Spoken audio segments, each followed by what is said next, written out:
Star Odyssey Chapter 903 to Chapter 952. Xianxia frowned. It would be a lie if he agreed too quickly, but she could only choose to believe him.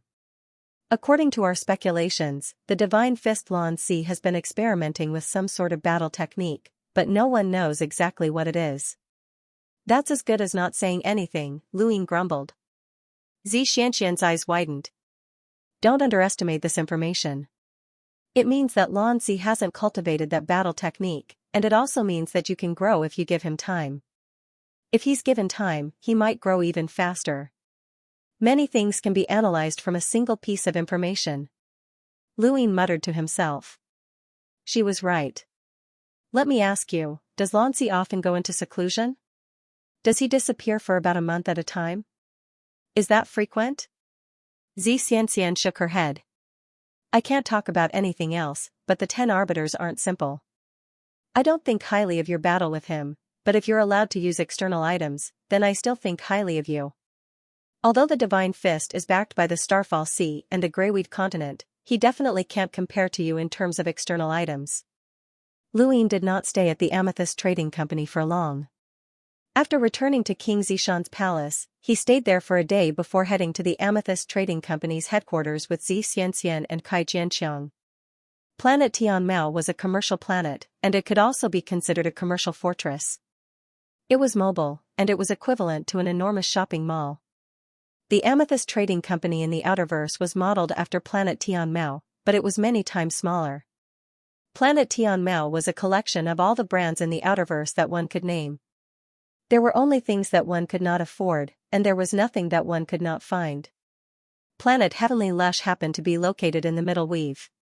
With the speed of a radiant Great Aurora and the military express route to Armament Weave, it only took them 2 days to reach the Middle Weave.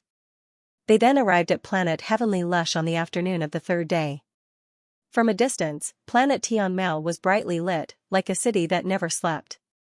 Even from such a distance, the atmosphere of commerce could be felt. Luyin sat in the spacecraft and looked into the distance. Planet Tianmao was filled with countless rune lines, and there were enlighters among them. They should be experts hired by the Amethyst Trading Company, such as Mr. E, who had participated in the border war. Luyin believed that the Amethyst Trading Company had more than one Mr. E, but he could not find any other experts based on the rune lines. However, there were quite a few hunters. The wedding was in a few days. Amethyst Trading Company had sent out invitations to the outside world half a year ago, right after the end of the border war. Now, most of them had arrived, including the Dark Phoenix race, Wanqianqing, Shamrock Enterprises, and so on. Of course, there were also people from the Nayland family, Endless Shipping, and Aegis. The resplendent merchant city stood tall in the starry sky, illuminating a corner of the universe. Battleships patrolled the surroundings to prevent any accidents. To the Outerverse, even a single weave might not be able to produce an enlighter. Thus, the Amethyst Trading Company was a colossus. Xianxia had long since notified the headquarters of Luyin's arrival. The person who welcomed him was the chairman of the Amethyst Trading Company, Rong, Xianxia's father, Tianquan. Luyin had long heard of Tianquan. This person had displayed an unparalleled talent for business since he was young. Ever since he became the head of the firm, he had always held great power in his hands. He had complete decision-making power over all matters of the Amethyst firm and was a powerful figure. Unfortunately, his cultivation had weakened, and he was only a cruiser. With Tianquan's status, even a normal person would not dare to underestimate him. Let alone a cruiser. Welcome, Alliance Leader Lu. I am Tianquan, and I'm here to welcome you. Luyin walked out of the space station, and Tianquan immediately came forward to greet him warmly.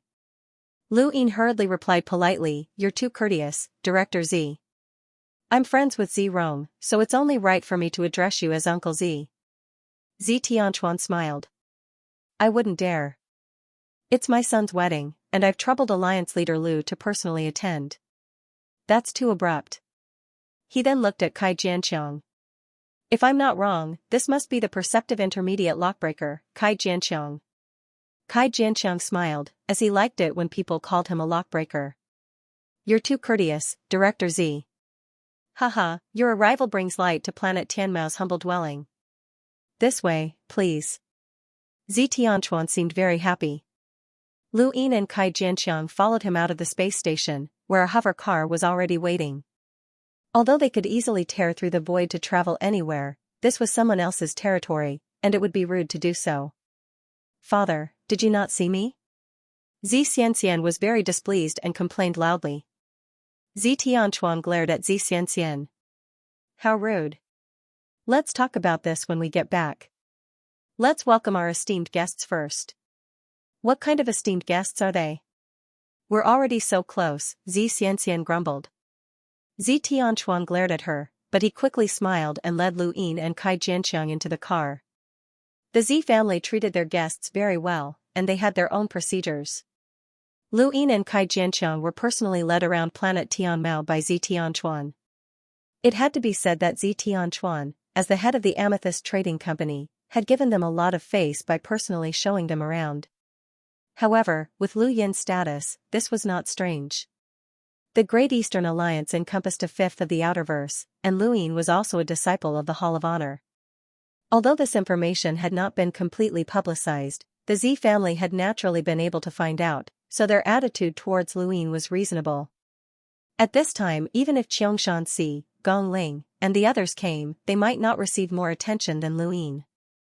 The next day, Zi Tianchuan had Zi Xianxian receive Lu Yin while he went to receive the other guests. Where's your second brother? Why don't I see him? Lu Yin asked. Zi Xianxian replied, he's so busy, but he should be together with Sister Zi Xue. He's like that, and he can't leave Sister Zi Xue for the rest of his life. Lu Yin grunted in acknowledgement. Right, why was Luotian the one who sent me the invitation? She just happened to come to Xenu Star to play with me. Maybe she wanted to thank you for saving her, so she personally sent the invitation, but you weren't there. Zi Xianxian did not seem to mind. Is she on planet Tianmao? Lu Yin asked. Zi Xianxian nodded, but just as she was about to speak, she frowned and looked at Lu Yin suspiciously. Don't tell me you still like Luotian? Lu Yin was speechless. Don't make wild guesses. Zi Xianxian was pleased. It's not strange. Luotian is so beautiful, and she's the goddess of jade in the hearts of countless people. She's kind, so it's normal for you to like her. Why, when are you planning to propose marriage to my family?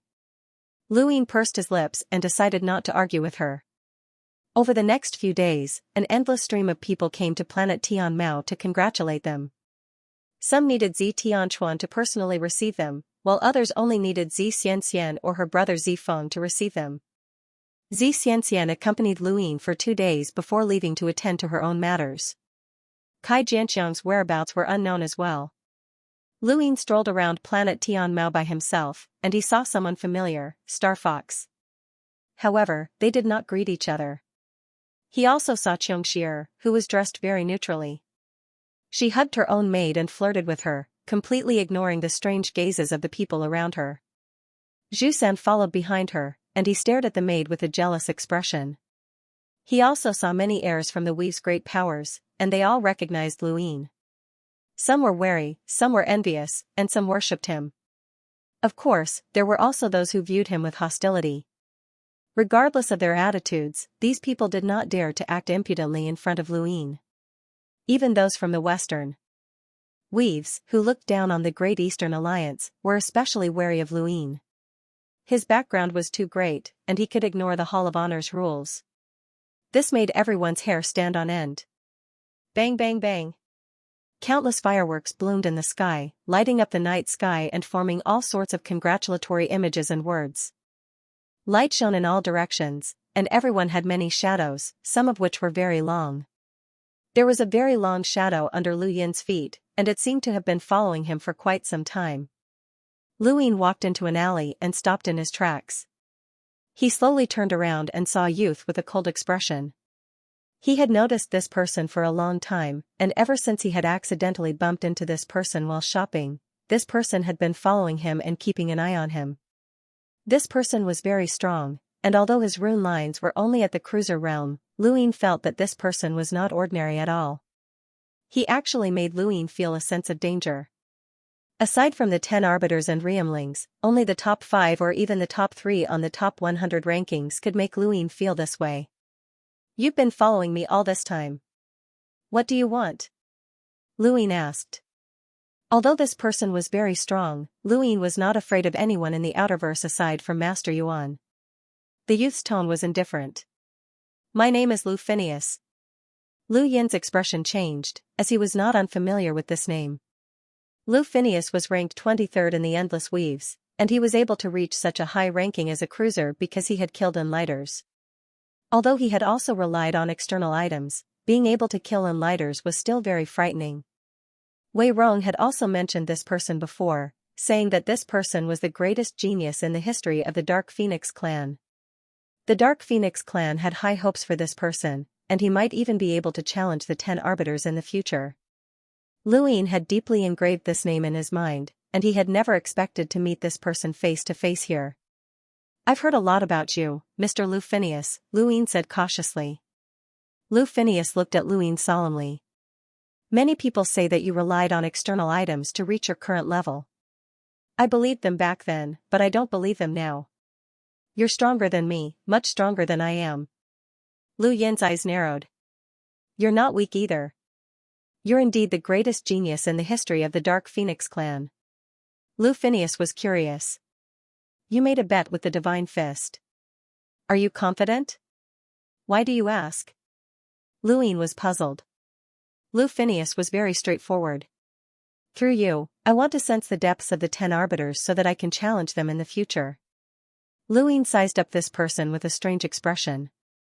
This person was different from the Dark Phoenix clan members that he knew. How should he put it? Lu Phineas seemed a little sincere. Perhaps it was because of their innate gifts, but the Dark Phoenix clan members were all somewhat dark or extreme. This person, on the other hand, was too calm. Wei Rong had said that this person had been in dire straits before the age of 30, but after that, he had awakened his innate gift and become famous. It seemed like his personality was related to his experiences. You're not thinking of fighting with me, are you? Luin asked. Lu Phineas looked at Luin seriously and thought for a moment before shaking his head. There's no need. When you fight with the Divine Fist, I'll naturally be able to see the difference between us. There's no benefit in fighting with you. He then turned to leave. After taking a few steps, he stopped and turned back to look at Luin. Actually, I don't like the Dark Phoenix clan either. He then left. Luin muttered to himself. What did he mean by that? This person couldn't be thinking of cooperating with him, right? I've been too busy at the end of the year. Thank you, brothers, for your continued support. He wandered around Tianmao planet for a bit before finally arriving at the Z family's ancestral home along a wide river. The ancestral home wasn't very large, and there were countless cultivators patrolling the area. Both the sky and the ground were sealed off. Z Rong and Z Shui were also there, along with other members of the Z family. Outsiders weren't allowed in yet, as the ancestral home was very small and couldn't hold that many people. Luin was stopped. He wanted to see Z Shui, but he wasn't allowed to. However, due to his special status, he was treated well, and the Z family's guards notified the higher-ups. Not long after, Xianxia arrived with a cautious expression. I knew you were going to cause trouble. What do you want, Luin? Let me tell you, the Z family isn't to be trifled with. Don't even think about stealing the bride. Luin rolled his eyes. I have nothing to do with Z Shui, so why would I steal the bride? I just want to see her and have some things to say. I'm sorry, but Sister Z Shui can't see you. She's about to marry my second brother. Do you think it's appropriate for her to see you now? Xianxia said bluntly. Luin looked past Xianxia and towards the ancestral home, but he remained silent. Xianxia became even more cautious. Mr. E is here. Don't even think about stealing her. Luin was speechless. Alright, then I'll be leaving. He simply turned and left. Xianxia stared at Lu Yin's back. He was leaving so easily? Although it was strange, Xianxia could only hope that Luin wouldn't cause trouble. She couldn't just find someone to capture him, even Tianchuan wouldn't dare. Xianxia also wanted to find someone to monitor Luin, but after some thought, she decided against it. This person's strength wasn't something that just anyone could monitor, and even Mystery might not be able to do so. Luin wasn't giving up, but he had no other choice. He couldn't just barge in, and he didn't know Bai Shue's exact situation. As for Luoxin, she was also in her residence, so he couldn't see her. It seemed that he could only wait until the day of the wedding. Actually, he didn't have much to do with Bai Shue, and for the sake of Earth, he could help her if she was in danger. However, if he didn't even know what kind of danger it was, then it wouldn't be wise for him to make an enemy out of the Z family just because of Luoxin. Lu Yan's reputation in the Outerverse was very good with the media, but it was very bad in the hearts of the various powers. Countless people saw him as an invader, and if he made any more enemies, he could easily cause a backlash. This was especially true since the Z family had too much information. Another 2 days passed. On this day, the Z family's ancestral home was open to some people, and Luin was one of them. However, he still couldn't see Zixue, nor could he see Luoxin. Those girls were all in the inner courtyard, and only girls could enter. As for him, ever since he had arrived at the ancestral home, Xianxia had been watching him like he was a thief. Tianquan's attitude towards him had also changed a little. Perhaps he had heard something and was a little vigilant. Luin met Feng, the first successor of the Z family. He looked normal and cultured, but he gave off a sinister vibe. This person did not have a good impression of Luin. Back when the Great Eastern Alliance had been at odds with Aegis, Xianxia had given Luin information, which had resulted in her being reprimanded by this person. Later on, in order to capture Deng Pu, this person had also sent people to act, and Luin had also sent people to act. This could be considered to have foiled this person's plans, so they were indirectly considered enemies. Luin didn't care about him. If this person really dared to make an enemy out of him, then Luin could change the heir of the Z family. Xianxia was a good candidate, even though she was always on guard against him. Luin was drinking tea in the courtyard of the Z family's ancestral home when he heard a commotion nearby. "Scram, I don't want to see you. Get lost, you're so annoying." Xianxia appeared with an impatient expression. Luin blinked and was dumbfounded. Behind Xianxia was Zhu San, who was dressed in female clothing. He looked rather frightening, but his gestures and movements were quite feminine. Luin hurriedly covered his face, afraid that he would be recognized. He was the one who had tricked Zhu San into pretending to be a woman to get close to Xianxia, which had set a bad example for Wanqian City. Now, wherever Xianxia went, there would be men pretending to be women. Every man wanted to marry Xianxia and become the son-in-law of Wanqian City. Xianxia had been interested at first, but now she only wanted to vomit. However, Zhu San was very persistent, and he persisted. "Xie, don't resist. I know you like me. Come, let's have a good chat about life." "Right, Xie, what do you think of this color of foundation?" Zhu San's tone was strange as he imitated a woman's voice. He had completely let go of himself. Many people around them were stunned and had strange expressions. The people from the Z family wanted to stop him, but he wasn't doing anything. Furthermore, he was someone with status, so they were in a difficult position. This was too embarrassing. Xianxia was about to collapse. She didn't know if it was a coincidence, but when she saw Luin, her eyes lit up and she ran over to pat him on the shoulder. "Brother Lu, so you're here. I've been looking for you for a few days." Luin laughed dryly and quickly looked around. I still have things to do. You guys go ahead." He then turned to leave. Xianxia hurriedly pulled him back. "Brother Lu, tell me what you have to do. Let's solve it together. I'll help you." At that moment, Zhu San arrived and stood behind Luin, glaring at him fiercely. "You can't bully your friend's wife. Brother, you have to understand this eternal truth." Lu Yin's hair stood on end. Even a battle with an imprinter wasn't this scary. A man dressed in women's clothing and wearing heavy makeup standing behind him could easily give him nightmares. I'll leave first," Luin said anxiously. Xianxia grabbed his clothes tightly, looking like she was going to face this together. She whispered, "You were the one who told this bastard to pretend to be a woman." If you want to be disgusted, then let's be disgusted together. Who told you to have such a weird personality? Luine blurted out. Xianxia snorted. That's not a reason for you to be disgusted with me. Didn't you like it a lot back then? That was just perfunctory. I think you enjoyed it. You should be disgusted with me too. You can't stop me. Luine reached out and flicked the back of Xianxia's hand with his middle finger. Xianxia let go in pain, and Luine slipped away. Xianxia was furious and snorted. She was clearly a beautiful woman, but her gaze was always on another woman. When Zhu San saw Luine leave, she nodded in satisfaction and tried to please Xianxia once more. However, Luine soon returned and sat down across from Xianxia with a calm expression. Xianxia and Zhu San were puzzled. Why are you back? Xianxia was curious. Zhu San's gaze was extremely cautious. Luine replied, nothing much. I heard something and wanted to share it with someone. Xianxia and Zhu San looked at him. Luine asked, do you know what a woman looks like when she reaches the pinnacle of beauty? The two shook their heads, and Xianxia's gaze burned with interest. Luine pointed at the sky. Like white clouds. You can see them, but they're very ethereal. Like a hibiscus rising from clear water, a natural sculpture. Like the goddess of the Luo River, they're as beautiful as a painting. Xianxia's breathing quickened. You saw her? Who?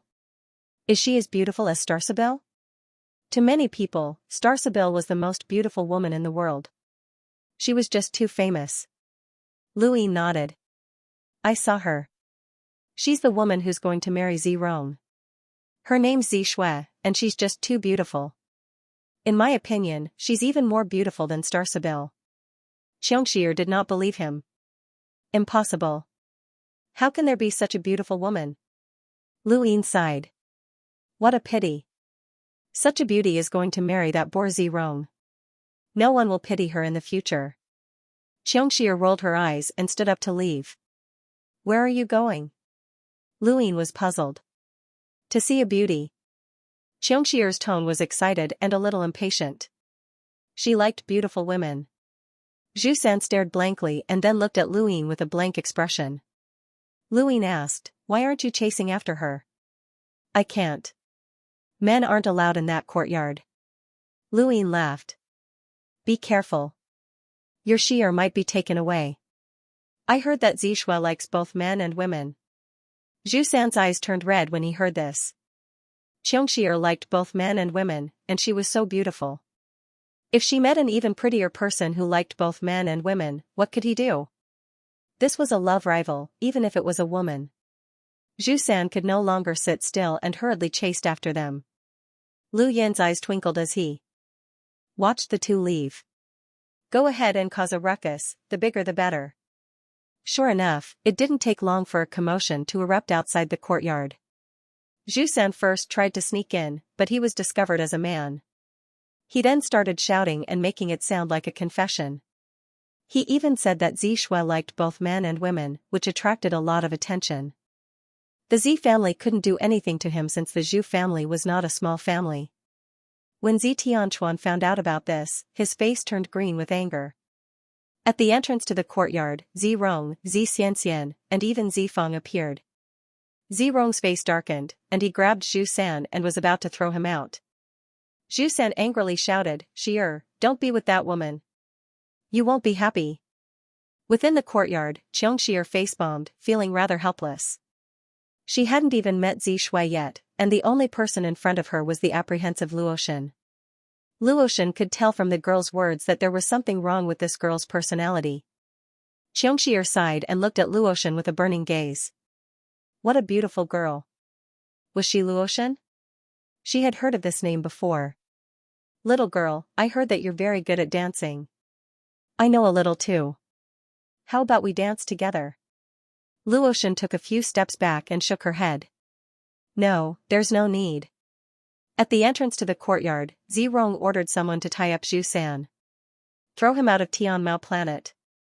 Brother, don't be rash. He's the heir of the Zhu family. Don't be rude, Zifeng said. Zi Xianxian frowned. I think he's drunk too much. Take him to the bar and sober him up. Zhu San was restrained, and he couldn't speak. His face was red with anxiety. Hold on. Zirong suddenly thought of something and approached Zhu San. He whispered, who told you that Zi Shui is that kind of person? Zhu San was released, and he blurted out, Brother Lu said so. Which Brother Lu? Zi Fang was puzzled. Zi Xianxian and Zirong exchanged glances and knew who it was. Zirong's expression changed, and he hurriedly rushed into the courtyard. At this moment, Lu Yin was facing Zi Shui in a room within the courtyard. You really don't have anything to say to me? Just say the word, and I can save you, he said as he stared at her. Zi Shui was indifferent. Alliance leader Lu, the wedding is imminent. This is not appropriate. Lu Yin's eyes narrowed. I've already done everything I can for you. I'm only doing this because we're both from Earth. Since you don't have anything to say, I'll let you go.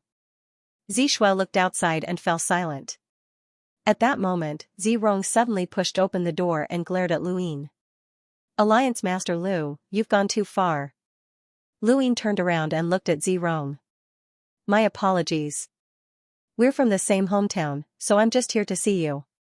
A long blade appeared in Zirong's hand, and he pointed it at Lu Yin. You're slapping my face.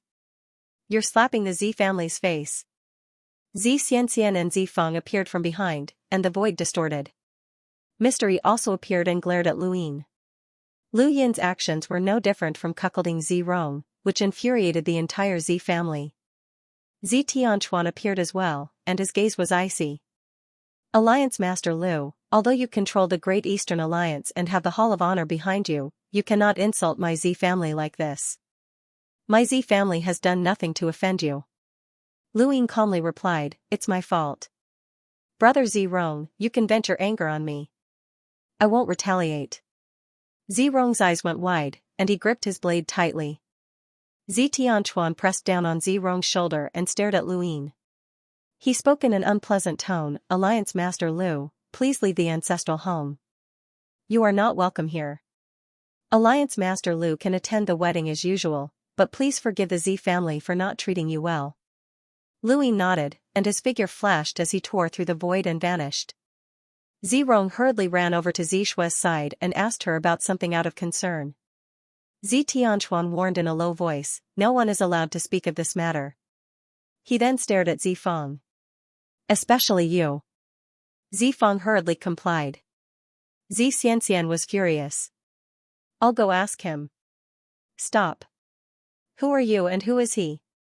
Who are you to ask? Zi Tianchuan angrily barked. He was in an extremely bad mood. Don't cause trouble for me. He then left. Mr. E stood in place and muttered to himself. He seemed to have thought of something, but it also seemed like he hadn't. He seemed to be at a loss. He was Mr. E, an enlighter. Although he wasn't too strong, he was the most respected person in the Zi family because he had studied at the Star Sibyl sect. Although he couldn't predict the future like Star Sibyl could, he had still learned a few things and could sense certain situations within a limited range. For example, he had a bad premonition right now. Mr. E, what's wrong? Zirong comforted Zi Shui and then looked at Mr. E, who was still in the room. Mr. E was startled, oh, it's nothing. Then, he left. He had a feeling that this wedding might not go smoothly, but he did not say anything. The moment he saw Lu Yin, he had a strange feeling that he could not afford to offend this person. He absolutely could not afford to offend him. Who set history? Who created time? Was it just an environment or a phenomenon? No one could say for sure. However, some people could use certain methods to cross the river of time to see and feel something. These people called this method divination. Divination was mysterious and unfathomable, incomprehensible, but it still existed. The development of history was made up of time. If a timeline was fixed, it would develop to 100 years later, 1,000 years later, 10,000 years later, or 1,000,000 years later. If the timeline was solid, some people could walk on it and see the future. Perhaps there was something in the universe that could touch the timeline, and the only people who knew about it were those who could divine it. However, seeing more might not be a good thing, and Mystery was scared stiff. he would rather die than offend Luin. Luin was depressed. He had risked offending the Z family time and time again to talk to Bai Shui in an attempt to save her, but she refused to say anything. Not only had he failed, but he had also offended the Z family. If not for the fact that they were both from Earth, Luin would not have helped her. Now that the wedding was imminent, Luin did not want to interfere anymore. Everyone had their own path, and as he had said, he had done all he could. At that moment, his gadget buzzed. Luin looked at it and his expression changed slightly. He looked around and then disappeared. Soon, he appeared on a wooden bridge beside the river. Luotian's white robes fluttered in the wind, and her soft golden hair flowed down to her waist. She exuded a noble aura, and her expression was tranquil. She looked like a girl next door, but her golden hair made her seem like a high and mighty queen. "You're looking for me?" he asked. Luotian turned around and saw him, joy flashing through her eyes. "Yes, brother Lu. Please save sister Bai Shui." Luin shook his head. "I tried my best." "How am I supposed to save her if she won't say anything?" Luotian fiddled with her hair uneasily, seemingly hesitant about something. Luin walked over to her side and looked at the river. It was so clear that he could see the bottom, and fish swam about peacefully. There was also an old man fishing in the distance. This was planet Heavenly Lush, and those who could survive here were either born here or moved here from the outside. Although planet Heavenly Lush was not as safe as Myriad City, it was still one of the safest places in the Outerverse. The people here were very carefree and did not lack money. Anything here could be sold for a high price. Compared to any other place in the universe, planet Heavenly Lush was a local product, even a fish. Coincidentally, one of the fish jumped into the air and spat at Luin. Luin smiled and casually grabbed it, tossing it to the old man. The old man thanked him from afar. "Brother Lu, I don't know why sister Bai Shui didn't tell you, but I do know that she's in trouble." "She probably doesn't even know about it herself," Luotian said softly with a resolute gaze. Luin was curious. "Go on." "It's true that brother Zero likes sister Bai Shui, but there's another reason. He wants to absorb her innate gift." Luin frowned. "Absorb her innate gift? What do you mean?" Innate gifts were innate to everyone, and aside from the Lingling clan, he had never heard of anyone absorbing another person's innate gift. Even Lu Yin's possession, was merely borrowing. It seems like he's helping her, but in reality, he's using her innate gift to help himself. Luin was shocked. "How do you know?" Luotian whispered, "Brother Zerong sometimes loses his mind." "I accidentally overheard it." "Does Bai Shui know?" "I don't know. Maybe she does, maybe she doesn't. Brother Zerong has never told her anything. He's only been helping her increase her strength so that she can use her innate gift to absorb spiritual force." Luin stared at the surging river, his thoughts unreadable. "Brother Lu, sister Bai Shui is too good to me. She was the one who gave me the title of Luotian, and she's also protected me many times. I don't want brother Zerong to torture her like this," Luotian pleaded. Luin replied, "Even if Zerong absorbs her innate gift, it doesn't mean that she'll be tortured. Didn't you say that he likes her?" Luotian hurriedly shook her head. "Once her innate gift is absorbed, she won't be able to cultivate for the rest of her life." Brother Zerong said this to himself when he lost his mind. He's also in pain, but he said that he had to do this for the sake of transcending. "I don't want sister Bai Shui to be an ordinary person for the rest of her life. She's very beautiful right now, and brother Zerong will like her, but once she becomes an ordinary person, she'll be old in a decade or so. To a woman, looks are everything. Big brother Lu, please save sister Bai Shui." Luin frowned. "Why didn't Bai Shui say it herself?" "I don't know, I really don't know." Luin sighed. This was troublesome. He didn't know if Luotian was telling the truth. He had interacted with Zerong a few times, especially that time in the Great Yu Empire when he, Zerong, and Kai Jianxiang had been drinking together. Zerong's forthrightness had left a deep impression on Luin, and he didn't seem like someone who would sacrifice his loved ones to increase his own strength. If Zerong was such a person, Kai Jianxiang would have been able to tell. After all, they had known each other for so many years. Actually, Lu Yin's impression of Zerong wasn't bad. A person's appearance and heart could be deceived, but their strength couldn't be hidden. Zirong only knew one technique, the Thousand Army Slash, but it showed great perseverance. It was this perseverance that had changed Lu Yin's mindset. He admired Zirong and hoped that he wasn't such a person. "Brother Lu, you don't believe me?" Luotian asked nervously, pursing her lips. Lu Yin didn't try to hide it. "You're making it sound too mysterious. Only the Lingling clan from the Innerverse can absorb innate gifts. Zirong shouldn't be able to do it." Luotian gritted her teeth and seemed to be struggling with something. In the end, she gave Lu Yin a small listening device. "I'll prove it." With that, she headed towards the Z family's ancestral home. Lu Yin stood in place and watched silently. It didn't take long for the old man to leave, but before he left, he expressed his gratitude to Lu Yin. Everything was peaceful as he sat by the river.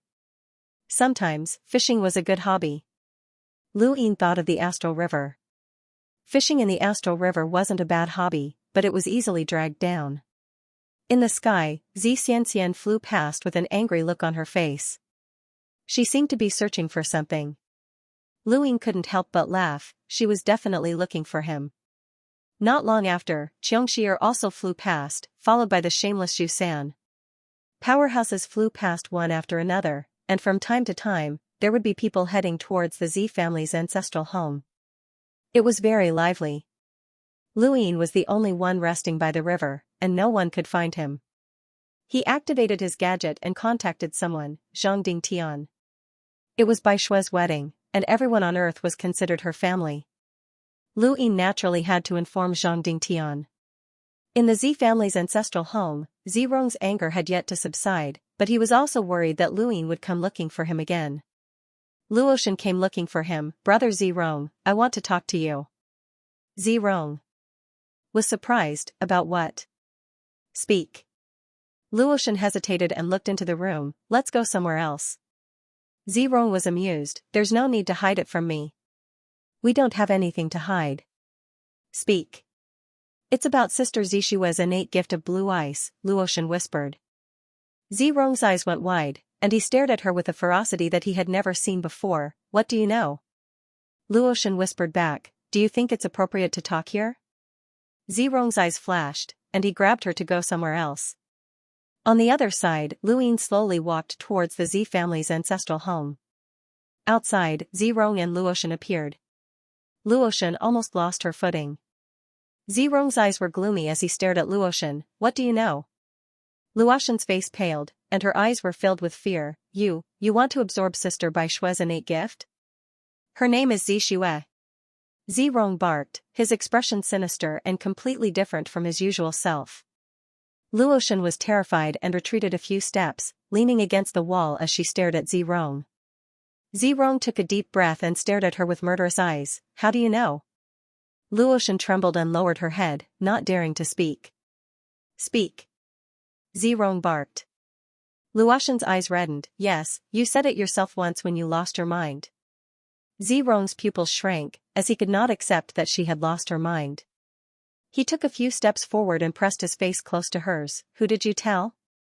Luotian shook her head. "No one." Zirong's eyes narrowed as he stared at her. "You really didn't tell anyone?" She hurriedly shook her head. "Why are you telling me now?" Zirong was puzzled. Luotian's eyes were filled with sorrow. Please let Bai, no, Sister Zishue, off. She's been very good to me and saved me before. I don't want her to die because of you." Zirong's voice was low. "I like Zishue, so I won't kill her. To a woman, losing her looks is scarier than death. If you absorb Sister Zishue's talent, she won't be able to cultivate anymore.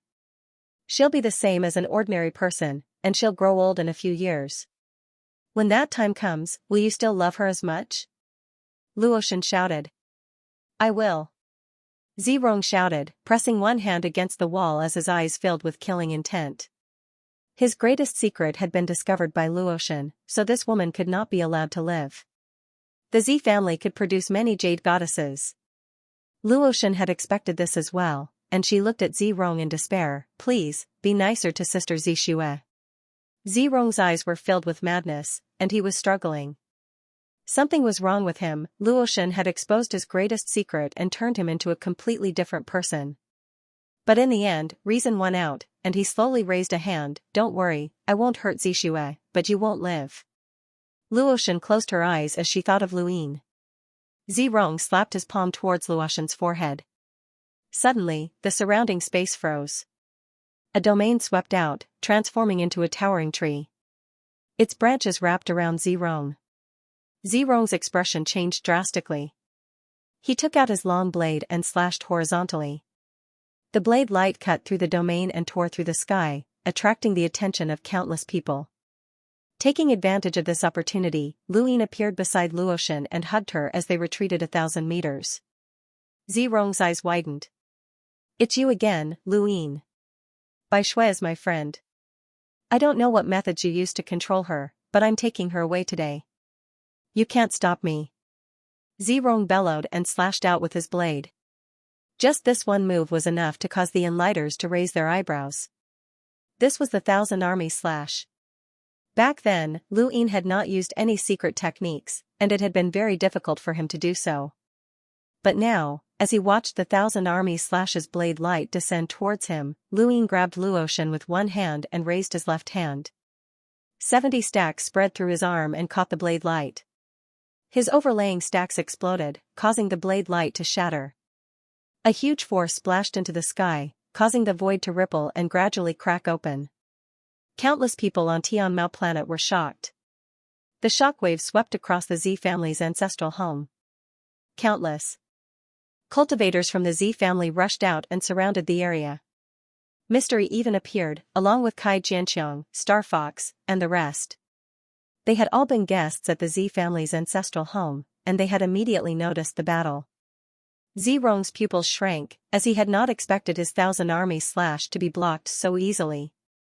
How long had it been since the probing battle in the Great Yu Empire? It had only been 2 years, but Luyin had improved so quickly that Zirong was no longer Lu Yin's opponent. Luyin waved his hand. He had even experienced an imprinter's power level being suppressed below 200,000, let alone Zirong.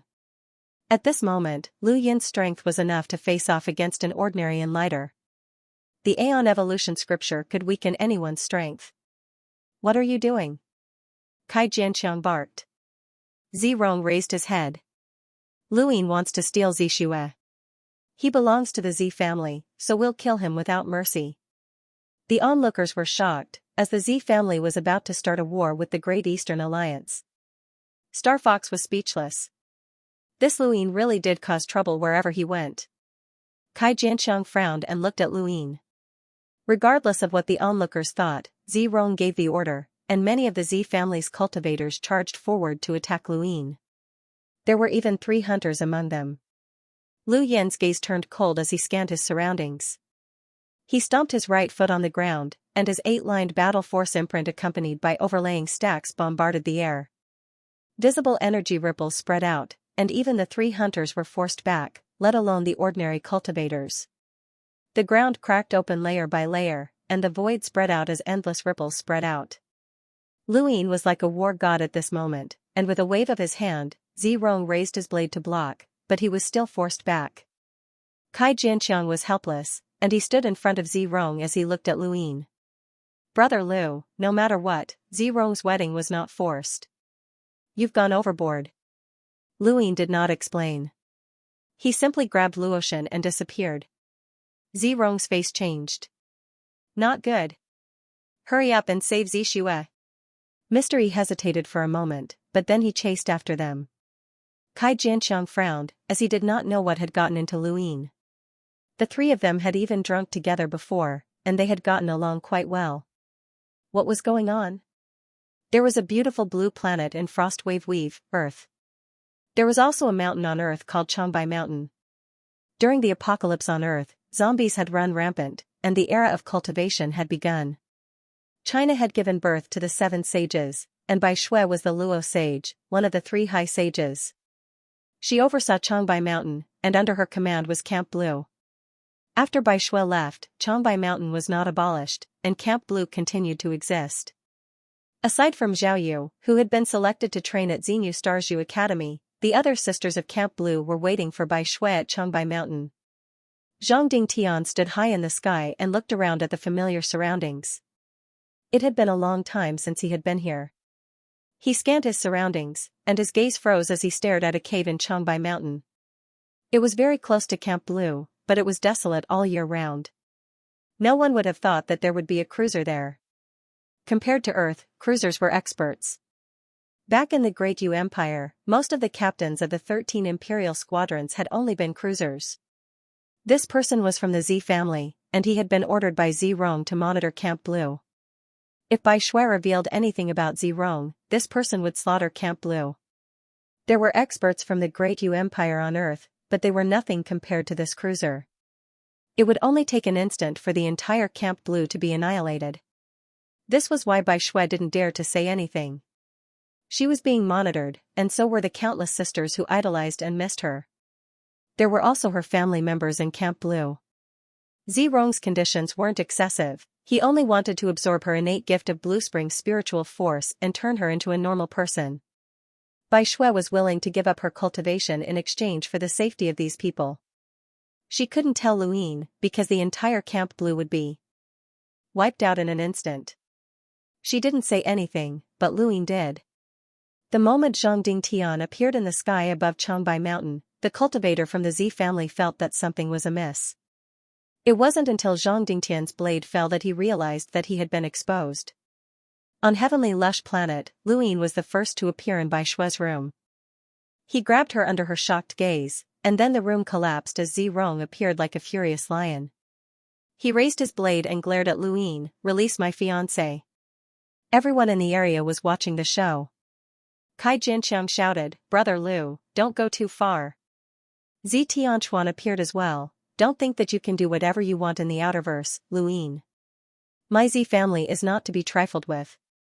Z Xianxia, Z Feng, and the rest also appeared. The Z family had invited many people from the Outerverse for their wedding, and all of them were people of high status.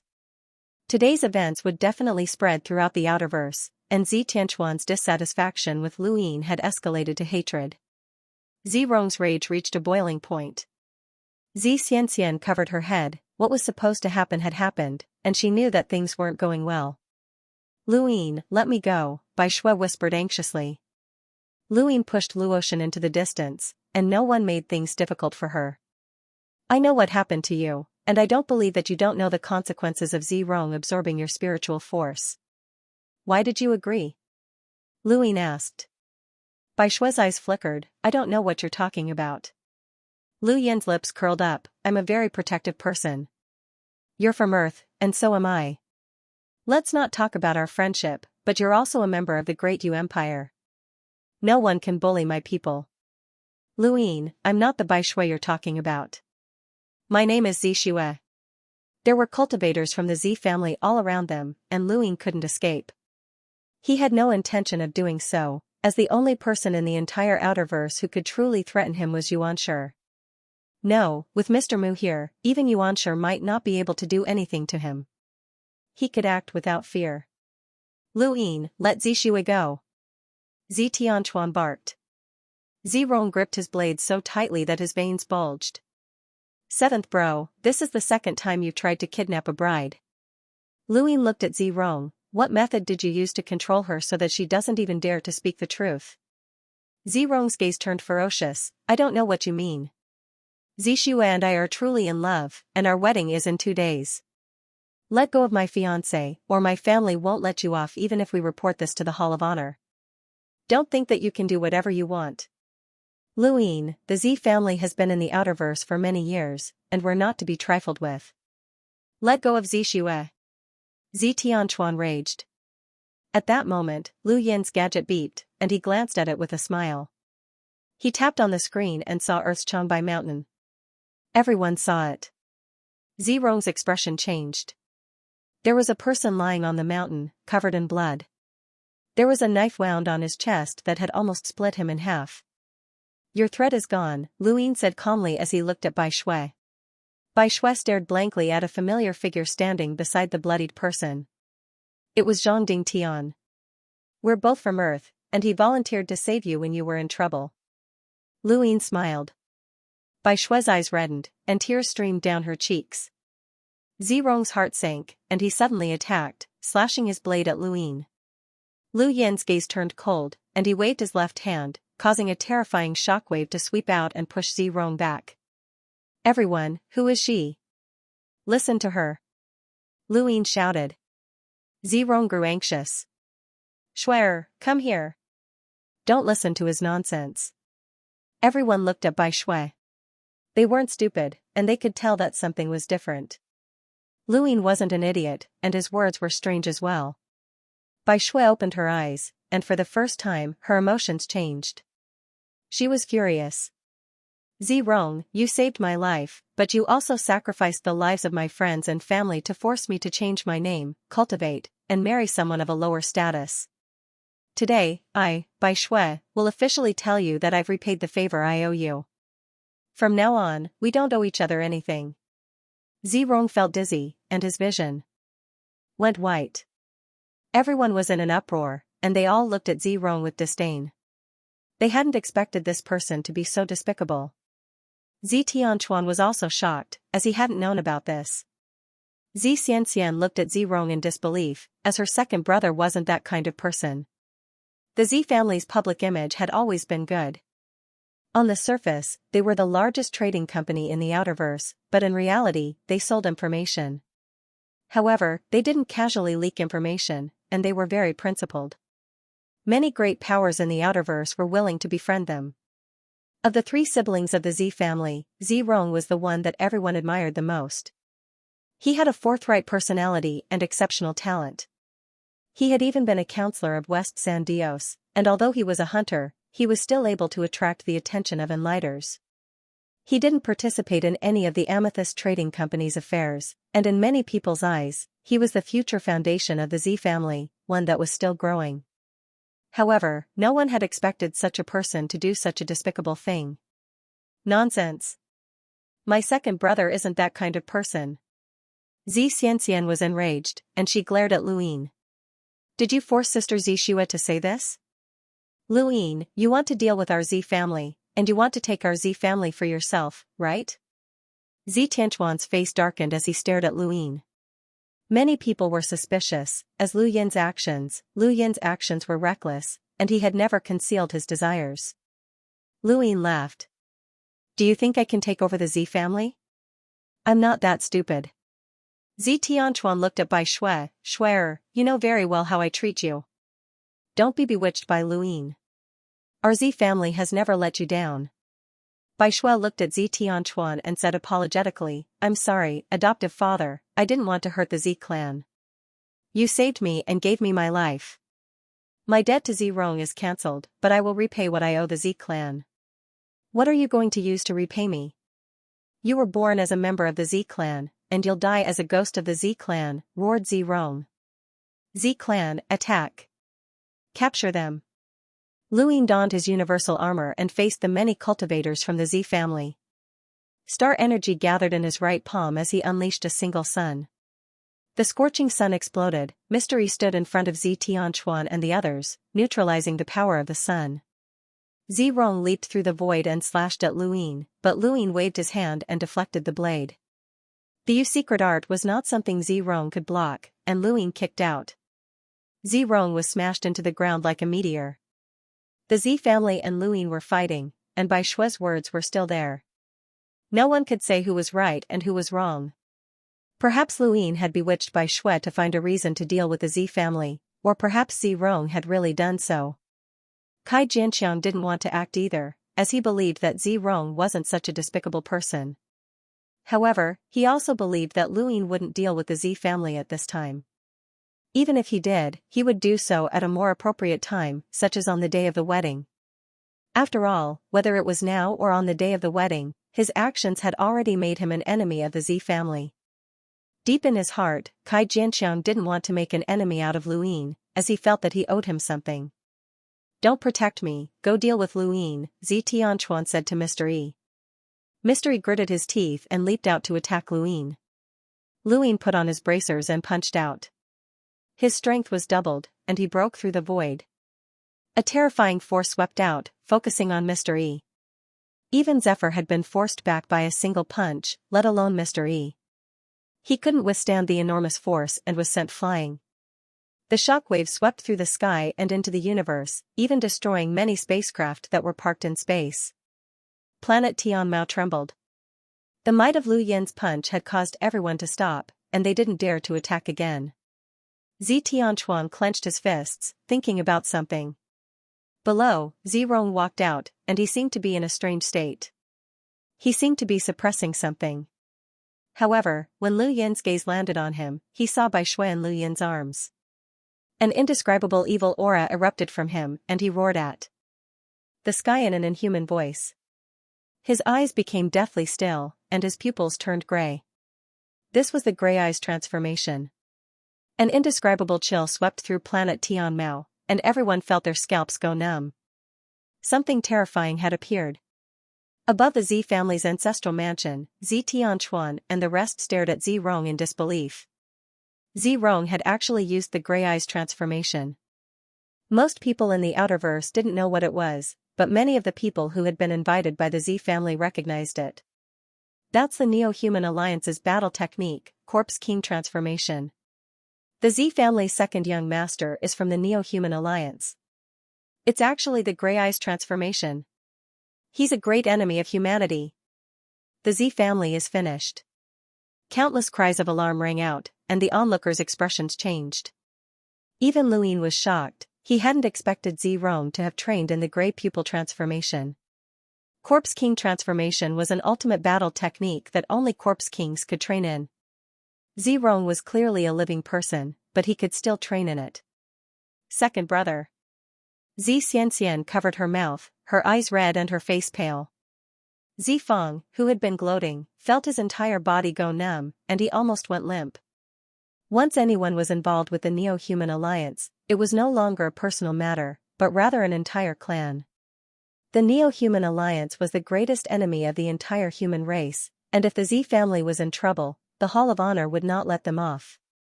Kai Jianxiang was shocked. Why was Zirong acting like this? Zirong had gone completely insane, and he only had eyes for Bai Shui. If he wanted to steal her away, no one would be able to stop him. He had been waiting for this day for a very long time. Ever since he had discovered that Bai Shui's innate gift of azure ice could fuse with spiritual force, he had been thinking of ways to gather spiritual force for her and force her to cultivate. He had been waiting for this day, and he had his own goals. He needed to absorb the spiritual force in order to transcend and break free from his control. With a bang, Zirong rushed towards Bai Shui and grabbed out with one hand. His entire body had transformed. The Grey Eyes transformation could strengthen his physical body by 10 times. At this moment, he was even more difficult to deal with than Mr. E. Lu Yin retreated with Bai Shui in his arms, but Kai Jianxiang appeared in front of him and struck out with a palm to meet Zirong's. With a bang, a shockwave surged into the clouds and tore through the sky. The two retreated at the same time. Zirong, wake up! Kai Jianxiang shouted angrily. He didn't have many friends, and Zirong was one of them. Now that Zirong had become like this, Kai Jianxiang couldn't help but take action. Zirong roared, "Get out of my way! Bai Shui is mine." After using his Corpse King transformation, he couldn't even speak properly. He rushed forward again and attacked without thinking. Kai Jianxiang sighed and blocked Zirong by himself. No matter how Zirong attacked, Kai Jianxiang remained unmoved. Lu Yin raised his brows. Kai Jianxiang's strength had improved extremely quickly as well. As expected of someone who could force others of the same generation to bow their heads, the stronger he became. The members of the Zi family stood in place in confusion, not knowing what to do. Zi Tianchuan looked at the intense battle in the sky and gritted his teeth. Zirong has sided with the Neo-Human Alliance and betrayed the Zi family and humanity. He has committed a heinous crime and belongs to the Zi family. Capture him. If he resists, kill him without mercy. Xianxia was shocked, and she hurriedly grabbed onto her father's arm. Father, don't. Second brother definitely didn't do this willingly. There must be a misunderstanding. Zi Tianchuan didn't want this to happen either, but for the sake of the bigger picture, he could only give the order. He shook Xianxia off and said, "Attack." Many of the Zi family's cultivators attacked Zirong together. Zirong roared and attacked mercilessly, killing many of the Zi family's members in an instant. Mystery had no choice but to step in and cooperate with Kai Jianqiang. It didn't take long for Zirong to fall to the ground, but Zirong stood up again. His physical body was 10 times stronger than before, and with his willpower from cultivating the 1,000 army / he wouldn't be defeated so easily unless he was dead. Just as Kai Jianqiang and Mystery were about to continue attacking, Zirong suddenly stopped in midair and spat out a mouthful of blood. His entire body trembled, and his face contorted. He howled in anguish as his heart exploded. His eyes lost their luster and returned to human eyes, but they had lost all signs of life. His body slowly fell to the ground. The scene fell silent. Luin looked at Zirong. He was already dead, and his rune lines no longer existed. He was clearly so powerful, but his heart couldn't take it. There was definitely something wrong with a living person cultivating the corpse keen transformation. To the side, Bai Shui was sorrowful. No matter what, Zirong really did like her, and he hadn't planned on killing her. He had even saved her. This debt wasn't something that could be settled so easily. Xianxia mourned, second brother. Zifeng closed his eyes. No matter what their relationship had been, blood was thicker than water, and Zirong's death was hard for him to accept. Tianquan's body trembled, and he clenched his fists tightly. He looked up at Luin with a gaze that could eat him alive. Luin met Tianquan's gaze and frowned. He had become the Z family's mortal enemy today. He had thought that he would become Aegis's mortal enemy, but now that he had become Aegis's master, he had helped the Z family become his mortal enemy. Life was truly mysterious, and no one knew what would happen in the future. With Zirong dead, the wedding was naturally over. If nothing unexpected happened, the Hall of Honor would be involved in the investigation, and the entire Z family would face disintegration. If this wasn't handled properly, they would be destroyed like Darkstar Gorge. Luin was chased away by Tianquan, and Xianxia looked at him as if he was an enemy. Luin didn't regret his decision. He had to save Bai Shui, this was his principle. The others were politely sent away by the Z family, and planet Tianmao was sealed off. It was worth mentioning that Luoshan had also been expelled by the Z family. She was a celebrity who had been groomed by the Z family to become the Jade Goddess. Now that she had been expelled, her fate would be miserable. Forget about becoming a celebrity, countless people with power and influence would try to recruit her. Luin could not bear to see her suffer, so he brought her along to the Great Yu Empire. From then on, she would be the star of the Great Eastern Alliance. Although the Great Eastern Alliance's influence was not as wide as the Z family's, it was still spread throughout the Outerverse.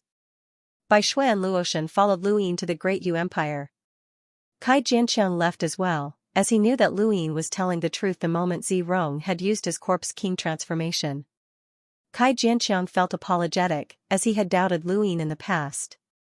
This person was too straightforward, and he had even apologized to Luin, which made Luin feel a little embarrassed. As for the Z family, even if they did not disband because of Zirong, they would still suffer in the future. Luin considered whether or not he should act against the Z family, as they had already become his mortal enemy. If he left them alone, they might cause trouble in the future. Thank you for the trouble, Bai Shui whispered gratefully as she walked over to Luin. Luin smiled. It's fine. I've caused too much trouble, so one more won't make a difference. If you want to thank someone, you should thank Zhang Tian. If not for him, you would have been threatened. Bai Shui nodded. I know. Luin was very curious about her experiences. Who took you away from the Great Yu Empire? Bai Shui shook her head. I don't know. Her answer was the same as Zhang Dingtian's. The Hidden Earth organization had not told them anything, which was strange. Taking them away was equivalent to training them and increasing their strength, but they had not told them anything about Earth.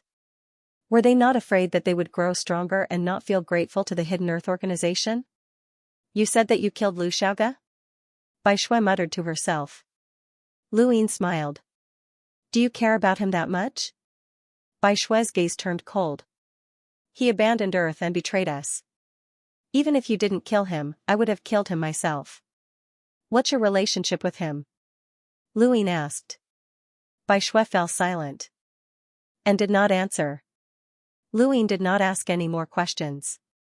They were heading back to the Great Yu Empire, and Bai Shui wanted to visit Earth. In the distance, Luoshan nervously walked in with drinks. Sister Bai Shui, be big brother Lu. The two of them turned around, and Luyin was stunned. Luoshan was wearing a thin pink muslin dress, and her long golden hair cascaded down her back. She was as beautiful as a painting, and Luyin was momentarily breathless. When she saw the surprise in his eyes, Luoshan suppressed her nervousness and felt a little smug. Brother Lu, here's a drink. Bai Shui looked at Luoshan meaningfully, then at Luyin, before leaving with the drinks. Luyin smelled an intoxicating fragrance, but the woman beside him was even more intoxicating. Luoshan was an absolute beauty to begin with, or else she would not have become the most popular celebrity in the Outerverse. There were too many people who coveted her, and her heart was now with Luyin. The girls who had appeared around Luyin were all beautiful, but none of them were as brazenly seductive as Luoshan. Luoshan was ready to throw caution to the wind. She liked Luyin, and from the time she had been rescued on Xinyu Star until now, she wanted to be with this man. Luyin coughed. When we return to Xinyu Star, I'll arrange for someone to protect you. You'll be the Great Eastern Alliance's ambassador. Luoshan obediently agreed and stood beside Luyin. She looked up at the stars, not wanting to leave. To her, being able to stand beside this man for even a second was bliss. The spacecraft entered Xinyu Star's space station, and Luyin had already asked Huan Sha to arrange for someone to pick up Luoshan. Bai Shui boarded another spacecraft and headed to Earth. Luyin returned to King Zishan's palace and opened his gadget to contact someone, Zhu San. If not for the trip to Heavenly Lush Planet, he would have forgotten about this person. This person did not seem to have any abilities, but it was all an act. Zhu San was surprised that Luyin would contact him. What's wrong, bro? If there's anything good, just let me know. When I get married to Shi-Er, I'll give you a big red packet. Neoverse, 7 quarts, Su family, Luyin said. On the other end, Zhu San's face changed and his face went pale. His pupils shrank to the size of needles. What did you say? Luyin smiled. There's no need to hide it. I know who your Zhu family is. You're from the 7 quarts Su family. Bro, are you stupid? What's a family? I've never even heard of it. Alright, I'm not going to talk to you anymore. Zhu San was about to hang up. Luyin said, alright, if you don't want to talk to me, I'll talk to Jasper Mountain Sea. Zhu San fell silent for a moment, and then his lazy and carefree tone changed. He asked in a low voice, what do you know? Luyin smiled. Take a guess. Zhu San's face turned serious. What do you want? I'm curious. Are you chasing Xianxia because you really like her or because you want to obtain Wanwan City? Zhu San did not hesitate and directly answered, I really like her. I don't believe you. At this point, I have no reason to lie to you. You're right, my Zhu family did want to obtain Wanwan City from the start, but that was just my family's idea and had nothing to do with the Su family. To the Su family, Wanwan City has no value, and the Su family did not deliberately arrange for us to be in Wanwan City. Our bloodline was accidentally discovered by the Su family, and we are members of the Su family who have been stranded outside. Luyin said, alright, let's just leave it like that. I wonder if Jasper Mountain Sea will believe your words. What do you want? If you want to use my family to reclaim Wanwan City, that's impossible. My family's ancestor is already dead, and while we know a lot about Wanwan City, you should know a lot as well. I can tell you whatever you want to know, and if you want money, we can support you. But if you want to use us, that's impossible. You'll tell me whatever I ask? Luyin raised a brow. Zhu San sighed. As long as we know. Alright, I want to know if Wei Rong is in Wanwan City. Luyin asked. Zhu San was just a chess piece to him, and he might be useful in the future when he reclaimed Wanwan City, but he did not necessarily have to. In Lu Yin's eyes, the Zhu family was not as valuable as Wei Rong. At least, before the Innerverse and Outerverse were reconnected, the Zhu family would not be of much value. No, they were valuable, and their bloodline allowed Luyin to observe the chessboard again. Perhaps he could comprehend the mystery of strategy, but he would need Mr. Mu's help. Wei Rong? I don't know. Then go and investigate. Zhu San was furious. Our Zhu family is not your subordinate, Luin. Then I'll ask Jasper Mountain Sea to help me investigate. Zhu San was speechless. Exposing our family won't do you any good. There won't be any harm. No, there will be benefits. I'll be able to gain Jasper Mountain Sea's favor. Zhu San felt aggrieved, as he had always known that Luin was not easy to get along with. He was the type of person who was thick-skinned but was able to grasp people's hearts. Zhu San had always appeared in his previous image, partly on purpose and partly out of habit. Zhu San had once rejoiced that he had been able to view life with a smile while watching Luin and the others play by themselves. These people thought that they were very smart, but they could not see through Zhu San, which made Zhu San feel like he was hiding in a fog. This was especially true when Zhu San had caused such a ruckus in the Zi family. Did Zhu San really think that he was stupid enough to tell Zi Rong that it was Luin and Zi Shui who liked both men and women? Zhu San had wanted Luin to suffer the consequences of his own actions and become mortal enemies with the Zi family while Zhu San could hide behind the scenes and watch the show. But now, he had experienced Lu Yin's sharpness. This guy had long since known that Zhu San was from the Su family. Zhu San had thought that Zhu San was hiding in the fog, but this guy was actually hiding even deeper. Every step that Luin took had been calculated. Zhu San was not only aggrieved, but he also felt a chill run down his spine. Alright, I'll investigate for you. But don't think that you can use this to threaten my family in the future. Luin smiled. We'll talk about future matters in the future. Don't worry, I won't stop you from moving. Zhu San rolled his eyes and immediately hung up. Moving? Impossible, not in this lifetime. He had to think of a way to break free from this guy's threat. Also, Zhu San was certain that if he could marry Xianxia in the future, he would definitely not invite this person. Whoever did so would be unlucky. It would be fine if the marriage was not consummated, but if his wife was taken away, that would be disgusting. The Qiong family was the ruler of Myriad City, but the Zhu family's influence was not small either. The Zhu family had infiltrated Myriad City for many years, and they were second only to the Qiong family.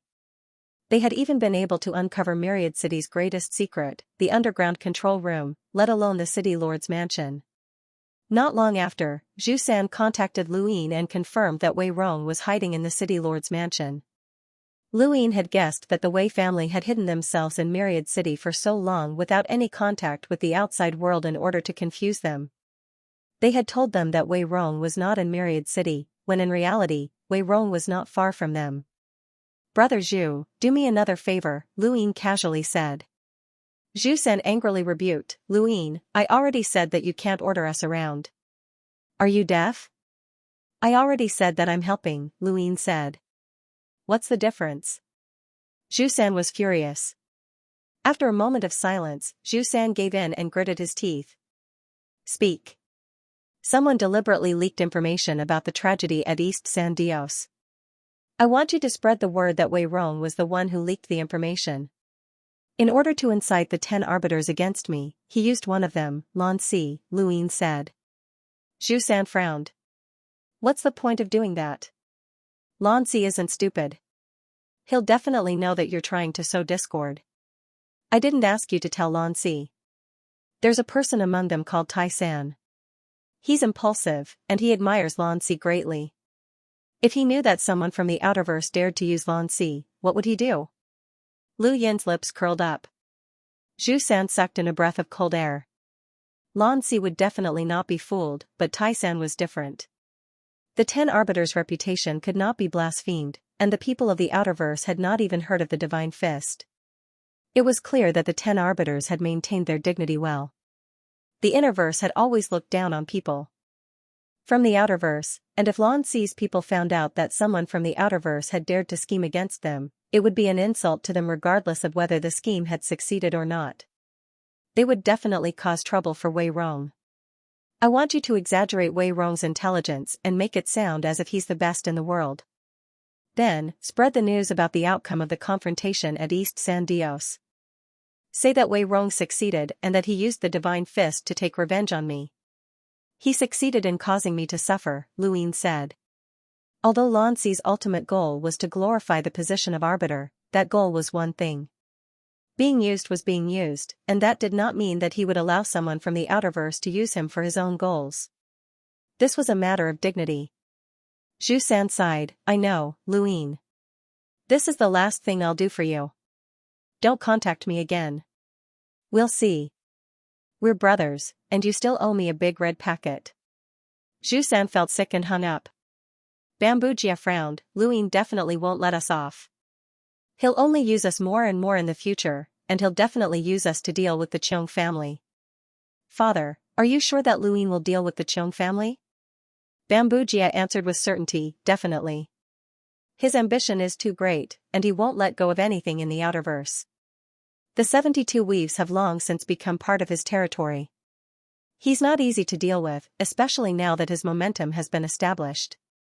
Unless the Hall of Honor stops him, no one else will be able to deal with him.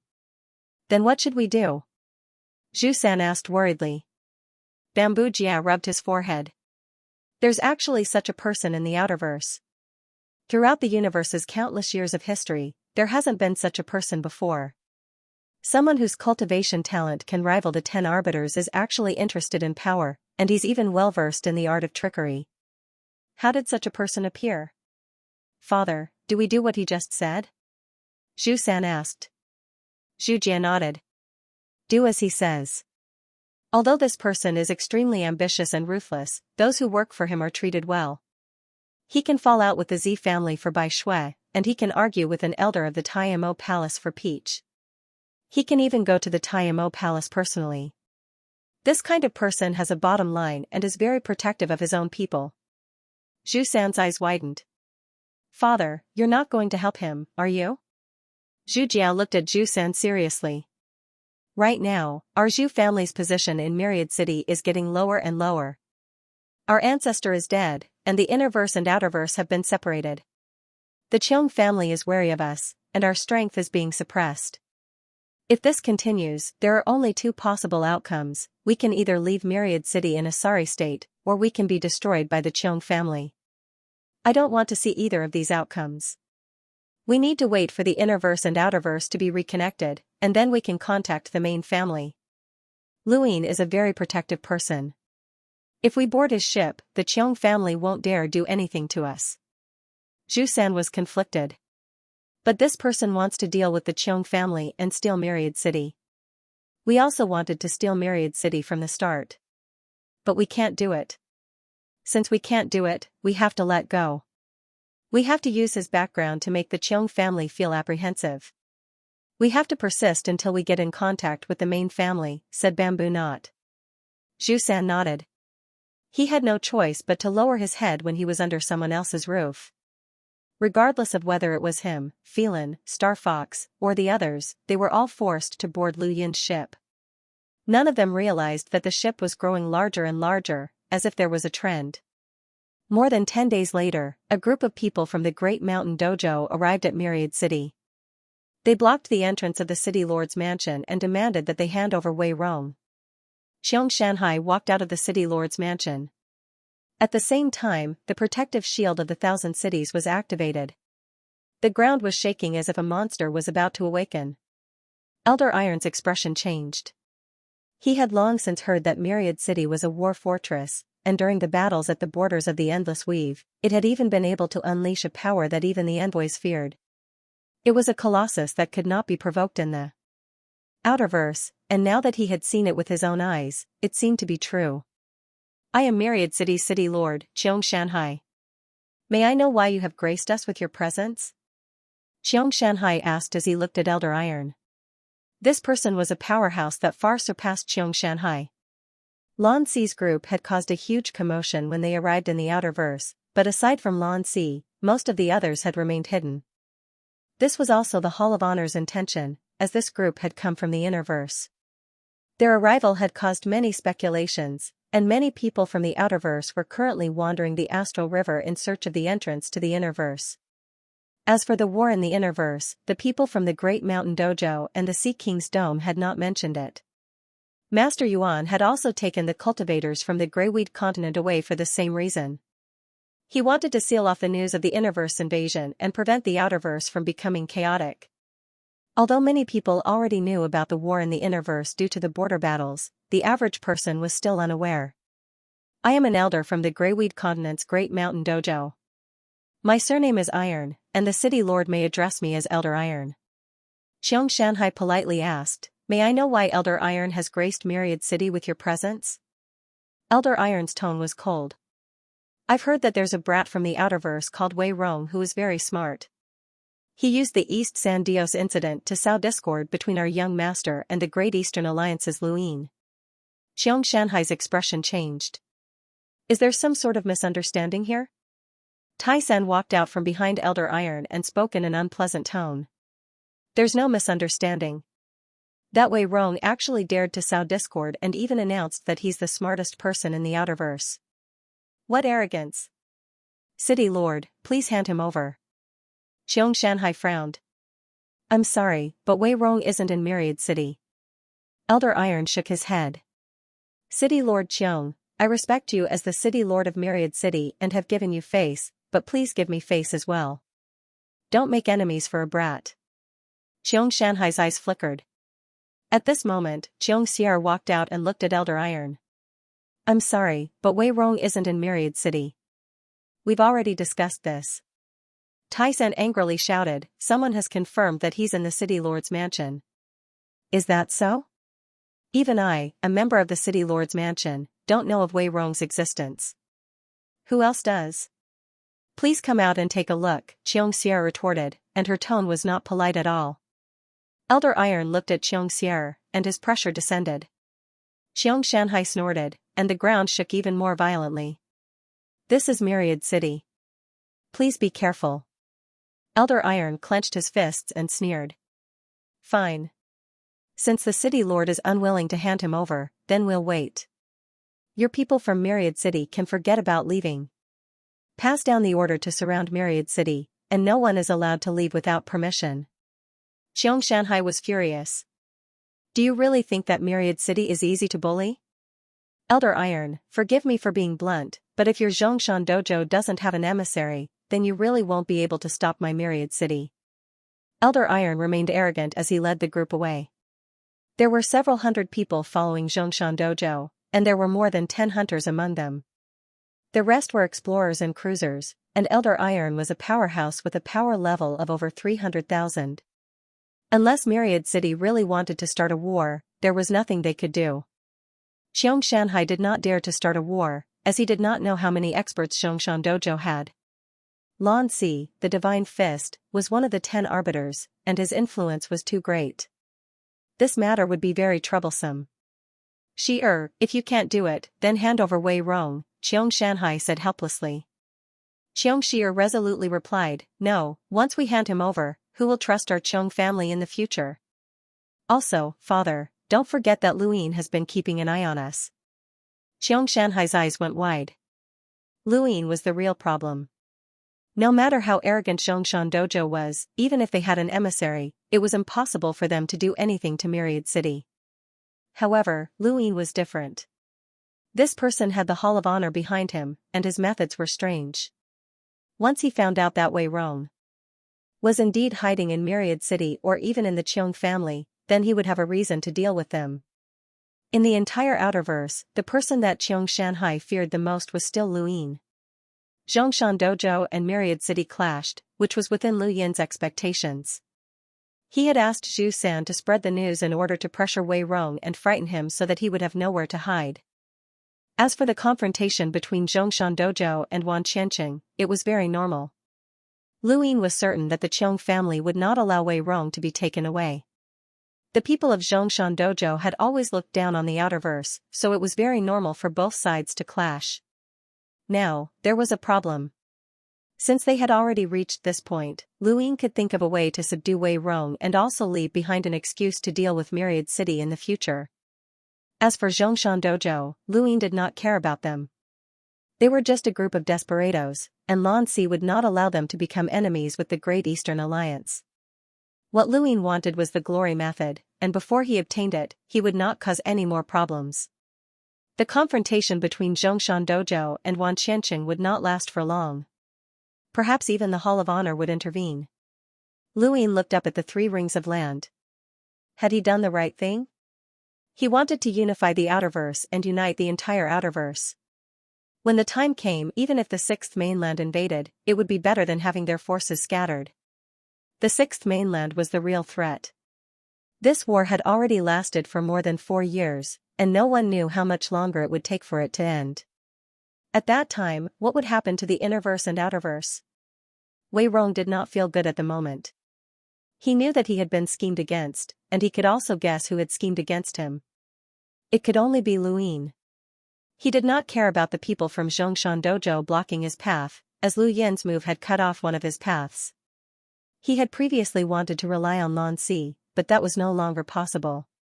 He had forgotten that he had always been the one to play dirty in his battles with Luin. He had gradually forgotten that Luin was actually not any weaker than him, and that it was very easy for him to play dirty.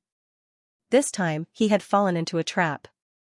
The people from Zhongshan Dojo had been used, and even if Wei Rong had told them about it, they would have had no choice but to be used. This was an overt scheme, and he had indeed instigated it. In reality, he had only asked Xianxia to release a bit of information. The main reason was that the media had created such a huge commotion, and he would have to bear the consequences. Now, he could only slowly wait. However, he knew that Luin would not let him off so easily, and he would definitely have a backup plan. Wei Rong was thinking about how to resolve this matter, as he was not willing to rely on Luin just like that. A few days later, a piece of news shook the Outerverse, and it attracted the attention of countless people to the Great Yu Empire. 5 of the central weaves that bordered Armament Weave had officially announced that they were joining the Great Eastern Alliance. This news was like a thunderclap that exploded in the Outerverse, and everyone knew about it. Before this, including Armament Weave, the Great Eastern Alliance had a total of 10 weaves, and it had been like a colossus lying in the east. Now, it had suddenly gained 5 more weaves, and its strength had increased by half. This shocked countless people. Armament Weave had been defeated, and the Central Weaves knew that they were in trouble. The Great Eastern Alliance had obtained a stepping stone to invade the Central Weaves, but who would have thought that the Great Eastern Alliance would silently pull away 5 of the weaves? Military express routes had been established in all 5 of the weaves, and the impact of this was not something that Armament Weave could compare to. It was just like when the Great Eastern Alliance had first been established. However, a few days later, a second piece of news was released that left everyone speechless. The end of the year was too busy, too tiring. In the Eastern Weaves, the future Weave, Dongli Weave, announced that it would join the Great Eastern Alliance. Soon after, 2 more Weaves joined the alliance.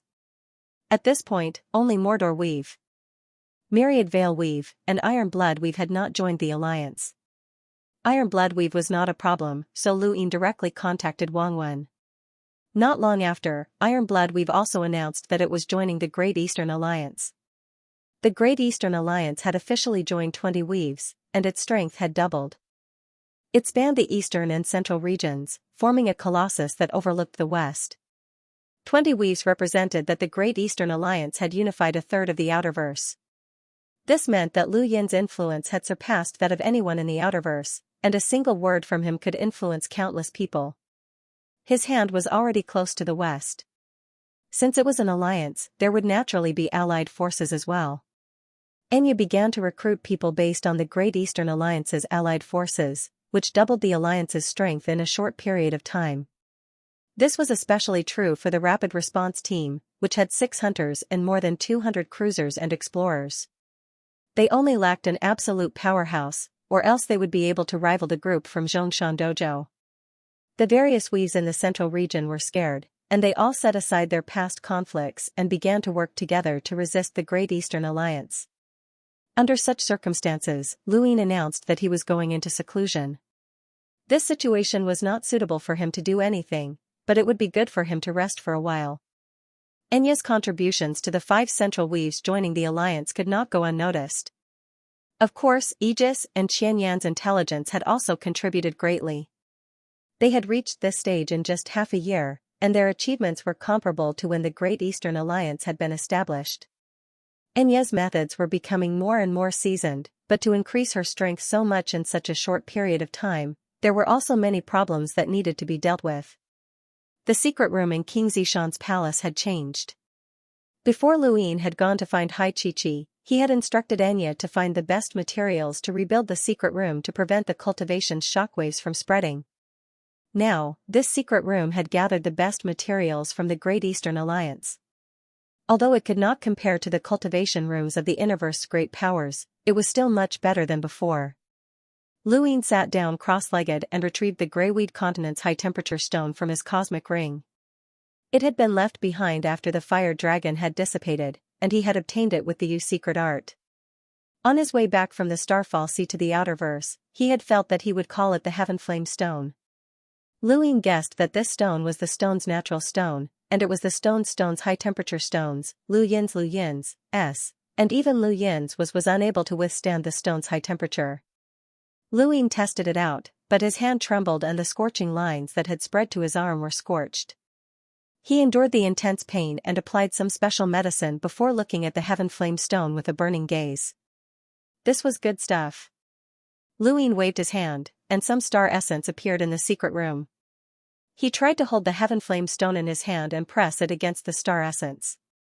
The next moment, the extremely high temperature rapidly evaporated the star essence at a rate that was even faster than the Dowsorsek's ruined furnace. At the same time, his body was branded by the high-temperature stone, and it was also withstanding the high temperature. The two energies fused together, and a red barrier appeared around his body. Star energy was absorbed into the barrier at a speed visible to the naked eye, and then into his body. This environment was exactly the same as the Dowsorsek's ruined furnace and the cannon in Myriad City. Luyin was also ecstatic about the speed at which star energy was absorbed. A single stone had created a unique cultivation environment that was the same as the furnace and cannon. This was no longer a matter of absorption speed, but rather of devouring. However, this was still not enough. Luyin circulated his serious art, and 99 stars revolved around him as he took out another batch of star essence. As more star essence evaporated, the red barrier grew larger, and with the addition of his serious art, the star essence on the ground was completely gone. Luyin did not hold back as he took out another batch, and then another, and another. There were countless cultivation methods in the current universe, and someone must have found a way to rapidly absorb star energy like Luyin's. Luyin knew that his own cultivation speed was very fast, but he did not neglect others. 10 days later, he had consumed a considerable amount of star essence. The temperature of the Heaven Flame Stone in his hand had decreased, and the rate at which the star essence was evaporating had also decreased. Luyin continued to cultivate. A month quickly passed, and he had absorbed 160,000 star essence, which was the total amount of star energy he needed to complete his fourth cycle. In other words, he had used the Heaven Flame Stone to assist his cultivation, and it had only taken him a month to complete his fourth cycle as an explorer. As long as he could complete one more cycle, he would become a cruiser. The most common cultivator would only need 800 star essence to complete 4 cycles, but Luyin had required 160,000 star essence, which was an extremely exaggerated figure. Even if he accelerated his cultivation with 99 stars, it would still take him 200 years, but Luyin had accomplished this in a single month. This was the effect of the Heaven Flame Stone. It was able to roast his body at high temperatures and evaporate star essence. He did not know what other people's fastest absorption speed was, but it should not be as exaggerated as his. He always felt that his body was different, and it was constantly strengthening. It was the same for his spiritual force, which was very strange. Perhaps it was related to his lost memories. Luyin shook his head and stopped thinking about it. He put the Heaven Flame Stone away. The stone's current temperature was not very high, and most hunters would be able to withstand it. This kind of high temperature was useless to him, and he wondered if he could replenish the stone's extreme heat in a month. He suddenly thought of a problem. If this stone really was the source of a fire dragon's power, then it would be the same as him using up a fire dragon in a month of cultivation. That was too extravagant. Luyin walked out of the secret room and felt comfortable all over. He went to the courtyard and listened to Zhao Ran hum a little tune, which made him feel very relaxed. "Your Highness, you've come out. Have a taste of the new flower tea." Zhao Ran looked at Luyin expectantly as she blinked. Luyin nodded. "All right, I'll have a cup." Zhao Ran was very happy, and she brought out a cup of thick green flower tea. Luine stared blankly at it. This is tea? That's right. Your Highness, have a taste. Zhao Ran looked at Luine happily. Luine did not want to disappoint her. Although this, flower tea looked horrifying, he still took a sip. His eyes lit up, it was delicious. He could not help but drink the entire cup in one go. He looked at Zhao Ran in astonishment. This is pretty good. Have another cup. Zhao Ran cheered. That's great. As long as your Highness likes it. She then poured another cup. Luine had never tasted such delicious tea before. Actually, it could not even be considered tea, as Zhao Ran might have misunderstood the word tea. This tea was more like a beverage, and it tasted even better than the drinks he had at the Daystar Line and the Amethyst Company. Zhao Ran, make more of this flower tea in the future, Luine said. Zhao Ran hurriedly complied, feeling a sense of accomplishment. After resting for half a day, Enya heard that Luine had come out of seclusion and immediately requested an audience.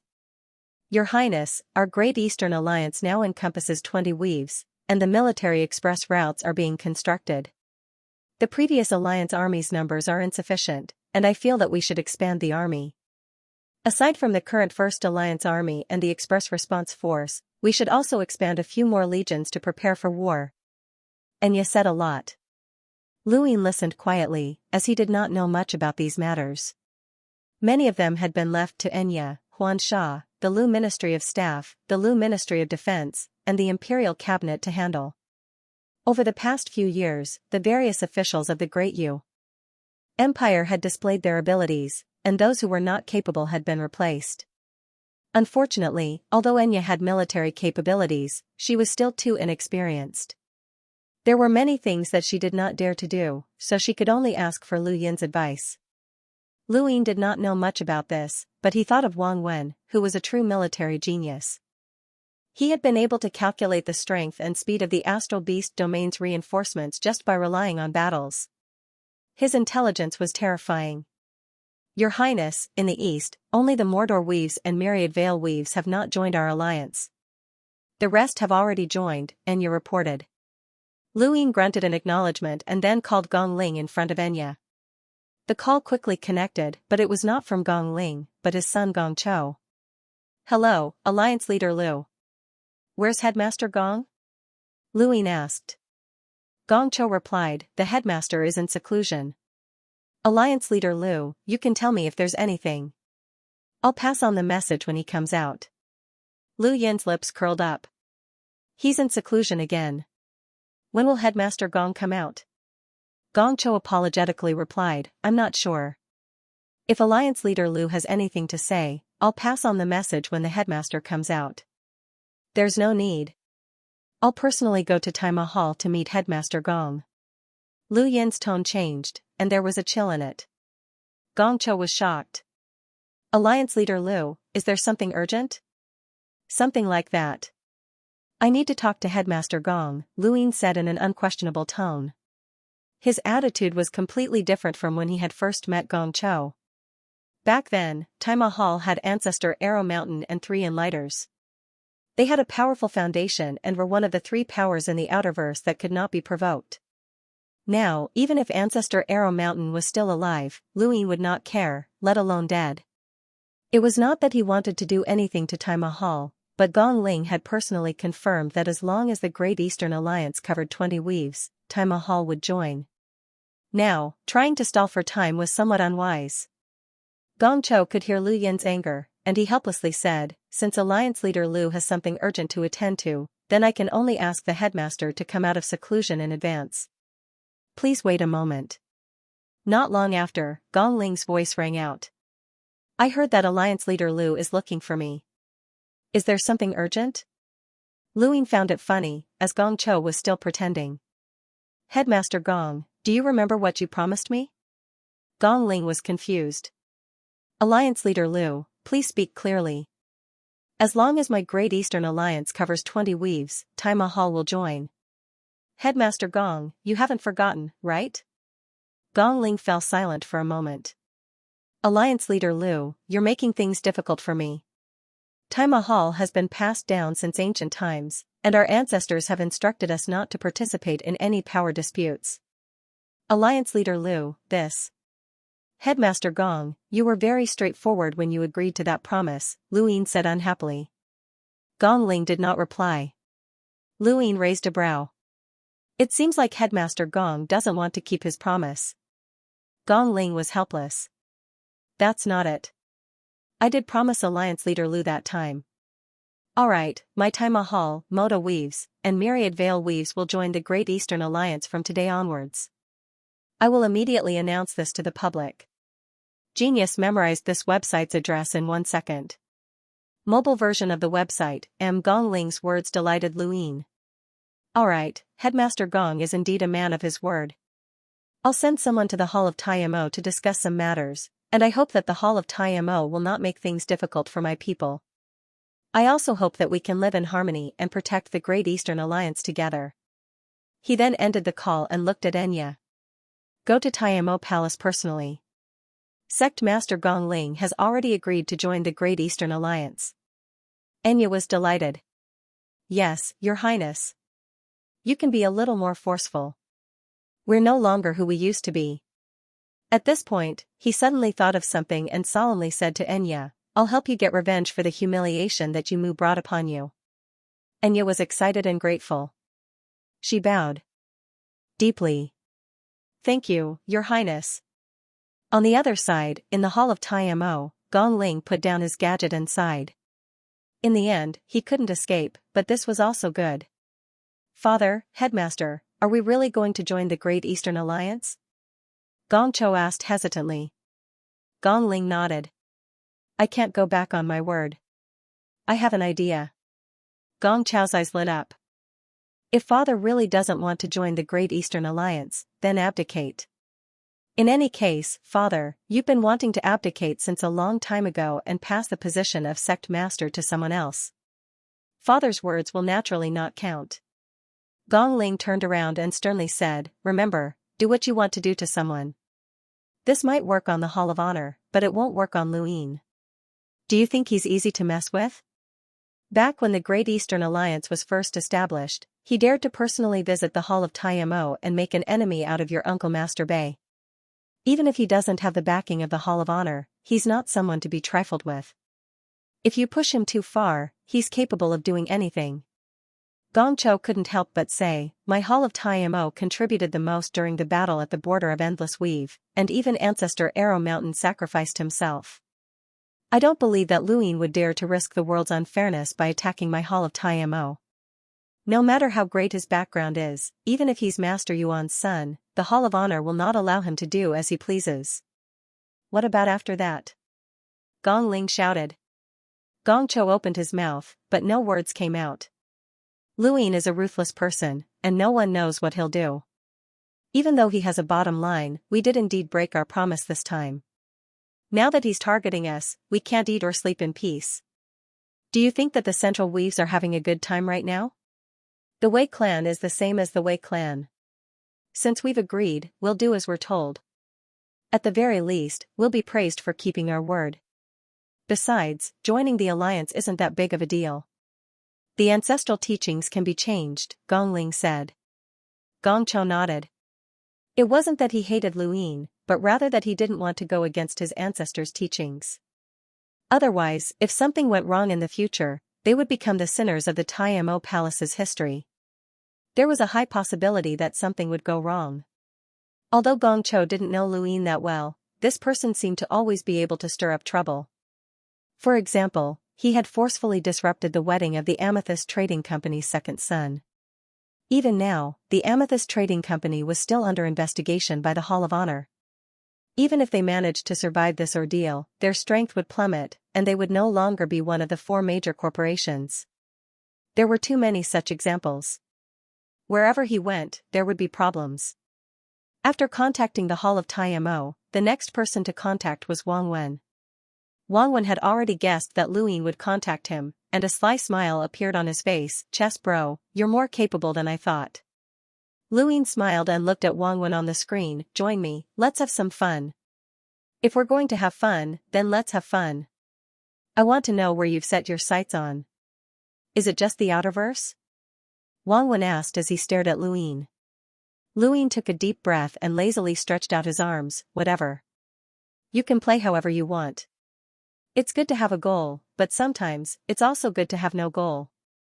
Wherever you look, it's only me. Earth. Wang Wen laughed. Chess bro, you're too arrogant. Do you want to leave your name in history?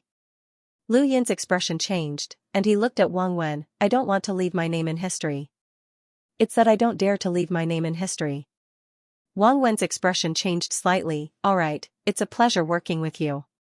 From now on, I, Wang Wen, will be the chief strategist of the Great Eastern Alliance and the Great Yu Empire. I'll contact Xianxia, and at the same time, I'll give you a present. You'll definitely be happy. After ending the call, Lu Yin gave Xianxia a few instructions. Xianxia wasn't too willing to accept Wang Wen's leadership, but she couldn't refute Lu Yin's orders. Wang Wen was very efficient, and Xianxia had given him all sorts of information about the Great Yu Empire that day. He had found 3 well-hidden spies with high statuses, and one of them had even been nominated to join the Lu Ministry of Defense. Joining the Lu Ministry of Defense was equivalent to stepping into the upper echelons of the Great Yu Empire. Wang Wen had only needed to look through all the information to find such a spy. According to Wang Wen, there were far more than 3 spies, but there was no need to dig out all of them. They could be useful in the future, and the spies that Wang Wen had dug out were the ones that could truly cause the Great Yu Empire to suffer losses. Wang Wen's abilities weren't limited to just that. He had spent several days revising the regulations, adjusting the military's deployment, and establishing a new legion. Xianxia was dumbfounded, as she couldn't imagine how someone who had never been to the Great Yu Empire could accomplish all of this. Although Lu Yin was very confident in Wang Wen, he didn't believe that the man could be so godly.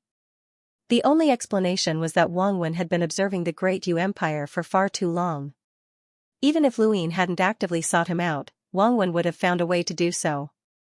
Some people weren't suited to being cooped up in one place for their entire lives. Iron Bloodweave was just a place where Wang Wen cultivated. Of course, he wasn't cultivating his battle prowess, but rather his brain.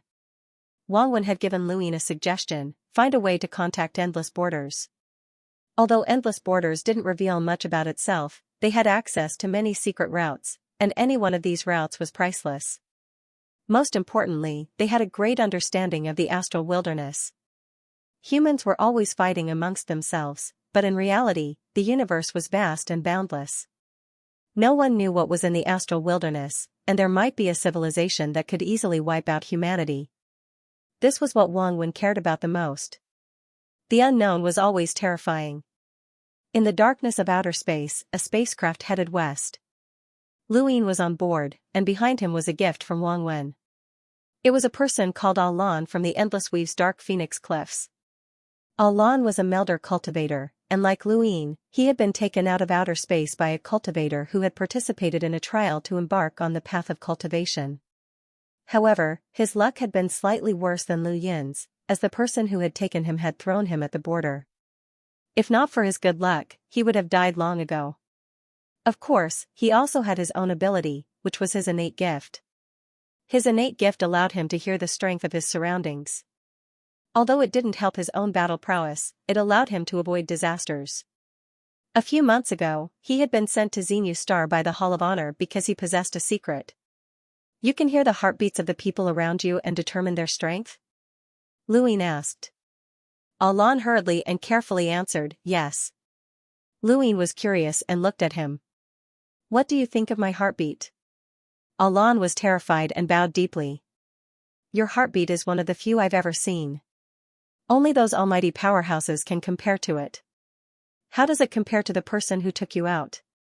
Lu Yin asked. He was referring to Finhaz, as he was the one who had taken Alan away. Alan hurriedly answered, you're much stronger than him. Lu Yin retracted his gaze. It didn't matter if Alan was telling the truth or not, the secret that he possessed was the most valuable. This was Lu Yin's second visit to Myriad City. Unlike the first time, he was able to enter directly without anyone stopping him. This was a privilege that only almighty enlighters were able to enjoy. When he saw Myriad City, Lu Yin suddenly recalled something. Entering Myriad City required a seal on one's wrist to determine one's wealth and status. It had originally been a very simple verification method, and Luin had initially thought that it was to make it easier for those who entered Myriad City to discuss business. However, during the previous battle at Myriad City, he had discovered that this seal was not as simple as it seemed. It was just like the altar at Skyfire Dojo. When it was launched, only those who had a seal on the back of their hand would be taken away, and the rest would not be affected. Myriad City's seal was very likely similar to that one. It could be used to take people away, but it could also be used to lock onto certain people and launch precise attacks. Myriad City itself was a war fortress, and everyone who entered would be sealed, which was equivalent to being locked onto. Anyone who moved would die. Unless one snuck in like the Neo-Human Alliance's Corpse Kings, there was no way to avoid it. Luin raised his wrist and entered Myriad City. The seal automatically appeared, and there was no need for a second seal.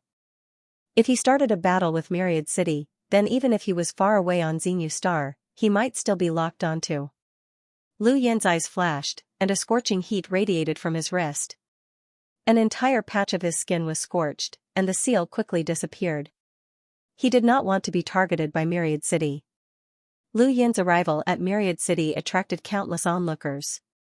His current status was different from before, and his influence extended to the Central Weaves. Even the Western Weaves did not dare to underestimate him. Myriad City's city lord, Xianxia, personally came out to welcome him. Alliance leader Lu, your presence brings light to Myriad City, Xianxia said warmly. Luin smiled. City Lord Qiong is too courteous. I'm only here to meet a friend. It's truly a sin for the City Lord to personally welcome me. Haha, Alliance leader Lu is no ordinary person. This is what I should do. Xianxia walked in front of Luin. May I know which friend Alliance leader Lu is here to meet? I can lead the way, Xianxia asked as he looked at Luin. Lu Yin's lips curled up. There's no rush. We parted in a hurry last time at the City Lord's mansion, and I didn't have the time to tour it. I wonder if the City Lord would welcome me to visit again. Xianxia's expression changed, but it only lasted for an instant before he hurriedly smiled. Of course you're welcome. She misses Alliance leader Lu very much. Please. Please. Luin smiled and followed Xianxia. In a corner of Myriad City, within the Wei family's mansion, the atmosphere was tense, and everyone's eyes were filled with despair. Luin was here, and he was the main culprit who had destroyed their Wei family. They hated him, but they also feared him. At this moment, they only hoped that Luin would not remember them and that Myriad City would protect them. In the Zhu family's mansion, Zhu Jia looked at the sky, not knowing why Luin had come. Luin already knew that Wei Rong was hiding in the City Lord's mansion, so he could not be brazenly asking for Wei Rong. If that was the case, Xianxia would definitely not agree to it for the sake of Myriad City's reputation, and they might even start a war. Father, I'll go take a look, Zhu San said. Zhu Jia thought about it and then nodded. You're acting just like before. Got it. Genius memorized this website's address in 1 second. Mobile version of the website, Lu Yin's arrival caused countless people's imaginations to run wild, especially when news of the Moto Weave and Myriad Veil Weave joining the Great Eastern Alliance had just spread. Everyone was guessing whether or not Luin was trying to rope in Myriad City. Countless powers in the Central Weaves requested to contact Wan Qianqing, but the powers in the Western Weaves were even more nervous. They were afraid that Wan Qianqing would agree to join the Great Eastern Alliance. That would mean that not only would Luin be able to directly meddle in the Central Weaves, but he would also be able to use Wan Qianqing as a stepping stone to meddle in the Western Weaves. It would be similar to how Luin had waged war against Armament Weave, as he had done so in order to incorporate distant lands into his territory. Many people thought of the two battle plans that had been exposed back then. They couldn't be real, right? The grandeur of the City Lord's mansion reflected the word rich everywhere. This was not Lu Yin's first visit to the City Lord's mansion. The last time he had been here, he had seen Phantom Thorn's corpse, but he had not been able to take a look around. This time, however, he wanted to take a good look around. Xianxia was a woman, and there were many rumors that she wanted to marry Luin, so it wasn't convenient for her to personally welcome him. However, she still waited in the city lord's manor and even personally prepared some snacks. In a secret underground room of the city lord's mansion, Wei Rong was quietly reading a scroll. He was even less nervous now that Luin had arrived, as this meant that Luin knew that he was here. If Luin had the ability, then Wei Rong could take him away. He followed Xianxia into the residence, where Xianxia had a maid carry some snacks and wait for him. "Brother Lu, why didn't you tell me in advance that you were coming? I could have prepared more desserts." Xianxia pretended to reprimand him as she personally took out a dessert and handed it to him. Today, she was dressed exceptionally beautifully. She had changed from her usual male attire to female attire. Her already beautiful appearance was even more meticulously dolled up, making her exceptionally alluring. As he looked at the desserts that Xianxia had brought over, he suddenly had the feeling that if he married this girl, Yenner would be taken advantage of. When he thought of this, he laughed dryly. "I'm not hungry, and I don't really feel like eating." "Miss Xia, you don't have to be so polite." Xianxia rolled her beautiful eyes and looked at Jasper Mountain Sea. "Father, you can go ahead. Brother Lu is my friend, so I'll show him around." She then looked at Luin. "Brother Lu, you don't mind, right?" Luin smiled. "That would be for the best." "Please help yourself, city lord." Xianxia said, "If that's the case, then I'll be rude." "Xia, show Alliance Master Lu around." Xianxia replied. After Jasper Mountain Sea left, Xianxia's expression changed, and she waved a hand to dismiss the surrounding people. She then looked at Luin solemnly. "Brother Lu wouldn't have come here for no reason. Tell me, what's your goal?" Luin was puzzled. "Everyone knows your personality. How did you become like that? And he's wearing female clothes?" Xianxia smiled slyly. "If I don't do that, how can outsiders be sure that I like Brother Lu?" Luin was curious. "What's in it for you?" "Of course, there are fewer flies," Xianxia said. "Son-in-law of Myriad City? That's a very attractive title. It looks like you've made quite a few enemies for me." Xianxia smiled. "Brother Lu won't care. In the entire Outerverse, there's only one person of the same age that Brother Lu cares about, the 10 Arbiters, the Divine Fist." Lu Yin's eyes narrowed. "Wrong. He's not the only one. I care about you, Wang Wen, and even the one hiding in your residence." Xianxia's expression changed. "The one in my residence? Brother Lu, are you sure?" Luin looked up at the sky. "Have him come out. I'll have a chat with him. Don't worry, I won't fight. I'll just talk." Xianxia frowned. "Brother Lu wants to use his family to threaten him?" Luin shook his head. "I'm not that despicable. It has nothing to do with his family." "All right, have him come out." Xianxia gave a few instructions to her gadget. Since Luin had come, then he must have absolute confidence. There was no need to hide anything from him, and she also wanted to see how Luin was going to take Wei Rong away. Luin had originally wanted to use Zhu San to expose Wei Rong's use of Lan Si to force Wei Rong into submission, but the gift that Wang Wen had given him made it so that he did not need to do so. However, this had also brought trouble to him, as he would have to deal with the people from the Great Mountain Dojo. However, this was a small matter. While the Great Mountain Dojo dared to cause trouble for Myriad City, they definitely would not dare to cause trouble for Luin. Wei Rong calmly walked towards Luin, and there were no visible fluctuations in his expression. After the battle that had wiped out the Wei family in Armament Weave, this was the first time the two had met, and it was also the first time they had spoken. "I believe that you have the confidence to take me away. Tell me," Wei Rong said calmly. Luin looked at Xianxia. Xianxia frowned, as she did not want to retreat. "If she hears this, it won't do you any good," Luin said to Wei Rong. Wei Rong looked at Xianxia. "Sorry." Xianxia snorted and then turned to leave. After Xianxia left, Luin and Wei Rong exchanged glances. "Wang Wen has joined the Great Eastern Alliance." Wei Rong's eyes flashed. "That's not surprising. It looks like I was his gift to you." "What did he do?" Luin waved his hand, and Alan, who had been following them from a distance, walked over. He had an apprehensive expression on his face, and he was so nervous that even his breathing was ragged. He was just an ordinary cultivator who had been abandoned at the border. And he had never been to a place like Myriad City before, much less the city lord's mansion.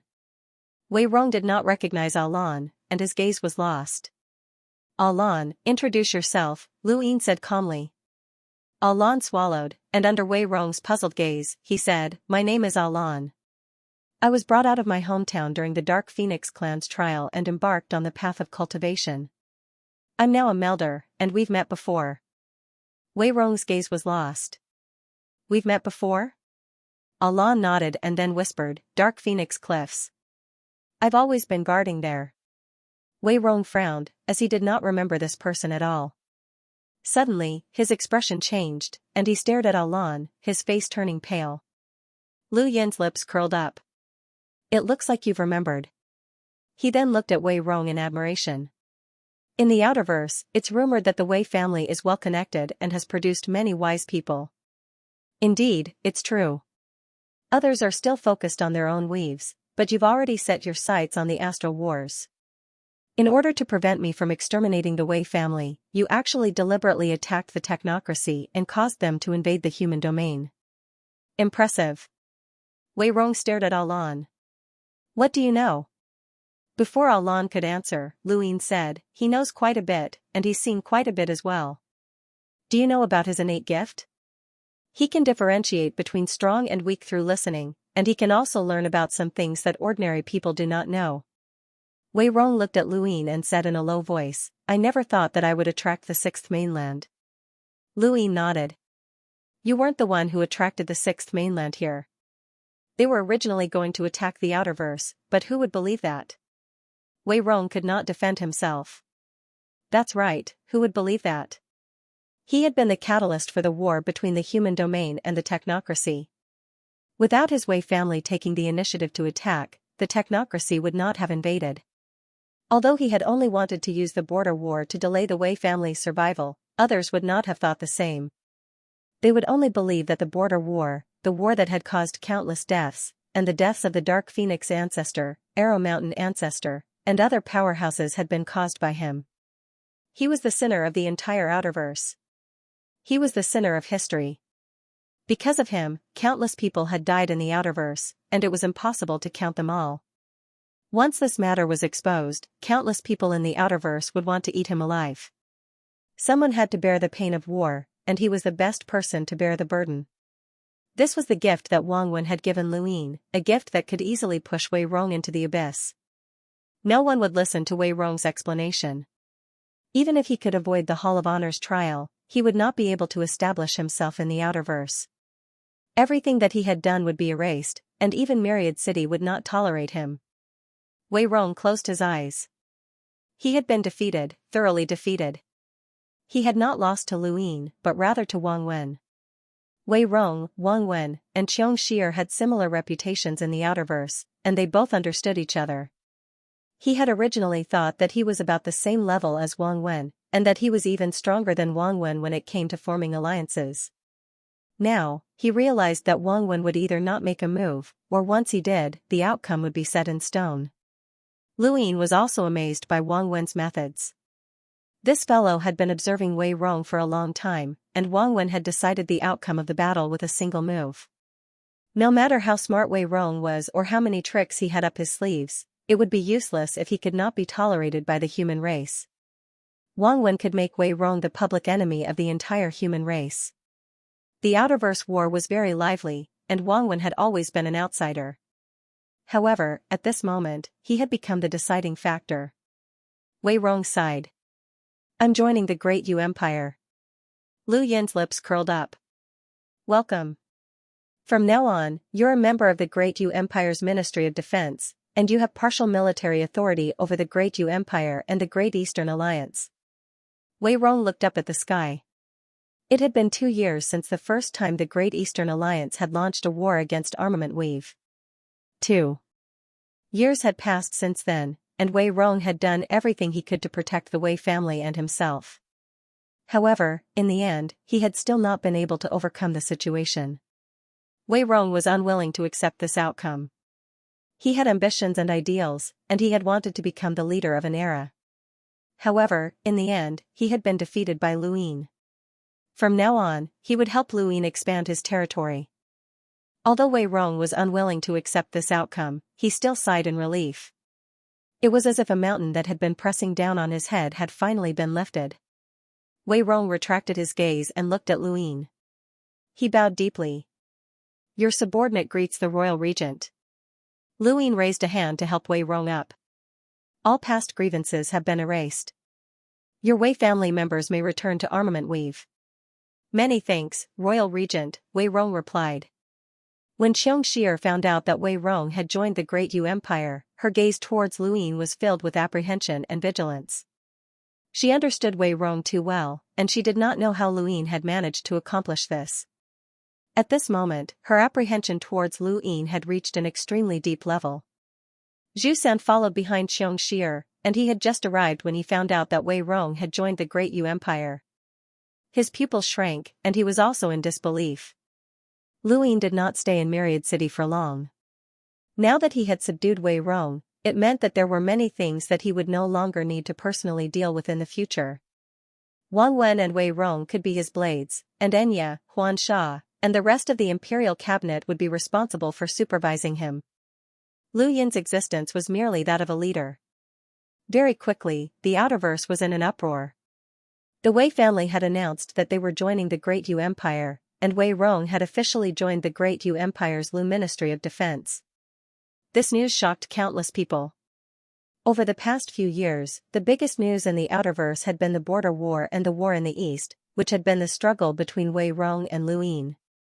Now, both had finally come to an end with Wei Rong's surrender. Please remember the domain name of this book, .com wonderful book mobile version website.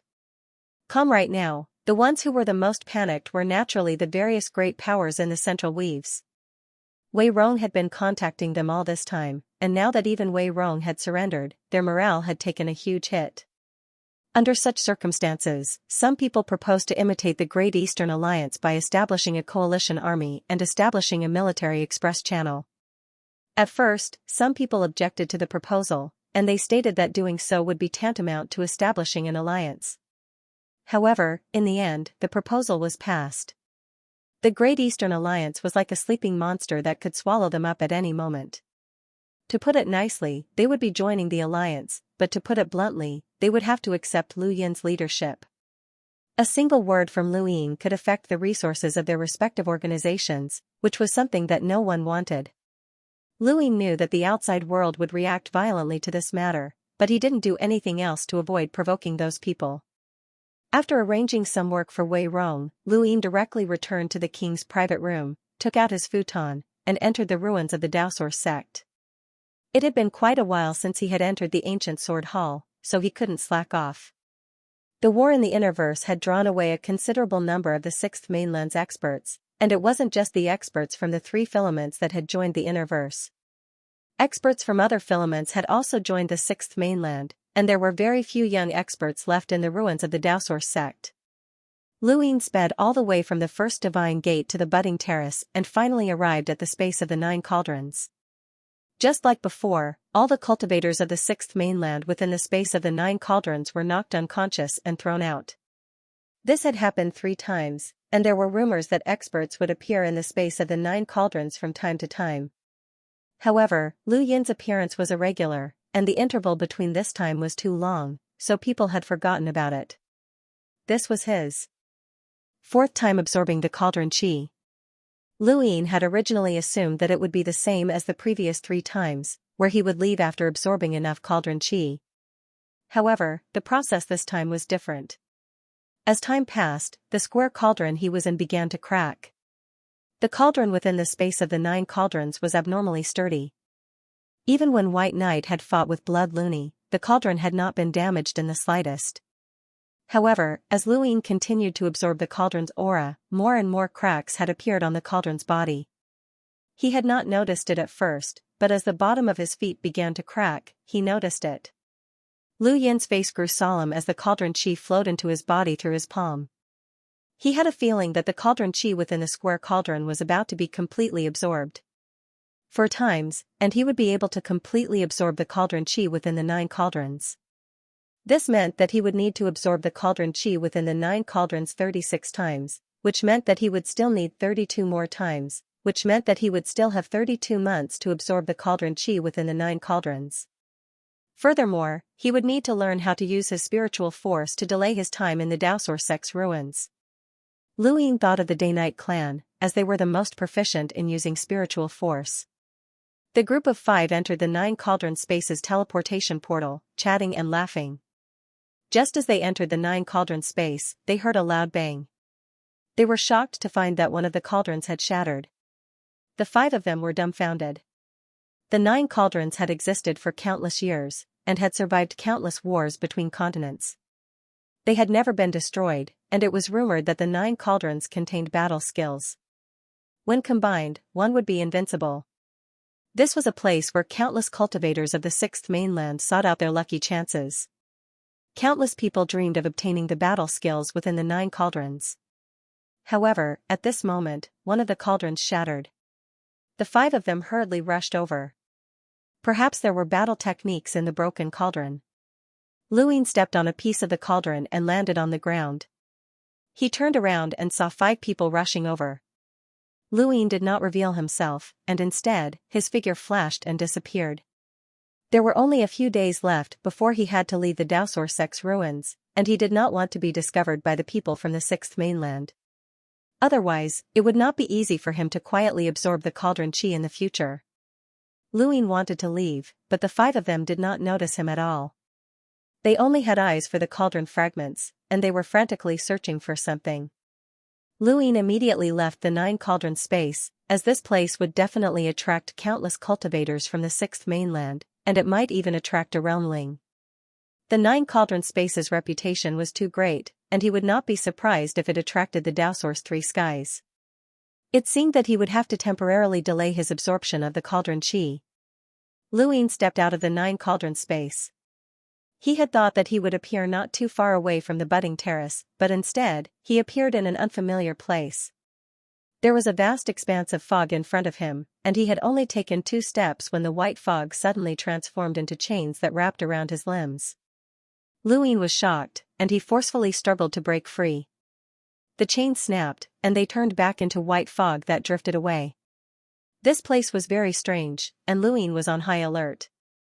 Suddenly, the white fog transformed again, and this time, it transformed into a long sword that stabbed at him. Lu Ying casually waved his hand and broke the long sword, causing it to turn back into fog and dissipate. He did not know what this place was. The fog around him seemed formless and untouchable, but it could transform into a weapon that could kill. Fortunately, it was not powerful enough, or else he would have been worried. With every few steps, the fog would transform.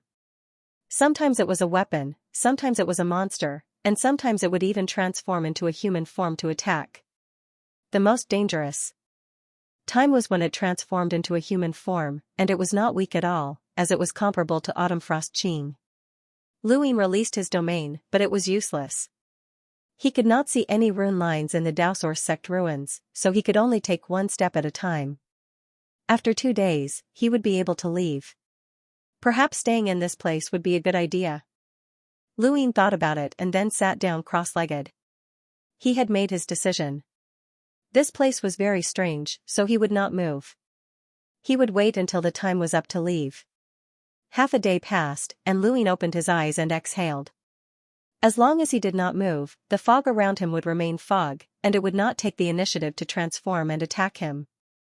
There was still more than a day left, and Lu Yin's mind settled down as he silently recited the Stonewall Scriptures.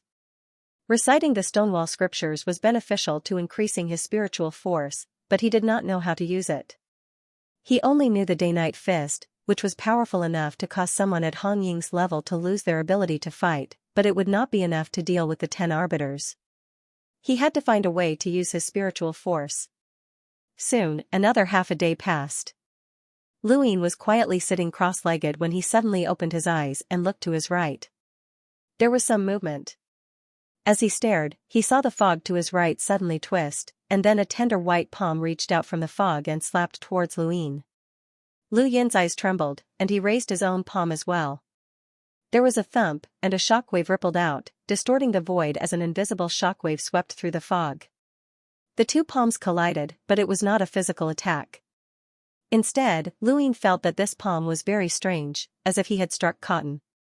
His strength had clearly been firm, but it had been dispelled. Then, an invisible force exploded and forced him back several steps.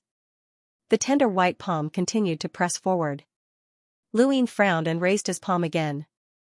This time, he used 50 stacks. There was a thump, and he felt the same sensation.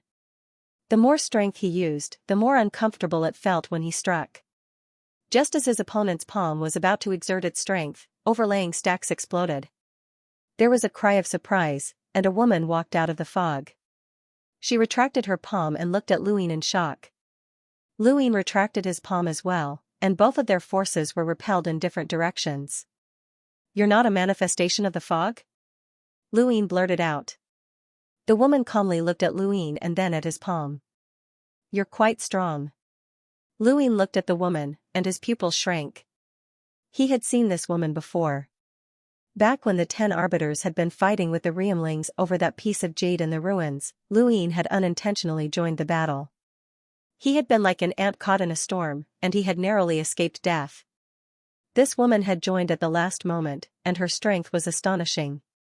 She was definitely at the level of a realmling. Luin had never expected to meet her here. He had not fought with her back then, but he could sense her strength. He remembered that someone had called her Maiden of Faith. The woman looked at Luin with a puzzled expression. It was this person again. She also remembered Luin, not because of his strength, but because of her intuition. The first time they had met, she had felt a sense of closeness to this person, as if their bloodlines had resonated. Now that they had met again, that feeling had returned. This person was definitely related to her. "Do you feel anything when you see me?" the woman asked as she looked at Luin seriously. Luin blinked. "What do you feel?" "Seventh bro, is she hinting at you to confess?" the monkey asked strangely. The woman looked into Lu Yin's eyes, as if trying to figure something out. "Do you know me?" Luin shook his head. The woman was disappointed, as she could tell from Lu Yin's eyes that he really did not know her.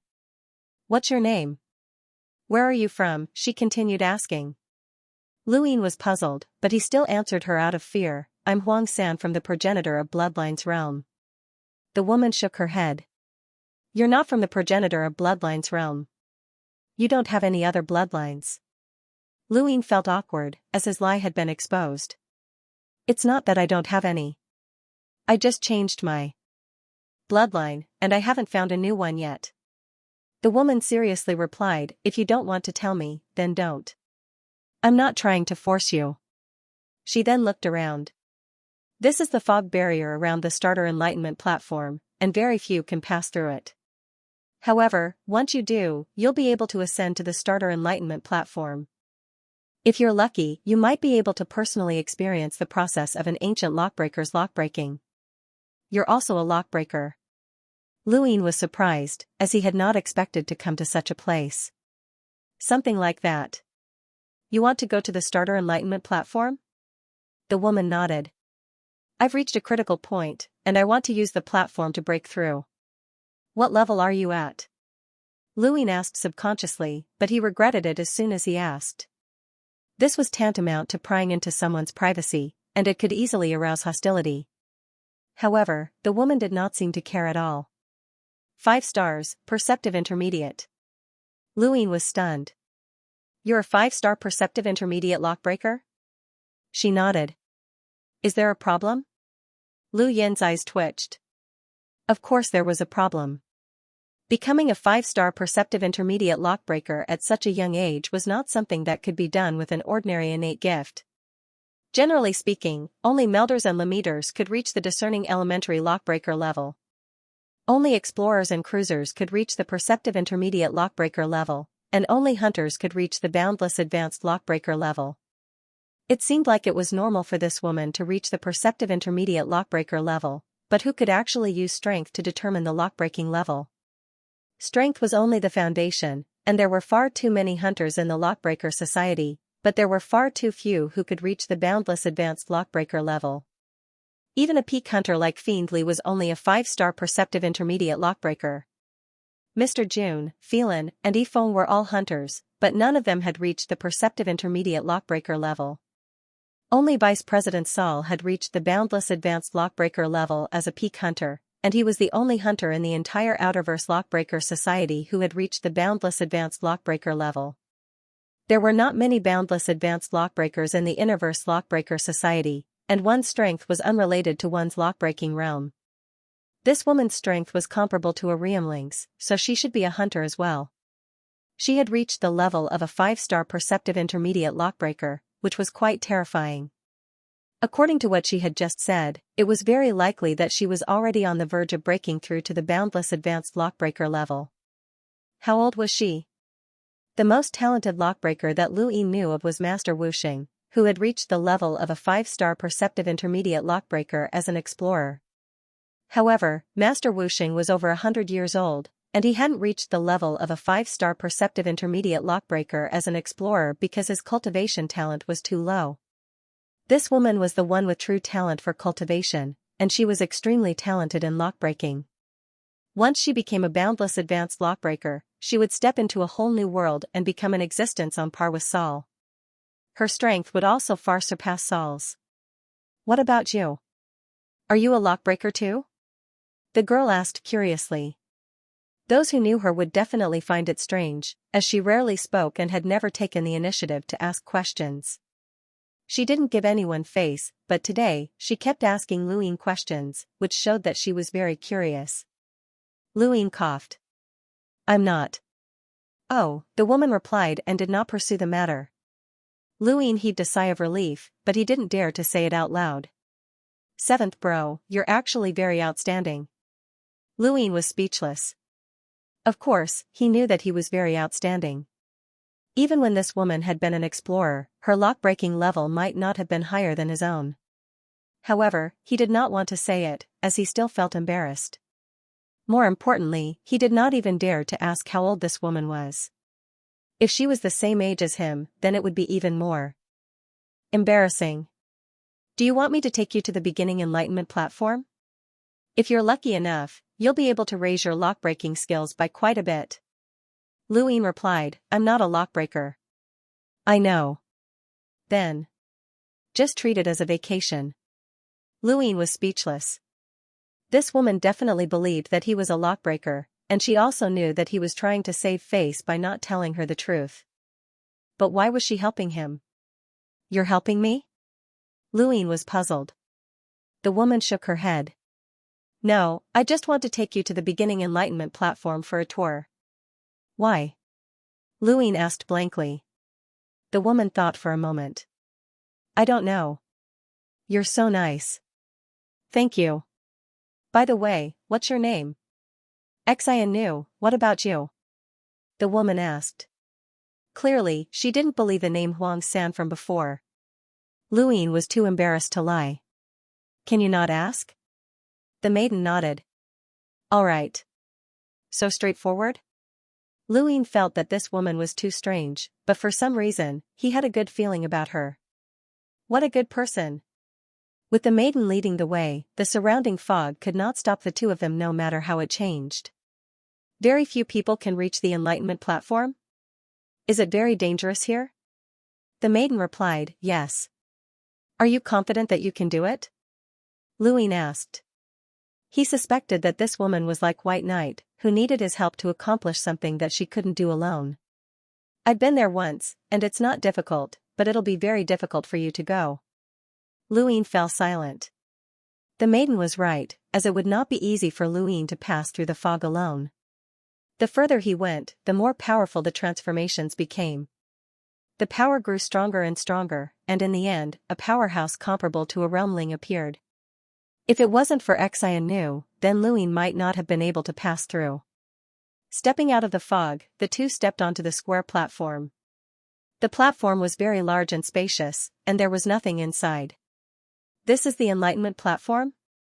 Lu Yin was puzzled.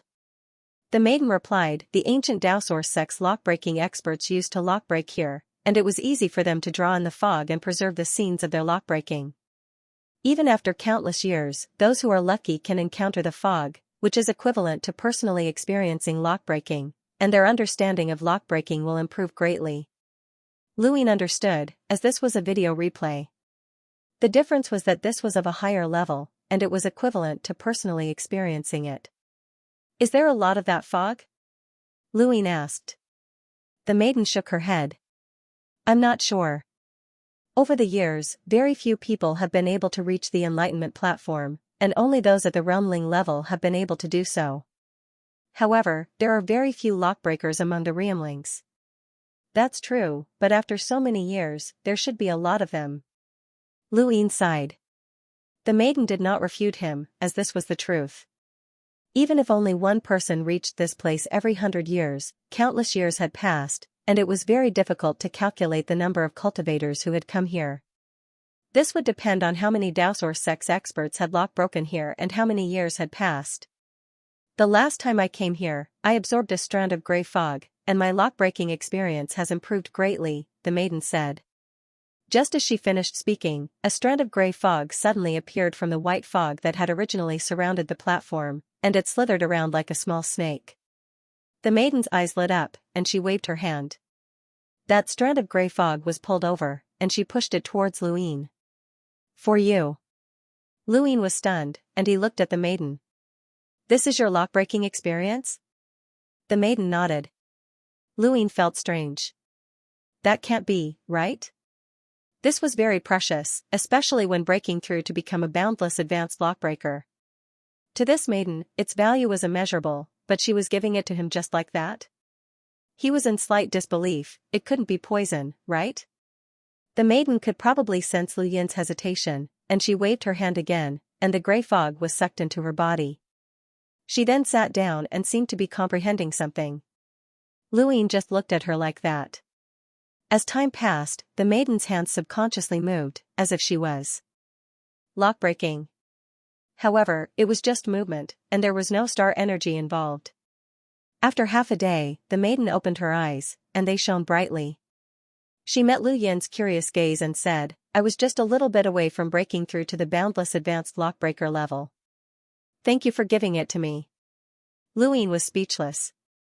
This woman had found the fog herself, and he had not absorbed it because he was worried that it would be poisoned. Now, he was being thanked instead. This woman was too much, and it made him feel a little ashamed. In less than a day, he would have to leave the Dowsor sex ruins. According to the maiden, the probability of the grey fog appearing was not high. She had only absorbed 2 strands of grey fog the last time she had been here for more than a month. This time, she was lucky to have encountered it as soon as she arrived. Luin did not expect the grey fog to appear again, as he could only stay here for a short period of time. However, his luck was indeed good, and after a few hours, another strand of grey fog swam past. The maiden's eyes lit up, and she waved her hand, guiding the grey fog towards Luin. This time, it's for you.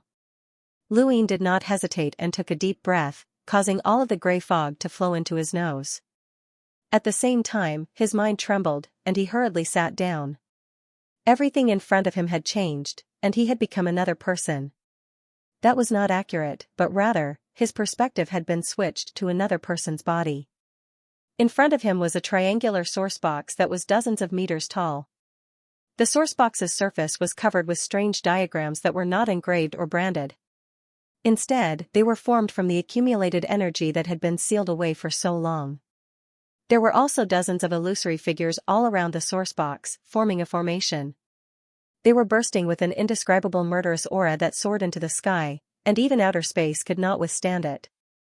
Luin was shocked, as these illusory figures were the source box's murderous aura, and even outer space could not withstand it. He did not know the exact power levels of these illusory figures, but based on his intuition, they should be at least 200,000 power levels, which meant that this source box was at least at the boundless advanced level. At that moment, the person that Luin had merged with moved. He raised a hand, grabbed one of the illusory figures, and crushed it. The instant that figure exploded, the layer of energy on the surface of the triangular source box also cracked apart. Luin was stunned, as he had no idea how this person had done it or how he had made such a judgment. He could not understand. As time passed, the triangular sourcebox was rapidly decomposed, and the energy that had been sealed away for so long continuously disappeared. Luin gradually began to see something, as if this fusion of perspectives allowed him to more accurately comprehend his lock-breaking experience. After an unknown amount of time, the triangular sourcebox still had not been successfully unlocked. The scene in front of Lu Yin's eyes changed, and he opened his eyes to see a curious maiden Xian. Luin did not speak, and he simply raised a hand. Star energy converged, then dissipated, converged again, and dissipated again. The star energy that he could see had changed slightly. How should he describe it? A person only saw the surface. His eyes had been modified by the rune technology, and he was able to see the rune lines, which could be considered as seeing the surface layer. Now, he was able to see an even deeper layer. His star energy control had reached the heavenly intelligence realm. Lockbreakers cared the most about their star energy control, which was ranked from the lowest to the highest: the subtle realm, the cloudwalker realm, the heavenly intelligence realm, the divine eye realm, the world realm, and the arcane creation realm.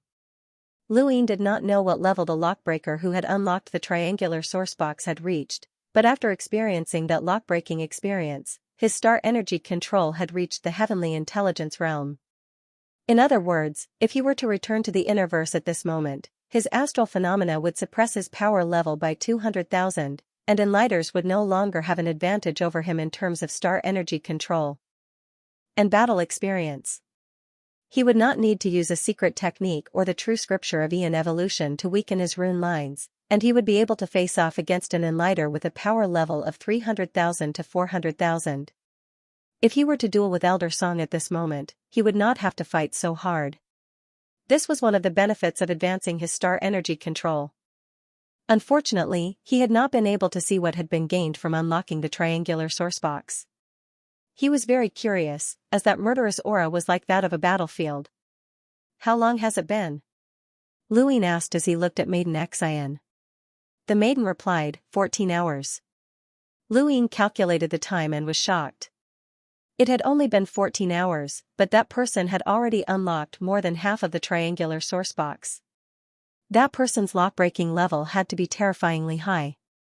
After that, the two of them waited, hoping that they would encounter the grey fog again. "Sorry, my time is almost up," Luin said to Maiden Xian.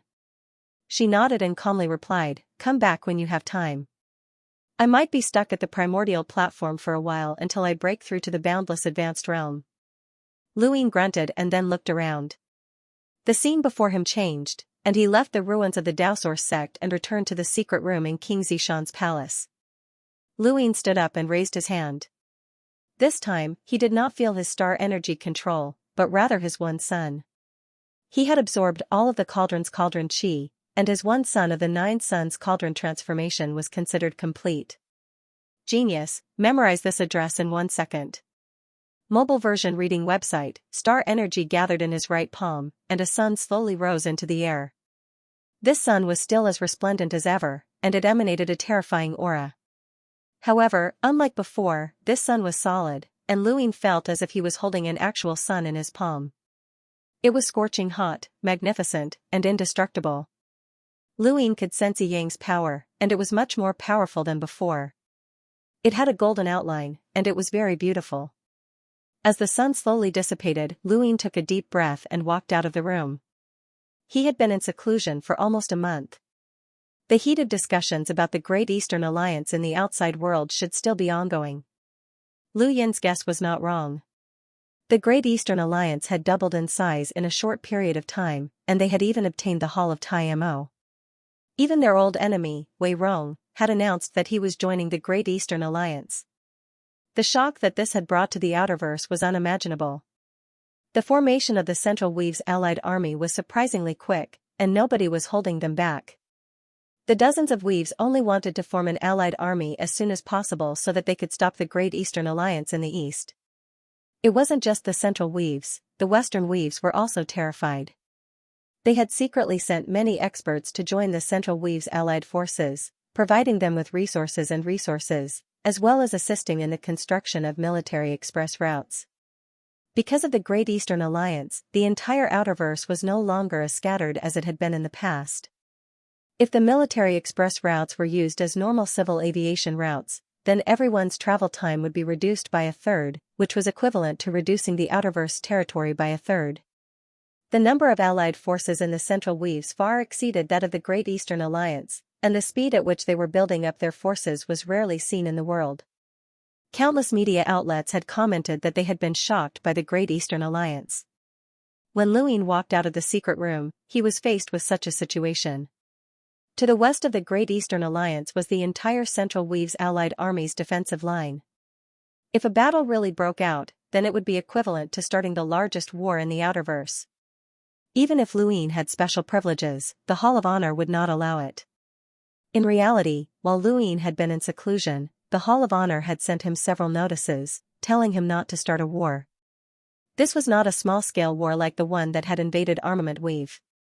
Once a war broke out, it would lead to a war that would engulf the entire outerverse. Luin smiled when he saw the notice. These people were too sensitive, and he obviously wouldn't start a war so easily. War required an excuse, even if it was a fabricated one. Currently, the Great Eastern Alliance had just expanded its territory, and they hadn't gotten used to each other yet. So, starting a war wouldn't be beneficial to him. At the very least, they would have to wait for a while before they could start fighting. However, his gaze turned cold. He wanted to break in, but he couldn't let the Central Weaves Allied army do that. Otherwise, it would be difficult to fight when the time came. With that in mind, he opened his personal terminal and contacted someone. Xianxia Weave was located to the west of Armament Weave, and it bordered Armament Weave. However, it was extremely far from Frostwave Weave. Originally, the two weaves did not have much interaction, but after Armament Weave had been incorporated into the Great Eastern Alliance's territory, Xianxia Weave bordered the Great Eastern Alliance. After the Allied army of the Central Weaves was established, the Saint Lesser Weave was directly connected to the Great Eastern Alliance. Naturally, it became one of the Allied army's most important defensive lines. Amu was in the Saint Lesser Weave. Even though Amu wasn't very powerful and wasn't even a cruiser, he was still a trusted aide of the Umbral Butterfly tribe's young matriarch, Angie. Thus, he still had a certain amount of authority at Xianxia Weave's defensive line. In the starry skies, the battleships were cruising the entire defensive line. As far as the eye could see, there were technological weapons everywhere. Every planet had a weapon network that could sweep through the starry sky. This was the defense line of the Saint Maria Weave. This defense line was very long, and the number of soldiers reached 10 million. The Great Eastern Alliance encompassed 22 weaves, and its might was unparalleled. As long as the entire Central Weave united, its power would instantly surpass that of the Great Eastern Alliance. Secret support from the Western Territories. If the Great Eastern Alliance really wanted to use military force to invade the Western Territories, then the war would be very difficult. Amu had a complicated expression as he looked at Armament Weave to the east. Wei Rong had still been defeated, and as he had expected, this man with monstrous intelligence had terrified him. Even the slightest mistake could be discovered by this person. Ever since he had almost been discovered, Amu had developed a fear and apprehension towards Wei Rong, and he no longer dared to contact Luin. Now that Wei Rong had become one of Lu Yin's subordinates, Amu might be the one directly facing Wei Rong's threat. Amu did not have any confidence in facing Wei Rong, and he did not know what Angie was thinking. She had made an enemy out of Wei Rong, and he did not know if she would be able to persevere. When he thought about Angie and the Umbral Butterfly tribe, Amu's gaze turned cold. He had made the right move back then. Seventh Bro was Seventh Bro, and he was invincible. In that case, the day of Amu's harvest would not be too far away. Just as Amu was thinking about Luin, his gadget rang. Amu looked at it, and his pupils shrank. It was a call from Seventh Bro. He had already deleted it, but he could still recognize it. Amu found a secluded corner and respectfully said, "Seventh Bro." At King Zishan's palace, Luin contacted Amu, as he wanted to know about the situation with the Central Weave's allied forces. "We haven't contacted each other in a long time. I thought that you had forgotten about me." Amu hurriedly explained the situation to Luin. Luin smiled. "Alright, I was just kidding. Tell me about the situation with the Central Weave's allied forces." Amu took a deep breath and then told Luin everything that he knew about the Central Weave's allied forces, including the fact that the Western Weaves had secretly sent reinforcements, as well as all sorts of guesses. Lu Yin's expression turned grave when he heard this, as the situation was worse than he had imagined. Although it was called the Central Weave's allied forces, the allied forces actually consisted of the majority of the forces outside of the Great Eastern Alliance. The main force was naturally the Central Weave's allied forces, and the various great powers of the Western Weaves had also sent reinforcements. There were more than 20 hunters in the entire Central Weave's allied forces, and there were even more cruisers and explorers. Even the number of warships in the Central Weave's allied forces exceeded 10,000. That was 10,000 warships, which was 10 times the number of the Great Eastern Alliance's warships. It was impossible for just the Central Weaves to take out so many warships, and even the Western Weaves might not be able to take out so many warships. There had to be other powers involved. Lu Yin's first thoughts were Myriad City and the Dark Phoenix clan. One had money, and the other had resources. Aside from them, there might be other powers that he did not know about that had intervened. These powers did not dare to openly oppose him, but they were secretly sending reinforcements to the Central Weaves. Lu Yin's gaze turned cold. He had expected that once the Great Eastern Alliance expanded, it would attract the attention of many people, but he had not expected them to be so afraid. It seemed that his actions had been too obvious. No one wanted to have another ruler above their heads. The Outerverse had once been divided according to its structure, but now, no one dared to allow the Great Eastern Alliance to expand. Otherwise, the Outerverse would truly be unified. Amu waited nervously after he finished speaking. Lu Yin was silent for a long time, and then he asked, "Have you found any traces of Shamrock Enterprises, the Mavis Bank, or the Aurora Spacecraft Company interfering?" "Not at the moment," Amu replied. Lu Yin frowned, as he hoped for an affirmative answer. Given the Great Eastern Alliance's current might, these powers still did not care about it. This proved that they did not care about how far the Great Eastern Alliance could go. In other words, they were confident enough to deal with the situation, which made Lu Yin apprehensive. This was the most troublesome part. An exposed enemy was not to be feared. What was frightening was their foundations. The border war had brought out all the old monsters hidden in the Outerverse, which was why Lu Yin had dared to act so recklessly. However, that was only in the Outerverse. Shamrock Enterprises and the other powers' foundations were in the Innerverse, and in their eyes, even if the Outerverse was unified, it would not be much of a threat to them. Lu Yin suddenly looked forward to it. If he really did unify the Outerverse one day and brought the Outerverse momentum into the Innerverse, would these powers really not care? He really wanted to see the expressions of the Day-Night Clan, Sword Sect, Wind Family, and the other behemoths when they saw him. It would definitely be interesting, but that was only if the Innerverse could survive the Sixth Mainland's attack. "Seventh bro?" Amu carefully called out.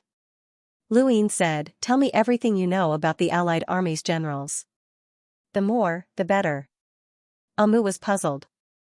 "Seventh bro, what are you planning?" "That's none of your business." "Just tell me," Lu Yin said coldly. Amu did not dare to refute. "Yes, I'll sort everything out as soon as possible."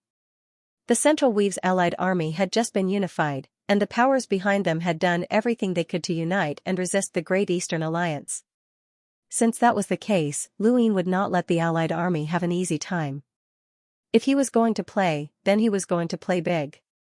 Half a day later, Amu had given Lu Yin all the generals' locations that he knew about. Lu Yin immediately sent the majority of the information to Aegis, and he gave the highest order to kill without mercy. At the same time, he also sent some of the locations to the bespectacled Mist Child and 3i from Mafioso Planet. These were the darkest powers that he possessed, and he wanted to destroy the allied army's arrogance in one fell swoop. No one had expected Lu Yin to make such a big move. The bespectacled Mist Child wanted to refuse, but she did not dare to. She did not have the qualifications to bargain with Lu Yin, so she could only send out all of Mafioso Planet's assassins. 3i controlled the power of pirates and had nothing to do with assassination, but Lu Yin did not believe that he did not have any assassination skills. 3i was also helpless, but he could only carry out the order. The most helpless of all was Aegis, the Central Weave's allied Army's generals were all subordinates of the second management, and it would be difficult to explain to them if they attacked. Star Fox contacted Lu Yin and wanted to refuse. However, Lu Yin's attitude was firm, and he even threatened Star Fox. Star Fox was furious, and he told the black-masked assassin. The black-masked assassin had not expected Lu Yin to make such a big move on his first assassination mission as a member of the first management. However, he did not mind, as Lu Yin was much more important than the people from the second management. Since they were already on board, there was no reason for them to disembark so easily. Actually, Star Fox was most worried that half of the Outerverse would retaliate. If they followed Lu Yin's orders and assassinated Lu Yin, then they would definitely incur the wrath of the masses. We know who the Central Weave's allied army is, and they comprise almost half of the Outerverse. If we attack, we'll suffer great losses, and we might even be surrounded, Star Fox said worriedly. The black-masked assassin remained calm. This time is different from tens of thousands of years ago. Back then, we had no background and were easily surrounded. But this time, if these powers try to surround us, the Hall of Honor will not sit idly by. Will the Hall of Honor help us? Star Fox was uncertain, as he knew too little about the Hall of Honor. In all of Aegis, only the black-masked assassin knew about the Hall of Honor because he had interacted with them before. Thank you for your support, brothers. I'll stay up late tonight and update tomorrow. I'm too busy at the end of the year. Thank you for your understanding, brothers. Thank you. Please remember the domain name of this book, .com wonderful book mobile version, .com the black-masked assassin sneered. The so-called Hall of Honor is just one of the strongest powers. Don't think that they're the protectors of humanity and that they protect the human domain like the Wei family protects Armament Weave. They're not great. Lu Yin is a member of the Hall of Honor, so they'll naturally help him. The others don't matter. Star Fox nodded. I understand. So, should we make a move this time? The black-masked assassin looked at the list of people he needed to assassinate. Some of them were hunters, and they were rather troublesome. Let's do it. It was already late, and Lu Yin stood in the courtyard of King Zishan's palace with his hands behind his back. He looked down at the brightly lit streets below. Xenu Star was now one of the most prosperous planets in the Outerverse, and countless people came here every day. It was equivalent to the Great Eastern Alliance's center of power, and with the existence of the mainland's auction house and the Mavis Bank, it had also become the Great Eastern Alliance's economic center. Most importantly, in the Eastern Weaves, only the Xenu Star Mavis Bank's branch had star essence for exchange. This was to facilitate shopping at the mainland's auction house. Lu Yin's domain enveloped the area, allowing him to see many things that happened in the night and hear many secrets. Of course, these secrets were useless to him, as they were just ordinary people's worries. Below King Zishan's palace, the former bar had been renovated. Ever since the palace had been reopened, the price of the bar's location had skyrocketed. Countless people wanted to buy it, but the owner was shrewd and stubbornly refused to sell it. Anyone who could open a bar below King Zishan's palace had to have a powerful background. Now, the price of the bar's location had increased by tens of thousands of times. Once the owner sold the bar, he would have no worries for 10 or even 100 lifetimes. However, the owner still refused to sell it, and he even renovated it.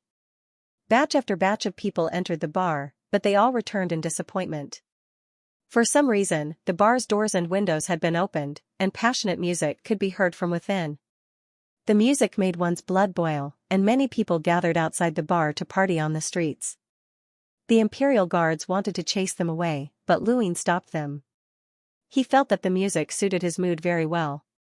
Passionate music paired with a night of slaughter and an intoxicating glass of red wine made for a great feeling. Back in the Sancta Weave, Amu sat on a spacecraft and looked up at the sky. On another spacecraft, a cruiser general had just finished patrolling the troops and was about to rest when a bone-chilling killing intent swept past him from the shadows in a corner. The general's eyes widened, and fresh blood sprayed out from his neck, dyeing half the room red. He slowly collapsed to the ground, twitching uncontrollably. Within the Grand Hotel, hundreds of people were celebrating. They were congratulating a man for becoming a general of the Allied forces and for having a meteoric rise in the future. The man revealed a reserved yet arrogant smile as he walked up to the stage. He raised his hand and easily suppressed the cheers, which represented his current power. I can become the fifth in the Central Weave's allied army. Just as he finished speaking, the man's head exploded, and blood splattered onto the ground. It splashed onto many people in front of him, causing cries of alarm. Everyone present was dumbfounded, not knowing what had just happened. In a private room, a woman opened her eyes. Her gaze was ice cold as she raised her head. It was time to report. The Great Eastern Alliance? Luine? Did they really think that they could cover the sky with a single hand? Once the Allied forces were fully integrated, it would be the moment they destroyed the Great Eastern Alliance. The woman stood up and took a step forward. Beneath her feet, blood flowed like a river. She stared blankly for a moment before turning around. Half of her body was gone, and her cold, emotionless eyes retreated in the dark night. In outer space, an old man sat on a strange wooden plank and flew into the distance. There were dozens of youths on the plank, and they were all the old man's disciples. This time, the old man was taking them to the Central Weave's allied forces to gain experience. The old man himself was a peak hunter who had been invited by the Central Weave's allied forces, and his name was well known throughout the Central Weaves. He was only one step away from becoming an enlighter, and he was a true expert. The dozens of disciples behind the old man were excited. The fact that they had been brought out by the old man proved that he liked them greatly. They were about to join the allied forces, which made them a little nervous. However, they were also filled with anticipation. They hoped that their master would advance further and become an enlighter in the allied forces, which would allow them to reach the heavens in a single bound. Of course, there were also some disciples who were worried. They were not facing an ordinary person, but rather Luine. He was a legend and an indescribable peerless genius. There were too many rumors about him, and they were so numerous that it made them shiver. What's there to be afraid of? Isn't it just Luine? Apparently, he only managed to unify the Great Eastern Alliance because of the Hall of Honor, and he also relied on external items to kill enlighters. There's nothing to be afraid of. That's right. Now that half of the Outerverse has joined forces, even the Hall of Honor has to retreat. Someone like Luine will probably be scared to death, ha ha ha ha. Once Master becomes an enlighter, the next time he meets Luine, he'll definitely be scared to his knees. In front of him, the old man remained calm. The words of the disciples behind him had made him feel very comfortable. Luine was too famous, and he was known as an enlighter killer. The old man had yet to become an enlighter, so didn't that mean that he didn't even have the qualifications to be killed by Luine? The old man had been dissatisfied for a long time, and this was one of the reasons why he had agreed to the Allied forces' invitation. He wanted to let the juniors know that they would always be juniors, and that they should not dream of standing out. He would teach Luine the meaning of respect. Suddenly, an indescribable sense of danger caused the old man's expression to change, and his hair to stand on end. He had never experienced such a terrifying feeling in his entire life, and it felt as if the world was collapsing. The old man instinctively wanted to flee, but it was too late. The black-masked assassin swept through the void and disappeared in an instant, while the old man collapsed to the ground. The disciples behind him were dumbfounded, as they did not understand what had just happened. Similar scenes were happening all over the Central Weaves. That night, there were people dying every minute, and every minute brought about despair and panic. Every minute caused the Central Weave's allied forces to tremble. In King Xianxia's palace, passionate music played until midnight. Lu Yin's fingers were randomly tapping on something, as if he was playing a musical score of death. The next day, a bloody incident that shocked the entire Outerverse was exposed. In a single night, more than 300 generals from the Central Weave's allied forces had died without a trace, and this caused panic in the Central Weaves. Countless people looked towards the Great Eastern Alliance and then towards Xinyu Star. At this moment, there was only one person who would do such a thing, and that was Luine. The Central Weave's allied forces were terrified, as there were far more than 300 generals in the entire allied forces. The remaining generals immediately went into hiding, not daring to show their faces. The allied forces officers were similarly shocked, and their hearts were filled with panic. They had thought that with so many troops and so many experts, the Great Eastern Alliance would be apprehensive and that they would be able to resist or even suppress the Great Eastern Alliance. However, at this moment, their thoughts had changed, as they now knew who they were facing. Amu exhaled as he read the introduction on the news. Countless media outlets in the Central Weaves had expressed their indignation and declared that someone was the executioner. Although they did not dare to say it out loud, everyone knew that they were referring to Luin. If Luin was the executioner, then Amu was the knife. He had been the one to tell Luin where those generals were. If not for him, those people would not have died. At the same time, Amu felt a deep chill towards Luin. This was a war, and the death toll was far greater than 300. Forget about 300, even 30,000, 300,000, or 3 million people would be considered normal in an astral war. The reason why this incident had caused such a huge commotion was because those who had died were all generals, and none of them were weak. Lu Yin's ability to instantly eliminate so many generals was a testament to his terrifying strength. Even though most of the assassins were from Aegis, the fact that Lu Yin could mobilize so many assassins from Aegis at once was enough to terrify others. War brought despair and pain, and assassinations brought panic. Now that the Central Weave's allied forces had just been formed, the last thing they wanted was panic, and Lu Yin had brought that panic to them. Star Fox felt a headache coming on, as many people from the second management had contacted him to ask why he had acted against their people. Star Fox could not answer and could only pretend that he had not seen anything. Xinyu Star, King Zishan's palace. Wei Rong requested an audience. Ever since he had joined the Great Yu Empire and arrived at Xinyu Star, he had first brought Wei Baichuan and the others out.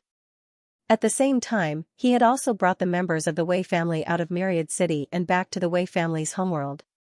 He had been very busy recently, but of course, he had not neglected the news from the outside world.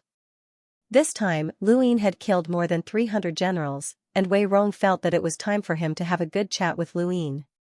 He wanted to know just how much power this person had that he did not know about. After waiting in the guest hall of King Zishan's palace for a while, Zhao Ran served Wei Rong a cup of scented tea. It was a very thick green tea that looked rather horrifying, and it was the same tea that Lu Yin had drunk before. Wei Rong did not pay much attention to it at first, but the thickness and the green color were too attractive, and he unconsciously looked over. He then looked back at Zhao Ran and instantly thought of many things. Lu Yin couldn't be thinking of poisoning him, right? Or was it a show of strength? There was no need for that, as with Wei Rong's intelligence, he would definitely wholeheartedly submit to Lu Yin. But what was with this thick green liquid? Also, what was with the maid's expectant gaze? Wei Rong was at a loss. No matter how smart he was, he could not guess what Lu Yin was trying to do. Lu Yin arrived, and Zhao Ran served him a cup of scented tea. As well. Wei Rong stared blankly, as he thought that Lu Yin was trying to prank him or establish his strength, but the maid had also served him the same thing. Could it really be a drink? Could it be drunk? Or was Lu Yin immune to poison? Lu Yin knew what Wei Rong was thinking when he saw the confusion in his eyes. He picked up the cup of scented tea and took a sip. Try it. Zhao Ran made this herself, and it's very delicious. Wei Rong swallowed his saliva and looked at Zhao Ran again. When he saw the girl's expectant gaze, he could only grit his teeth and drink it. As soon as it entered his mouth, his eyes lit up. It was very delicious. Zhao Ran smiled and excused herself in satisfaction. Lu Yin put down the cup of scented tea. Have you settled the family's matters? Wei Rong hurriedly put down the cup of scented tea. Since he had submitted to Lu Yin, he had to have an attitude of submission. He was very smart, and he would not do anything that would bring him bad luck. It's been settled. Thank you for your forgiveness, Your Highness. Your father doesn't blame me, right? Lu Yin asked with a smile. Wei Rong hurriedly replied, Your Highness did not exterminate my Wei family, and you did not mistreat my immediate family members. You did not even forbid Xianxia from seeing her father. How could the Wei family complain about such magnanimity? We can't even thank you enough. Lu Yin smiled, as he was very satisfied with Wei Rong's attitude. It was so comfortable to talk to smart people. There was no need to beat them around the bush, as they knew what they were doing. Thank you for your support, brothers. I'll be updating at 3 p.m. Thank you for your support, thank you. I'm too busy at the end of the year, and I'm often on business trips. The most painful thing is motion sickness, and you all know how it feels. Please remember the domain name of this book.com wonderful book mobile version website.com. Since you've taken care of the family's matters, then help me think about how the Great Eastern Alliance's future military operations should be carried out. It would be best if you could come up with a plan, Luine said. Wei Rong respectfully replied, Your Highness, I would like to know how much power you are willing to provide so that I can formulate a plan. Luine thought about it. I've already joined the top management of Aegis, and I'm also a member of the Hall of Honor. If there's a need, I can even ask the experts of the Sea King's Dome for help. Right, there's an emissary-level expert in the Sea King's Dome. Wei Rong was aghast, as it was only now that he realized that he was far too lacking compared to Luine. Although the Wei family had a long history, they were forever restricted to the Outerverse, and Wei Rong had no ability to climb to a higher level. However, Luine was different.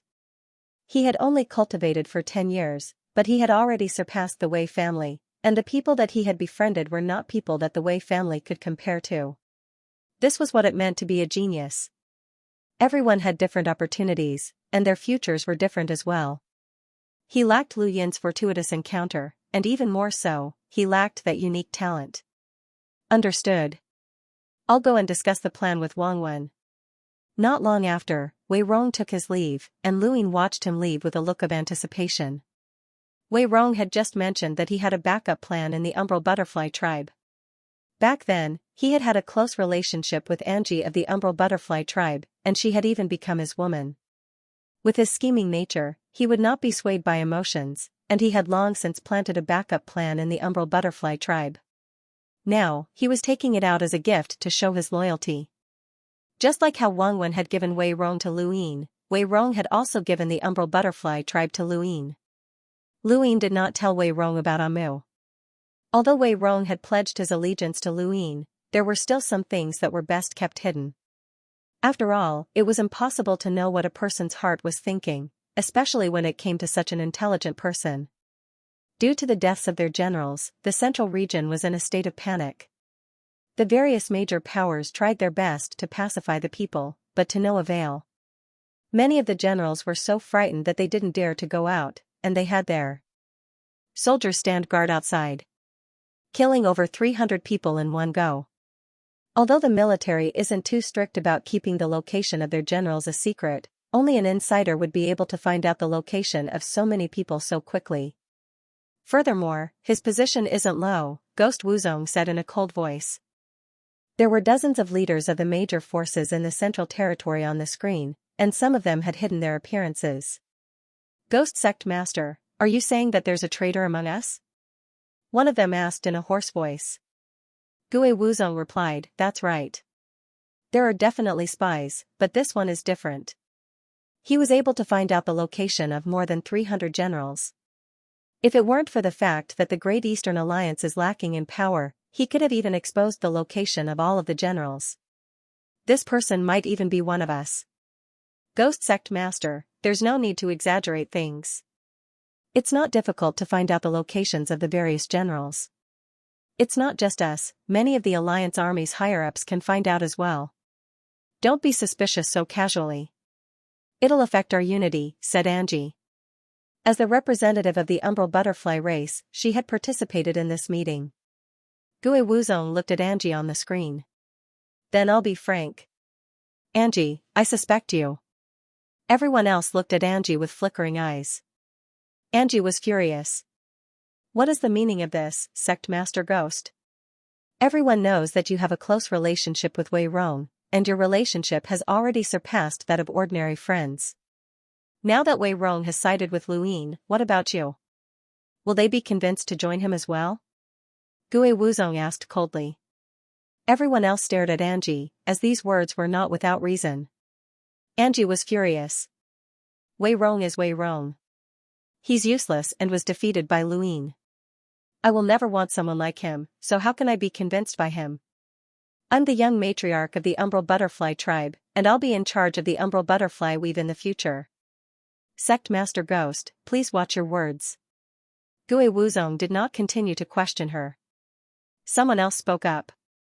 Alright, let's not start fighting among ourselves before the war has even begun.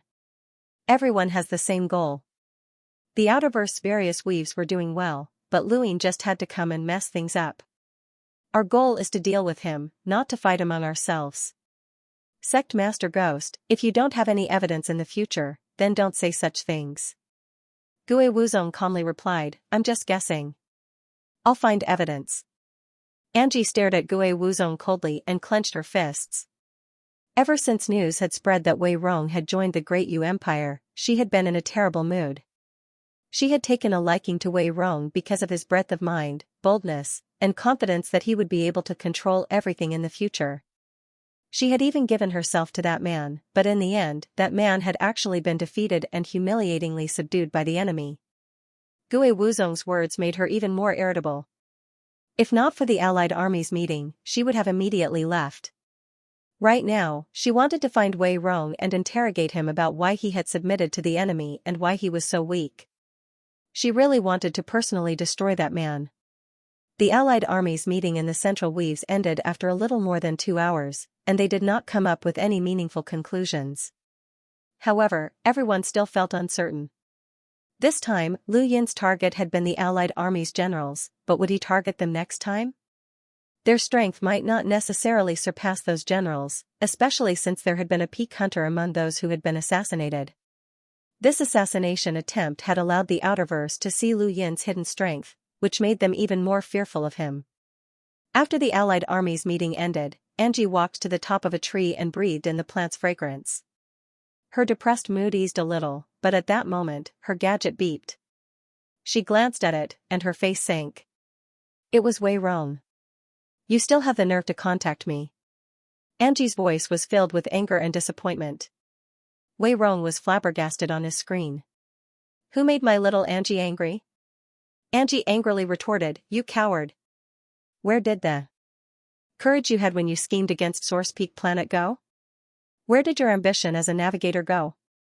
Losing a battle is shameful, but surrendering is even more shameful. Not only did you lose to Luin in terms of strategy, but you also lost your dignity. Wei Rong rubbed his head. It seems like you're very disappointed in me. Angie's gaze turned sinister. You've disappointed me too much, Wei Rong. Not too long ago, I wanted the entire Umbral Butterfly tribe to follow you and become your blade to usher in a new era. But what about you? You let me down, and you let down everyone who trusted you. So what if you lost? Who hasn't lost before?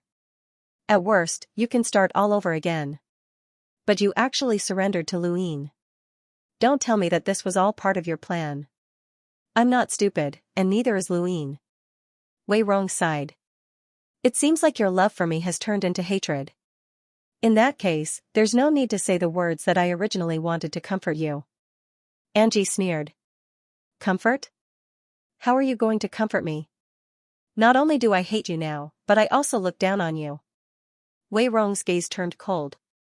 Is the Central Weaves Allied army preparing to mobilize all of their forces to resist the Great Eastern Alliance?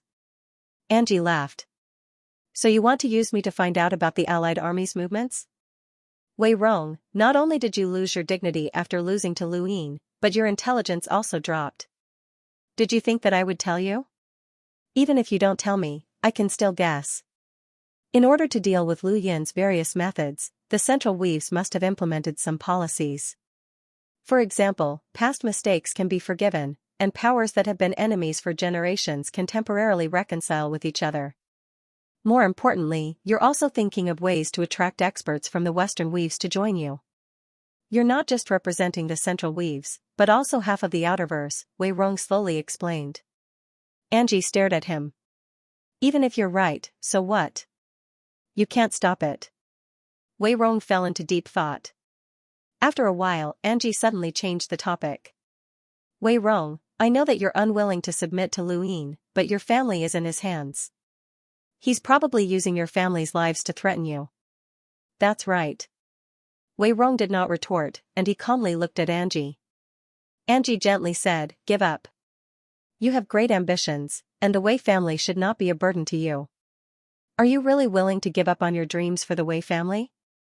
Don't forget who was the first to scheme against the Lockbreaker Society, and who gave countless people in the Outerverse the hope of overthrowing a colossus. It's you, Wei Rong. Your future should not be restricted by anyone. Come to our side and help us deal with the Great Eastern Alliance. We are not Armament Weave, and we are not the Wei family. We have tens of thousands of warships, countless experts, and countless resources. You can use them all. Most people would think that Wei Rong had surrendered to Lu Yin because Lu Yin had threatened him with the Wei family's lives, especially since Wei Baichuan and Wei Xianxia were both in the Great Yu Empire. It was only natural that they would think so. But who was Wei Rong? Just as Angie had said, the Wei family was not a burden to him. Angie did not need to tell him this, as he would not give up his dream of becoming a navigator for his family. Angie understood him, and Lu Yin understood him as well. That was why he had not threatened Wei Rong with the Wei family's lives. Firstly, he disdained to do so, and secondly, it would not only be useless, but it would also cause many people to look down on him. The more she understood Wei Rong, the more Angie could not understand why he had surrendered. As a result, her heart hurt even more. It was not an emotional pain, but more like the humiliation of being fooled and deceived. Wei Rong quietly listened to Angie's words and then sighed. There aren't many people in this universe who understand me. Angie, you're one of them. Since you understand me, you should know that once I've decided to do something, it's impossible to change my mind. Angie frowned. Also, I like to leave a backup plan when I do things. You know that, Wei Rong said slowly. Angie did not understand, but she suddenly had a bad premonition. She had almost forgotten that she was now enemies with this man. She had once admired his methods, but now, she was terrified. I don't trust many people. Friends, brothers, family, and even allies. Wei Rong stared at Angie. That's why I leave a backup plan for anyone that I don't trust. Do you remember when you invited me to the Umbral Butterfly tribe as a guest? I took a tour of your ancestral planet. Angie's pupils shrank, and her expression changed. You. What did you do? Wei Rong smiled. Nothing much. I just added something to your bodies through your unique ability to absorb plant energy. It's not much, and it's not easy to notice. However, if it accumulates over time, it might be a little troublesome. Angie's face paled, and she shouted, You're despicable. Many Umbral Butterfly tribe experts looked over in surprise. They saw Angie cursing like a madwoman, but they did not know who she was cursing at. Wei Rong shrugged. You can't blame me. That's just how my personality is. Perhaps everyone in the Wei family is like that. Go and check it out. Who knows? Of course, it's fine if you can't. I can help you. Angie turned off her communicator and immediately contacted the higher-ups of the Umbral Butterfly tribe on the ancestral planet to check on her body. I'll update at 3 p.m. I'll be staying up late to contribute. Thank you for your support, brothers. They spent a lot of time examining many people, including Angie herself. They were horrified to discover that there was indeed an unknown poison in their bodies. This poison was like maggots that had latched onto their blood vessels. If there was only a small amount, they could remove a portion of their blood vessels to get rid of the poison. However, they had been poisoned for too long, and all of their blood vessels had been absorbed by the poison. If they wanted to get rid of the poison, they would have to replace all of their blood vessels. This matter caused the Umbral Butterfly tribe to panic, and Angie hurriedly ordered for the news to be sealed. She then contacted Wei Rong. You're despicable. I trusted you so much that I even handed myself over to you, but you actually schemed against my Umbral Butterfly tribe. Wei Rong feigned innocence. I'm sorry. Perhaps I only wanted to do an experiment at the time. As our cooperation deepened, I would have helped you get rid of the poison. But who would have thought that the situation would turn out like this? I'm just reminding you out of the kindness of my heart. I can't personally help you get rid of the poison. Angie was so angry that her entire body trembled. She felt a deep chill towards Wei Rong's methods. This man was truly a genius who had relied on Armament Weave to forcefully hold off the Great Eastern Alliance for nearly 2 years.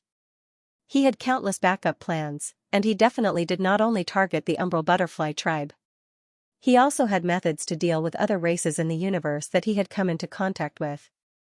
She suddenly understood why Lu Yin had not harmed the Wei family's ancestral planet when he had destroyed it. He knew Wei Rong's value better than anyone else, and in his eyes, Wei Rong alone was equivalent to a powerful army. At the same time, she also understood why Wei Rong had specifically told Lu Yin that he could subdue him. Wei Rong was similarly aware of his value to Lu Yin.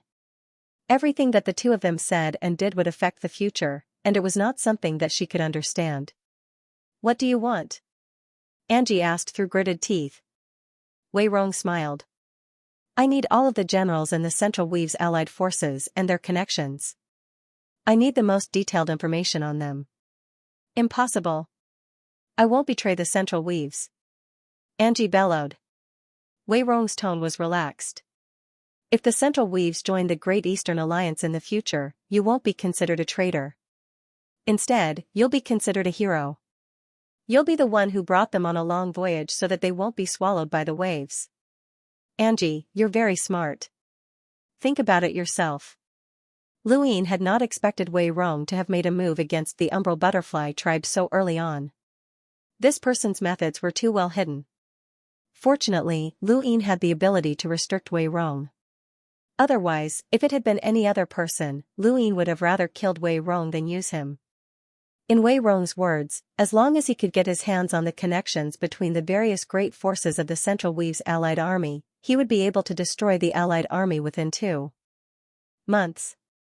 In war, there were times when it came to strength, and there were also times when it came to fighting outside of the battlefield. Wei Rong was an expert at fighting battles outside of the battlefield, while Wang Wen was an expert at determining victory and defeat on the battlefield. Xianxia was an expert at fighting for resources.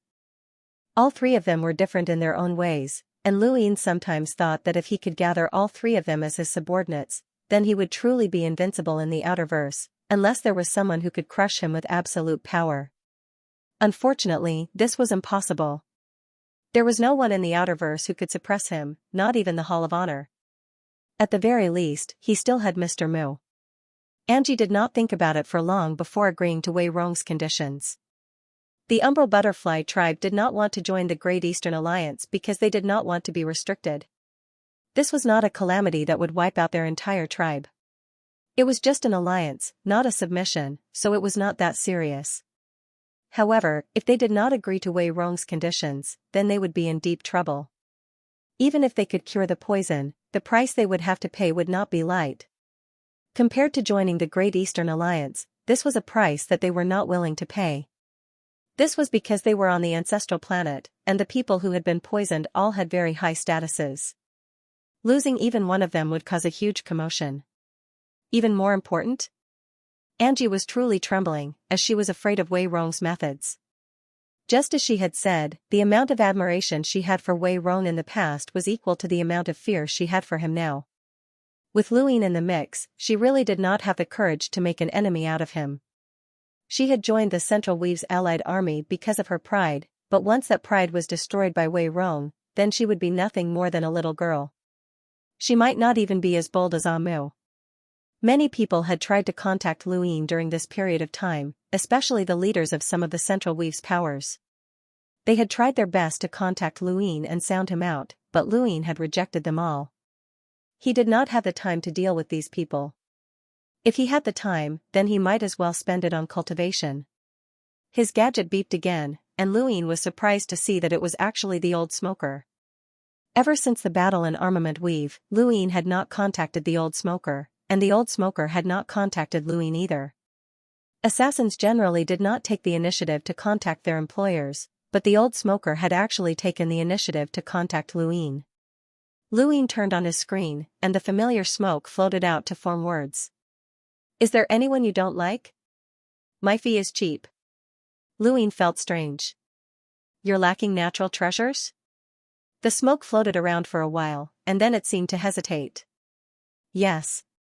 "What do you need so many natural treasures for? To cultivate?" Lu Yin asked curiously. "More or less. Do you have any more?" Lu Yin's lips curled up. "I do, but I don't have anyone I want to assassinate. Also, don't forget that I'm a member of your organization, and I've saved 20 of them. They're mine, so you can't use them as you please." The white eye floated around for a while, but it did not form any words. It seemed to be very conflicted. Luin frowned and asked unhappily, "What?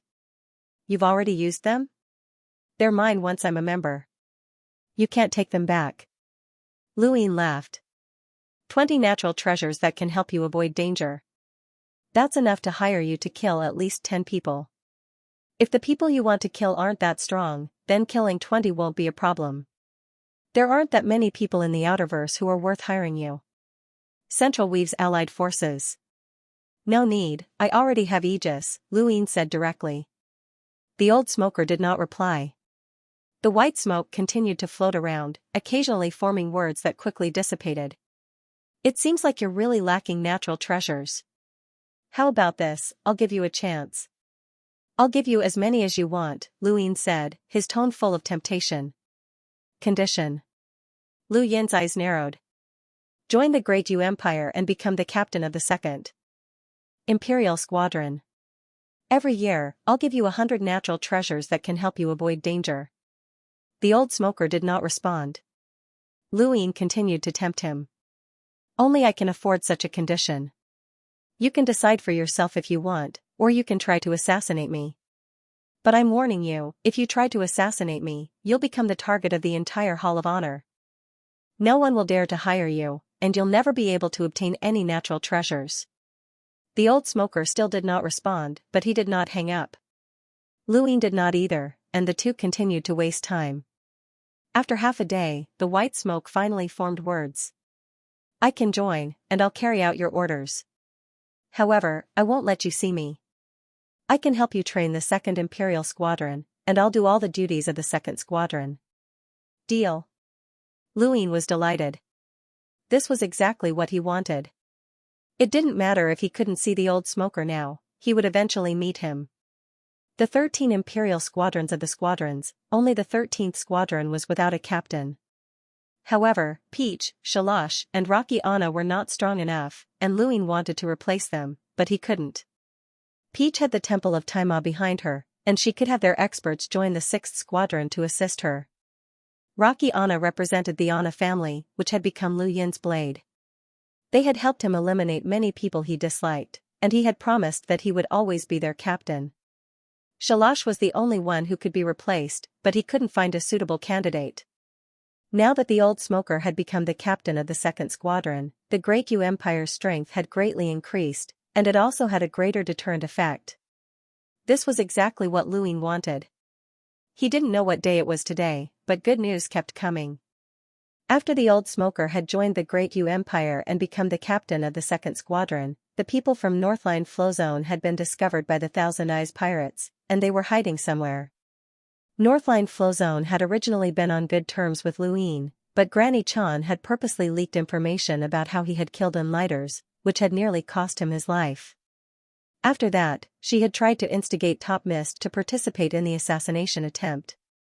She had even sided with the Wei family during the Armament Weiss War, and they were now mortal enemies. Luin had ordered the Thousand Eyes pirates to keep an eye on the people from Northline Flow Zone. He wanted to use them as bait to lure out Granny Chan and get rid of that old witch. On the same day, a third piece of good news arrived, and Luin couldn't help but check what day it was.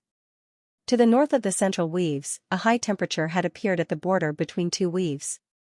It was said that the temperature had even incinerated the void, and not even hunters dared to approach it. Someone had even tested the temperature, and it could even threaten an Enlighter. Luin had already ordered the Great Eastern Alliance to search for an ancient high-temperature tinder. Originally, he had wanted to use the high temperature to absorb star energy, but now, he was even more eager to see if the Heaven Flame Stone could absorb the high temperature and recover.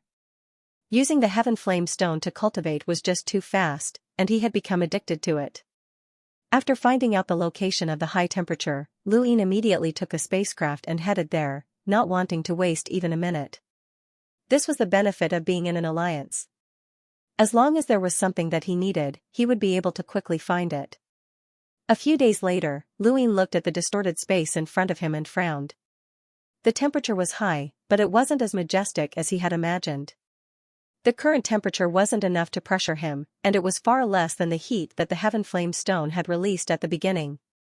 He was slightly disappointed, but since he was already here, there was no need for him to return immediately. With that in mind, Luin flew towards the flames. This place had never been so hot before, but now that it had suddenly appeared, perhaps something that contained such high temperatures had appeared, such as a source box. The flames didn't cover a large area, and the deeper he went, the higher the temperature didn't increase. Lu Ying circled around the area, and in his disappointment, he wanted to return to Frostwave Weave. Suddenly, a black shadow rushed towards him from within the flames, tearing through the void with such speed that Lu Yin's pupils shrank. He transformed into runes to weaken the rune lines in front of him, but that was all he could do. The next moment, he felt a sharp pain in his chest, and a pair of cold, deathly eyes that didn't seem human appeared in front of him. They were less than 10 centimeters apart, and when their gazes met, Lu Ying felt a chill run down his spine. This was a corpse king. Pfft! Lu Ying spat out a mouthful of blood as his entire body was smashed into the flames by the corpse king's fist. The corpse king didn't hold back, and it charged forward once more, raising its arms high and smashing down viciously. Thank you, brothers, for your support. I'll be updating at 5 p.m. Thank you for accompanying me on this journey. Thank you. Genius will remember this site's address in 1 second. Mobile version of reading website. Lu Ying immediately donned his universal armor, and there was a thump as his body was smashed into the burning planet like a meteor. He crashed into the magma and then pierced through the planet before falling into outer space once more. The planet began to crack apart on a large scale before finally exploding with a loud bang. The void distorted and transformed into a black hole. Lu Ying felt an intense pain in his chest, and he looked up to see the corpse king appear next to him. Black lightning smashed down from above, and Lu Ying casually waved his hand to activate the secret art. He managed to divert some of the lightning, but some of it still landed on his body and forced him down. Fortunately, Lu Ying had donned his universal armor, or else he would have been severely injured, if not killed. He had not expected a corpse king from the Neo-Human Alliance to appear here, and he recognized this corpse king as the same one that had appeared in Myriad City. In the end, that Spectre clan expert had died, but this corpse king had survived and escaped from Myriad City. Lu Ying immediately realized that this was a trap. The corpse king did not communicate with Lu Ying, as if it had attacked to destroy him. However, Lu Ying had already donned his universal armor, so aside from the first attack that had severely injured him, the rest of the attacks had not had much effect on him. There was another thump, and Lu Ying was sent flying once more. Against an Enlighter Realm corpse king, Lu Ying did not have much ability to retaliate. He donned his bracers and casually threw out a super flash. The tear bomb released a blinding light that illuminated the heavens, and it was even more dazzling than the burning flames around him. However, the corpse king was prepared for this, and it broke through the blinding light. Its pupils changed and turned gray, and its strength increased tenfold as it punched out. Lu Ying punched out as well, and with the support of his bracers, his punch was able to force Hu Finya's back. His strength was comparable to an Enlighter with a power level of 300,000, and he had even added overlaying stacks and 8-lined battle force. However, that was only against an ordinary Enlighter. This was a corpse king, and one whose strength had been increased tenfold after using the Grey Eyes transformation. There was another thump as space distorted and turned into a wave that swept out in all directions. The flames that had been burning the heavens were instantly extinguished, and the surrounding planets were shattered into pieces by the enormous force. Multiple black holes appeared in the universe and began devouring each other. Lu Yin's right arm was under unimaginable pressure, and right after that, his bracers cracked and finally shattered. The corpse king's strength vibrated through his universal armor, and not only did it shatter his 8-lined battle force, but it also broke his arm. The universal armor could withstand an attack with a combat power of about 400,000. However, the zombie king's punch had broken his right arm and sent him flying toward the planet that had already exploded.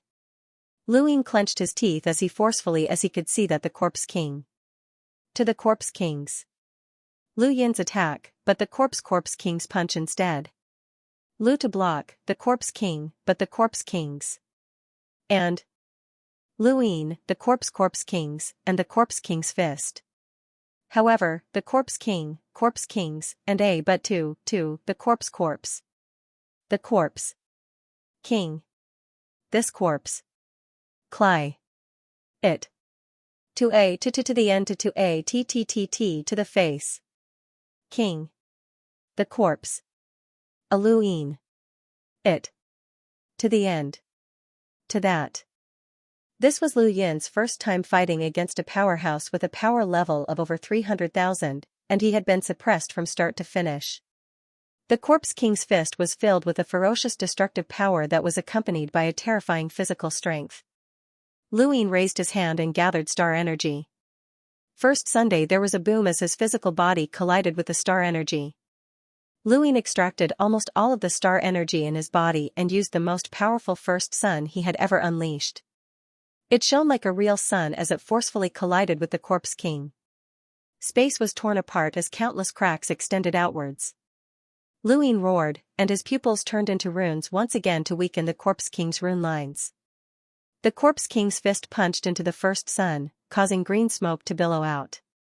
A thunderous explosion shook the heavens, and the sun almost shattered.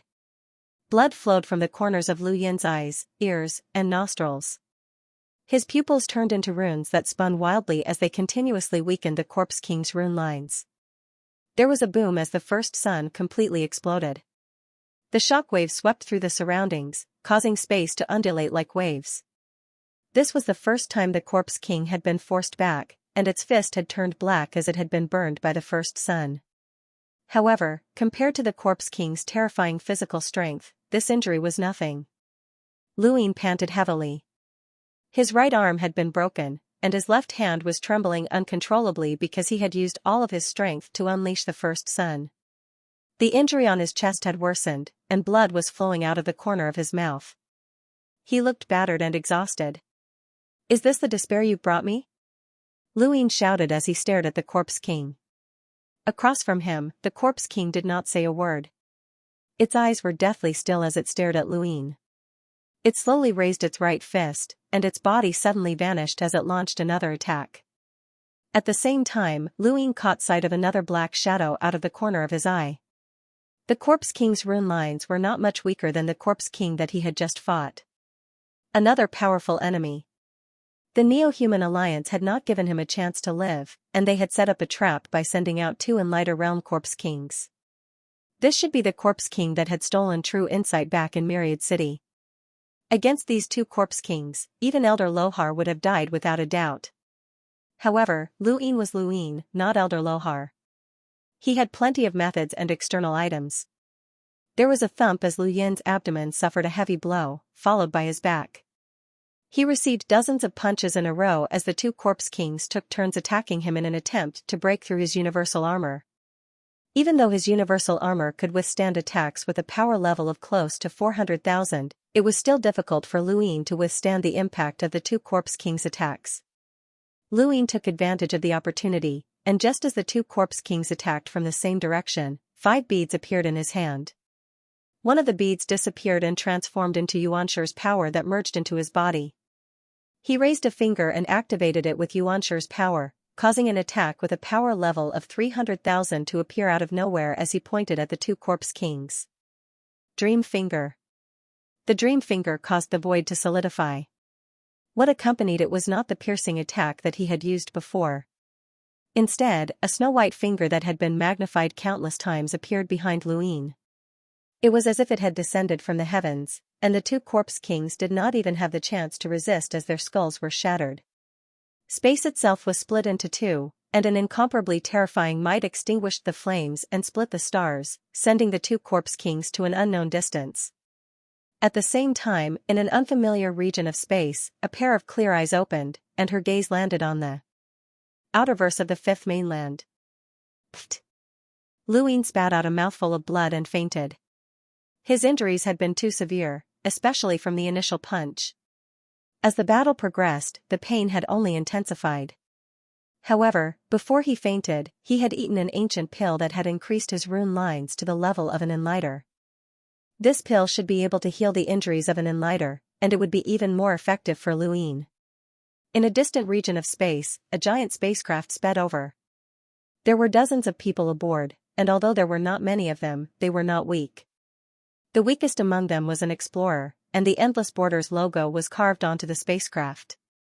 Just as Lu Yin had shattered the 2 Corpse Kings with a single finger, a huge shockwave had swept through space, transforming into a terrifying force that split space in two. The shockwave had spread out endlessly, and this spacecraft had just happened to be within the range of the shockwave. If not for the powerhouses on board who had noticed the shockwave and changed directions in time, the entire spacecraft would have been reduced to smithereens. "Captain Feng, our power level has just been measured."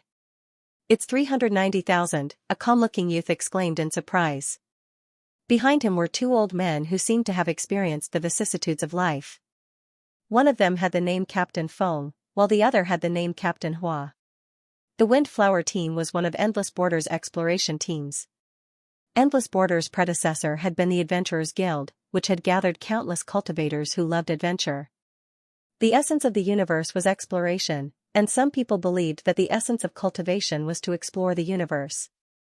The Adventurers Guild's birth had attracted countless cultivators. At its peak, the Adventurers Guild had even attracted the attention of the Hall of Honor, who had wanted to forcefully incorporate it. That was why the Adventurers Guild had changed its name and become the current Endless Borders. In name, the Adventurers Guild was a corporation, but in reality, it was still an exploration team. Not many people knew exactly how many adventurer teams there were in Endless Borders, but amongst the many adventurer teams, the Windflower team was definitely a marvel. This was because the team had two captains, one with the surname Feng and the other with the surname Hua. The two of them competed with each other, but they could not leave each other's side. This was the origin of the Windflower team. When they heard that it was 390,000, the two captains looked at each other in shock. Ever since the Innerverse and Outerverse had been separated, an Enlighter with a power level of over 200,000 was already considered a top-notch powerhouse. Only the battle at the borders of Endless Weave had brought out those old freaks with power levels in the hundreds of thousands. Almost all of these old freaks had gathered at the borders, but one had actually appeared here. "Captains, should we avoid it?" the calm-looking youth asked. The two old men looked at each other. "No need. Let's continue forward." The youth hesitated. "But there's an attack with a power level of 390,000, and that's just the shockwave. It's too unusual for such a power level to appear in the Outerverse, and this place is close to the astral wilderness. If anything strange happens, it'll be disastrous. Since we've encountered it, we can't retreat," Captain Feng said with certainty. On the spacecraft, the rest of the cultivators had solemn expressions.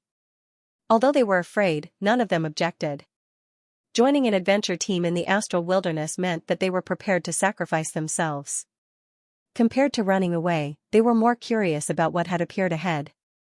The youth was similarly curious. Since the two captains had already confirmed their suspicions, he no longer hesitated and gave the order to continue forward. Space itself had been split in two by the power of a single finger, and everyone on the spacecraft was shocked. Even though they had spent many years treading the line between life and death, they had rarely encountered such a terrifying destructive force. Gradually, the spacecraft arrived at the previously blazing space. The surrounding planets had long since collapsed and turned into black holes that devoured each other. Everyone looked around as the spacecraft scanned the area, and the power level detector continuously beeped.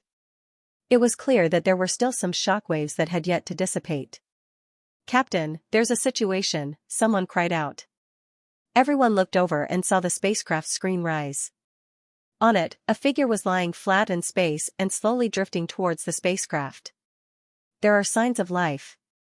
He's not dead, and he's an explorer," someone reported. The calm-looking youth ordered for the figure to be pulled into the spacecraft. Perhaps this person knew something. Fourth update, Windborn has done his best and has stayed up late to contribute. Thank you, brothers, for your support. Once I'm free after the new year, Windborn will work hard to update. The floating figure was naturally Luin. Although he had destroyed two corpse kings with a single finger, he had been severely injured. The Neo-Human Alliance had not shown any mercy, and he had fainted as a result. Luin was fine, as he had taken an ancient pill to improve his strength. His injuries would recover in a short period of time, but he had been rescued by the Windflower team. He had a dream that his body had been dissected and studied. Actually, he wanted to study it as well. His physical strength, spiritual force, and domain were constantly improving, which was strange in and of itself. However, it was one thing for him to want to study it, and it was another for others to study it. Luin suddenly shouted and opened his eyes. His entire body was filled with nutrient fluid, and the pod exploded with a bang. The cultivators outside the pod were startled, and they hurriedly retreated as they stared at Luin vigilantly. They did not dare to approach Luin, as he was wearing universal armor with extremely high defenses. They wanted to test him, but even the two captains could not remove his armor. Thus, they could only perform a rough test. The data they obtained shocked them, and they felt as if they were looking at something inhuman. When the two captains learned of this information, a battle broke out between them, as both captains wanted to take this person as a disciple. He could use a cosmic ring, had a gadget, and was wearing universal armor. This person could not be a monster, but rather a human. An explorer with data comparable to an Enlighters had blinded everyone in the Windflower team, so it was normal for them to fight over him.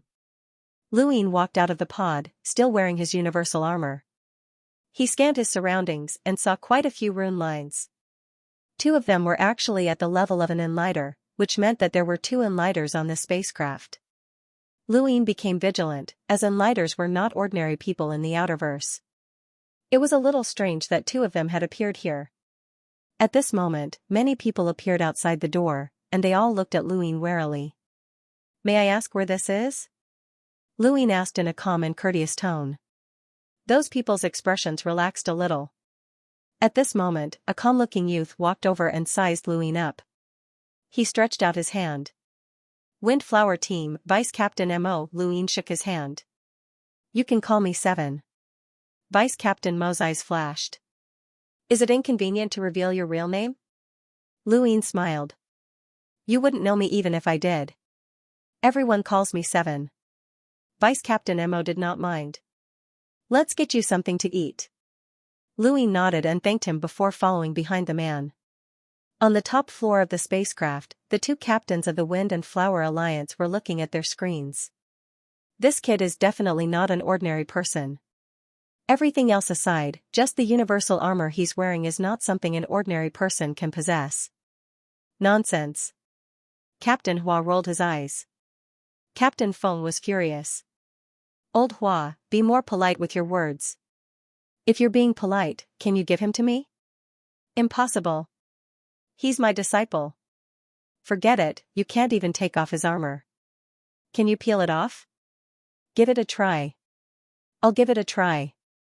Just as he was about to start eating, the void in front of him distorted and 2 old men appeared. They stared at him intently. "I'll strip for you to see." "I was the one who did it for you to see." The 2 old men's words scared Luin. "What? Strip? Strip what?" He looked down, and his expression changed. These 2 old perverts. The captains of the Wind and Flower Alliance attacked Luin simultaneously. Although Luin was not afraid of them, they were still 2 Enlighters, and his target was such a wretched person. He panicked and took out his super flash. The tear bomb detonated, and a blinding light illuminated the spacecraft.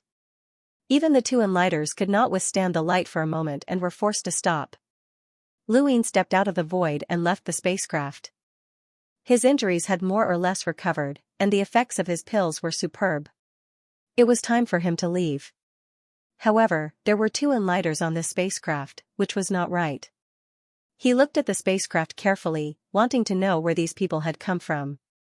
A familiar symbol appeared before his eyes. Was this the Endless Borders?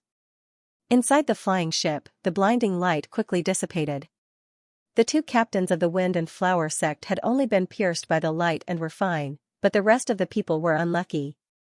Their eyes were all red, and those with weaker cultivation levels were tearing up uncontrollably. The spacecraft was also affected, and it stopped in space. After a while, the captains of the Wind and Flower Alliance finally recovered and opened their eyes to see Luin standing in front of them.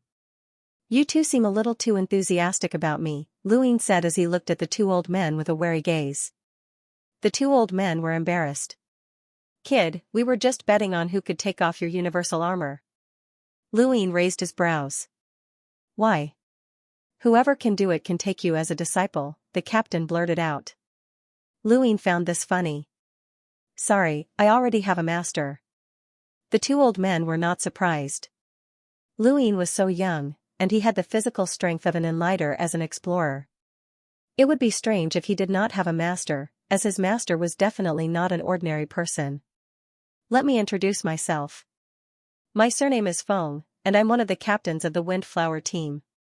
My surname is Hua, and I'm one of the captains. Luin politely replied, Ah Chi. Seniors, you can also call me Little Chi. Little Chi? You're from the Outerverse? The captain asked. Luin nodded. I'm from Ironblood Weave. The captain was shocked. You're from Ironblood Weave? Which stronghold are you from? Luin smiled and did not answer. Half a day later, the Wind and Flower elders left. Luin ate while thinking. He had not expected to be rescued by the Windflower team. He had originally wanted to return to Frostwave Weave, but now, there was no need to rush. The Windflower team was from Endless Borders, and Luin had always wanted to get in touch with them. Wangwen had also reminded him to do so, and this could be considered an opportunity. Actually, in the entire Outerverse, including Shamrock Enterprises and Mavis Bank, Luin could not see through the Nayland family and Endless Borders. He had investigated the Nayland family before, and they had been born with a curse. This family was very mysterious, and he could not learn more about them even if he wanted to. As for Endless Borders, they were an organization that even the Hall of Honor had taken the initiative to interfere with, so they were naturally not simple. Luin felt that their philosophy was very similar to that of most cultivators, and there would definitely be many people who would be willing to join them. This was especially true for exploring the astral wilderness, as they might discover another civilization, unique natural treasures, or different battle techniques. Whether it was purely for the sake of adventure or for some other reason, Endless Borders' philosophy would definitely attract countless people to join them. Luin was very curious about how many adventurer teams Endless Borders had in the astral wilderness, and he had actually encountered one today. He decided to follow the Windflower team, and it just so happened that the two old men wanted to take him. They also wanted to take him in as a disciple, and even if he had a master, it would not be a problem. This gave Luin a chance. However, Luin still felt that these two old men looked familiar, as if he had seen them somewhere before. The Windflower team had returned to the Outerverse this time to go to Endless Borders headquarters, but Luin did not ask why. Although he did not ask, the others did not hide anything from him, especially since the two old men were arguing right in front of him. They had said everything that should be said.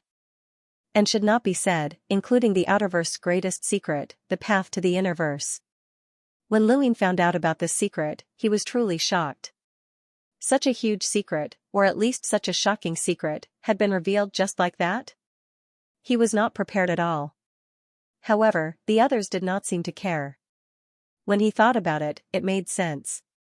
The Windflower team was an adventurer team from the astral wilderness, and they did not care about the Innerverse. So what if they knew the path to the Innerverse? They would not go there either. This information was worthless to them, but it was extremely valuable to Luin. The calm-looking youth thought that Luin had been frightened by the two old men's argument, and he patted Lu Yin's shoulder to comfort him.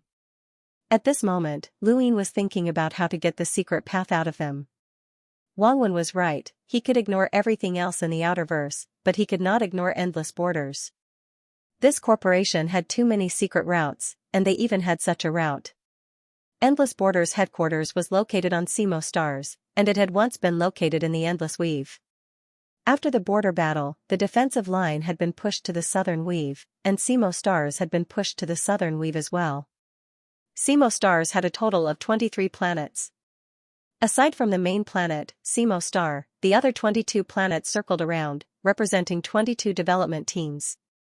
Once a new development team was born, there would be one more planet. To outsiders, this was a secret, but Luin now knew. These development teams not only included the astral wilderness, but also the Outerverse. For example, Yang Hai, who Luin had once interacted with, had been the leader of a development team and had owned a planet. Another example was Ba Chu, who Luin had hired the old smoker to kill, who had also owned a planet. The Windflower team also had a planet, but they had not returned for many years.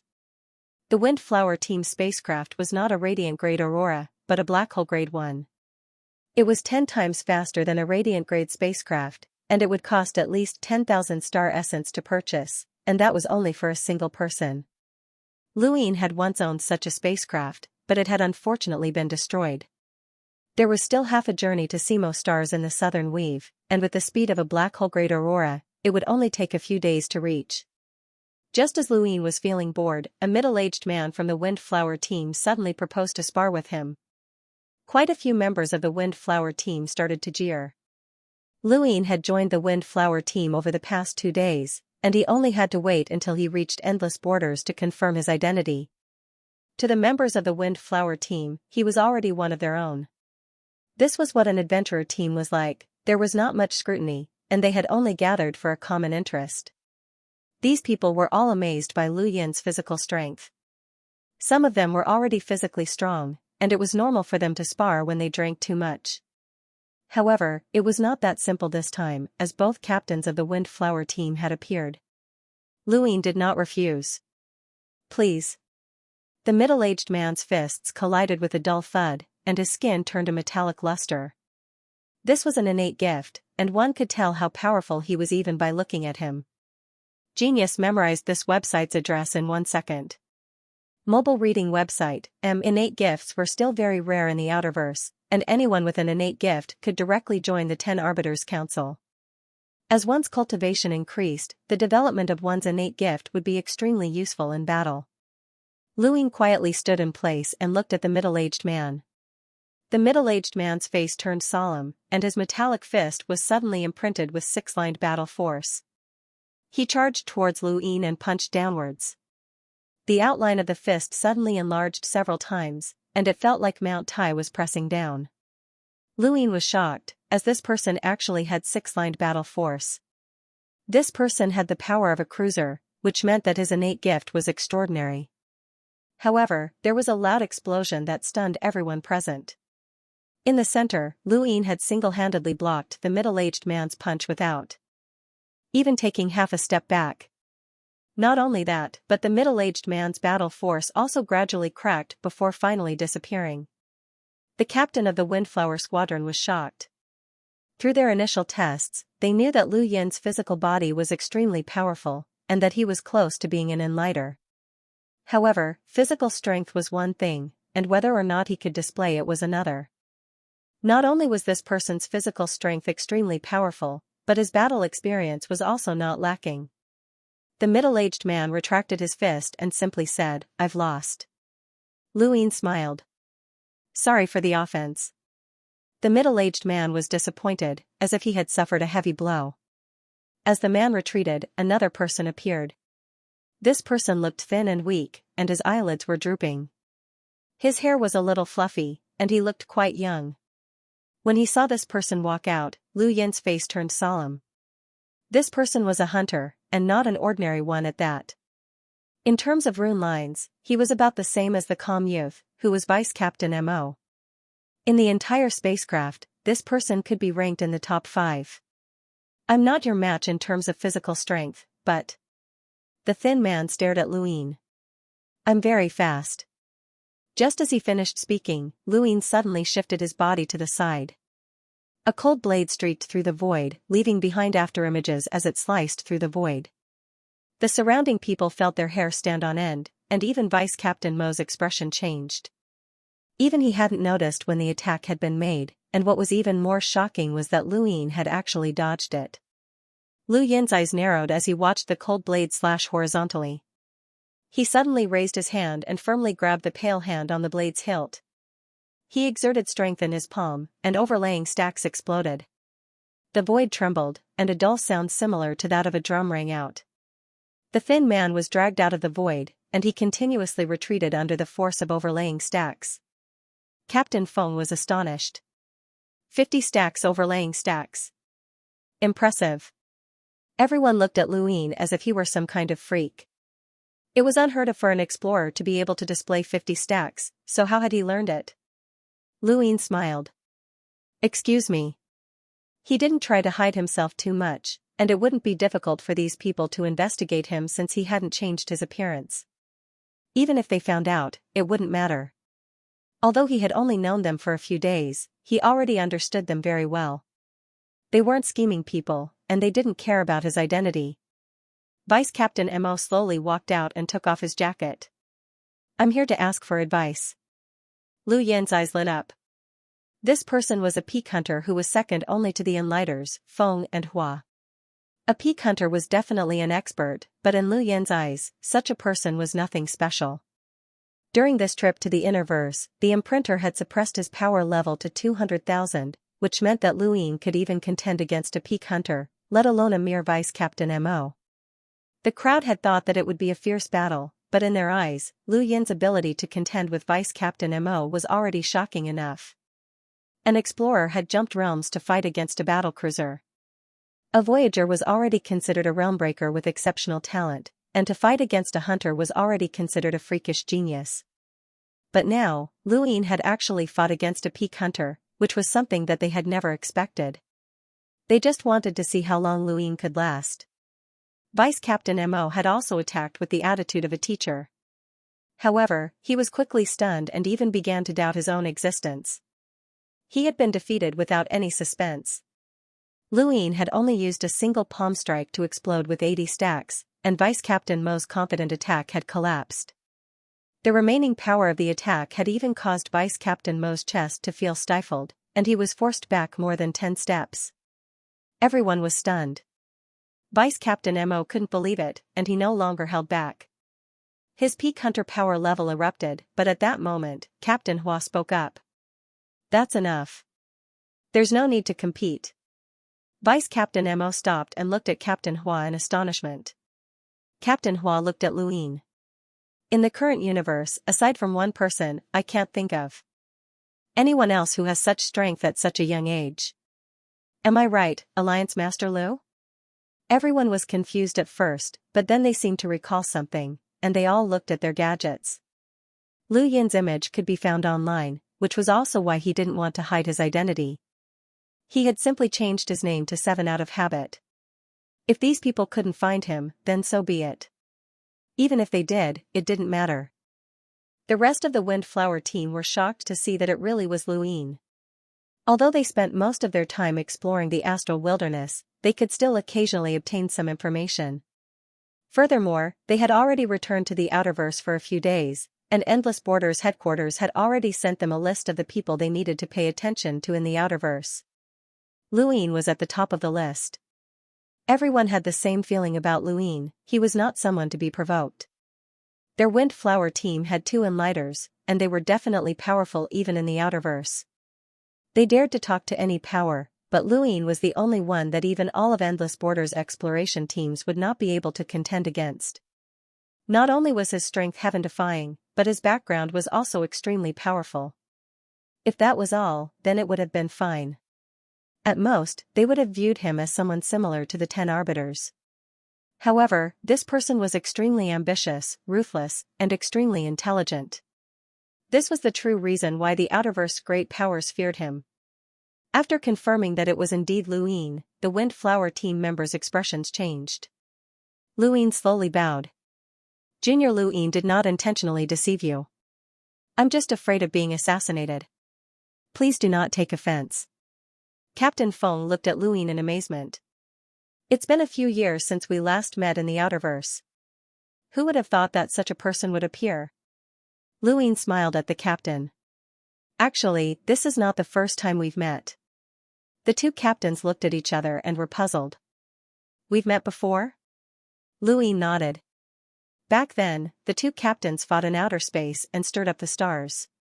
Do you remember that you brought a personal spacecraft in?" The 2 old men thought for a moment before Captain Hua exclaimed, "I remember now. You're that kid from the Astral Combat Academy." Captain Feng also remembered. "During our battle, we accidentally brought in an Astral Combat Academy spacecraft, but that spacecraft managed to escape on its own." "So it was you." Lu Yin smiled. "That's me." "Ha ha ha ha, what a coincidence." Captain Feng laughed. Captain Hua also looked at Lu Yin in admiration. "Back then, we were talking about how the Astral Combat Academy was filled with geniuses. We wanted to watch the Astral Combat Tournament, but we had to go to the Astral Wilderness to attend to some matters. Who would have thought that we would meet again after so many years? I just remembered as well. Luine smiled. The spacecraft headed towards the southern weave. Along the way, Luine gave some instructions to Wang Wen, Wei Rong, Enya, and the others. He also specifically asked Wang Wen about Endless Borders. Wang Wen expressed that he did not know much about Endless Borders. The reason why he cared about Endless Borders was because this organization's philosophy was very much in line with Cultivator's desires. Endless Borders was also an organization that explored the sea routes and was extremely valuable. Luine was looking forward to this trip to Endless Borders headquarters. Through his conversation with the two captains, he had learned why these people wanted to spar with him at this time. It was all for the upcoming internal competition of Endless Borders. A power could not be uncirculated like decaying water. As an adventurer's guild, Endless Borders had a spirit of exploration and creation. Every once in a while, they would hold an internal competition, and the victors would be rewarded handsomely. This was used to stimulate the various exploration teams. There was no lack of people who won these competitions and created their own teams. To the internal members of Endless Borders, the competition was very important. Although the Windflower team was not interested in the rewards, they did not want to fall behind either.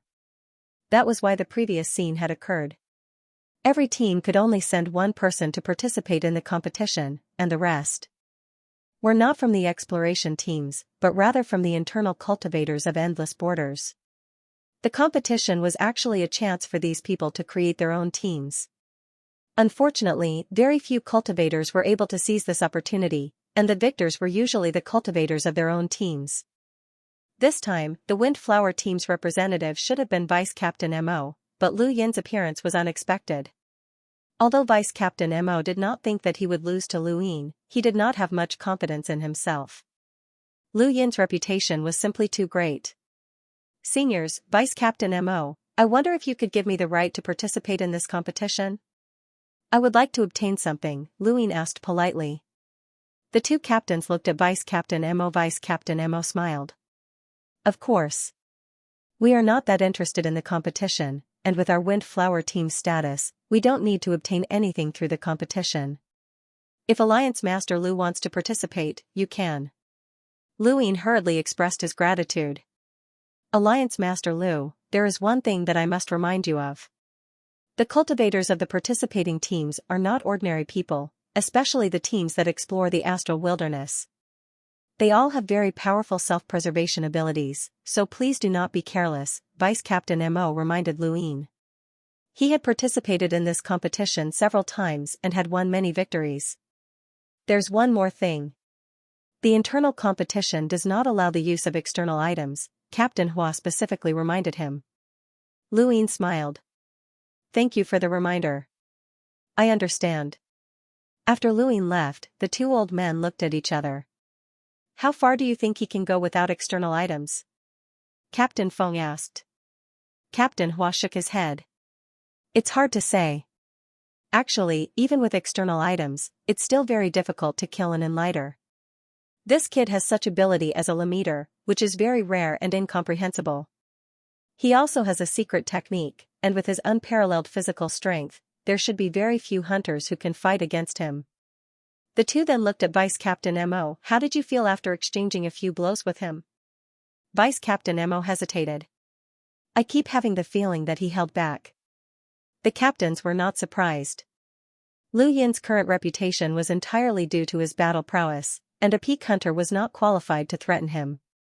Genius memorized this website's address in 1 second. Mobile version of the website. The Southern Weave was not very famous, and it had originally been just a foil to the Endless Weave. However, ever since the border had been shifted, the Southern Weave had become famous throughout the Outerverse. The Dark Phoenix Clan, Endless Borders headquarters, and other large organizations that had once dominated the Endless Weave had all moved to the Southern Weave. Combined with the border, the Southern Weave was now one of the most important weaves in the Outerverse. The Simo Cluster was where Endless Borders headquarters was located. Simo Cluster was surrounded by 22 satellites, which represented 22 exploration teams that had been recognized by Endless Borders. Outside the Simo Cluster, a spacecraft with the Endless Borders logo appeared. Inside the spacecraft was Xianxia's team that Luyin had once interacted with. During the internal competition, the various teams would show up whenever they were free. Xianxia looked at the Simo cluster and felt rather emotional. He recalled the difficult journey he had gone through since he had joined Endless Borders. He had also participated in the internal competition and had stood out.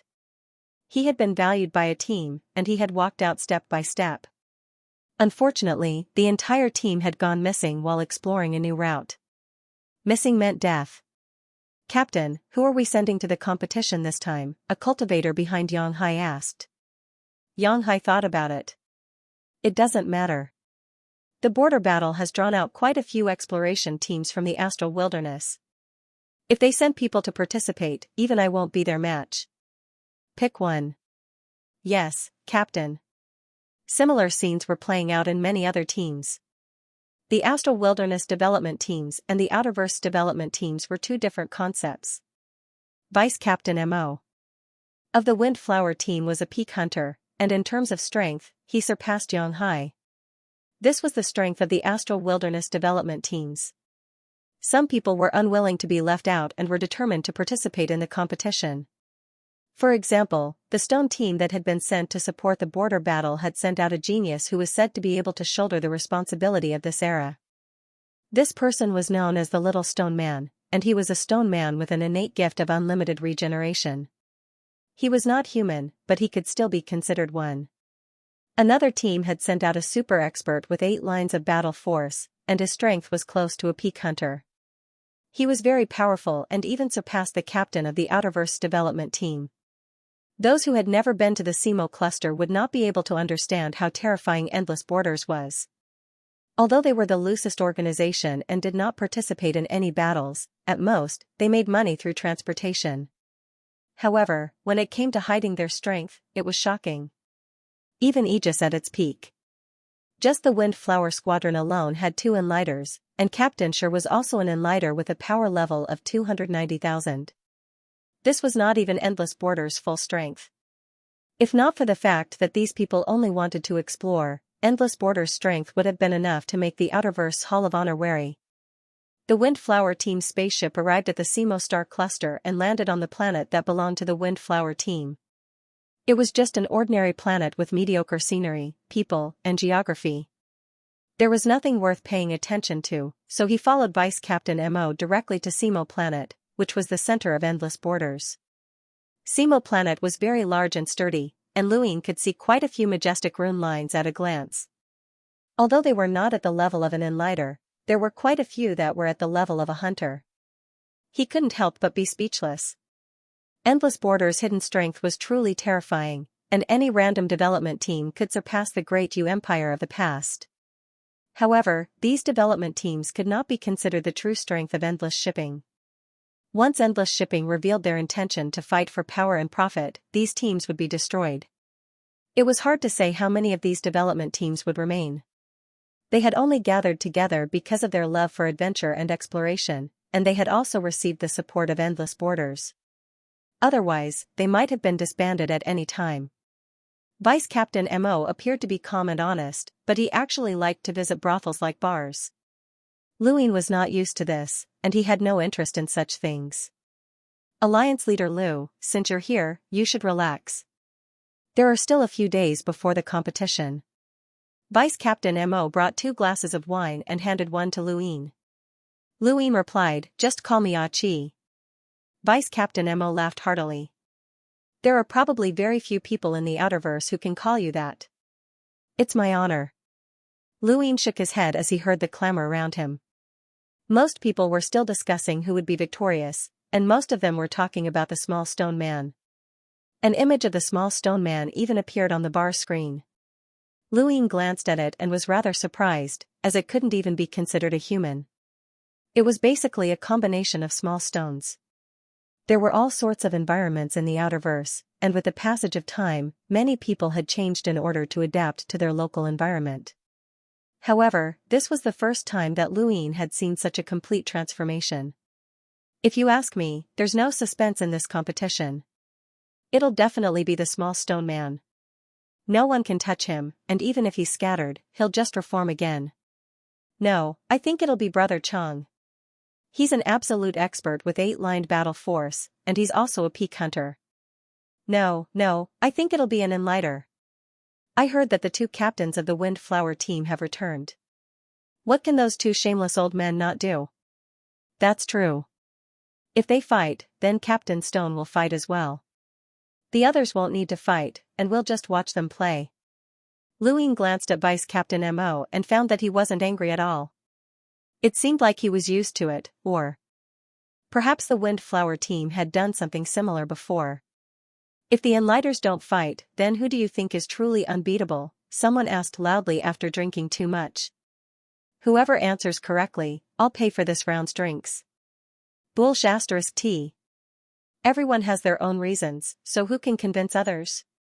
You bastard, you always pretend to be forthright and say things that can't be refuted. Someone mocked him, and the people around him began to jeer. That person waved his hand. It's not just limited to endless borders. In the Outerverse, if I say one person, you can't refute me. If anyone can, I'll pay for this round's drinks. Everyone's attention was drawn to him, and quite a few people asked him loudly. Someone even specifically mentioned the 10 arbiters. That person smiled proudly. Except for the 10 arbiters. He paused. Luine. The moment he said those 2 words, the bar fell silent, and no one said anything. Vice Captain Mo took a sip of his drink and glanced to the side. He was speechless, as the main character was right there. What do you think? You can't refute me, right? As long as no Enlighters fight, Luine will definitely win this competition, that person said proudly. Someone was unconvinced. Luine doesn't count. He's just a freak. Even if an Enlighter does participate, I still think that Luine has a high chance of winning. I think so too. In the current Outerverse, there are only 2 people below the Enlighter realm who can't be provoked. One is the 10 Arbiters' Divine Fist, and the other is Luine.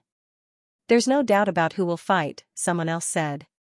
The people around them began to discuss, and they even brought up Lu Yin's battle with the 10 Arbiters.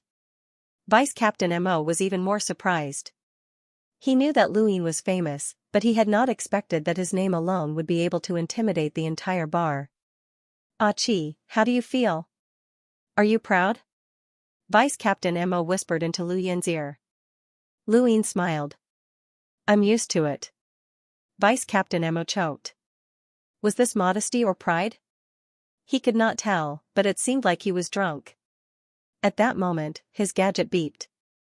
Luine glanced at it and smiled. Success. He had officially joined Endless Borders as Chi. The Feng and Hua elders treated him quite well. Even though they knew that he was Luine, they had still allowed him to join. Of course, he could not rule out the possibility that they wanted to improve the relationship between Endless Borders and the Great Eastern Alliance. Let's go. Luine put down his glass. Vice Captain Mo was puzzled. You're leaving so soon? Are you afraid of being recognized after just one glass? Luine nodded and slowly walked out of the bar. Vice Captain Mo did not leave, as he wanted to continue drinking. Luine had seen all sorts of sceneries in the universe, but Simo Star Cluster was famous because of Endless Borders. There was not much to admire on its own. Luine did not wander around and instead returned to the Windflower Team's satellite to wait for the competition to begin in a few days. Endless Borders did not invite anyone else to participate in the internal competition, not even Elder Big Drum from the Hall of Honor, who was nearby. The lockdown of Simo Star Cluster began just like that. The location of the competition was Simo Star's Adventurers Plaza. The plaza was very large and encompassed dozens of mountain ranges. In terms of surface area, it might even exceed the total surface area of Earth. Furthermore, it had been reinforced, so even Enlighters could fight here. Countless cultivators from Endless Borders arrived and appeared around the plaza, creating an abnormally noisy scene. Every exploration team had a floating platform that resembled a spacecraft that floated high above the plaza. They were superior to everyone else, and this was just one of the benefits of being an exploration team. It was precisely because of this difference in treatment that countless cultivators from Endless Borders had tried to form exploration teams. Luine stood beside the Windflower Team's captain, and behind him were the other members of the team. They were all looking around the plaza. The plaza was too large, and it was difficult to see the surroundings with the naked eye.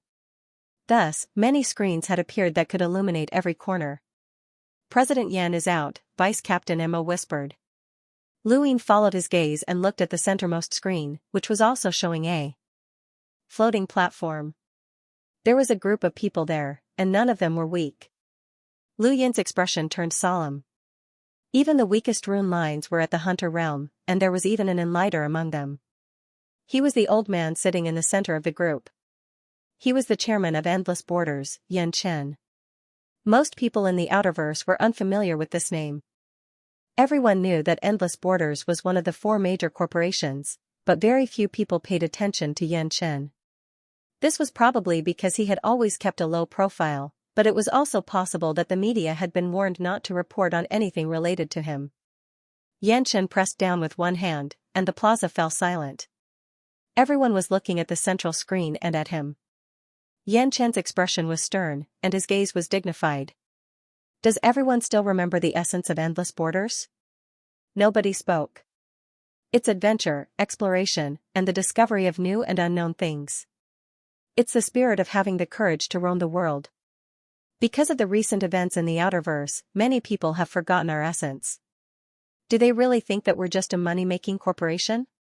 Wrong, we're adventurers, not corporations. Genius memorized this website's address in 1 second. Mobile version of the website, Yan Chen slowly stood up and said, I've heard too many rumors recently. Regardless of whether it's the Border Weaves War, the Great Eastern Alliance's invasion, or the fate of the Amethyst Company, all of them have made many people uneasy. Some believe that Endless Borders should contact certain people to seek connections, while others believe that we should join a faction as soon as possible. Today, I'll tell you that they are wrong. Wrong, wrong. We are an adventurers' guild, and our nature is adventuring and hot-bloodedness, not war. No matter what happens in the outside world, we have our own stance. Border wars are dangerous, and we pledge our lives to protect humanity. However, the internal struggles of humanity have nothing to do with us. Today, I'll solemnly tell everyone that Endless Borders will not participate in any power struggles. Similarly, we are not afraid of anyone's threats, and no one can threaten us or harm us. Yan Chen's words stirred up the ambitions of countless cultivators in Endless Borders. Indeed, they did not participate in any power struggles, and the outside world had nothing to do with them. They were just adventurers who were purely adventurers, and they were not weak. They looked at the floating spectator stands around the plaza. These were all exploration teams, and there were hunters and enlighters among them. They did not fear anyone. The members of the Windflower team all had awkward expressions. They could tell that this was directed at the Great Eastern Alliance, which meant that it was directed at Luin. Was Luin really that influential? The 2 old men looked at each other and regretted their decision. They had originally thought that Lu Yin's influence would only extend to the Central Weaves, and they had invited Luin to join them to improve their relationship. After all, having more friends was always better than having more enemies. Furthermore, they might even need Lu Yin's help in their future adventures. But what was the situation now? The internal competition's morale-boosting speech had actually been directed at Luin, which left them at a loss. Vice Captain Mo looked at Luin speechlessly. How terrifying was this person now? Everyone was talking about him. Luin himself was speechless. He admitted that his influence was great, and that it had already extended to the Central Weaves and unified a third of the Outerverse. But was it really worth it? Just an opening statement was enough to cause trouble for him. Yan Chen was very satisfied with his opening statement. Alright, I'll solemnly announce that Endless Borders' internal competition will now begin. Prepare to draw lots. As he spoke, the images of over 10,000 cultivators appeared on the central screen. They were all participants of the competition, and Lu Yin's image naturally appeared as well. Although Luin was famous throughout the universe, most people had only heard of his name and had never seen his face. It was just like how people at the bottom of society did not recognize the rulers of other countries. Only those who were also rulers could recognize him, such as President Yan. He had just sat down when he looked at the images of the contestants. He wanted to see who had the most potential. He decided to recruit 2 more teams this time to boost morale. However, as soon as he glanced over, he was stunned. He stared blankly at one of the images and rubbed his eyes. As an enlighter, his eyesight was very good, and it was impossible for him to do something as crude as rubbing his eyes.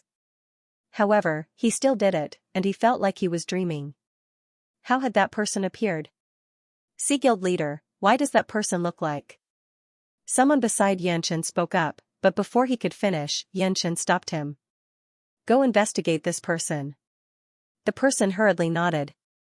There was no lack of people in the universe who looked alike, and logically speaking, it was impossible for Luin to appear here. He hurriedly checked, feeling nervous. Very quickly, that person said in a low voice, this person's name is Seven, and he was recommended by the Wind Flower team to join Endless Borders 3 days ago. Xianxia's eyes flashed. The Wind Flower team? It should be fine, as the Wind Flower team had been exploring the astral wilderness all this time. Perhaps that person really did look similar to Luin. As he thought about it, he looked at the screen that displayed the Wind Flower team's images and saw Luin standing next to the 2 captains. With a single glance, he was certain that that person was Luin. Their appearances might be similar, but their aura could not be faked. That person's position was even higher than the 2 captains, and he did not seem to care at all. In the current universe, aside from Luin and a few others, who would not care about an enlighter? Xianxia felt like he had swallowed a fly. Why was this person here? President, that person, someone else cried out in surprise, but Xianxia quickly suppressed his voice. Soon after, more and more people recognized Luin. Xianxia could only warn them one by one to not spread the news, or else this competition would be over. He had used Luin as an opening statement, and he could not afford to lose face like that. Everyone who recognized Luin was speechless. This was too much, and why had this person come to the Simo Star cluster? And he had even joined Endless Borders? Couldn't he just change his appearance? How much did he care about Endless Borders? Xianxia contacted the captains of the Wind Flower clan and found out how Luin had joined them. He really wanted to curse the 2 old men to death, but when he remembered that they were both enlighters, and not just any ordinary enlighter at that, he forcefully restrained himself. The 2 old men looked at each other. They felt that the situation had become serious, so they simply refused to admit that they had recognized Luin. Their unified statement to the outside world was that this person was called Achi, and that he was a cultivator with an extraordinary innate gift and a genius. The 2 old men instructed everyone in the Wind Flower clan to maintain a unified statement, and everyone understood. Luin did not mind. His gaze swept across all of the competitors, and his evaluation of Endless Borders' strength increased once again. If all of these people were used by Endless Borders, then the organization's strength would be terrifying, and they would definitely become a great enemy in the future. Martial strength could only intimidate for a short period of time, but one's thoughts could influence an entire lifetime or even countless years. Endless Borders had recruited countless experts based on their adventurous mindset, and even the Hall of Honor had been attracted to them. That was the most frightening aspect of the organization. Lu Yin's gaze deepened as he looked at Xianxia on the screen. Up until now, Endless Borders had not revealed any intentions of vying for power. However, if a certain generation's president wanted to do so, it would bring about trouble. Luin felt that it would be better to control Endless Borders if possible, and it would be best if he did not have the position of president. It would be best if the management level of Endless Borders kept each other in check. Xianxia and the others did not know that this internal competition had already caused Luin to have some thoughts about them. The lots were quickly drawn, and the battles in the plaza began. Most of the participants were Limeters, followed by explorers and cruisers. Hunters were generally from exploration teams, and many of the competitors just wanted to make their presence known. They either wanted to be valued by a good team, or they would be able to do things in the future. The battles in the plaza were divided into many areas, and 100 battles could be started at once. Some battles ended very quickly, while others ended very slowly. Not long after, it was Lu Yin's turn to compete. His opponent was a Limeter, and when the Limeter sensed that Luin was an explorer, his expression turned bitter. Bro, can you give me a chance? Let me show off my cultivation results. Luin nodded and casually looked around him. The Lamita roared, but he did not attack Luin. Instead, he used a battle technique on the spot. It was a rather strange move, but he was also quite smart. He knew that no matter how he used a battle technique, it would not affect Luin at all. Thus, he decided to use it himself so that he would not have signed up for the competition in vain. Yan Chen and many others who recognized Luin looked at him. They were speechless when they saw this strange scene. The Lamita gratefully walked away. Luin was amused, and it was his second match. His opponent was an explorer who had cycled through 4 cycles, just like Luin. This person seemed to be quite confident, as he swung a giant hammer at Luin. Luin raised his hand, grabbed the hammer with his fingers, and squeezed it hard, shattering it. The explorer was stunned. This is made of an extremely rare metal.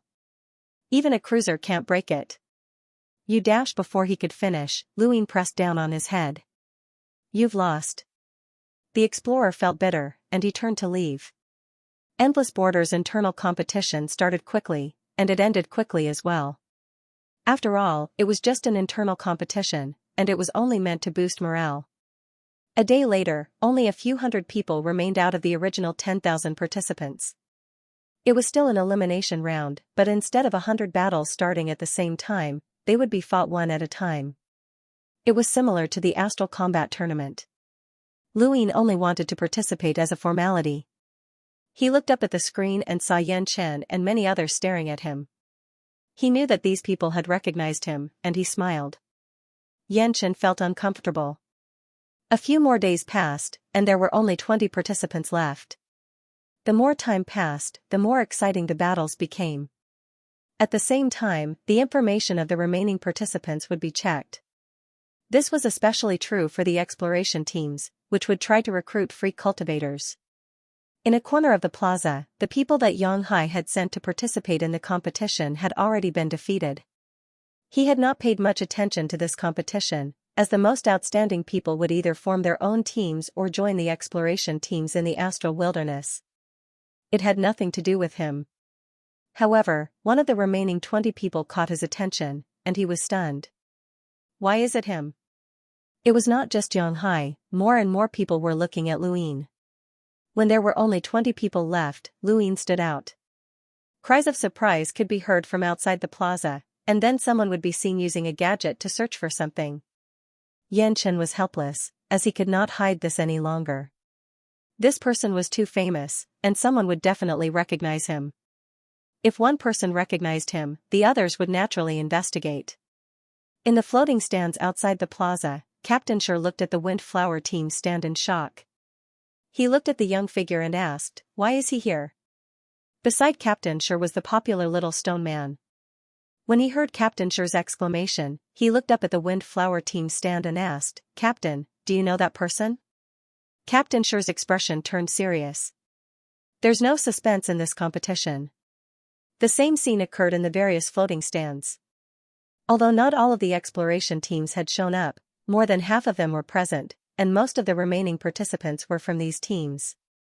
Now, these people all knew that there was no suspense in the competition.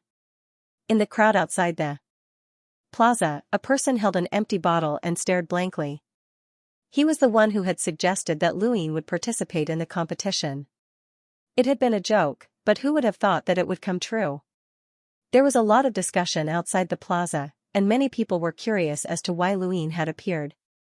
Many people looked at Yan Chen, and when they recalled his words, they were filled with admiration. It turned out that the president had already known about Lu Yin's presence and had said those words for Luin to hear. This was a provocation. Ahem, Alliance Master Lu, it looks like you've been exposed, Captain Feng said. Luin looked at Yan Chen on the screen, and it just so happened that Yan Chen was also staring at him. Luin leaped out and landed in the plaza. He raised a hand and pointed at the images of the remaining participants, hooking his finger. His meaning was obvious, he wanted to challenge everyone. Everyone outside the plaza was shocked, as such a thing had never happened in the internal competition of Endless Borders. Some felt that Luin was trying to provoke them, but most were excited. They were adventurers, and they loved excitement and exploration. They did not care too much about power struggles. Lu Yan's domineering attitude excited countless people, and a deafening cheer rang out from outside the plaza. Everyone subconsciously shouted. Yan Chen exhaled and asked, "You want to challenge everyone else?"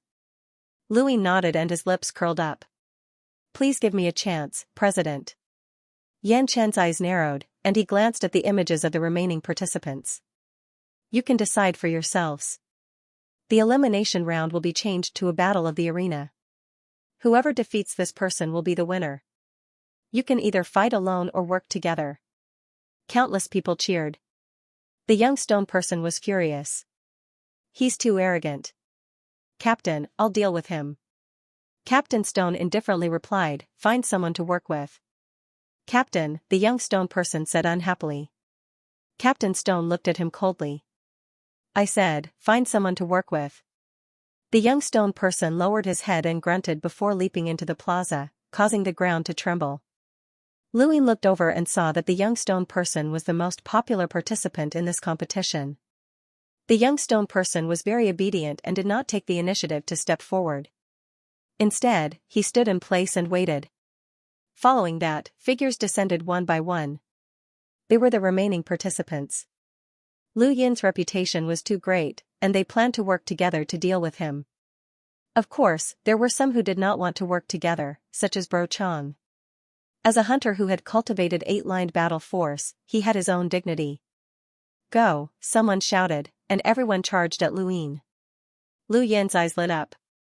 He wanted to challenge everyone because he had seen the essence of endless borders. Here, the winner was king. What he wanted was excitement and excitement. He wanted to give everyone in endless borders a shocking performance. Blade light flashed, but Lu Yin dodged and punched out. There was no one there, and all sorts of innate gifts sparkled in the plaza, accompanied by terrifying destructive power. Almost all of the remaining participants were hunters, and there was even a peak hunter among them. Their strength was enough to rank them at the top of endless borders, but even if they worked together, none of them could touch Lu Yin. Lu Yin's current physical strength was simply too fast, and his modified eyes allowed him to see rune lines. Even if an enlighter suppressed their power level to less than 200,000, they might not be able to defeat him, let alone these people. After all, he had fought against imprinters in the Innerverse. The contestants attacked one after another, erupting into cheers. Everyone was excited. They had never seen such a scene before. However, it didn't take long for the crowd's cheers to die down as they stared at Lu Yin in shock. After fighting for so long, these people didn't even touch his clothes. Yan Chen's heart sank, as this was Lu Yin.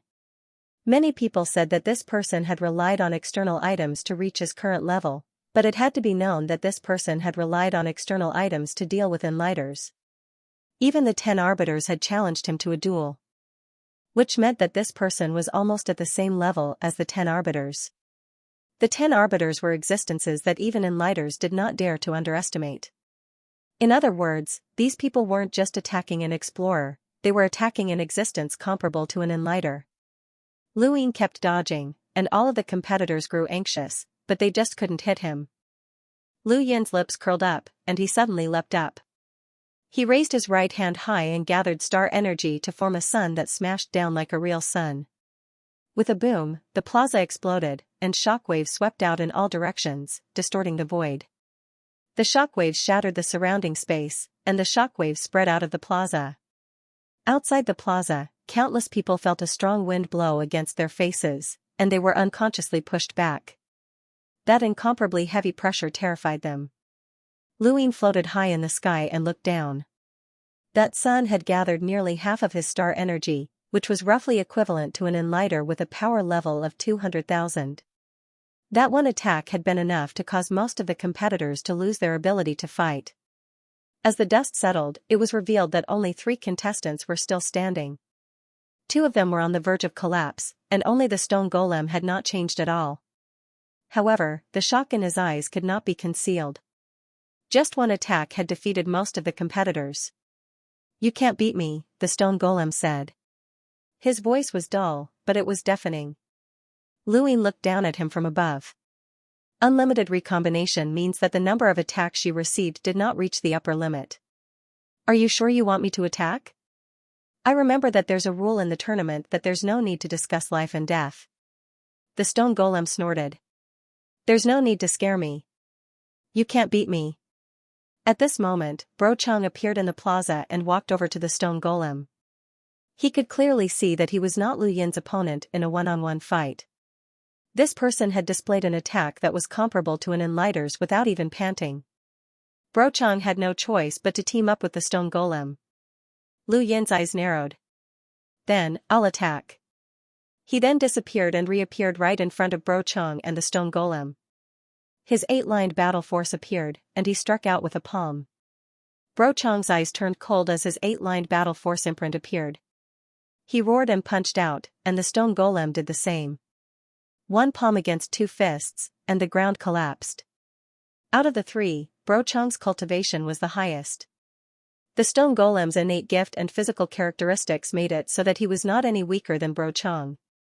As for Lu Yin, his physical strength was the strongest. His palm strike had been accompanied by 80 stacks, while Bro Chang could not even withstand 60 stacks. His 8-lined battle force shattered, and he spat out a mouthful of blood as his body was sent flying.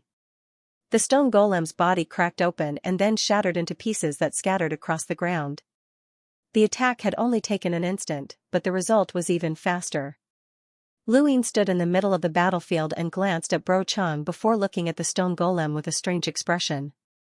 The stone golem's rune lines had not disappeared by much. Everyone watched nervously, as it was rumored that the stone golem could regenerate infinitely. Was it dead? Captain Stone's expression turned serious. He had high expectations for the stone golem, but he did not expect it to be able to defeat Lu Yin. It might not be possible now, but it might be possible in the future. If this innate gift was used well, it could shock an entire era. Very quickly, the stone fragments on the ground trembled and then reformed as the stone golem recovered. I told you that you can't beat me. Lu Yin had a strange expression. What kind of life form are you? 7th Bro, rather than calling this a human, it's more like a monster from the astral beast domain. You can't beat me. Just admit defeat, the stone golem said in a low, muffled voice as it stared at Lu Yin. Lu Yin sighed. Looks like you want to die. You can't beat me. There's no need to scare me. Lu Yin was amused. Let me guess. The number of times you can regenerate infinitely should be 13. The stone golem's eyes narrowed, and it stared at Lu Yin. In disbelief. How did you know? Lu Yin smiled, as he had been looking at the stone golem's rune lines. Every time the stone golem regenerated, its rune lines would weaken slightly. Once it regenerated 13 times, its rune lines would completely disappear. So, do you want me to beat you 13 times? Lu Yin raised his brows. The stone golem wanted to say something, but in the end, it did not say anything. Instead, it dejectedly said, I admit defeat. In the distance, Bro Chang wanted to get up, but his arm was broken. His body had been bombarded by Lu Yin's overlaying stacks, so he could only helplessly lie down. From start to finish, Lu Yin had only attacked twice and defeated all of the competitors, shocking all of Simo's stars. Ever since the inner-verse and outer-verse had been separated, Lu Yin had appeared out of nowhere. He had gone from being an unrivaled leader to an overlord of a region. Countless people had heard of his name, and the outside world had mixed opinions about him. Most people said that he had relied on external items to defeat powerful opponents and that he had an extraordinary background. In reality, some people still looked down on him, as they believed that with the Hall of Honor's background and so many external items, anyone could have achieved what he had. But now, Lu Yin had used his strength as an explorer to defeat all of the other competitors, including the stone golem and a peak hunter like Bro Chang. Such strength shocked the crowd. Perhaps some people would never forget this scene for the rest of their lives. In the crowd, the man in the bar was excited, as he knew that Lu Yin's attacks were unbeatable. Although some people acknowledged Lu Yin's strength on the surface, they still looked down on him. These people were truly blind. President Xianxia applauded, followed by the 2 captains from the Wind and Flower Alliance, Captain Stone and Captain Yang. Gradually, everyone from Endless Borders clapped to express their amazement. Lu Yin looked around and smiled. This was just the beginning. There would come a day when he would be able to easily defeat enlighters or even stronger, and he would be able to look down on the universe. According to the rules, the victor could make any request to the president, and as long as it was not excessive, endless borders had to fulfill it. Lu Ying had been waiting for this moment for a long time. In the past, the president would allow the victor to make a request in front of everyone to encourage everyone. However, President Yan did not do so this time, as he had a feeling that Lu Yin's request would not be simple. After all, Lu Yin's status was clear. With a wave of his hand, he dismissed everyone, signaling the end of Endless Borders' internal competition. Only the exploration team stayed behind to witness Lu Ying and President Yan face each other. President Yan landed in the plaza, and behind him were some of the higher-ups from Endless Borders, as well as the captains from the Wind and Flower Alliance and Captain Stone. Lu Ying smiled. Junior Lu Ying greets the president. President Yan smiled bitterly. Alliance leader Lu, why are you interested in joining Endless Borders? Lu Ying smiled. This junior was saved by the Wind and Flower Alliance, and I dare not forget their kindness. If Captain Wind and Flower Alliance wants this junior to join Endless Borders, then this junior will naturally join. President Yan laughed. As if I'd believe you. The two old men did not speak and pretended to be confused. Ahem, Alliance leader Lu, no matter what, you've won this battle.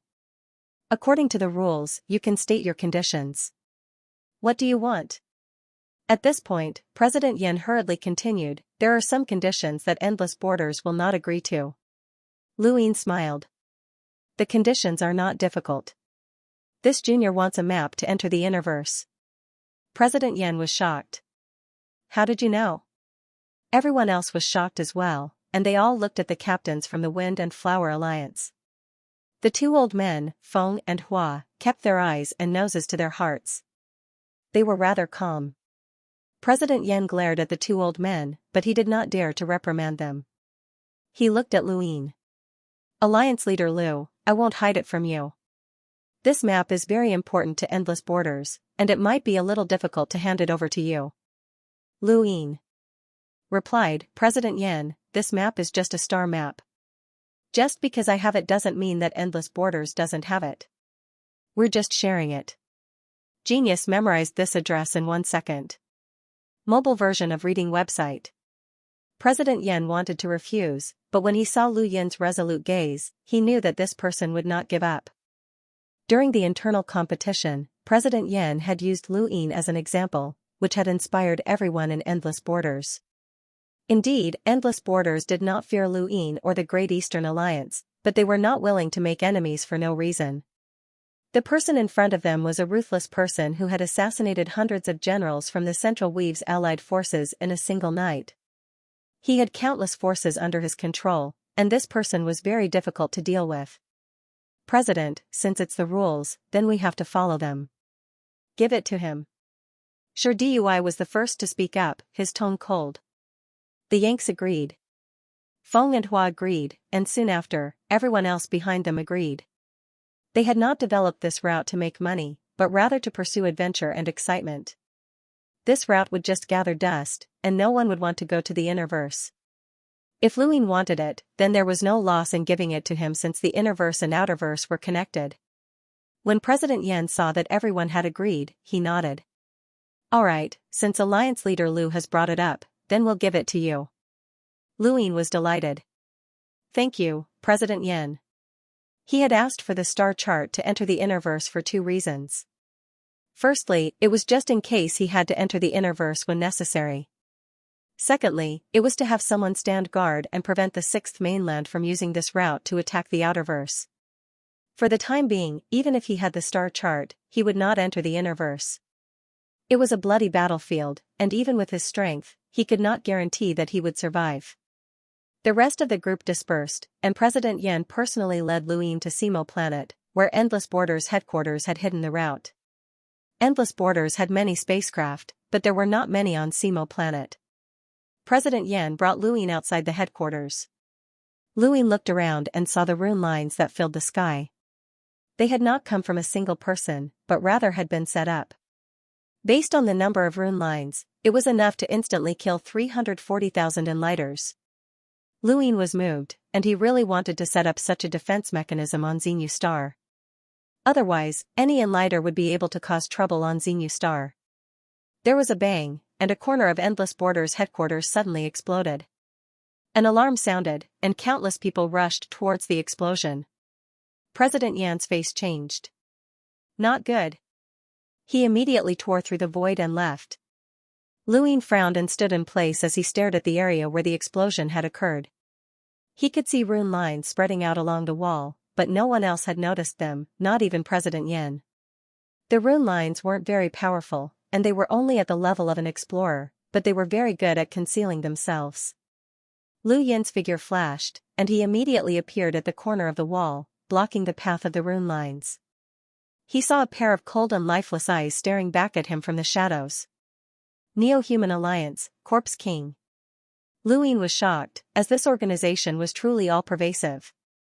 He grabbed out, causing the void to distort and the shadows to be suppressed. The Corpse King leapt out of the shadows and raised its hand, its claws stabbing towards Lu Yin. Lu Yin snorted and grabbed the Corpse King's hand. He exerted some strength, and with a crack, the Corpse King's arm was broken. The Corpse King's body was then smashed into the ground. The commotion here attracted the attention of many people. President Yan tore through the void and appeared. He immediately saw the Corpse King. The Corpse King viciously broke off its right arm and melded into the shadows to escape, but it couldn't. Lu Yin didn't need to do anything as President Yan easily grabbed the Corpse King. President Yan of the Neo-Human Alliance was shocked. The Corpse King roared and howled. President Yan viciously flung the Corpse King out, crushing it into a puddle of blood. There was no need to keep something like this alive. No one could get any information from the Corpse King. Everyone gathered around, but President Yan waved his hand to dismiss them with a solemn expression.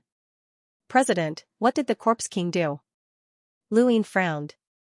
Xianxia replied in a low voice, it destroyed the star chart that leads to the inner verse. Lu Yin's gaze froze. The star chart is gone? Xianxia sighed and looked at Lu Yin. I never thought that there would be a Neo-Human Alliance Corpse King in Endless Borders. Alliance Master Lu, it's fortunate that you discovered it, or it would have used its innate gift to escape. Lu Yin shook his head. The Corpse King can't escape on Simo planet. There's no need to thank me. Xianxia didn't retort, as Lu Yin was right. Endless Borders headquarters had defensive mechanisms that could detect the Corpse King's presence. President, is the star chart that leads to the Innerverse really gone? Lu Yin asked. He couldn't understand why the Neo-Human Alliance would destroy it. Xianxia solemnly replied, the star chart is indeed gone. Lu Yin frowned.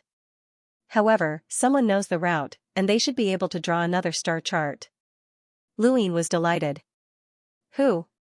The captain of Luo Lan's team, Xianxia replied. Lu Yin was confused. President, you don't know the route either?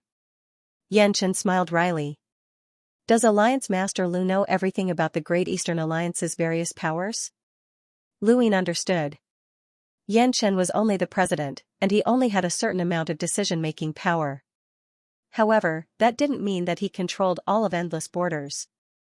Endless Borders was an entire organization, and the exploration teams were all board members. Unless they sold their star charts to Endless Borders, even the president didn't have the right to look at them. Was Luo Lan's team the one who discovered the route to the Innerverse? Lu Yin was curious. President Yan shook his head. That route was discovered many years ago, and Luo Lan's captain inherited it. He wasn't the one who discovered it, and he couldn't have done it with his strength. Where's Luo Lan's team? Lu Yin asked. President Yan pointed to a satellite orbiting around Simo planet, and that was where Luo Lan's team was located. Lu Yin was lucky, as Luo Lan's team had also sent people to participate in the internal competition, and some of them were on the satellite. Alliance Master Lu, you won the internal competition, and the star chart you requested is gone. You can change your reward, President Yan said. Lu Yin thought about it. Let me think about it. Xianxia was helpless, as he would rather Lu Yin tell him now than leave him hanging. This person was no ordinary person. Actually, Endless Borders is one of the 4 major corporations, and we have a lot of money. You can ask for it if you need it. Lu Yin replied, President, let me think about it. Xianxia nodded helplessly. All right. Xianxia wanted to use money to get rid of Luin, but Luin wasn't that easy to get rid of. Money could be earned, but there were some things that money couldn't buy. For example, a route. Xianxia was thinking about how to obtain the most routes at the lowest price possible. In the universe, routes were the most precious things. After bidding farewell to Xianxia, Luin asked the two old men about Luolan's captain, but they didn't know much about him. Luin looked for Xianxia and asked around. Xianxia found it strange that Luin would suddenly ask about Captain Lan.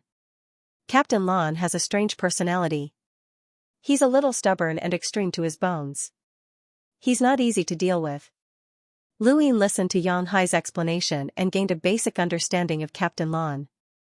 He leapt up and left Simo planet, flying towards Luolan's satellite. He was very curious as to why the Neo-Human Alliance had destroyed the route. Did they not want anyone to go to the Innerverse? Luin knew that the Neo-Human Alliance had always been plotting against the Outerverse, and this made him uneasy. If even an existence like He Wuxian had appeared in the Outerverse, then the Neo-Human Alliance's goals would definitely not be small. Luin quickly arrived at Luolan's satellite, and as soon as he landed, his expression changed. The rune lines in the area where Luolan was resting were rapidly decreasing, and he immediately tore through the void and disappeared. The area where Luolan was resting was filled with a bloody aura, and the rune lines within a castle were rapidly disappearing. Captain Lan was sweating profusely, and his eyes were filled with fear. A black shadow flickered in front of him, and 3 more people were killed in an instant. He did not know what this black shadow was, but it had suddenly appeared and started a frenzied massacre. It was useless for him to ask for help from the outside world, as not a single person could escape. It was as if they were trapped in a cage, waiting for death. "Captain, help!" There was a miserable cry as a head rolled and fell at Captain Lan's feet. Captain Lan's entire body went cold, and he gritted his teeth as he looked forward. The black shadow flickered a few times, and a cold blade swept past him. Even with his strength as a hunter, Captain Lan could not avoid it. This blade seemed to encompass heaven and earth, and although it covered a small area, it contained an endless amount of destructive power. Suddenly, Luin appeared in front of Captain Lan and pointed out. The void froze, and the blade was broken. At the same time, Lu Yin's fingertip struck the black shadow and pierced through it, causing blood to splatter everywhere. Only then did Captain Lan clearly see what the black shadow was. It was a corpse king, and its deathly still eyes were too easy to recognize. The Neo-Human Alliance was very cautious. If they could destroy the star chart, then they would naturally be able to find out that Luolan's captain had inherited the star chart. They wanted to destroy it as well. Fortunately, Luin had arrived in time, or else Captain Lan would not have been able to obtain anything. The Corpse King roared and attacked Luin with all its might. In the end, it was killed by Luin. A hunter Corpse King that could not become a Corpse King was nothing to Luin. Captain Lan panted heavily and leaned against the wall. In just a few dozen seconds, he was the only one left in Luolan's team. He had been on the brink of death, and he was lucky to have survived. Luin turned around. "You're Captain Lan?" Captain Lan looked at Luin in surprise. "Why is Alliance leader Lu here?" Luin replied, "I want you to draw a star chart that leads to the Innerverse." Captain Lan's eyes flashed, and he looked at the dead Corpse King on the ground before looking back at Luin. "So that's why we were killed." Luin did not hide anything and told Captain Lan about the star chart's destruction. Captain Lan was not stupid, and he could not hide it even if he wanted to. "Draw a copy for me, and you won't be targeted by the Neo-Human Alliance." If Alliance leader Lu didn't need the star chart, then Luolan's team would not have been wiped out, Captain Lan said in a low voice. Luin frowned. News that Endless Borders has a star chart that leads to the Innerverse has already spread. Even if I don't want it, the Neo-Human Alliance will still kill you. You won't be able to escape. Not necessarily. The others don't care about that star chart, Captain Lan said. Luin felt helpless. Just as Xianxia had said, this person was extremely stubborn, and Luin had just saved his life. "Captain Lan, state your conditions. What will it take for you to draw a star chart for me?" Luin asked. Captain Lan was a captain of Endless Borders, or else Luin would not have been so polite. Captain Lon thought about it for a moment, and then a resolute look appeared in his eyes. He clenched his fists and said in a low voice, I want to return to the Moksword School. Genius memorized this website's address in 1 second. Mobile version of reading website. You're from the Moksword School? Luin was surprised. Captain Lon reminisced, I used to be, but I was expelled for some reason. As long as Alliance Leader Lu allows me to return to the Moksword School, I can draw a star chart for you. Luin thought about it and then contacted Wei Rong on his gadget, I want authority over the Moksword School. On the other end, Wei Rong pondered for a moment, alright, I'll do it. Luin ended the call and looked at Captain Lon, I'll accompany you for the next few days to prevent any more accidents. Don't worry, you can return to the Moksword School. Captain Lon appeared calm on the surface, but his heart was shaken. He now had a new understanding of Lu Yin's power, a single sentence from him was enough to get someone to help him. If he could really return to the Moksword School, then he didn't plan on staying in Endless Borders. Perhaps working for this person would be a good choice. After so many years of adventuring and exploring, he was tired. In reality, he didn't want to take risks, but he had been expelled from the Moksword School. He didn't want to be looked down upon by the Moksword School, so he had no choice but to join Endless Borders as an exploration team. Reality proved that his choice was correct. Endless Borders was one of the 4 largest corporations in the Outerverse, and no one dared to look down on him after he became a captain. However, with his stubbornness, returning to the Moksword School had become a sore point. Sensing Lu Yin's power, Captain Lan's tone softened considerably, Alliance Leader Lu, this kind of assassination shouldn't be the only one. Luin looked outside and said, I've heard a lot about the Simo constellation. Would you be willing to show me around? Captain Lon gestured for him to go ahead. Over the next few days, Luin toured the Simo constellation under Captain Lan's guidance. With Captain Lan's status, he could log on to any satellite. Luin relaxed for a few days, and the Neo-Human Alliance didn't make any more moves. Although they were decisive, there weren't many of them.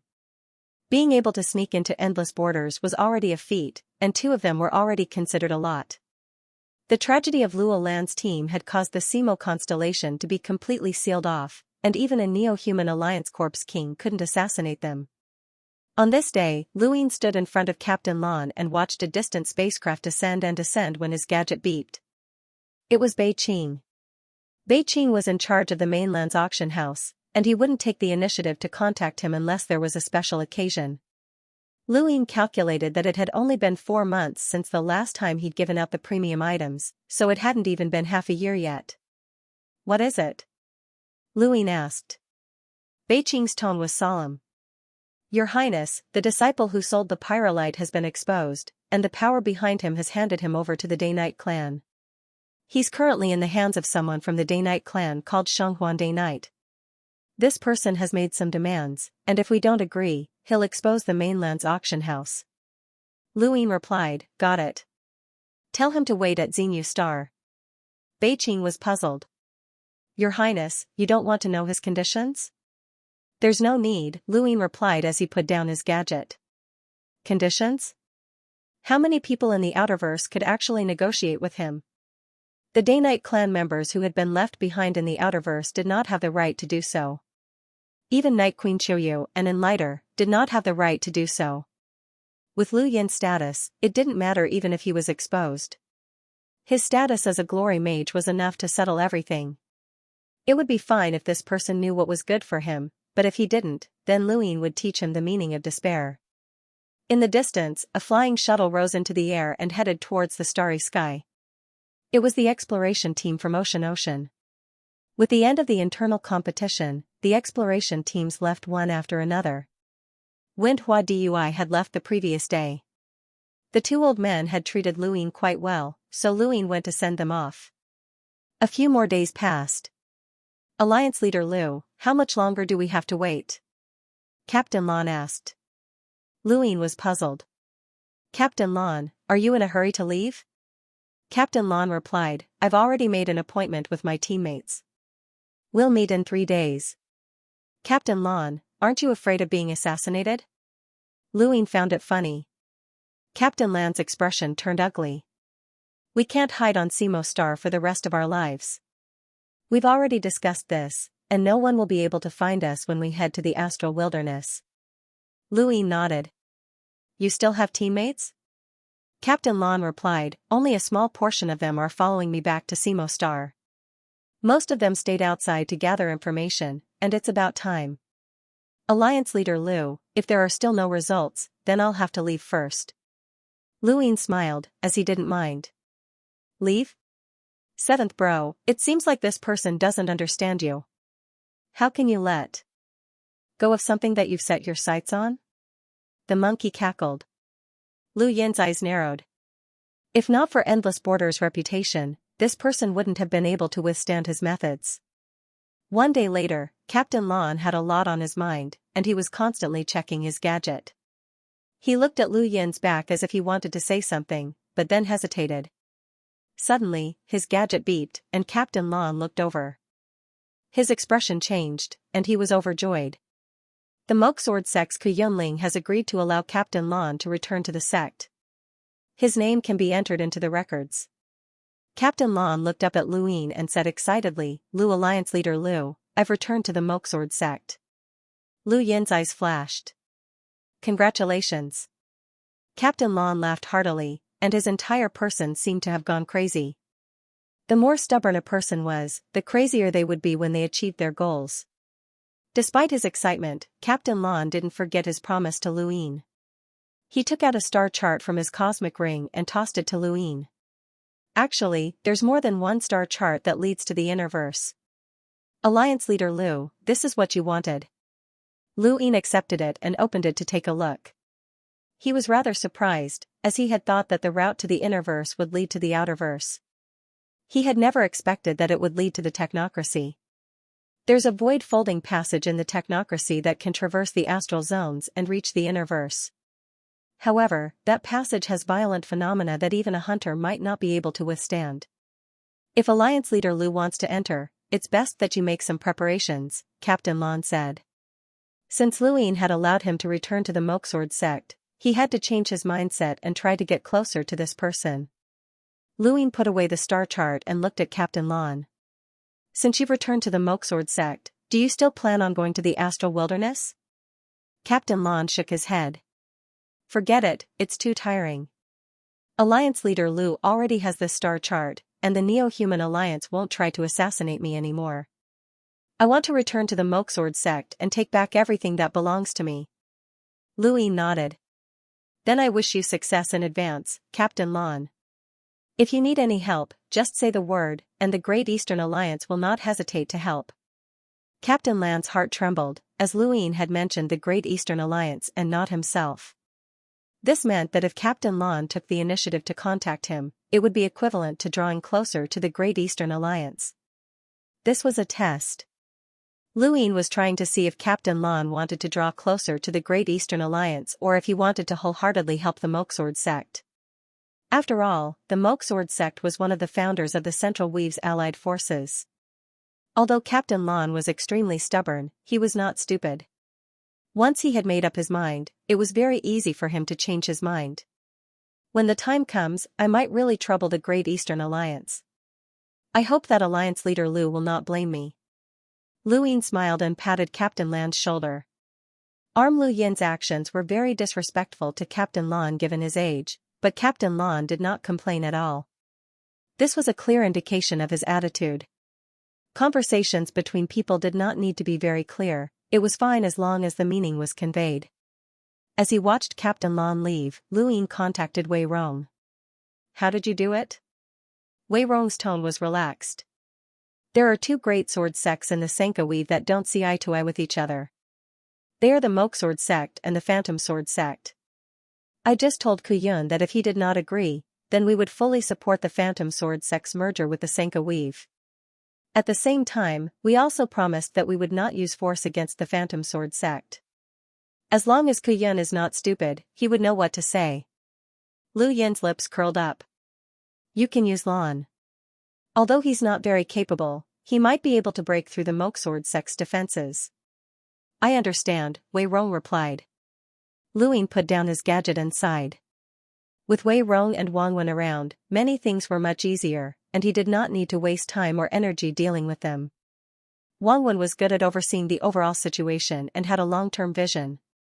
Wei Rong was good at scheming, and he had strong execution skills.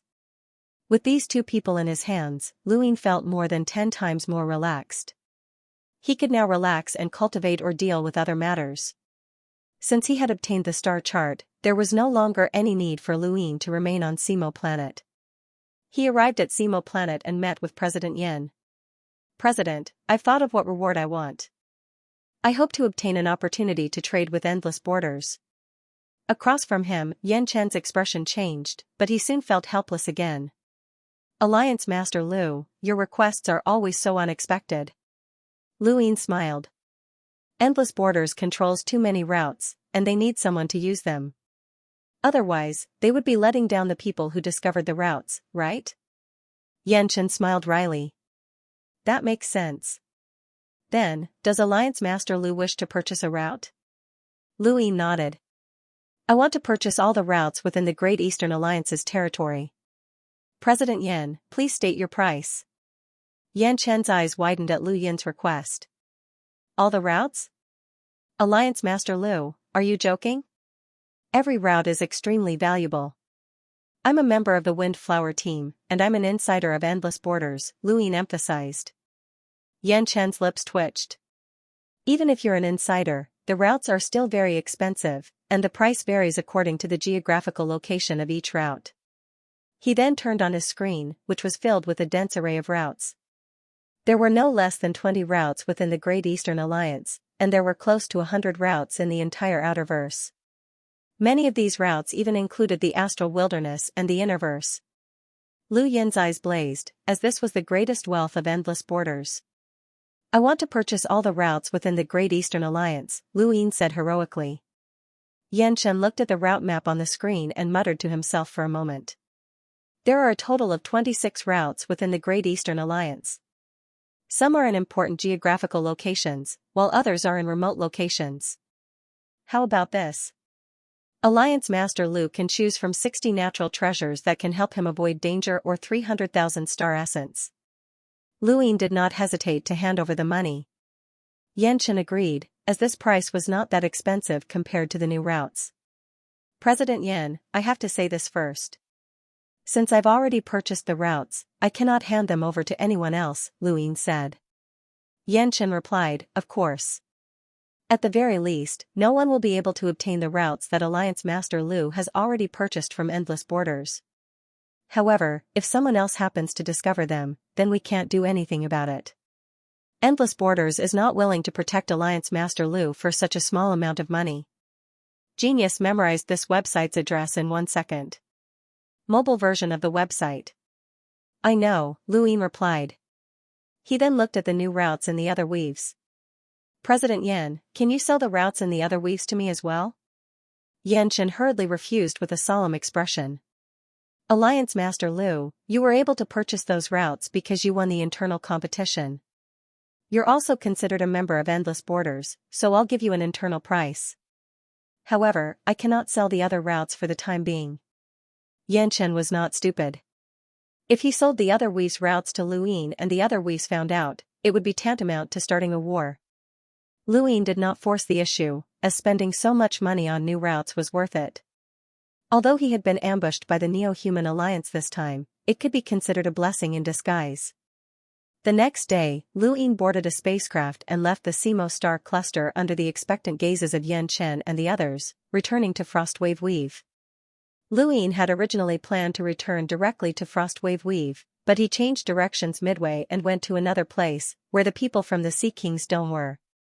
Although the Sea King's Dome was a tinder that had escaped from the Starfall Sea, they were still extremely powerful in the Outerverse. Elder He was an emissary, and if Lu Yin could use them, then unifying the Outerverse would be too easy. A few days later, Lu Yin's spacecraft crashed into the ocean. He put away his collapsible spacecraft and scanned his surroundings. His figure flashed as he tore through the void and vanished. This planet, called Anlan Planet, was one of the Sea King's Dome's most important strongholds in the Outerverse, and Hai Chi was here. Elder He was the first to discover Lu Yin's arrival, but he did not reveal himself. Instead, he notified Hai Chi-Chi. Hai Chi-Chi looked much more haggard than before. The innerverse and outerverse had been separated once more, and she could no longer sense the Sea King's power. She did not know whether he was dead or alive. Lu Yin walked out of the void and looked at Hai Chi-Chi's obviously thin figure. "Don't worry, the Sea King shouldn't be dead." Hai Chi-Chi calmly asked, "How did you find the time to come here?" Lu Yin walked over to her side. "I was just passing by and wanted to see you. I know that you want to unify the outerverse, but have you considered that if you do that, you'll be the first to face the Sixth Mainland's attack?" Hai Chi-Chi asked. Lu Yin smiled. "A unified outerverse is better than a scattered outerverse, right?" Chi-Chi did not reply. After chatting for a bit, Lu Yin asked, "Where are Hai Feng and Hai Dashao?" "I don't know," Hai Chi-Chi said. "I remember that the Sea King's dome has Elder Tong and 4 elders. Elder Tong is the strongest, and Elder Tong is the most intelligent." Hai Chi-Chi glanced at Lu Yin. "Don't even think about getting us to help you. It's impossible." Lu Yin felt a little awkward after being exposed. "No, I was just asking." Hai Chi-Chi looked at him seriously. "If there's another path to the innerverse, you have to bring me along, alright?" Lu Yin's eyes flashed. "Why do you say that?" Hai Chi-Chi gazed into the distance. "If there's anyone in the outerverse who has the highest chance of returning to the innerverse, then it's you. Lu Yin, although I haven't spent much time with you, I'm well aware of your abilities. If nothing unexpected happens, the outerverse will be unified sooner or later. Only you can clearly see the situation in the outerverse." Lu Yin was astonished. This brat was pretty smart. Not long after, Lu Yin left Enlon Planet, as he had obtained the results he wanted. Although the people from the Sea King's dome would not help him, they still hoped that he would be able to bring them back to the innerverse in the future. If there were any problems, they could ask for help. Elder Tong was an envoy-level powerhouse, but strength was one thing, and being able to see the outerverse was another. If they wanted to find a path to the innerverse, they could only rely on Lu Yin. However, Hai Chi-Chi would never have guessed that Lu Yin had a star map that led to the innerverse. The spacecraft had just descended into outer space when a figure quietly stood in front of it. It was Elder Tong. Lu Yin walked out of the spacecraft and slowly bowed. "Junior greets Elder Tong." Elder Tong sized Lu Yin up seriously. "The rumors are true. Kid, you're very outstanding, and you're not any worse than the 10 arbiters." Lu Yin humbly replied, "Thank you for your praise, senior." Elder Tong shook his head. "What a pity. With your talent, you can't go to the Neoverse to fight for opportunities." Lu Yin's eyes flashed. "Senior, are you talking about the Star Tower?" Elder Tong nodded. "It looks like you know about it." "That's right, it's the Star Tower." Lu Yin fell silent as he recalled everything he knew about the Star Tower. The Star Tower is a progenitor's inheritance, and it's the 5th mainland's true supreme inheritance. Only by obtaining the Star Tower's recognition can one come into contact with a progenitor's power and have a chance of reaching the progenitor realm in the future. Over the countless years, the Star Tower has recognized many geniuses, and every generation has someone named one of the 7 sons of the stars. However, this generation is different. Elder Tong stared at Lu Yin. The geniuses of the Neoverse should be thanking the Sea King. It was the Sea King who shattered the 3 upper gates and restored the 5th mainland's true sky. The Sea King also said that the 5th mainland's true inheritance will only appear after the 6th mainland sky is destroyed. Lu Yin's eyes lit up. The competition for this generation's 7 sons of the stars hasn't started yet? Elder Tong shook his head. Although it hasn't started yet, it should be soon. The previous competition for the 7 sons of the stars belonged to the Neoverse, but this time, the 6th mainland has invaded, and the progenitors have changed the weather, giving the innerverse a chance. The general appointment platform's titles and kings can participate in the competition. This is also one of the reasons why the general appointment platform is only for the younger generation. Of course, the prerequisite is that we can survive and not be destroyed by the 6th mainland.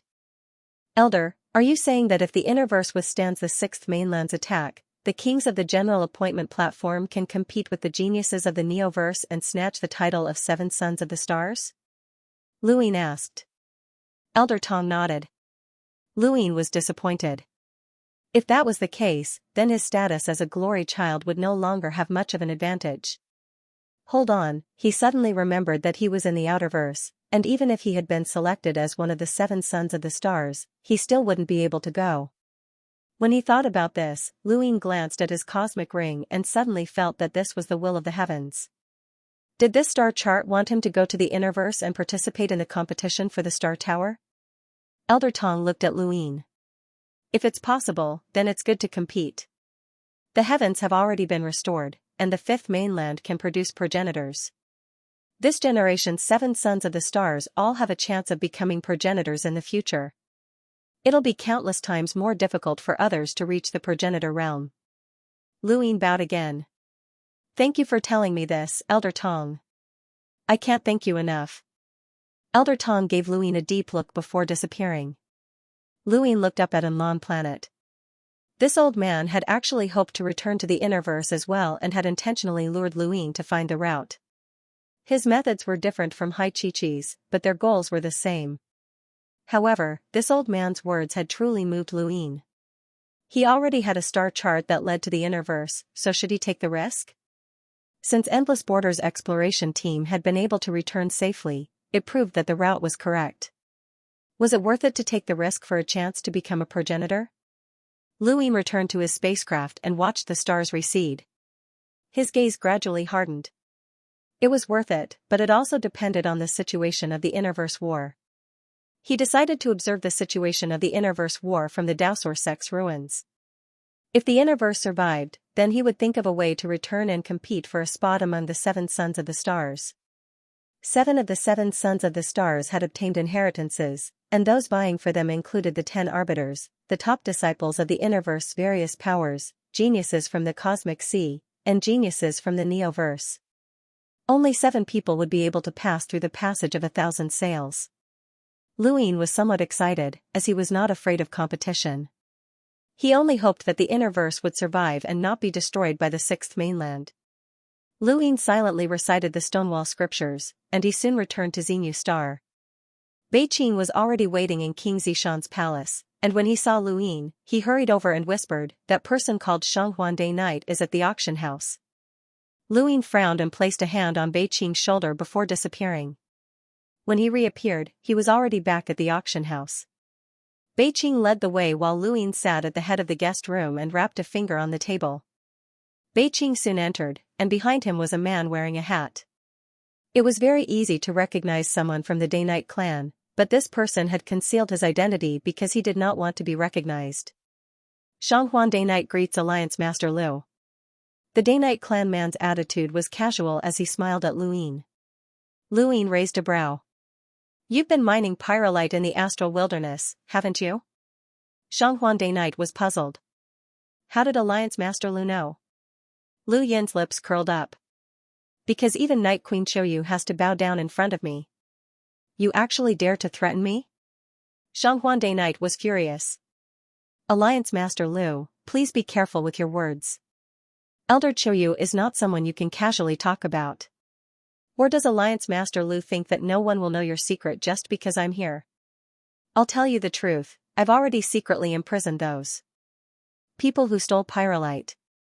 If anything happens to me, a video of their confession will immediately appear in Elder Lohar's hands.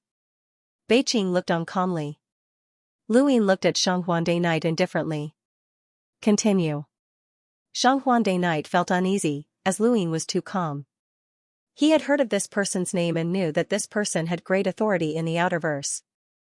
However, he was from the Day-Night clan, and his innate sense of superiority and greed allowed him to directly confront and threaten this person. He did not believe that this person was fearless. Even if he was not afraid of the Day-Night clan, he should still be afraid of the Hall of Honor. Even if this person was supported by the Hall of Honor, purchasing a forbidden mine was still a huge crime. Alliance Master Liu, I'm only here for money, and there's no need for me to be your enemy. As long as Alliance Master Liu agrees to my conditions, not only will I release those disciples, but I'll also allow them to continue mining and turn a blind eye to what happens. How about it? Xianxia Day Night asked anxiously. Beiqing poured a cup of tea for Luyin, who accepted it and swirled it around. It said that the Day-Night clan's battle techniques are related to spiritual force. What battle technique does Mr. Xianxia Day Night use? How much spiritual force can you display? Xianxia Day Night's expression changed. Alliance Master Lu, what do you mean? Are you trying to find out about my Day-Night clan's battle techniques? Luyin looked up. So what if I am? Xianxia Bai sternly replied, Alliance Master Lu, you'd best think this through. No one dares to covet our Day-Night clan's battle techniques. Even when our inheritance stone was lost in the Outerverse, no one dared to hide it. In the end, we obediently returned it. This is the Day-Night clan's bottom line. If anyone dares to touch it, even if it's the Hall of Honor, the Day-Night clan will not let this slide. Back then? Yeah, it's been almost 10 years. Qingyu Day Night stole the inheritance stone and fled to the Outerverse. Is that what happened? Xianxia Bai stared at Luyin and suddenly recalled something. Back then, Qingyu Day Night fled to Frostwave Weave. Alliance Master Lu was born there, so it's not strange for you to know. Since you know, then you should understand our Day-Night clan's temper. I advise you not to covet our clan's battle techniques. Luyin continued to shake the cup, causing a drop of water to splash out. He blew on it, and the water was pushed by an invisible force and smashed into Xianxia Bai's chest. Xianxia Bai was caught off guard and was hit hard. His chest hurt, and just as he was about to retaliate, Luyin stepped forward and stepped on him. He leaned down and said coldly, even if Night Queen Qiuyu was in front of me today, I would still ask her about the secrets of the Day-Night clan's battle techniques, let alone you. I'll give you one more chance to tell me. Otherwise, I'll let you know the consequences. Xianxia Bai was terrified, and he was already regretting his decision to seek out this person. This person was a madman who feared no one. Not long after, Luyin walked out.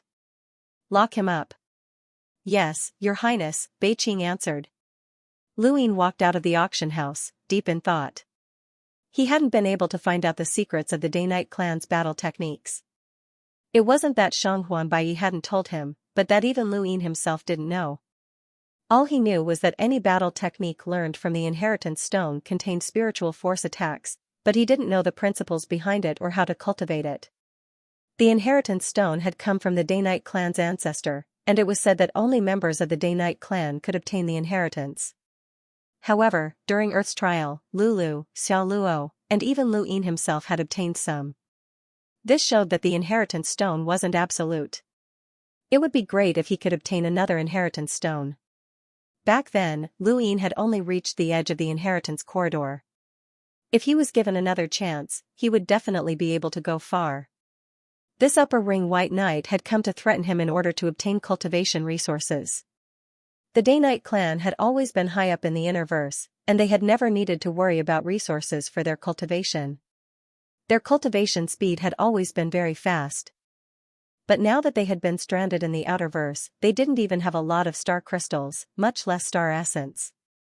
Thus, they had set their sights on the mainland's auction house to make a fortune, but Luyin wasn't afraid. He had also found out where the disciples were locked up. Beiqing would deal with it.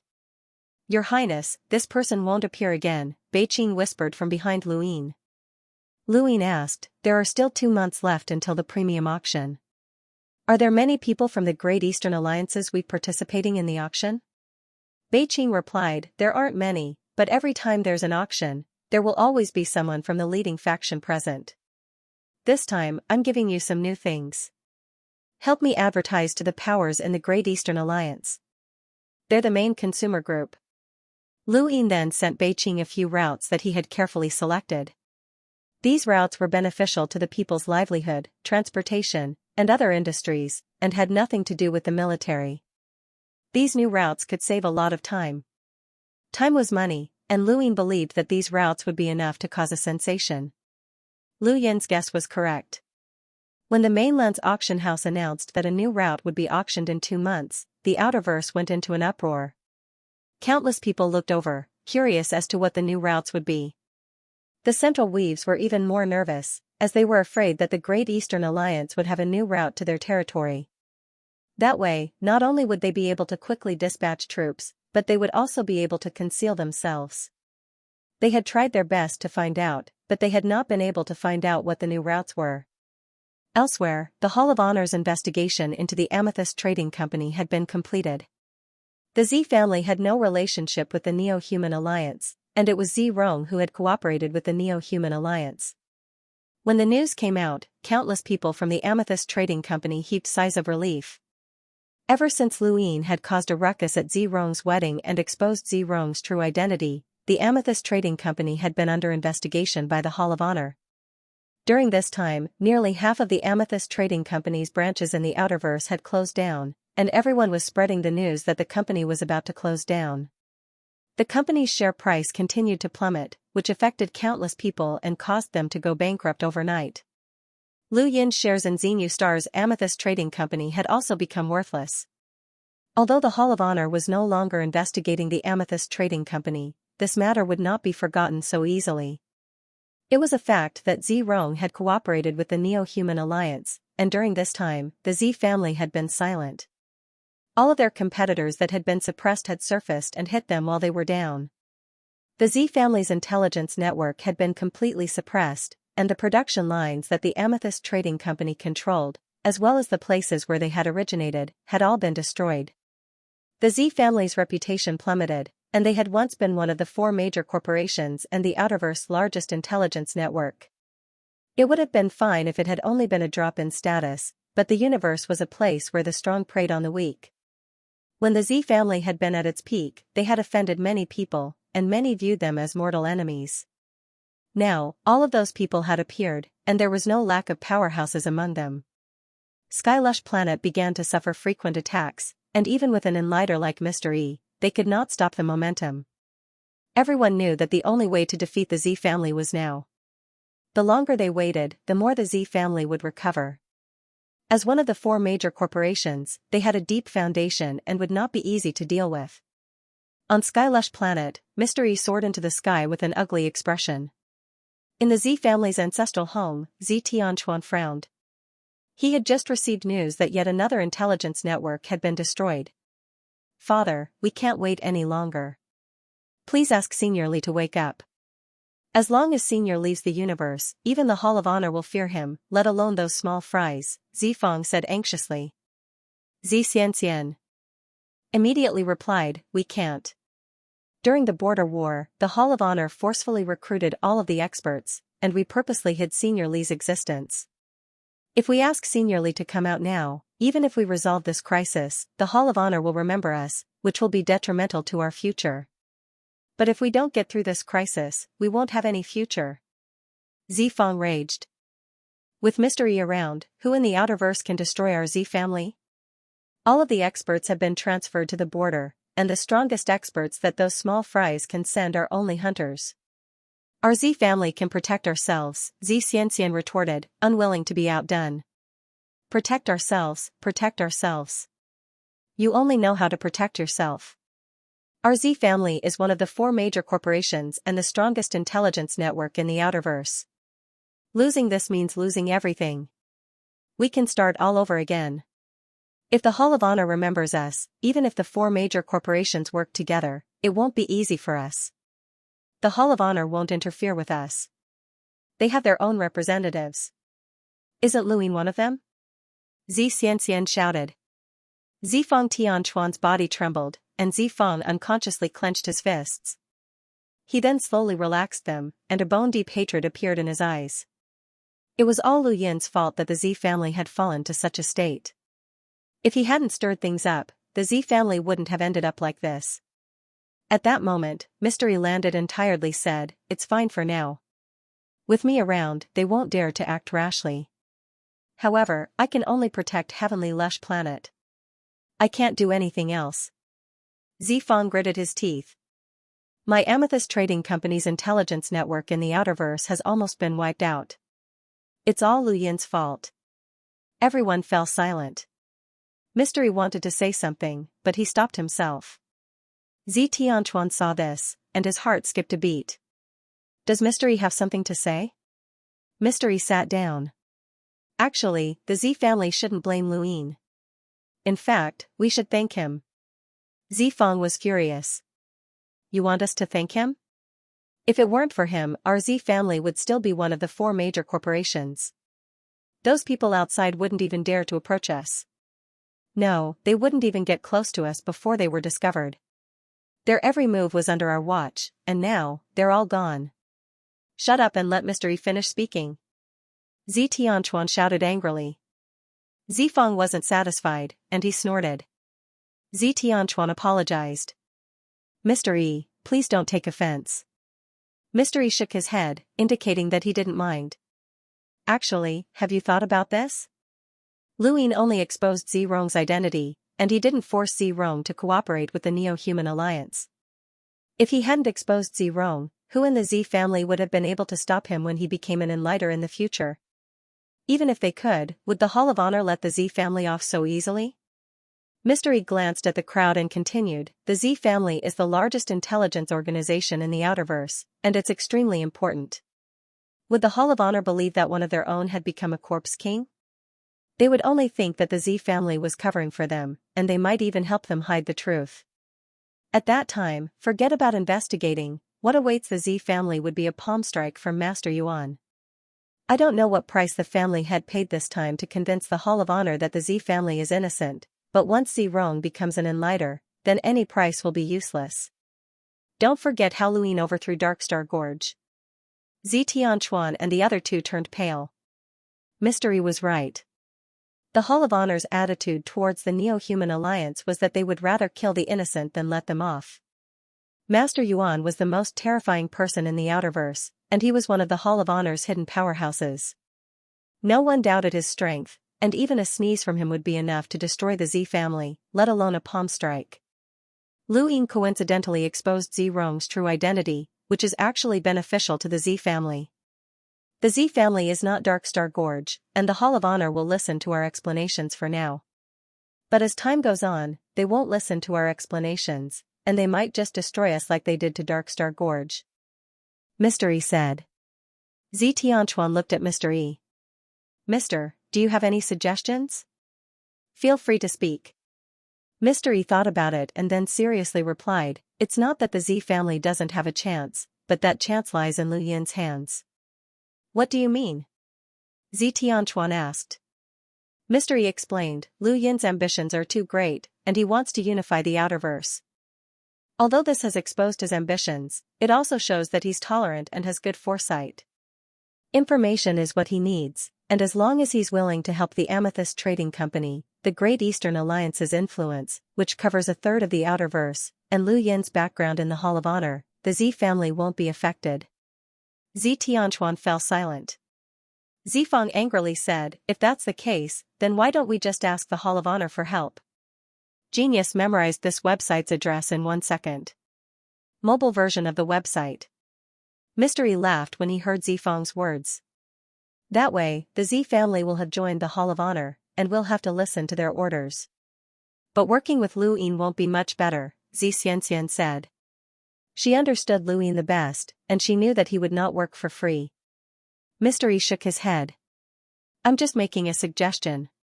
If there's anyone in the Outerverse worth the Z family seeking help from, it's either the Hall of Honor, Shamrock Enterprises, Mavis Bank, or Lu Ying. Zi Tianquan felt a headache coming on when Lu Ying was mentioned. Ever since this person had unified the Great Eastern Alliance, the Outerverse had never been peaceful. It was as if this person had gained control of the situation, and everything had been smooth sailing. He was the one who had caused the Z family to fall to its current state, but Mystery was right. This person had saved the Z family, and Zi Tianquan was conflicted about his feelings towards this person. The only people in the Outerverse who could save the Z family were the major powers. Zi Tianquan did not want to join the Hall of Honor and be controlled, but he also did not want to be swallowed up by the Mavis Bank. His only choice was Lu Ying. If they invited Senior Li, the Z family would not be affected, but they would be blacklisted by the Hall of Honor. Compared to working with Lu Ying, which was more important? Zi Tianquan was not confident. He looked at Mr. E. Mister, can you perform a divination? Mr. E replied, based on the current situation, I can deduce the future. I've already divined the Z family's future, and I've also analyzed it. The choice is still in your hands. Tianchuan was conflicted. Fang was unwilling. Xianxian was straightforward, and she immediately called Luyin. She would never agree to invite Senior Li, so her only choice was Luyin. Although he was ambitious, at least he was clean. The Mavis Bank and Shamrock Enterprises were behemoths that the Z family couldn't afford to provoke. If they did, they wouldn't be able to escape. Comparatively speaking, Luyin was the best choice. Tianchuan did not say anything when Xianxian contacted Luyin. He looked in the direction of the Astral River. If the Astral River had not been isolated, then the Z family would not have fallen to such a state. Fang could not help but ask, "Are we really going to work with him? Aren't you worried that he'll be too ambitious and try to swallow our Z family?" Xianxian sneered, "You can choose to work with the Mavis Bank and see if you can escape in the end." Fang didn't say anything else. Luyin was clearly much easier to deal with compared to those behemoths. On Xinyu Star, Luyin had not expected Xianxian to contact him. "Alliance Master Lu, how is Luotian?" Xianxian asked. Luyin replied, "Not bad. She's the spokesperson for my Great Eastern Alliance. Luotian is my Amethyst Trading Company's Jadeite goddess. We haven't cancelled our cooperation yet, so it's not very good for you to take her away like this," Xianxian said. "Get straight to the point. I don't like to beat around the bush." Xianxian was silent for a moment. "We need your help." "Tell me the details," Luyin said as he flipped through the reports that Aegis, Thousand Eyes, and the Second Imperial Squadron had sent over. The Z family was not doing well. As one of the 4 major corporations, even if they were in dire straits, they were still a colossus. They even had an enlighter overseeing them, but someone had still dared to attack them under such circumstances. It was obvious that they had been prepared for this attack. The Z family was exhausted from resisting, and all they could do was protect Heavenly Lush Planet. Their various intelligence systems had been destroyed, and they were in a miserable state. What Xianxian had said was similar to what Luyin had seen. However, she had put it in a positive light, while what Luyin had seen was completely unfavorable to the Z family. "My guess. If this situation continued, then aside from Heavenly Lush Planet, everything else in the Z family would be destroyed, including the Amethyst Trading Company." However, the fact that the Z family had not been destroyed by the Hall of Honor was something that Luyin had not expected. Darkstar Gorge had not even been given a chance to explain what had happened, and Shenwu Continent had not been wiped out because of him. The Z family's foundation was indeed deep. "So, Alliance Leader Lu, are you willing to help?" Xianxian asked. Tianchuan, Fang, and Mystery all looked over, waiting for Lu Yin's answer. Luyin replied straightforwardly, "The Z family is in this state because of me, so of course I'm willing to help. However..." He paused. On the other end of the call, the hearts of the people from the Z family sank. Sure enough, there were conditions. Xianxian had already prepared for this, as she understood Luyin very well. "However, I want to become a shareholder of the Amethyst Trading Company, and I'll have the authority to access all of their intelligence," Luyin said solemnly. Xianxian subconsciously refused. "That's impossible. I can let you become a shareholder, and Amethyst Trading Company can provide you with intelligence for free. However, even I can't access top-secret information." Luyin replied, "Then find someone else. I can't help you with the Z family's matters." "Luyin, no matter what, my Z family is in this state because of you." Xianxian was anxious. Lu Yin's tone turned cold. Zirong colluded with the Neo-Human Alliance, cultivated a corpse king transformation, threatened my friends, and even went to my hometown to wreak havoc. The fact that I didn't add insult to injury during the Hall of Honor's investigation is already very kind to your Z family. You should be thanking me. Otherwise, once Zirong causes a huge disaster, your fate will be like Darkstar Gorge. He then hung up. He wasn't afraid that the Z family wouldn't agree, as they were already at the edge of a cliff. Unless they had a background that could intimidate the Outerverse, they definitely wouldn't be able to survive this crisis. However, if the Z family really did have a background that could intimidate the Outerverse, then it would be even more troublesome. The Hall of Honor would be dissatisfied with them, and the Z family would find it difficult to move forward in the future. Luin had the Z family in his grasp. On planet Tianmao, Zi Xianxian stared at her gadget in a daze. Zi Tianchuan's tone was gloomy. Agree to his request. Zi Feng was shocked. Father, some of the information is related to the ancestral teachings, and we can't open it. Even we haven't seen it before, so how can we show it to Luin? Mystery smiled. Only you know how much information the Z family has. Luin doesn't know about it, so he'll only see what you want him to see. Zi Tianchuan nodded and looked at Zi Xianxian. Take Luin to look through the information. Don't worry, some of the top-secret information is stored in other places, and Luin won't be able to find it. Zi Xianxian replied, take out all of the information on the 10 arbiters. That's what Luin wants to know. Zi Tianchuan nodded. Although information on the 10 arbiters is taboo, that was when the innerverse and outerverse were connected. It doesn't matter now. If he wants to see it, then we'll show it to him. The Z family agreed to Lu Yin's conditions, and Luin didn't have to pay a single cent. As long as he could help the Z family survive this crisis, he would become a major shareholder of the Amethyst Trading Company, second only to the Z family. His authority even surpassed that of Zi Xianxian and Zi Feng. Luin was delighted, as he had been waiting for this day for a long time. The 10 arbiters were like 10 mysteries, and even Wendy Yushan didn't know much about them. The Amethyst Trading Company definitely had information on the 10 arbiters, as Zi Xianxian had already revealed it to him before. Even if there wasn't much information, Luin would still be able to get a general idea. He also wanted to know who had dealings with the Cosmic Sea. But before that, he had to help the Z family resolve this crisis. The ones who had attacked the Z family were the Outerverse most powerful intelligence organization, second only to the Z family. This also included the Z family's competitors who had been eliminated over the years. These enemies were spread all over the Outerverse. Luin could deal with the powers within the Great Eastern Alliance with a single word, but his influence in the Central and Western Weaves wasn't that great for the time being. As he thought about this, he contacted Aegis. The next day, on planet Tianmao, the Z family was still waiting for Lu Yin's Great Eastern Alliance to make a move. However, what they received was not the Great Eastern Alliance, but rather Aegis. Aegis notified all of its branches to support the Amethyst Trading Company. At the same time, it issued a warning to the Outerverse that attacking the Amethyst Trading Company was equivalent to attacking Aegis. This news shook the Outerverse. Although Aegis and the Amethyst Trading Company were both part of the Outerverse's 4 major corporations, they were only equally famous. They didn't have much contact with each other, and they rarely cooperated with each other. Yet, Aegis was actually supporting the Amethyst Trading Company. Aegis was still very intimidating, mainly because it had too many mercenaries and assassins. As soon as Aegis made a statement, many of the powers that had been attacking the Amethyst Trading Company immediately stopped and prepared to observe. The Z family was puzzled. Why would Aegis help them? Before they could figure it out, the Nalan family announced that they wanted to establish a partnership with the Amethyst Trading Company to create a new generation of trade cities in the universe. They wanted to connect the various weaves and form a trading circle.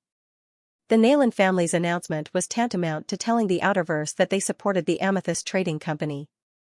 Right after that, Endless Borders also announced their support for the Amethyst Trading Company. Although their support was not as great as that of Aegis and the Nalan family, they still spoke up. Since they had spoken up, they had to give face.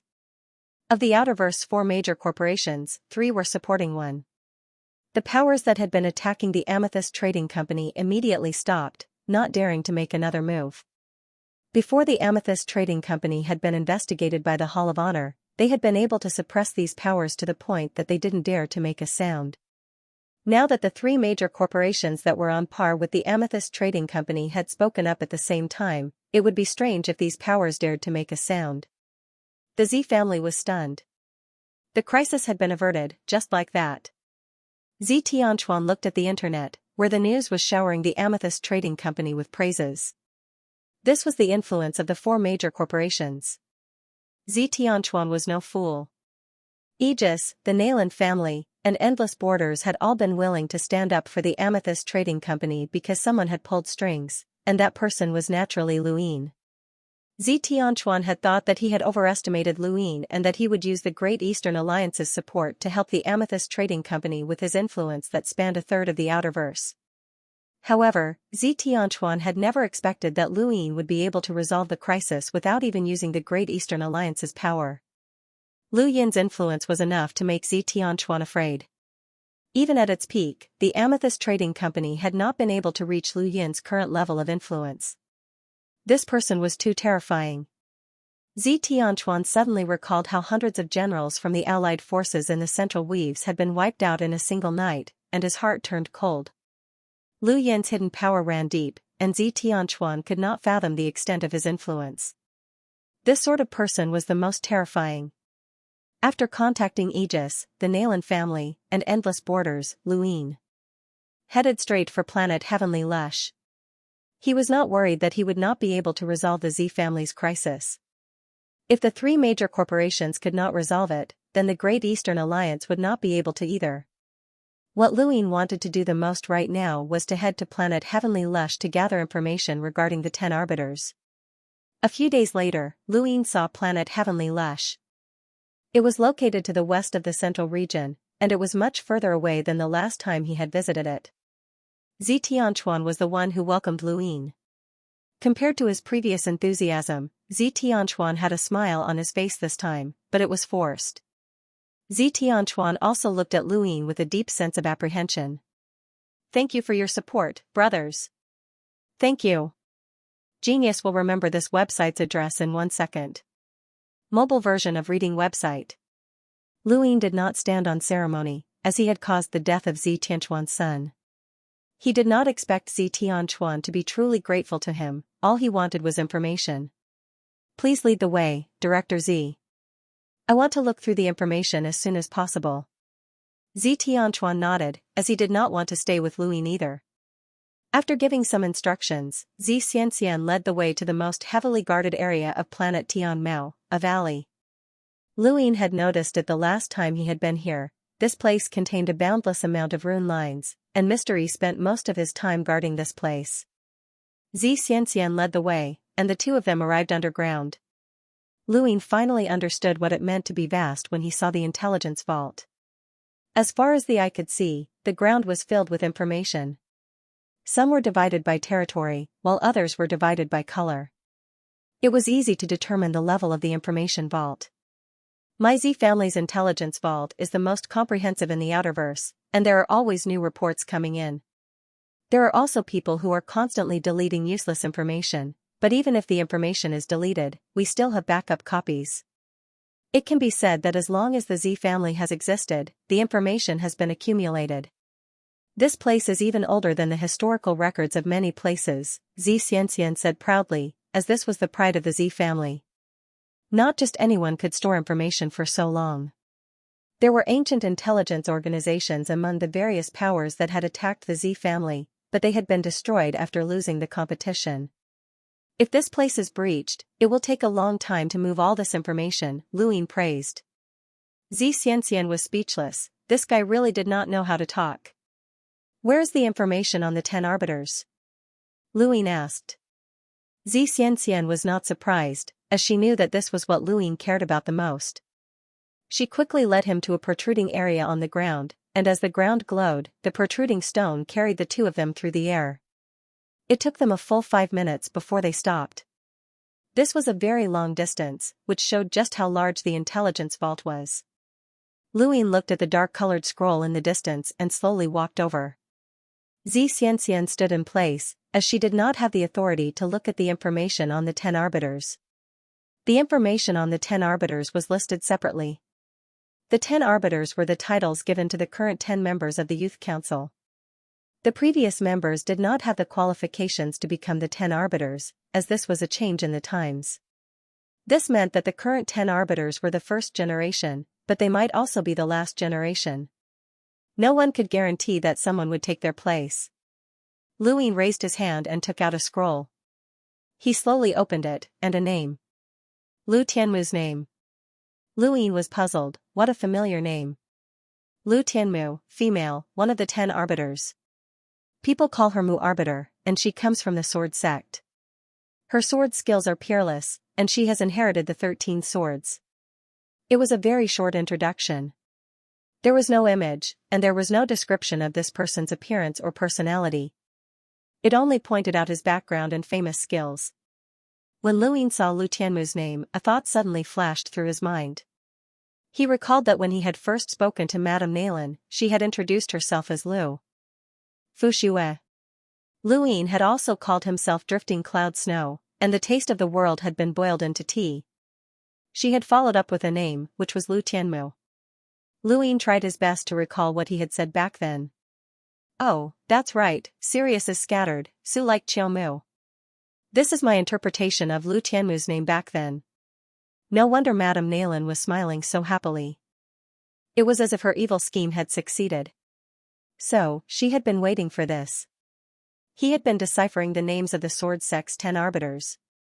No wonder, no wonder. Lu Yin was speechless. Madame Naylan must have relayed his words to Lu Tianmu, but she had already said such things before even meeting him. Was this considered flirting? He nervously put down the scroll and picked up the second one. The name that entered his eyes was Xianxia. Xianxia, male, one of the 10 arbiters. Known as the Scholar, he can also be called Arbiter Wen. He is the second son of the Wen family from the erudite flow zone and has suppressed the eldest. He has inherited the Wen family's battle technique, literary prison. Their catchphrase, think thrice before you act. There was more information on Xianxia than on Lu Tianmu. Xianxia's reputation in the universe was great, and many people knew of him. Lu Yin picked up the third scroll and saw that the name was Xianxia. Xianxia, male, one of the 10 arbiters. Known as the War King, he can also be called Arbiter Xing. His physical body is extremely powerful and cannot be fought in close combat. He is 3 meters tall and his ears reach his shoulders. His hands are larger than his head. His origins and battle techniques are unknown. There was only a description of the War King's appearance, but there was no description of his origins or battle techniques.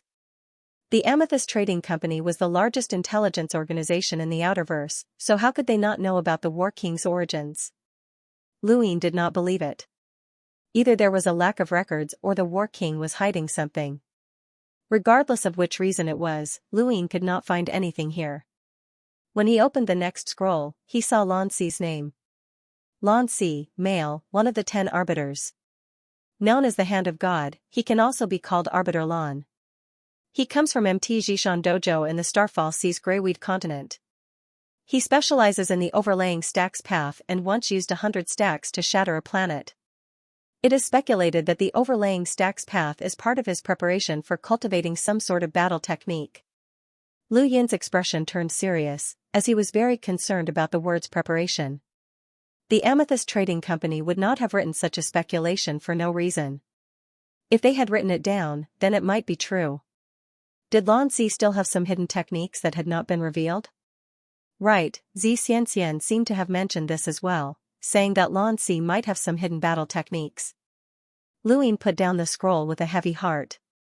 He had agreed to fight with Lan Si, and they would definitely fight in the future. Back at the Greyweed continent, he had thought that Lan Si's methods had already been exposed. After all, he had faced the Realmling, Bai Ling, and the Red Madam. He had not expected that Lan Si would still be hiding something. What was this person thinking? He coveted the position of the Glory Arbiter. Was he really that confident that the Innerverse and Neoverse would not be broken through by the 6th mainland? If that was the case, then it was understandable that Lan Si was hiding his methods. But where did this confidence come from? Lu Yin really wanted to know. His current foundation was in the Outerverse, and he knew too little about the Innerverse and Neoverse. Unfortunately, it would be great if he could go to the Cosmic Sea, where Heizage Leon would definitely know a lot. Lu Yin shook his head and stopped thinking about it. He picked up the next scroll, Spirit Palace. Spirit Palace. Gender unknown. One of the 10 arbiters. Known as the White Knight, also known as Lingju. Born from the Lingling clan. Extremely talented. Catchphrase, this is an order. Lewin found it funny when he saw the words gender unknown. The Amethyst Trading Company's information network was indeed very careful. Many people believed that Spirit Palace was definitely a man, and even the voice was male. However, that was all a disguise, as she was actually a woman. They would not write anything without seeing her with their own eyes. It was no wonder why they were known as the Outerverse's largest information network. Since they were so careful, Lewin looked at the next scroll. The introduction of Xianxia should be true as well. The Amethyst Trading Company did not know as much about Spirit Palace as Lewin did. After all, they were just an Outerverse corporation that did not have the qualifications to contact the 10 arbiters. It was already amazing that they knew so much.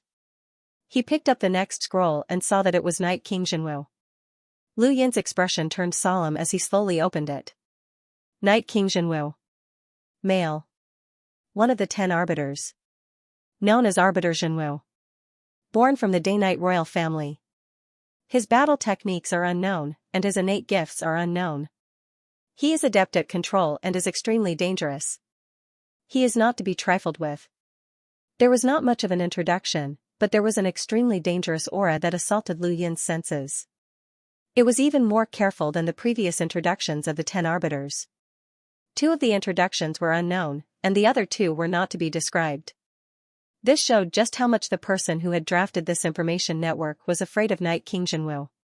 The Day-Night clan was one of the strongest clans in the universe, and the Night King clan was the royal clan of the strongest. They were a clan that was not in a hurry to retrieve their inheritance stone even if it was lost, and they were filled with boundless confidence and arrogance. This was Night King Jinwu's background. Lewin put down the scroll. He and Night King Jinwu were enemies, not friends. He clenched the scroll so tightly that it deformed. His battle with Xianxia had been arranged, but his future battle with Night King Jinwu might be a battle to the death. Regardless of whether it was his grudge with the Day-Night clan, the unfair treatment he had received in the Innerverse, or Hai Chi-Chi's tearful pleas after reading the diary, Lewin was certain that his grudge with the Day-Night clan and Night King Jinwu would never be resolved. He picked up the next scroll and opened it. 7 words appeared: Sarati Phoenix. Sarati Phoenix. Male. One of the 10 arbiters. Known as the Undying Bird. Hails from the Phoenix clan. His innate gift is the Undying Bird. He has evolved into the Undying Phoenix and possesses the power of nirvanic rebirth. Lewin had long since known that the Phoenix clan had a member of the 10 arbiters, and he had also heard of this person. However, he had never thought that there would be such a thing as nirvanic rebirth. What did that mean? Unkillable? He did not think too much about it and picked up the next scroll. Eh? Drunkard? Was that a name? Drunkard. Female. One of the 10 arbiters. Known as Drunkard. Name unknown. Origin unknown. Extremely addicted to alcohol. Innate gift of water. Drunkard was the most unknown person to date, and he did not even know her name. Lewin casually put down the scroll and picked up the next one. What he saw left him speechless. Could that even be called a name? Obscured. Male. One of the 10 arbiters. Known as Bright Executor. Origin unknown. His eyes are always closed. Rumor has it that when he opens his eyes, the sun and moon do not shine. Lewin suddenly closed the scroll and closed his eyes. When he opened them again, he recalled the figure he had encountered in the space with the golden ocean. When he opened his eyes, the sun and moon did not shine. Could that have been him? That person had cultivated his domain to the limit and had been forced to close his eyes to suppress it. It was just like when Mr. Mu had pushed his physical strength to the limit and suppressed him with 3 grains of fate sand when Lewin had been a Lemmeter. Mr. Mu had mentioned this person to him before, so it should have been him. Obscured had also been to the space with the golden ocean. Lewin still remembered the helplessness he had felt when he had been suppressed by Obscured's domain. That domain was so powerful that it could even predict the future. It was too terrifying. Lewin was not surprised that Obscured had been one of the 10 arbiters. It would have been strange if he had not been one of them. He put down the scroll and picked up the last one. Up until now, he had not found any clues.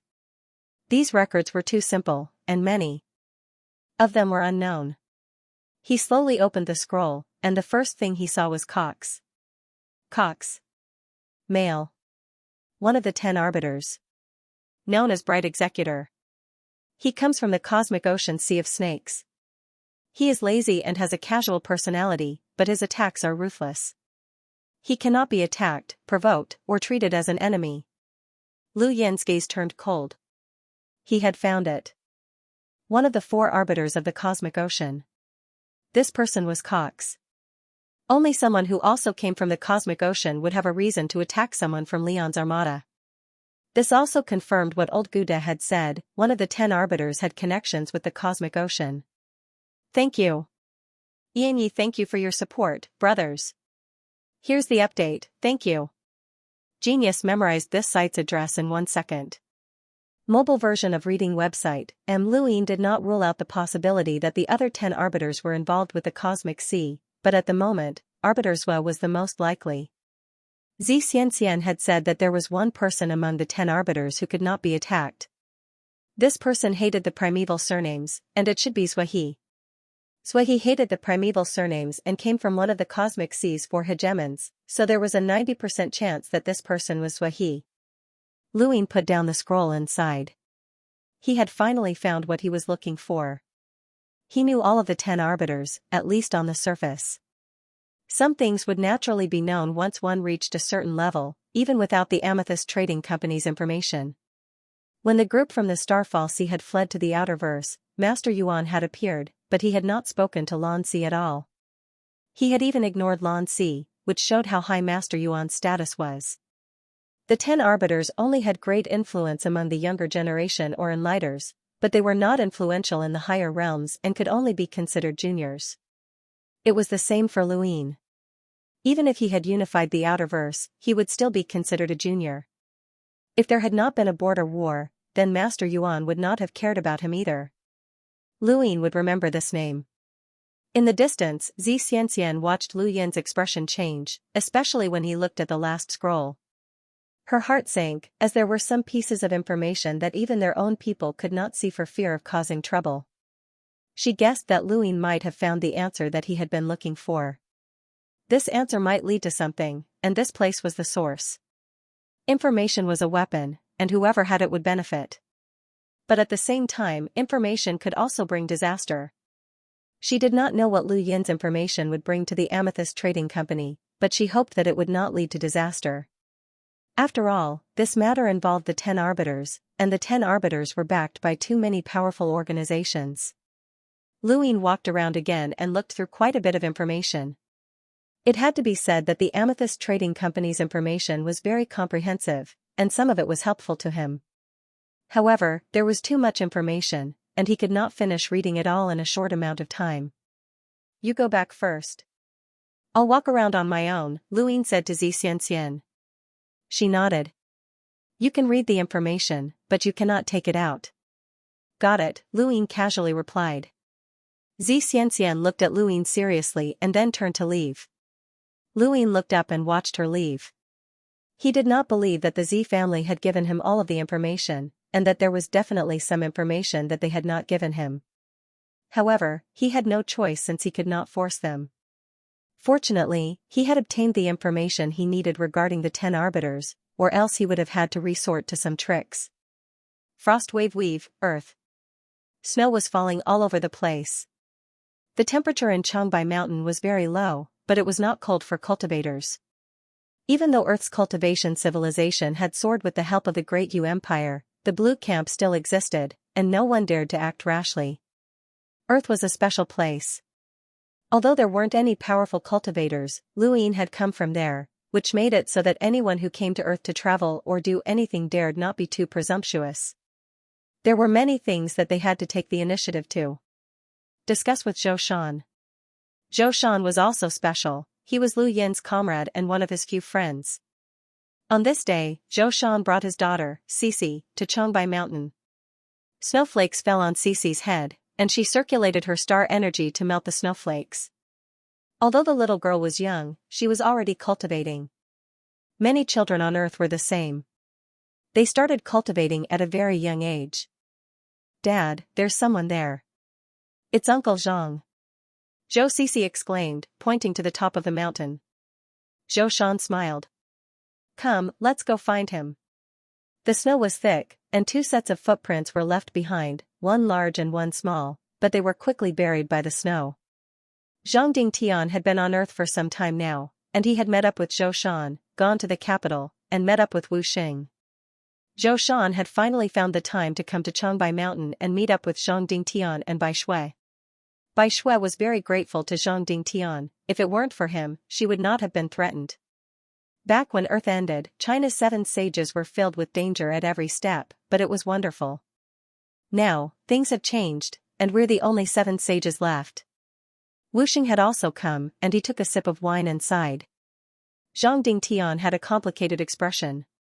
The end of Earth opened a new chapter in the universe. Earth is still too small. If it weren't for Luin, no one would know what Earth would be like now. You and I might have been sent to the border to fight as cannon fodder. Dad, why isn't Uncle Lu here? Zhou Cece tugged at Zhou Shan's clothes. Zhou Shan patted her head. He's not free. Dad will invite him over next time. Bai Shui waved her hand at Zhou Cece and hugged her happily.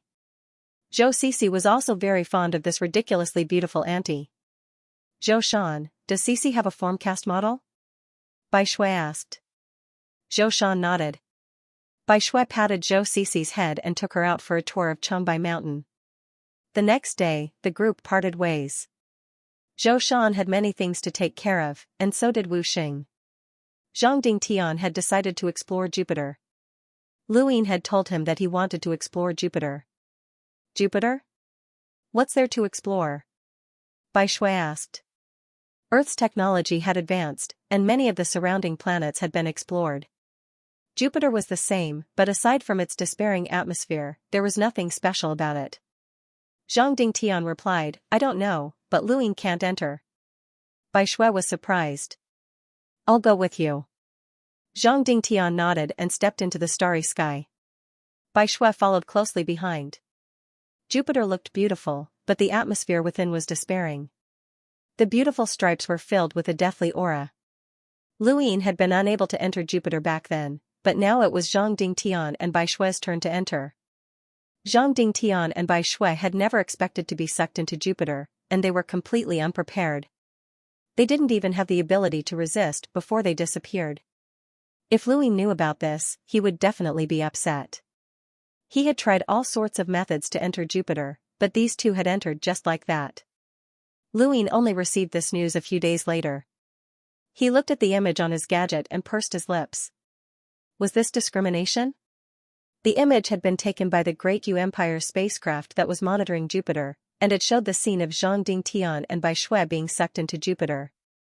Regardless, the two had entered, but it was said that once they entered, they would not be able to leave. Luin immediately ordered 5 more spacecraft to monitor Jupiter and keep an eye on every corner of the planet. The moment someone exited, they would immediately report back to him. It had been a month since he had left the Daosor Sect's ruins, so it was time for him to enter again. The Z family's information vault was as vast as the ocean, and it was impossible to read everything. Luin left the intelligence vault of the Z family without even saying goodbye to them. Although he had saved the Z family, he knew that they did not welcome him. He did not mind, as long as he could use them. The Z family was one of the Outerverse's 4 major corporations, so how much could he earn from his shares? Luin was looking forward to it. Right, there was still Aegis. After leaving Heavenly Lush Planet, Luin searched for the surrounding star charts. He planned to find a secluded place to enter the Daosor Sect's ruins. After traveling for a while, Lu Yin's gaze swept across the heavens, and he suddenly shivered as boundless rune lines appeared in the distance. Luin frowned and stared at a desolate planet in the distance. There was something wrong with the rune lines, as there should not be anyone on that desolate planet. However, there were now boundless rune lines, and there were not just 1, but 3, and all of them were at the level of enlighters. Lu Yin's eyes narrowed, and he walked out of the spacecraft. He donned his universal armor and disappeared in a flash. A giant tornado swept past, and Luin passed through it and landed on the desolate planet's surface. His surroundings were dusky, and the only thing he could hear was the desolate sound of the wind. The 3 boundless rune lines gathered together, and Luin used an aura concealing stone to conceal his aura. He slowly approached the planet, and before long, he saw 3 people sitting at the foot of a dark mountain. One was an old man, and the other 2 were middle-aged. The 3 did not speak and were resting. Luin waited for a long time, but the 3 did not even open their eyes. Once a cultivator entered a state of cultivation, it was normal for them to remain motionless for days, months, years, or even centuries or millennia. Luin did not want to waste time here. However, the appearance of these 3 people was too strange. Aside from border battles, where else could 3 enlighters gather at once? Even the Temple of Timo only had 3 enlighters. Furthermore, this location just so happened to be on his way back to Frostwave Weave. These 3 had not been present when he had arrived, or else he would have seen them. After thinking about it, Luin had a guess. He activated his gadget and sent a message to Xianxia, informing her that he had left. Less than 2 minutes later, the gadgets of the 3 people below him beeped, and they all opened their eyes at the same time. He's coming out. Get ready. This person has killed enlighters before. The 3 of us need to kill him in one strike, or else there will be endless trouble. Rumor has it that this person has too many external items, so we can't act openly. We need to control him from the shadows. Brother Yi, we'll leave this to you. Of the 3, the elder's tone was awe-inspiring. Don't worry, he won't have a chance to use any external items. As long as I see him, he won't be able to move. Luin sighed. As expected, these 3 old fellows had been waiting for him. Someone within the Z family had betrayed him, but he did not know if it was Xianxia. Even if it wasn't her, it was definitely someone from the upper echelons of the Z family who had been able to find out about his situation through Xianxia. Luin picked up a rock and smashed it down. The 3 people below him were shocked, and they quickly turned around. The rock was reduced to dust a meter away from them. Who's there? Luin walked out. Seniors, were you waiting for me? The 3 were shocked. You, why are you here? Luin looked down at them. 3 enlighters ambushing an explorer like me. I'm quite honored. The 3 looked at each other, and the elder suddenly stared at Luin. Invisible chains appeared in the void to bind Lu Yin's hands and feet, and even the air seemed to solidify, firmly holding him in place. Attack. A ferocious attack descended, and the desolate planet instantly cracked open before exploding. An explorer had the ability to destroy a planet, let alone an enlighter. Even the surrounding space trembled. Luin was like a punching bag, unable to retaliate at all. The elder's innate gift was too mysterious, and it was enough to make an ordinary person despair. However, Luin was not an ordinary person. Because he was wearing his universal armor, he could not be bothered to dodge. In fact, the moment the elder had used his innate gift, Luin had already seen the number of rune lines around him, so dodging was not a problem for him. Genius memorized this address in 1 second. Mobile reading website. Lu Yin's external items were famous for their prowess, and the 3 enlighters continuously attacked him from 3 different directions for a full 10 minutes as they tried to shatter the universal armor. However, they were soon stunned, as the universal armor had not been broken. At all. Although Luin was being beaten around like a punching bag, he was not injured at all. In the distance, several planets cracked under the shockwaves of the attacks and gradually shattered. The attack stopped, and Luin stood in outer space as he glanced at the 3. Are you done? It's my turn. He casually tossed out a super flash teardrop. The teardrop lit up the sky with a dazzling light that blinded the 3 enlighters for a moment. Luin put on his bracers and punched one of the enlighters. The bracers had been shattered by the Corpse King's attack, but fortunately, they had not been completely destroyed. They could still be used a few more times, but they would not be used for much longer as they might shatter at any moment. Enlighters had rich battle experience, and even if they were blinded, they could not be casually attacked. However, Luin also had experience fighting enlighters, and his fist finally landed on the enlighter's body. The enlighter blocked with his arms, but some of his strength instantly dissipated. He did not have much time to think as Lu Yin's fist descended. Not only did it shatter the man's arms, but it also pierced through his chest and sent him flying.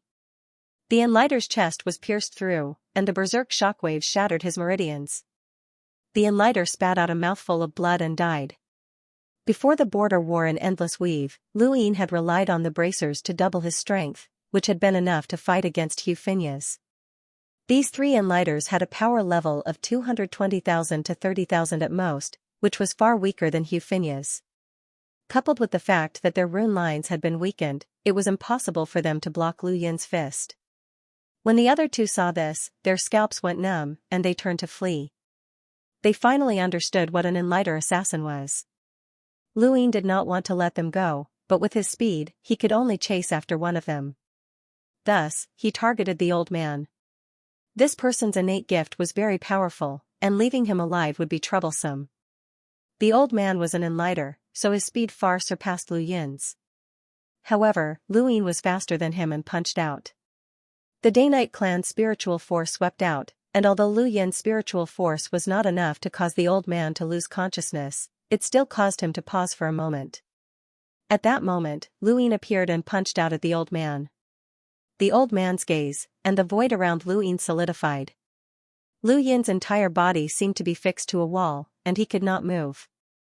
The old man fled again. Lu Yin's eyes turned into runes that flashed, and the old man's legs were suddenly weakened. His speed plummeted, and his consciousness and body were unable to coordinate, causing the old man to almost fall down. With another slight delay, Lu Yin broke free from his innate gift and smashed down with his right fist. The old man turned back to glare at Lu Yin again, and Lu Yin's eyes widened. He could clearly see the rune lines spreading all around him.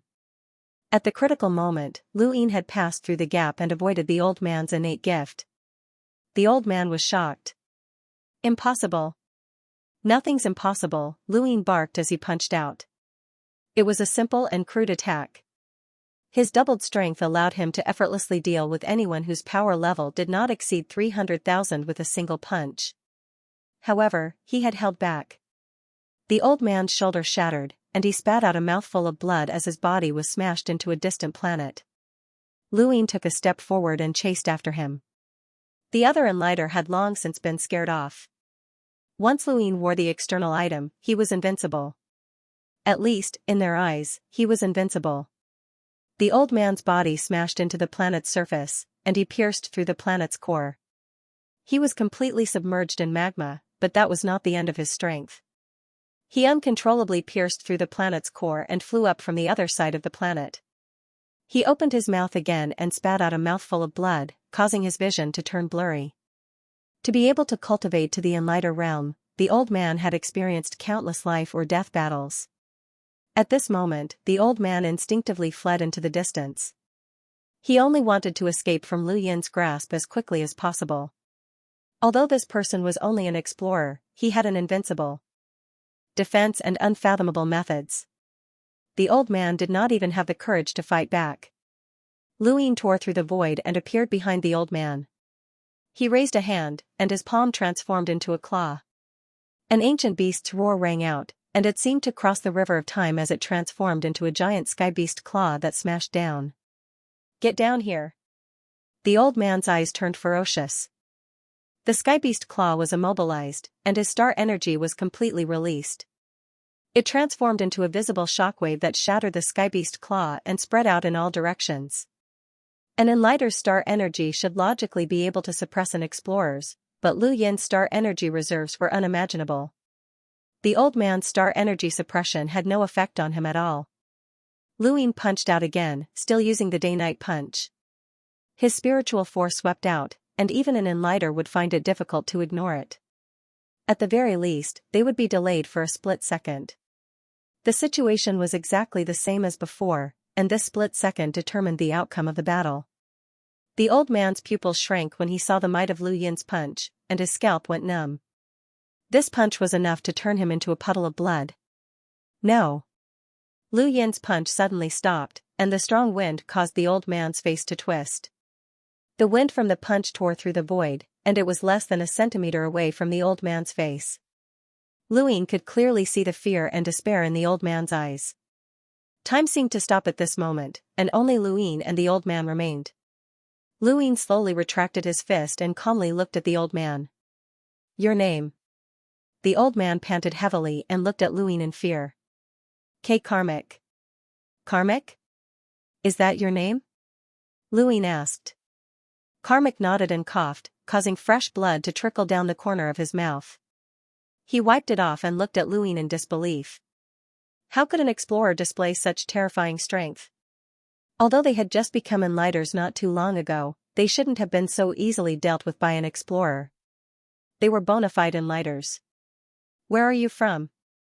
You're a smart person, so tell me what I want to know, Luin said indifferently. Karmic hesitated. Lu Yin's gaze turned cold. I don't have the patience.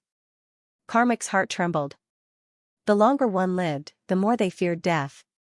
This saying was too true, and Karmic did not want to die. I'm from the Bar Weave, and I've been entrusted by the Central Weave's allied forces to assassinate you. The same goes for these two. Luin had already guessed that there were only a few people in the Outerverse who wanted him dead the most, and the Central Weave's allied forces were definitely among the top. They also had the ability to find 3 enlighters to assassinate him. Although there weren't many enlighters in the Outerverse, and there weren't even enough for 1 weave, there were still 34 enlighters in the 72 weaves. Most of them were stationed in the Southern Weave, and the rest had returned to the Outerverse. It wouldn't be difficult to find 3 to assassinate him. Who told you that I was out? Luin asked. Karmic bitterly replied, the young master of the Z family, Zifang. Luin glared at him. Is he that stupid? Why would he contact you himself? Only him. We can't trust anyone else, Karmic said. Luin picked up Karmic's gadget and dialed Zifang's number. Didn't you say that you wouldn't contact me?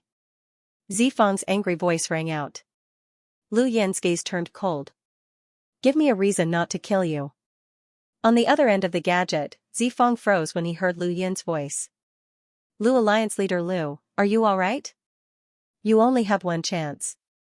If you miss it, there won't be a second chance, Luin said coldly.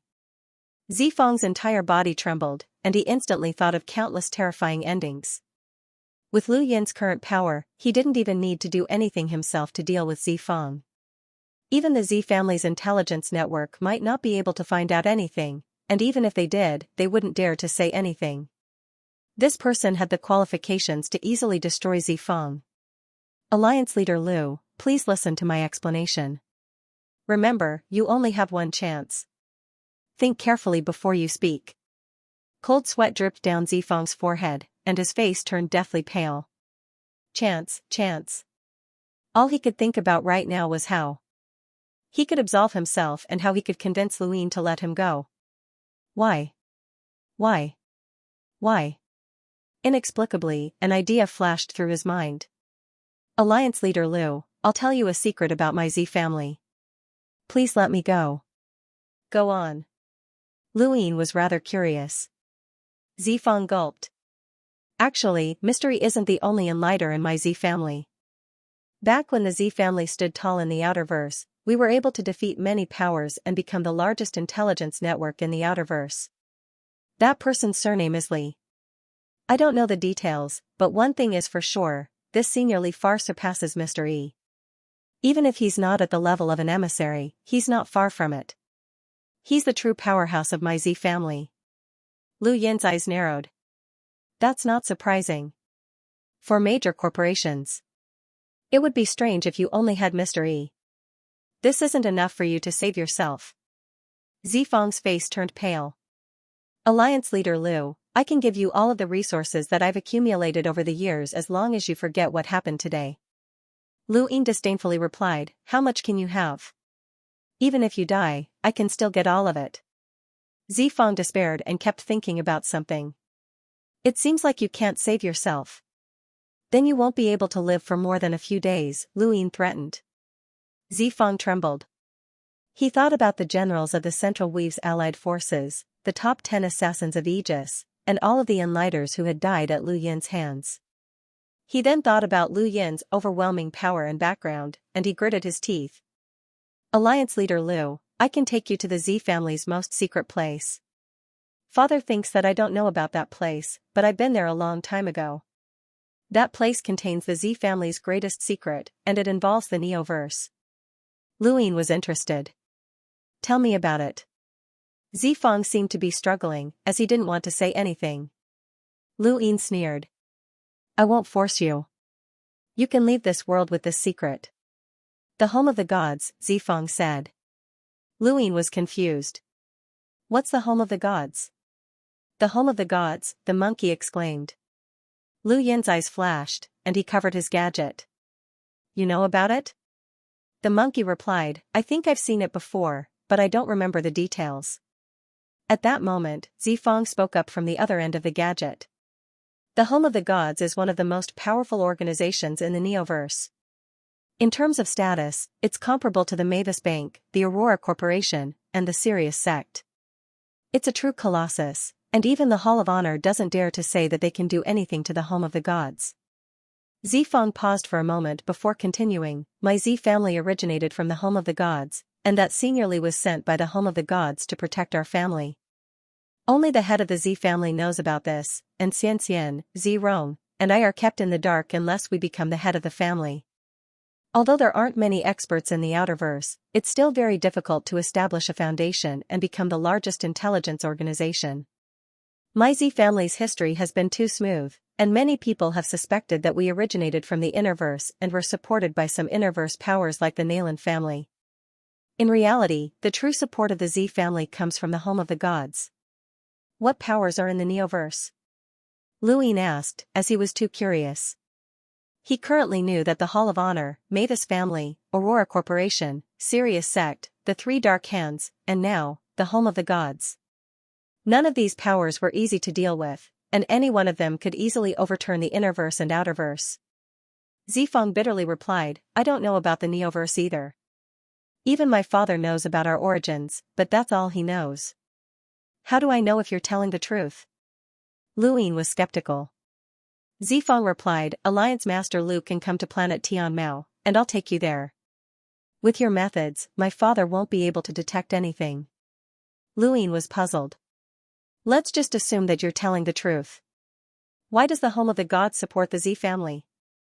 I really don't know the specifics, but I'm very sure that father has been searching for something all these years, but he didn't tell us. The Z family has an intelligence department that is solely under his control. That intelligence department should be used to find out information about the Home of the Gods, Zifang said. Then, he continued to speak more and more, revealing everything he knew. Anyway, the moment he mentioned the Home of the Gods, he would be betraying the Z family, so he might as well tell them everything. Lu Yin's expression turned solemn.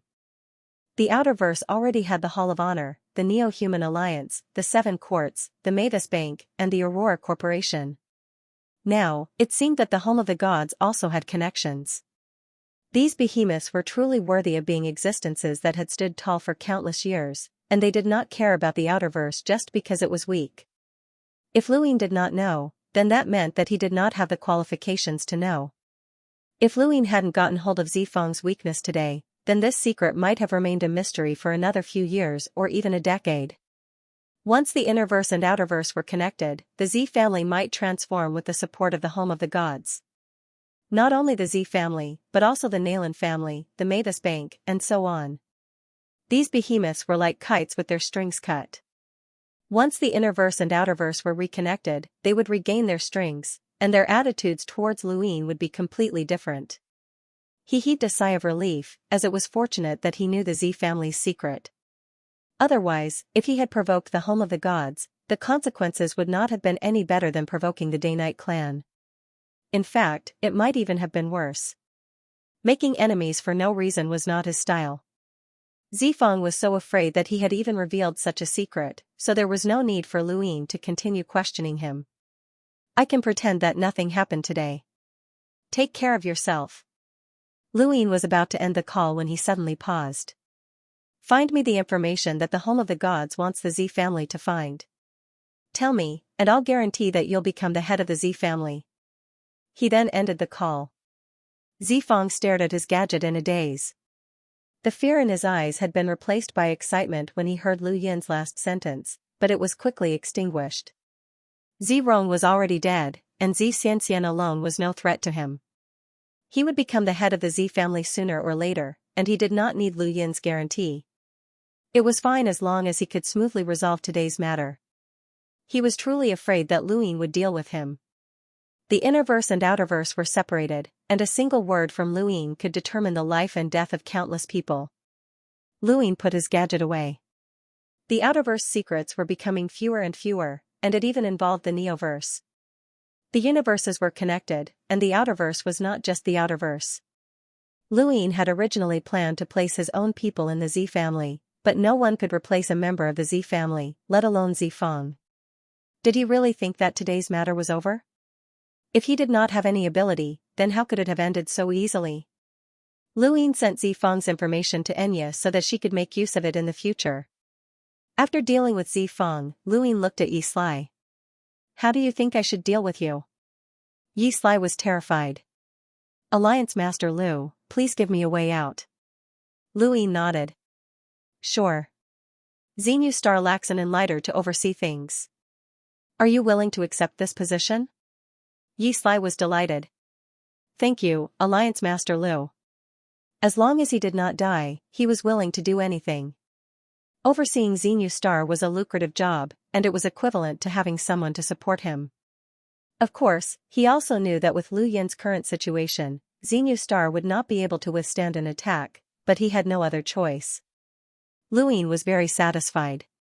With this person overseeing things, Xenu Star's safety would be guaranteed. As long as Luin gave him a few more life-saving items, he would be able to withstand a powerhouse with a power level of 300,000 for a while. With Yi in tow, the two headed to Frostwave Weave. A few days later, in a secret room in King Zishan's palace, Luin took out his futon and activated the super flash. He put on the bracers that could be destroyed at any moment and sat on the futon. The cauldron chi from the first cauldron in the 9 cauldron space had shattered. And he knew that this would definitely attract the 6th mainland's attention. When Luin returned to the 9 cauldron space, he saw quite a few cultivators from the 6th mainland. These cultivators were trembling in fear as they searched for something. Luin glanced around and finally saw a familiar face, the sword and the stone. It was the same person who had used the stone sword to attack Luin several times during the fight for the Jade Stone. Even now, Luin still remembered how powerful that stone sword had been. Now that a realmling had arrived, Luin could not peacefully absorb the cauldron chi, so he had no choice but to leave the 9 cauldron space. After thinking about it, he decided to look for the Initiation Enlightenment platform, as it would allow him to speed up his understanding of lockbreaking. Luin was not familiar with the Daosor Sect's ruins, and he knocked out more than 10 people along the way to ask for the location of the Initiation Enlightenment platform. Only one person among them knew the location, and it took him a long time to find it. Luin politely thanked the person before knocking him out and tossing him to the side. A few people in the periphery tried to enter the white mist, but they all quickly retreated. Luin stepped into the white mist, and the same thing happened again. The mist would occasionally transform into strange attacks, and the deeper he went, the fiercer they became. Along the way, he ran into some familiar faces who were unable to move, and they all looked at Luin pleadingly. Luin ignored them and slowly walked deeper into the mist. Gradually, Luin was able to roughly determine his current location based on the strength of the mist. This was the location where he had been teleported to previously, and he was still some distance away from the Initiation Enlightenment platform. Last time, he had encountered Maiden Xian and had only managed to enter with her help. This time, he wanted to rely on the bracers to fight his way in. Luin raised his foot, and the white mist coiled around it before transforming into a python that flicked its tongue. Luin punched out, and the python dissipated, turning back into mist as he continued walking. Not long after, the mist transformed into a humanoid figure that attacked him. The figure was extremely lifelike, and it was actually intertwined with star energy to form a battle technique. In terms of strength, it was comparable to experts like Autumnfrost Qing and Hong Ying, but in the end, it was still reduced to mist by Lu Yin's punch. Following that, the mist transformed into a trident that stabbed upwards towards Lu Yin's chin. The trident was very small, only about the size of a palm, but it was extremely powerful. If not for Lu Yin's speed, it would have pierced through his head. Luin broke out in a cold sweat, and after shattering the trident, he frantically punched out in all directions, not allowing the white mist to get close to him. Not too far away from Luin, two figures were carefully walking towards the initiation enlightenment platform. The two figures were very strange. One was very fat, weighing at least 150 kilograms, while the other was very skinny, weighing only about 25 kilograms. At first glance, the skinny one looked like the fat one's arm. The fat and skinny figures supported each other, and their expressions were solemn as they slowly and steadily walked forward step by step. Be careful with this step. Don't disturb the mist. I know, but we have to be careful. We've already encountered attacks that are close to that of a realmling. Realmlings are nothing. We're not afraid of them. We're not afraid, but they're very troublesome. Right, have you gotten fatter recently? I can't even support you anymore. You've gotten thinner. Is that so? Thanks for the compliment. You're welcome, and thank you for calling me fat. That's what I should do. You're my fat bro after all. Brother Skinny, we'll be brothers forever. Brothers. The fat and skinny duo spoke as they slowly and cautiously moved forward, afraid of disturbing the mist. Suddenly, the mist surged wildly, shocking the two. What's going on? At that moment, a fist punched out from the mist and smashed into the fat man's stomach, sending him flying. The fat man was still holding on to the skinny man, and the two were sent flying. Luin walked out from the mist and looked at his fist in confusion. Did he just hit something? It was quite soft. Whatever, he decided to continue. Luin relied on his fist to smash his way forward, and it was quite effective. As long as he didn't allow the mist to touch him, he was able to reduce the number of attacks. Furthermore, he was constantly punching out, which allowed him to neutralize some of the hidden attacks. The enlightenment platform wasn't too far away, and Luin was excited to continue. Inexplicably, he felt a chill run down his back, and he suddenly turned around. White mist condensed behind him to form a giant that was dozens of meters tall that stomped down. Luin cursed under his breath and hurriedly dodged. The giant's stomp did not affect the air or the surrounding environment, but Luin knew that he would be finished if it landed. This was no joke. At this point, any attack would surpass Autumnfrost Qing's level and should not be any weaker than a realmling's. The giant's attack range was very wide, and it covered almost all of the area in front of the enlightenment platform. If Luin wanted to enter the platform, he would have to get past the giant.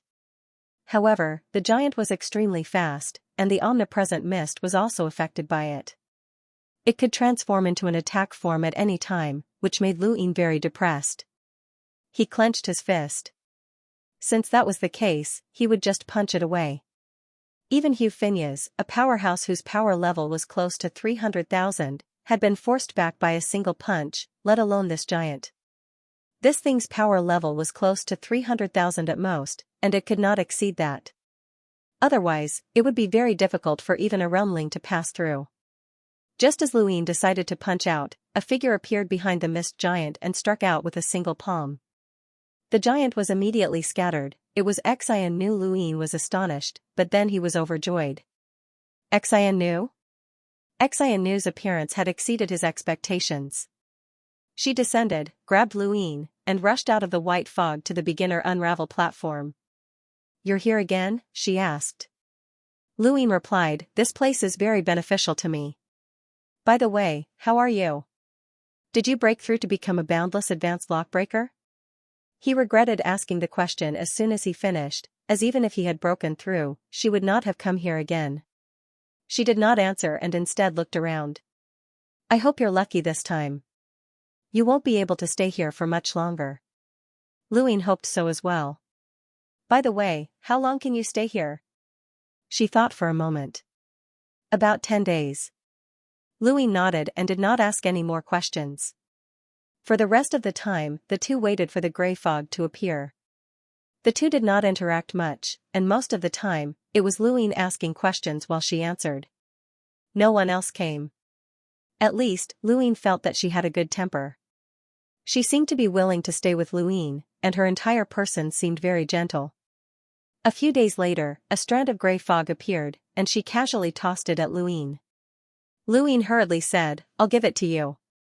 You should break through to become a boundless advanced lockbreaker as soon as possible. She shook her head. No need. She then pushed the gray fog away and merged it into Lu Yin's body. Lu Yin closed his eyes, and it was as if he had entered another world. 2 days later, he opened his eyes, and they shone brightly. His understanding of lockbreaking had improved slightly, and this gray fog allowed him to experience the techniques of those powerful lockbreakers from ancient times. It was as if he had cheated on his path of lockbreaking, and his lockbreaking ability had continuously improved. He turned around and saw that she had her eyes closed. She should have absorbed the gray fog as well.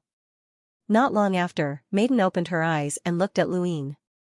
Before reaching the boundless advanced lockbreaker realm, it won't be of much help in battle. Although lockbreakers can break down battle techniques, and they can also rely on their control of star energy to create exquisite attacks that can allow them to fight above their realms, compared to some people, such as those at the realmling level. But once you step into the boundless advanced lockbreaker realm, things will be different. This is because at the boundless advanced lockbreaker realm, you can set up lockbreaking arrays that can turn something rotten into something miraculous. Although it's not as good as a secret technique, it's much more versatile, and you can even borrow the power of the weather to set up a world-destroying array. This is why lockbreakers are truly respected and feared by others. Boundless advanced lockbreakers are the true lockbreakers, and there are only a few boundless advanced lockbreakers who can set up arrays in the 6th mainland. If you're lucky enough to see a powerful lockbreaker from ancient times set up an array, it's best to remember it. Lu Yin asked, an array? I think I've heard of it before. Right, have you heard of True Insight? The maiden was surprised. You've heard of it? It said that it's a peerless tome for lockbreakers, and it seems to be kept in the Daosor sect. Only a few people have seen it. Lu Yin's heart skipped a beat. It seemed like the 6th mainland also had True Insight, but he did not know if it was the same as the 5th mainlands. They did not speak much, and the two of them continued to observe the fog while simultaneously increasing their understanding of lockbreaking. A few days later, the maiden disappeared. Her time was up. After the maiden left, Lu Yin took a deep breath, and his eyes widened as he began to recite the Stonewall Scriptures. No matter what, he felt that reciting the Stonewall Scriptures at least once, no matter where he went, might have some sort of miraculous effect. As he recited the Stonewall Scriptures, the white fog around the beginning enlightenment platform surged more and more violently. Those who had entered the white fog on the periphery were met with a calamity, and the intensity of the attacks increased by quite a bit. Some of the unlucky ones, in particular, were attacked even though they had not moved at all. A strand of gray fog appeared and merged into Lu Yin's body. Soon, 2, 3, 4 strands of gray fog appeared and merged into Lu Yin's body. He absorbed a total of 7 strands of gray fog with a single recitation, and he was immediately immersed in the scenes of the ancient lockbreakers. Half a month later, Lu Yin suddenly opened his eyes. What he saw was not the beginning enlightenment platform, but a secret room in King Zishan's palace. He had left the Daosor sect ruins. His body swayed, and he almost fell to the ground. He had merged into several scenes and seen several powerful lockbreakers in action. His understanding of lockbreaking had improved significantly, but it had also been very taxing on his mind. Still, it was all worth it, and he could see the path of lockbreaking more clearly now. He took out Senior Guyu's lockbreaking manual. There were many words that he had not understood in the past, but he now understood quite a bit. When he compared them, he was shocked to discover that Guyu's lockbreaking technique even surpassed the techniques of some of the ancient Daosor sect's lockbreaking masters. This person was truly a heaven-sent genius. He had been in the Daosor sect ruins for about a month, and Lu Yin had spent another half a month studying Guyu's lockbreaking manual. He had been in seclusion for a full month and a half before he finally left King Zishan's palace. Xinyu Star was currently bustling with activity. The Great Eastern Alliance's new flight route was about to be auctioned off, and it had attracted countless people. The Great Eastern Alliance's internal flight route was not only for the Great Eastern Alliance's internal powers, but also external powers, which naturally included the Central Weaves and the Western Weaves. Lu Yin did not stop them, as the auction had to be fair. It was a competition of wealth, and he would be the one to benefit. Right now, what he wanted to do the most was to verify his own understanding of lockbreaking. He took a step forward and left Xinyu Star for planet Hydrodink, as he needed a source box. He had a sourcebox on him, a 3 stars perceptive intermediate sourcebox that he had obtained from Butcher. Butcher had taken it out to save his life during the war front, but Luin did not want to use it. The lockbreakers on planet Hydrodink had stayed in Frostwave Weave for some time now, and they had received a lot of resources. Their lives were carefree, and aside from teaching them how to control star energy, Luin had not asked them to do anything else. It was time for him to pay them some rent. The Lockbreaker Society's move to planet Hydrodink had attracted quite a few people from the Outerverse. Although the number of people who signed up for the lockbreaking examination was fewer than when they had been on Sourcepeak Planet, it was still a significant number. These people had greatly increased the Great U Empire's economy, and sourceboxes had been unlocked from time to time. The lockbreakers on planet Hydrodink had contributed a lot to the Great U Empire. However, in Lu Yin's eyes, these contributions were not enough. Phelan had not taken the initiative to offer up her sourcebox, which made him somewhat dissatisfied. The Lockbreaker Society was like a starving camel that was still bigger than a horse. Even though they had been robbed, they still had many resources stored away, including sourceboxes. Luin did not inform anyone of his arrival on planet Hydrodink, as he wanted to check on the situation there. Planet Hydrodink had originally been home to a group of natives, but the Great U Empire had cut them off from the Lockbreakers because they were worried that they would not get along well with the Lockbreaker Society. Now, the natives had already accepted the Lockbreakers. Although the Lockbreakers were arrogant, their greatest advantage was that they were generous. Lockbreakers did not lack money, and their arrival had caused planet Hydrodink to become the most prosperous place in the entire Frostwave Weave, second only to Xinyu Star. During the lockbreaking talent assessment, there were people everywhere, and the natives had made quite a fortune. Luin was worried that the lockbreakers would bully the natives, but that did not happen. It was not that the lockbreakers did not want to bully the natives, but that there was no need for them to do so. Ordinary people were like ants in their eyes, and who would make life difficult for an ant? Traveling around planet Hydrodink was like a vacation for Luin, and he soon arrived at the Lockbreaker Society's headquarters. As he neared the headquarters, Lu Yin's eyes trembled as he saw a boundless number of rune lines. They were actually at the level of an enlighter. Was there an enlighter on planet Hydrodink? It was definitely not Kai Jianxiang, as Kai Jianxiang's rune lines were condensed together and looked very fierce. However, the rune lines in front of Lu Yin's eyes were like a misty cloud that spread out. These rune lines were very familiar to Luin, and his eyes widened as he remembered who it was. It was Saul, the vice president of the Lockbreaker Society. At the Lockbreaker Society's headquarters, Phelan's residence, Saul sat in the garden and sipped tea while Phelan stood respectfully behind him. Luin has already been in seclusion for a month and a half? It seems like he's gained something again. He's a genius, Saul sighed. Phelan respectfully replied, no matter how much he's improved, he still can't compare to you. You've already broken through to the enlighter realm. With a bang, the teacup in Saul's hand shattered, and he stared coldly at Phelan. If not for you, I would have been able to use true insight to become an enlighter. Once I mastered the sourcebox array, I wouldn't even need to fear a powerhouse whose power level exceeded 300,000, let alone a mere Luin. My talent was enough to attract the attention of the Hall of Honor, and they even offered me protection. But now, I have nothing. Phelan hurriedly knelt down and begged for mercy in a trembling voice. Please forgive me, Vice President. Everything was done by Wei Rong, and he forced me to do it. There's also Luin. If not for them, I wouldn't have dared to oppose you. Saul sneered, as he was not stupid. Phelan was one of the Lockbreaker Society's assessment mentors, so how could a mere Wei Rong dare to threaten her? Of course, he did not say anything, as there was no need to. There were actually 2 boxes in Jeffrey's secret room. Luin gave one to you, and he probably kept the other for himself, Saul muttered to himself. Phelan did not dare to interrupt, and she simply knelt down. All right, get up. Everyone is selfish. You want to seize the president's position, just like I want to seize true insight. We both have our own methods, but you need to help me with something. Saul's tone was cold as he emphasized each word. Find that traitor, Dang Pu, and I'll cut him into 1,000 pieces. Phelan hurriedly agreed. She and Saul had both relied on their own methods to compete, and Saul had never trusted her. He did not care about her, but Dang Pu was different. Dang Pu was his disciple and had always been obedient. Saul had done his best to nurture Dang Pu, and he had planned to raise Dang Pu to the boundless advanced realm in the future. If possible, Saul had planned to teach Dang Pu that page of true insight, but he had never expected Dang Pu to betray him. If Dang Pu had not betrayed him, Saul would have obtained true insight a long time ago. Thus, his hatred for Dang Pu surpassed everyone else. Phelan carefully asked, Vice President, a third of the Outerverse is currently in Lu Yin's hands. Will I attract his attention if I send someone to search for him?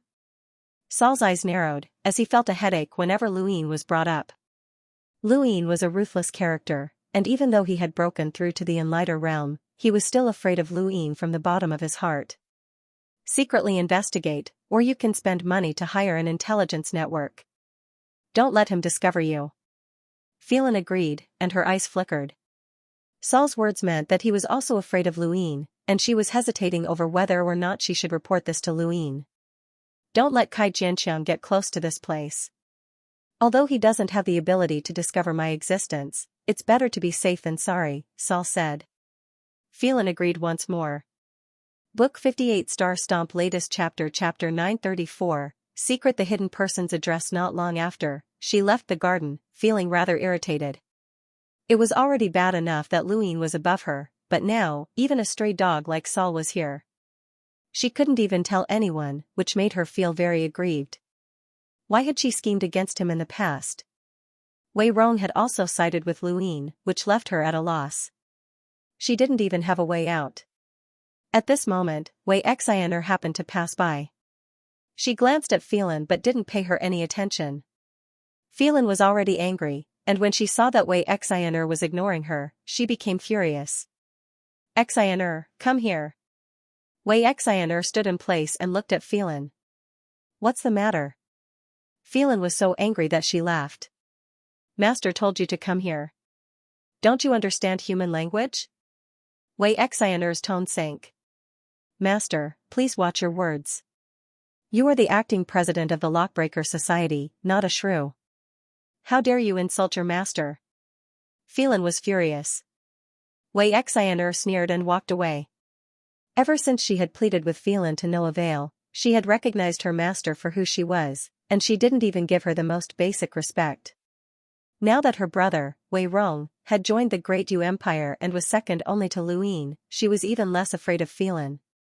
Phelan was trembling with anger, but she could only watch as Wei Xianxia left. Phelan hated Wei Rong, but she also feared him. She shivered when she thought about Wei Rong's methods. Not everyone had the qualifications to be recruited by Lu Yin and treated as an honored guest. Wei Rong had schemed to destroy Source Peak Planet and split up the Lockbreaker Society, so Phelan didn't dare to offend him. As she watched Wei Xianxia's figure disappear, Phelan suddenly felt powerless. Was there any meaning in being the acting president of the Lockbreaker Society? What had she gained? Phelan was at a loss, as she couldn't even gain the respect of her own disciple. Her gadget suddenly beeped, waking her up. She looked over, and her expression changed. She hurriedly accepted the call. Alliance Master Lu, it's me, Phelan. Lu Yin was currently at the Lockbreaker Society's headquarters, and he had seen everything that had just happened. However, he hadn't come out. President Phelan, please send a few source boxes to the lockbreaking room. I'll be on my way to Planet Hydrodink. Phelan was shocked. Lu Yin was coming? Would Saul be discovered? She hurriedly replied, yes, Alliance Master Lu. Phelan's when she ended the call ended. She quickly went to find Saul. Saul had not expected Lu Yin to come, and he immediately retracted his aura and entered Phelan's private room to hide.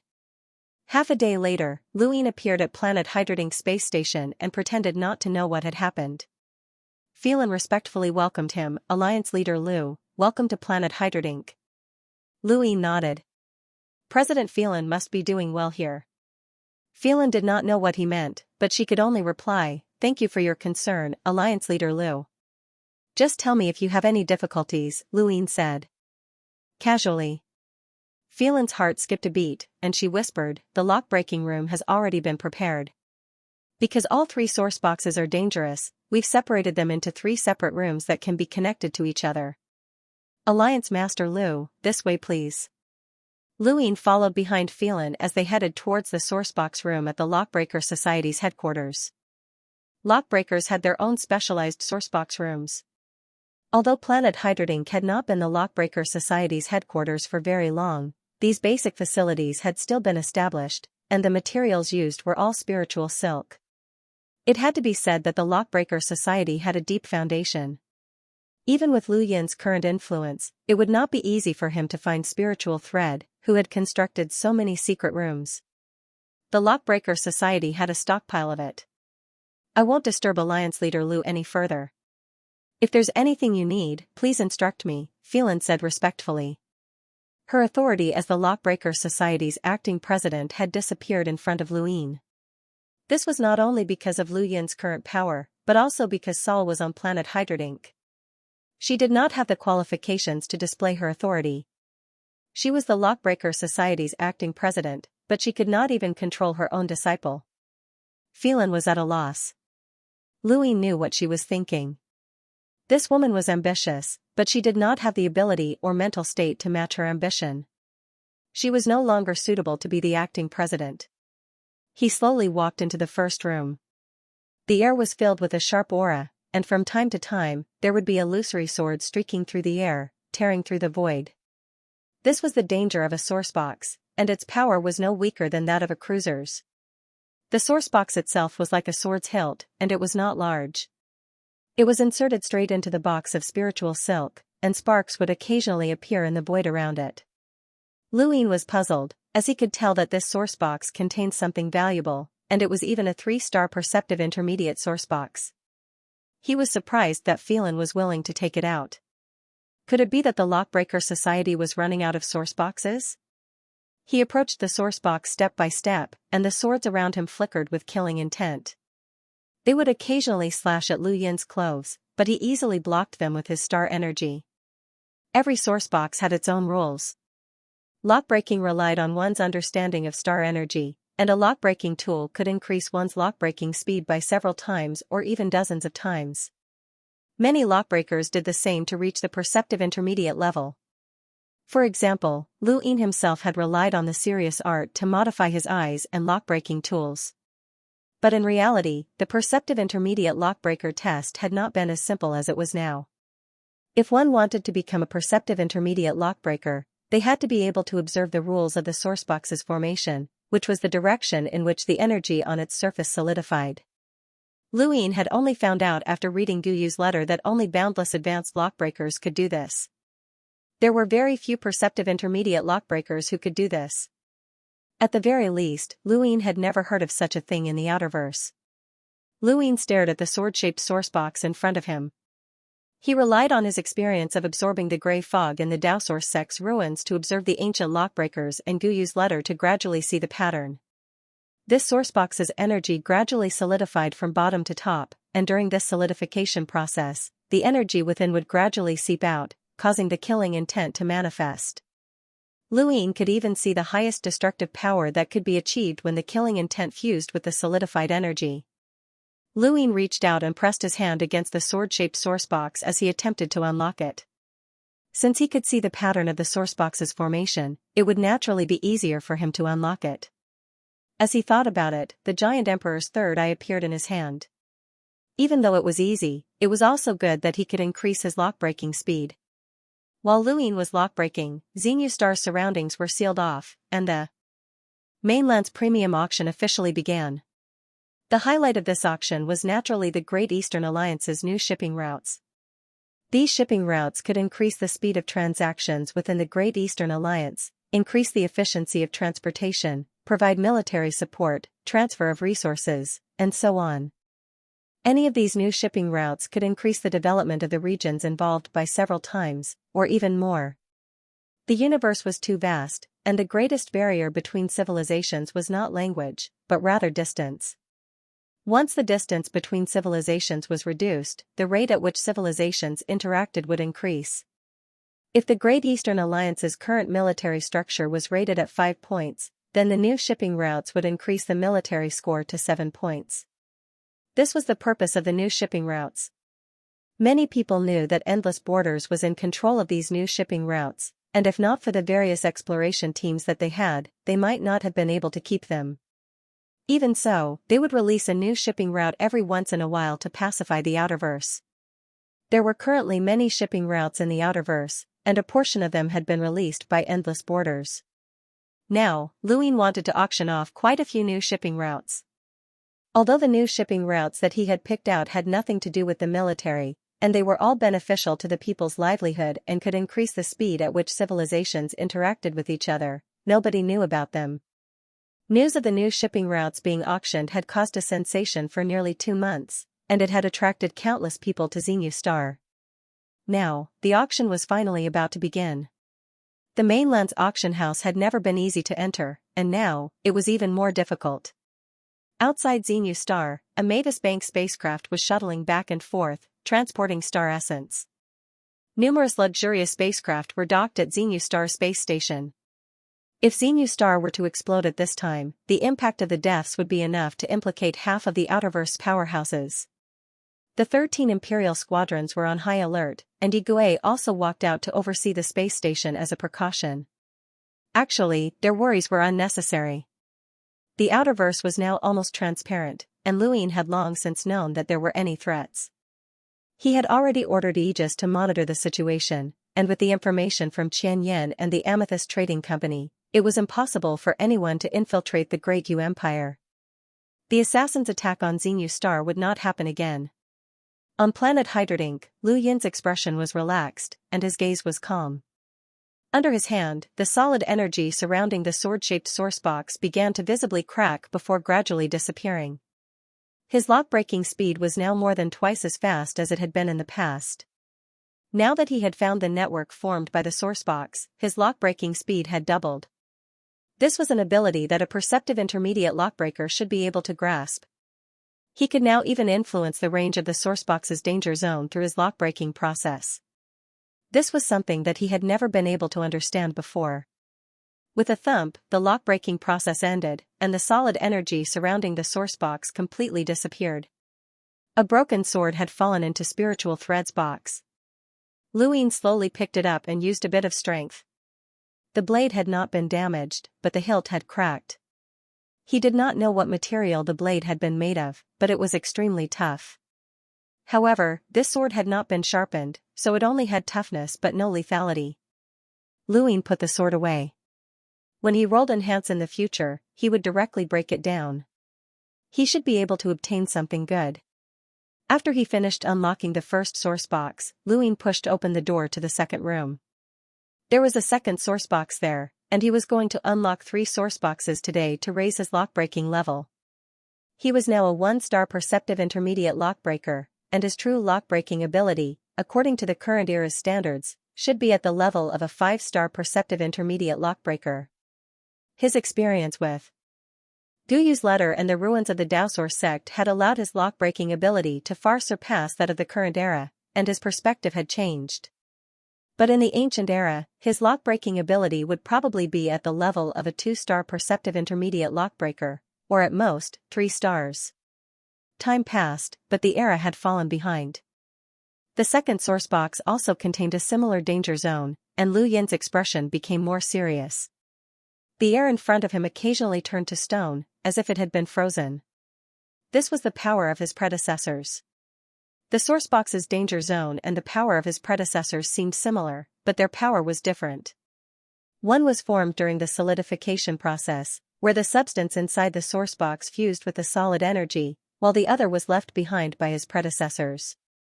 Please remember the domain name of this book, .com. Wonderful House's mobile reading website, .com. Luin could see through the strength of those who had come before him and could easily avoid it, but he did not do so. He stepped closer to the sourcebox. Suddenly, the surface of his fingers turned to stone, and then his entire body was gradually solidified. He stood there like a statue. In the distance, in a secret underground room in the garden, Saul suddenly stood up with a look of ecstasy on his face. Luin had been petrified. That source box had always been kept in the Outerverse Lockbreaker Society, and Saul had tried to unlock it before. However, he had been afraid of the power of those who had come before him, so he had not done so. That power had almost reached the level of an enlighter, and even if Saul had tried to do so, he might have been petrified as well. This time, Luin had requested to unlock the source box, and Saul had asked Phelan to deliver 3 source boxes that contained the danger of a source box. He had wanted to test Luin, and now, he had finally been petrified. Saul was excited, as Luin was like a thorn in his heart. He wanted to remove this thorn, but he quickly calmed down.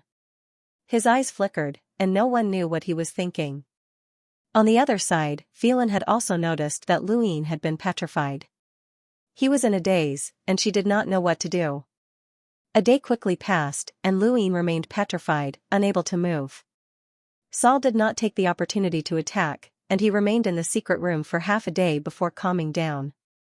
He was no longer excited, as if he had figured something out. 2 more days passed, and the situation remained the same. The Xinyu Star Auction House's premium items auction had ended, and Beijing was so excited that he felt as if he was about to fly.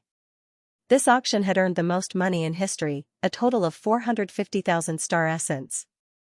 All of the major powers had taken out all of their money to transform the Xinyu Star Auction House, setting a new record for the highest auction house in the Outerverse.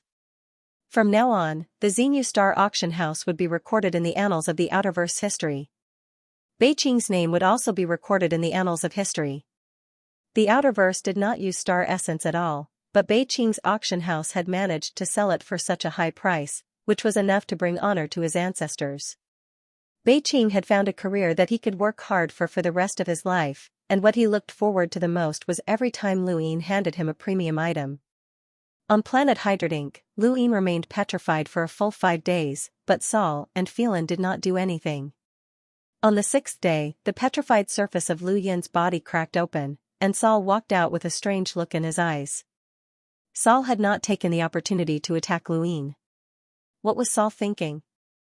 In front of him, the source box was still releasing the power that was capable of petrifying everything around it. Although this power was enough to cause even an enlighter to be wary of it, Luin was still able to easily evade it. As he continued to unlock the source box, the power gradually dissipated until it finally disappeared. All that was left behind was a bloody handprint on the stone. He picked up the stone and examined it carefully. With a bang, the stone shattered. It was a pity that he had unlocked it too late. If he had unlocked it tens of thousands of years earlier, then this stone would not have shattered. He might even have been able to extract the blood from the bloody palm print and keep it for himself. He clapped his hands, causing the stone fragments in his palms to scatter. He then walked towards the 3rd room. The 3rd source box's killing intent was not that strong, and there were no strange occurrences. Luin had spent half a day unlocking it, but he was not disappointed when he found that it was empty. Most source boxes would become volatile due to the passage of time, which was normal. 3 perceptive intermediate source boxes, and one of them was even a 4-star source box, which was enough to raise his lock-breaking ability to a 3-star perceptive intermediate source box. If he wanted to raise his lock-breaking ability to a 5-star perceptive intermediate source box, then he would have to unlock a 5-star perceptive intermediate source box. Emptying the Lockbreaker Society in one go did not seem like a good idea, so he would just treat it as practice today. When he left the room, Phelan was already waiting outside. "Take me to Saul," Luin said calmly. Phelan was shocked, and her face paled. She had not expected Luin to know that Saul was here. "Let's go," Luin urged. Phelan hurriedly complied and led the way. Soon, the two of them arrived at the garden. Luin looked underground and slowly sat down on a stone bench. Saul tore through the void and walked out. He calmly looked at Luin. "Alliance Master Lu, sorry to disturb you." Luin gestured for him to sit. Saul did not stand on ceremony and sat down. "Actually, there is no enmity between us, and I wasn't the one who targeted you on Source Peak Planet. I just happened to be there at the right time," Luin said. Saul nodded. "I know. Phelan was the one who wanted to replace me, and Dangpu betrayed me. Wei Rong and the Ghost Shadow Sword sect were the ones who planned to destroy Source Peak Planet. Alliance Master Lu, you were merely a spectator." Luin smiled. He had taken many things from the Lockbreaker Society, including Jeffrey's true insight from Jeffrey's secret room. However, he had also preserved the Lockbreaker Society. I did what a bystander should do, but Mr. Saul, you're different. You were the one who sent Mr. June to assassinate me, right? Saul nodded and did not deny it. The other box in President Jeffrey's secret room is with Alliance Master Lu, right? The one who targeted me during the exam was also Mr. Saul, Luine said. The one who took advantage of the society's great change and threatened to relocate the society to Frostwave Weave was Alliance Master Lu. Saul did not back down. The two looked at each other and then smiled. Both of them had done something, and to them, it was what they should do. Saul sighed. I was led by the nose from start to finish. I thought that everything was under my control, but I lost the initiative long ago and fell behind step by step until I reached my current state. Luine smiled. In my opinion, Mr. Saul did the right thing. You wanted to become the Lockbreaker Society's president and obtain true insight. You did not do anything wrong. The only mistake you made was that you lost. Yes, I lost. Saul's eyes dimmed. Even though he had become an enlighter, his defeat could not be reversed. He had already lost the hearts of many Lockbreakers and could no longer become the Lockbreaker Society's president. He was even less qualified than Phelan. Back then, he had said that his status had not been taken away by the Interverse Lockbreaker Society and that he would still be the vice president. However, this was only a psychological consolation. After losing the support of so many Lockbreakers, how could he continue to be the vice president? The Lockbreaker Society has internal disputes and external pressure, and the unlucky one is the vice president. In my opinion, this is unfair to Mr. Saul. When Source Peak Planet's upheaval began, Mr. Saul suggested that someone guard the Hall of Insight. There were too many reasons behind the outcome of that battle, and Mr. Saul should not be blamed for everything, Luine said. Saul's eyes flashed, and he looked at Luine. What does Alliance Master Lu mean? Phelan heard this from nearby, and she looked at Luine with a panicked expression. Luine smiled. I would like to invite Mr. Saul back to continue leading the society. Saul was agitated, but he quickly calmed down. Can Alliance Master Lu do that? Luine looked at Phelan. President. Phelan, I'll have to trouble you. Phelan had a complicated expression on her face, and she was stunned for a moment. She did not know how to react. She had spent so much effort to obtain the position of acting president, but it had now been taken away by a single sentence from Luine. She should have been furious to the point of losing her mind, but for some reason, she felt relieved instead. Her thoughts were complicated, and she did not know how to respond. Saul looked at Phelan with a dignified expression. Phelan, can you do it? Phelan was stunned, and she looked at Saul before looking at Luine. She slowly lowered her head. Yes. Luine beamed at Saul. See, it's that simple. Saul had always dreamed of returning to the society. Back then, he had also been expelled, and this person in front of him had been one of the people who had expelled him. Now, it was also this person who had summoned him back. This was what it meant to be able to do anything. This person was completely different from when he had been on Source Peak Planet. Back then, Saul had not cared about this person and had even sent people to assassinate him. Now, however, he had to obey this person's orders. Alliance Master Lu, I'd like to know why, Saul asked. Luine thought about it. The Lockbreaker Society's greatest value lies in lockbreaking, but the people who can protect the lockbreakers are the upper echelons of the society. I offended many people back then, but the only reason I wasn't killed was because I was also a lockbreaker. I hope that other lockbreakers can have this protection as well, but Phelan obviously cannot. Only Mr. Saul can. Saul frowned, as he did not believe that it was that simple. Of course. Planet Hydrate Inc. is part of the Great U Empire, and I hope that there will be someone who can handle this situation and not allow others to come and go as they please, Luine said, hinting at something. Phelan immediately thought of the stolen box during the border war. That was her punishment. Not only had she not admitted her mistake when the box had been stolen, but she had even tried to run away, which had made Luine unhappy. If Luine had not been at the border, then he would have been responsible for this matter as well. This made Luine realize Phelan's incompetence. Back then, he had needed someone incompetent to watch over the Lockbreaker Society, but now that his abilities had improved, Phelan could not keep up. Saul happened to be able to, so she had been abandoned.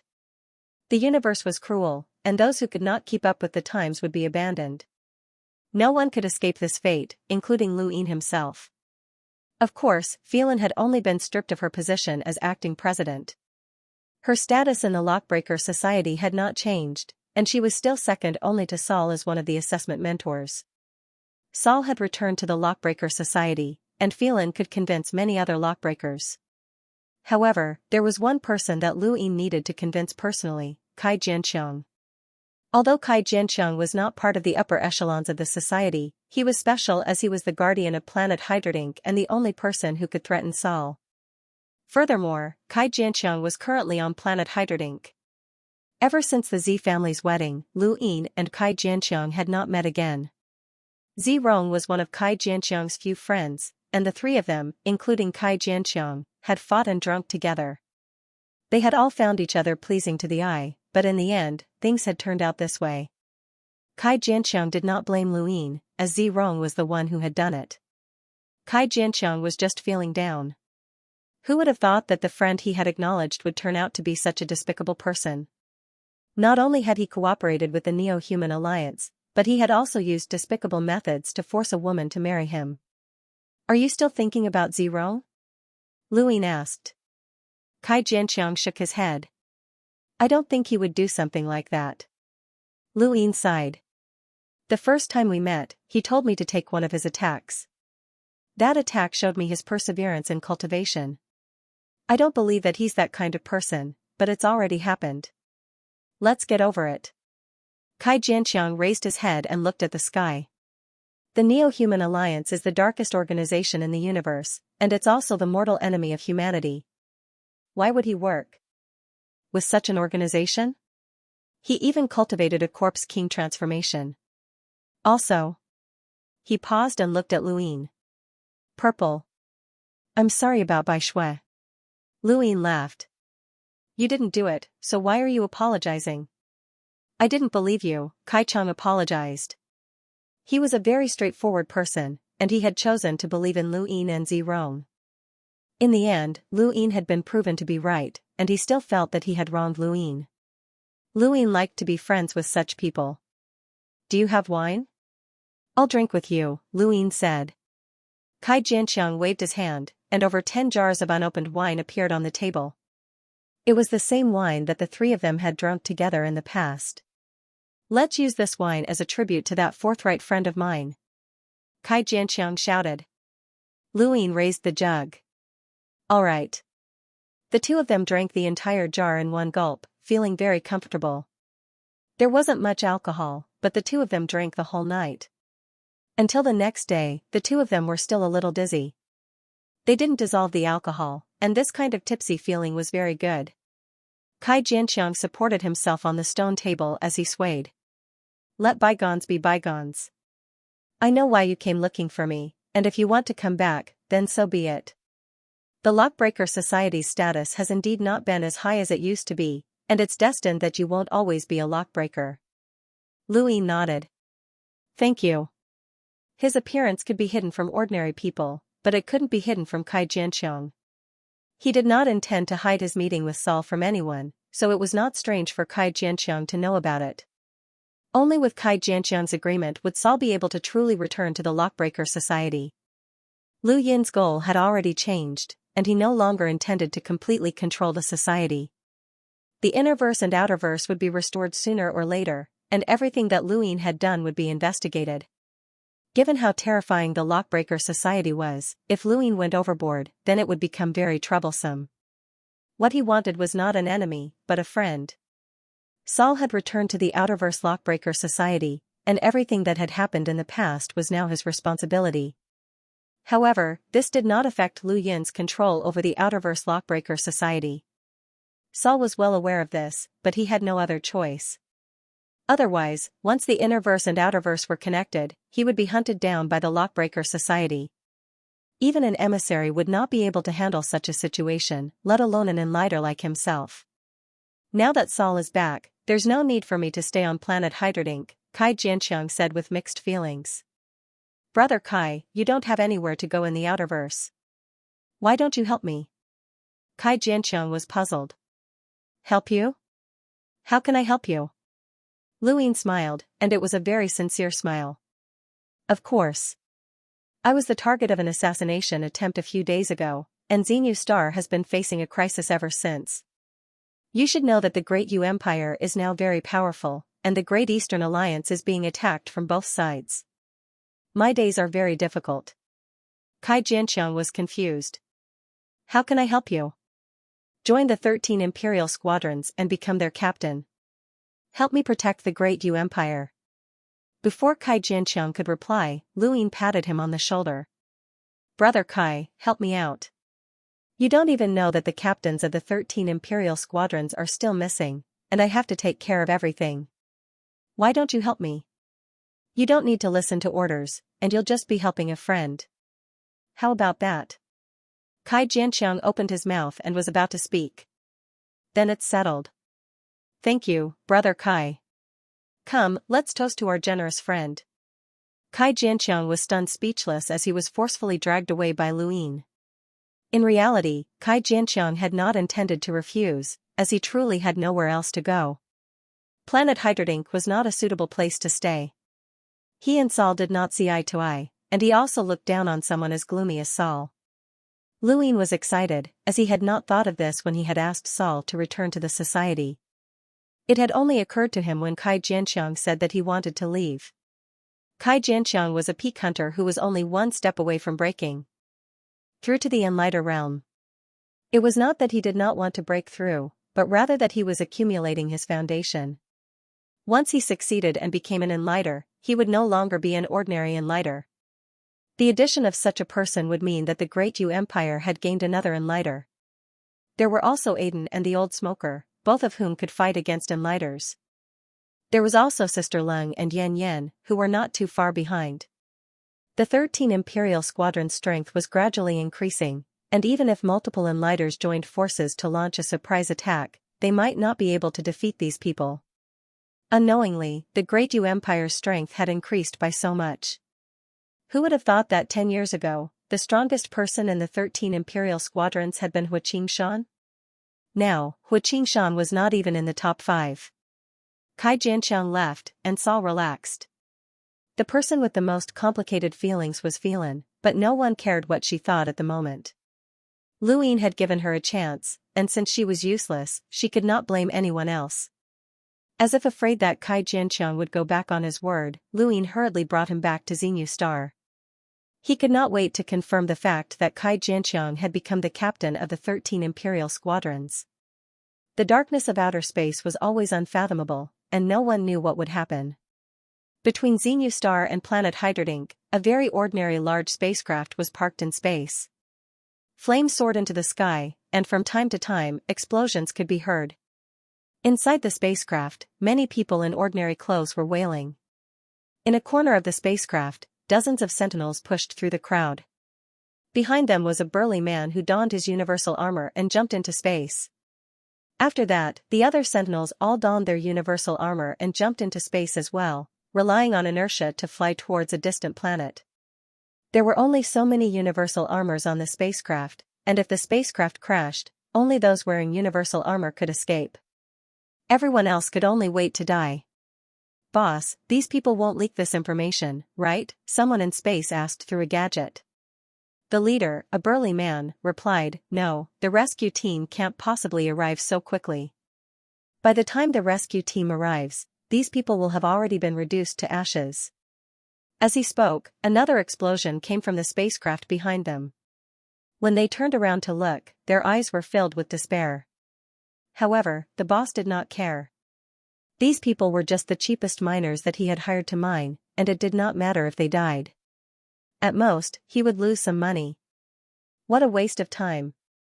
Go back and hire another batch. Yes, boss. The universe was vast and boundless, and the amount of territory an empire covered was often unimaginable to the average person. Most people would not be able to cover the entire region in their lifetime, let alone the Great Yu Empire, which covered an entire weave. The entire Frost Wave belonged to the Great Yu Empire, and the population was simply too large to be counted. This gave many people the opportunity to take advantage of the loopholes. Large merchants often hired laborers who were not registered with the empire, so no one would even know if they died. A single spacecraft with tens of thousands of laborers was not even a drop in the ocean to the Great U Empire's population, so no one would care. However, this was all too common in the universe. It was not just the Great U Empire, but the entire universe. The universe was far crueler than what the average person could see.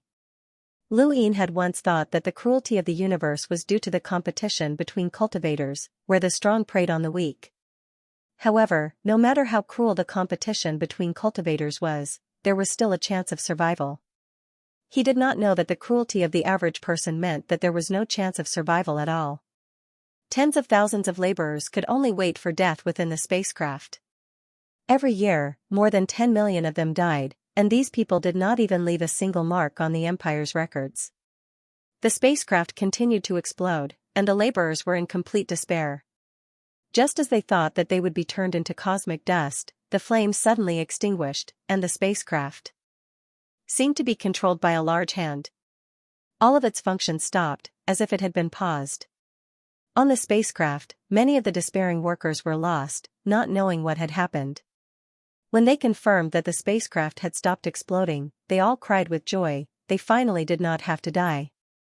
Behind the spacecraft, Lu Yin and Xianxia sat in the collapsible spacecraft and quietly watched this scene. "It's strange that there aren't any cultivators on such a large spacecraft," Lu Yin commented. Xianxia glanced at him.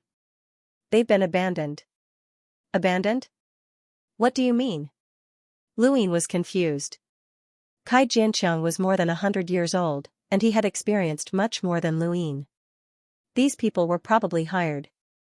Something happened to the spacecraft, and the people who hired them and their bodyguards all fled, leaving them here to die. Lu Yin's eyes widened. "Die? No one cares?" Xianxia laughed. "How? There are rescue teams in outer space, but they're too far away, and some of them might not be willing to move. If not for our coincidental appearance, these people would have had a 99% chance of dying." Lu Yin frowned and looked at the spacecraft in front of him. He had thought that it was just a normal spacecraft malfunction, but he had not expected such a cruel reality. The Empire was too large, and its population was too large to count. Furthermore, the unification of the frost wave weave had only happened a few years ago, and it had been too rushed. Many thoughts flashed through Lu Yin's mind, and he unknowingly released his domain to envelop the spacecraft. "Father, the spacecraft didn't explode. We survived, and we can go back to see Mother. The heavens have eyes, and we're still alive. I hope that the rescue team will arrive soon." "Bro, when will the rescue team arrive? Didn't they say that the taxes we paid would be used to increase the rescue team's speed?" Don't even think about it. That money has already been pocketed by someone. The Great U Empire doesn't care? I heard that the royal regent is diligent and loves his people." "Bro, you're too naive. How could the higher-ups know about our suffering? That royal regent's glorious deeds were all exaggerated by the media. Because of him, our taxes have increased, and I heard that he wants to recruit more soldiers. Many cultivators from our planet have been taken away, including your second uncle. Otherwise, we wouldn't be in such dire straits. Bro, hang in there. Once the rescue team arrives, your injuries can be treated." Cough, cough. "Don't comfort me. Even if the rescue team arrives, I won't have the money for treatment. The boss has already run away, and no one will pay for us. The higher-ups of the Empire are a bunch of beasts. They're so unreasonable that they can't even guarantee basic medical treatment. Forget it. The Empire is too big, and they can't do anything about it. That royal regent has the energy to wage war against the outside world, but he doesn't care about his own internal affairs. What kind of royal regent is he? He's far inferior to His Majesty, Undying Yushan. Even though the Great U Empire only covered 13 filaments back then, it could at least guarantee basic medical treatment." Within the collapsible spacecraft, Lu Yin listened quietly. He overheard many conversations, and a significant portion of them were related to him. However, there were almost no praises for him, and all of them were complaints. He looked out into space, as these people were right. Resisting foreign aggression required internal stability, and he could not even guarantee the most basic rights of the great Yu Empire citizens. No matter how large his territory was, he would not receive any praise. What he saw and heard were the words of the upper echelons of the empire. No matter what happened in the outside world, their lives would always be superior, and the ones who truly suffered would always be those at the bottom. Xianxia did not disturb Lu Yin and instead closed his eyes to cultivate. 2 days later, the rescue team finally arrived. Generally speaking, as long as a spacecraft crash was registered in the Empire's archives, the rescue team would need to arrive within half a day, but this rescue team was 1.5 days late. Lu Yin did not appear, and instead, he left in his collapsible spacecraft with a gloomy expression. At the same time, he used his gadget to notify the upper echelons of Xianxia that a court meeting was being held, and everyone who received the notice had to attend. This announcement shook the entire Great Yu Empire. Ever since Lu Yin had become the royal regent, the term court meeting had become a distant memory. He was different from Undying Yushan, who was hardworking and held court meetings every day. Over time, the Great Yu Empire had become accustomed to not holding court meetings. However, Lu Yin's sudden appearance shocked many people, and they did not know what was going on. Some people immediately stopped what they were doing. Some people suddenly felt that the money in their hands was extremely hot. Some people were thinking about policies and suddenly became excited. In short, Lu Yin's decision to hold a court meeting had affected a large group of people in an extremely short amount of time. The news then spread to the surrounding weaves and even the entire Great Eastern Alliance. Lu Yin was currently on his way to Xianxia.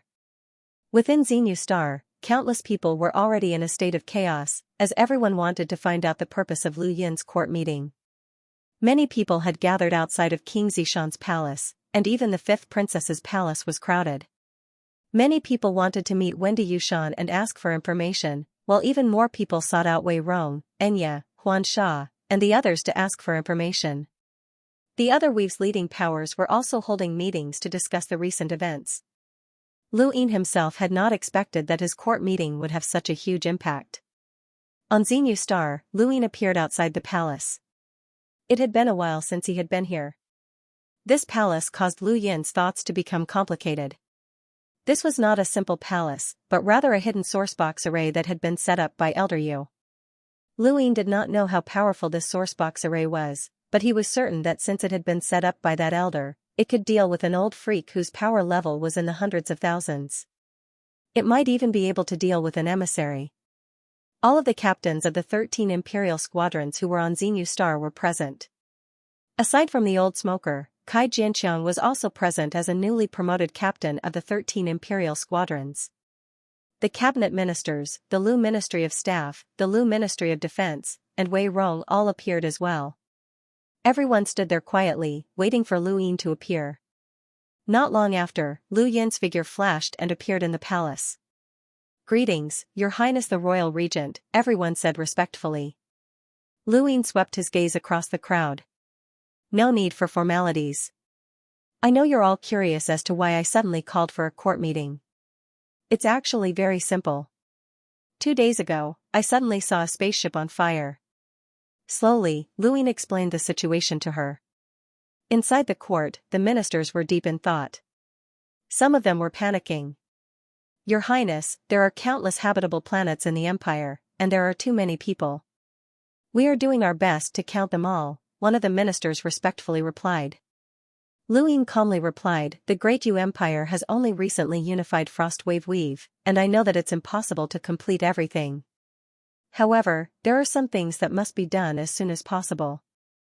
The population of all the planets that belong to the Great Yu Empire must be counted, and there must not be any more cases of deaths not being recorded. You said that you're doing your best, so how long will that take?" The minister hesitated for a moment. "At least 20 years. Lu Yin frowned. 20 years is too slow. Those people were abandoned because they weren't recorded by the Empire. If you were the one who went missing, Xianxia would probably be shaken." The minister was shocked, and he hurriedly knelt down. "I wouldn't dare. Please forgive me, Your Highness. Luine waved a hand. Get up. I don't blame you. I've already said that the Empire has only unified Frostwave Wii for a short period of time, so it's normal for some things not to be done yet.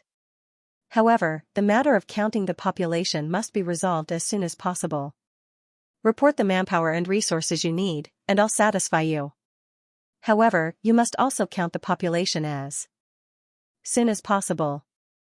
Yes, Your Highness. The minister relaxed and wiped the sweat from his forehead. Also, Lu Yin's gaze turned cold. Find out who was the one who abandoned those people. Which boss was so ruthless that he didn't care about the lives of tens of thousands of people? Aside from them, there must be many other places in the Empire that have done the same thing. Investigate all of them, and anyone who has done such a thing will be charged with murder. Yes, Your Highness, the ministers hurriedly replied. Luine was satisfied. That's the first matter. The second matter is that someone said that taxes have increased after I took office, but I don't seem to have seen any of those taxes. Minister of Finance Gavin hurriedly stepped forward. Your Highness, I swear on my life that there was no increase in taxes. All taxes are still collected according to what His Majesty, Undying Yushan, collected during his reign. Lu Yin's gaze turned cold. Is that so? Then someone is using my name to collect taxes. Investigate, and kill whoever you find. I won't show any mercy. Yes, Your Highness. Gavin relaxed. The third matter is that I need to ensure that everyone in the Empire receives medical treatment, lives, employment, and so on. Luine said a lot in one breath. The rescue team must also be reformed. We must not allow those people to eat the Empire's food for no reason. Do they really think that the Empire's food is that good? Draw up a test for the rescue team and eliminate unnecessary positions. The Empire doesn't have the time to support so many idlers. Luine was the only one speaking during the entire court session, and he spoke about many things that touched on almost every aspect of the Great Yu Empire. Although they weren't very profound, they were all about protecting the lives of the people at the bottom. Was the establishment of a power just for himself? Luine had thought about many things over the past 2 days. What did the ordinary people who relied on the Great Yu Empire hope to achieve? Many of them just wanted to survive. Not only did he want to ensure a basic foundation, but he also wanted to establish a good channel for advancement. He wanted to give everyone a chance to climb up the social ladder, just as some of the ministers had suggested. He wanted to have a fair test for everyone and not just give certain positions to people with backgrounds. Back then, Luine had needed to rely on these people to govern the empire and prevent him from having to worry about the future. Now, he needed some people to break their monopoly. People lived in this world and pursued fairness, but they would never obtain it. Luine only wanted to do his best to create a relatively fair environment. He didn't want another incident where tens of thousands of people were abandoned on a spaceship that caught fire. Only after reaching this position could he understand the hardships of being in this position. There were some things that he couldn't do just because he wanted to, so he had to take it slow. In King Zishan's palace, Luine rubbed his head. Zhao Ran served him a cup of scented tea. It was still a thick green, and it was getting greener and greener. Luine took a sip and found that it tasted pretty good, even if it looked scary. Zhao Ran was very happy, and Luine sometimes envied her for being so carefree. Even if she had any worries, she would quickly forget them and not remember them. Your Highness, someone requests an audience, Kay said. Luine tiredly replied, let her in. She quickly entered the hall. Greetings, Your Highness. Luine gestured for her to sit down. She sat down nervously. She was well informed, and she had heard about the court meeting. The royal regent had said a lot during the meeting, and she had a premonition that the Great Yu Empire was about to change. Some people were about to be unlucky.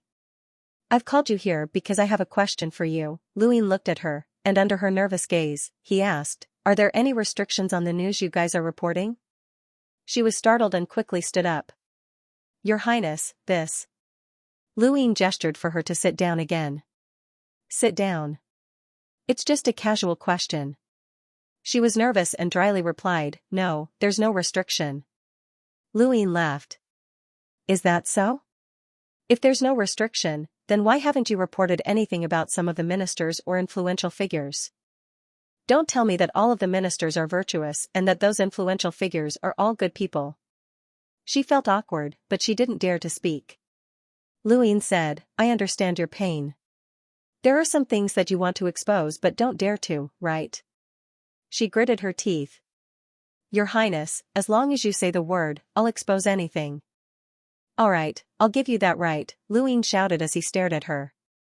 There are too many things that I don't know about in the Empire, and too many people have done things that no one knows about. I need a commoner to have the right to know, and I need someone who dares to speak the truth. Don't worry, do what you want, and I'll help you.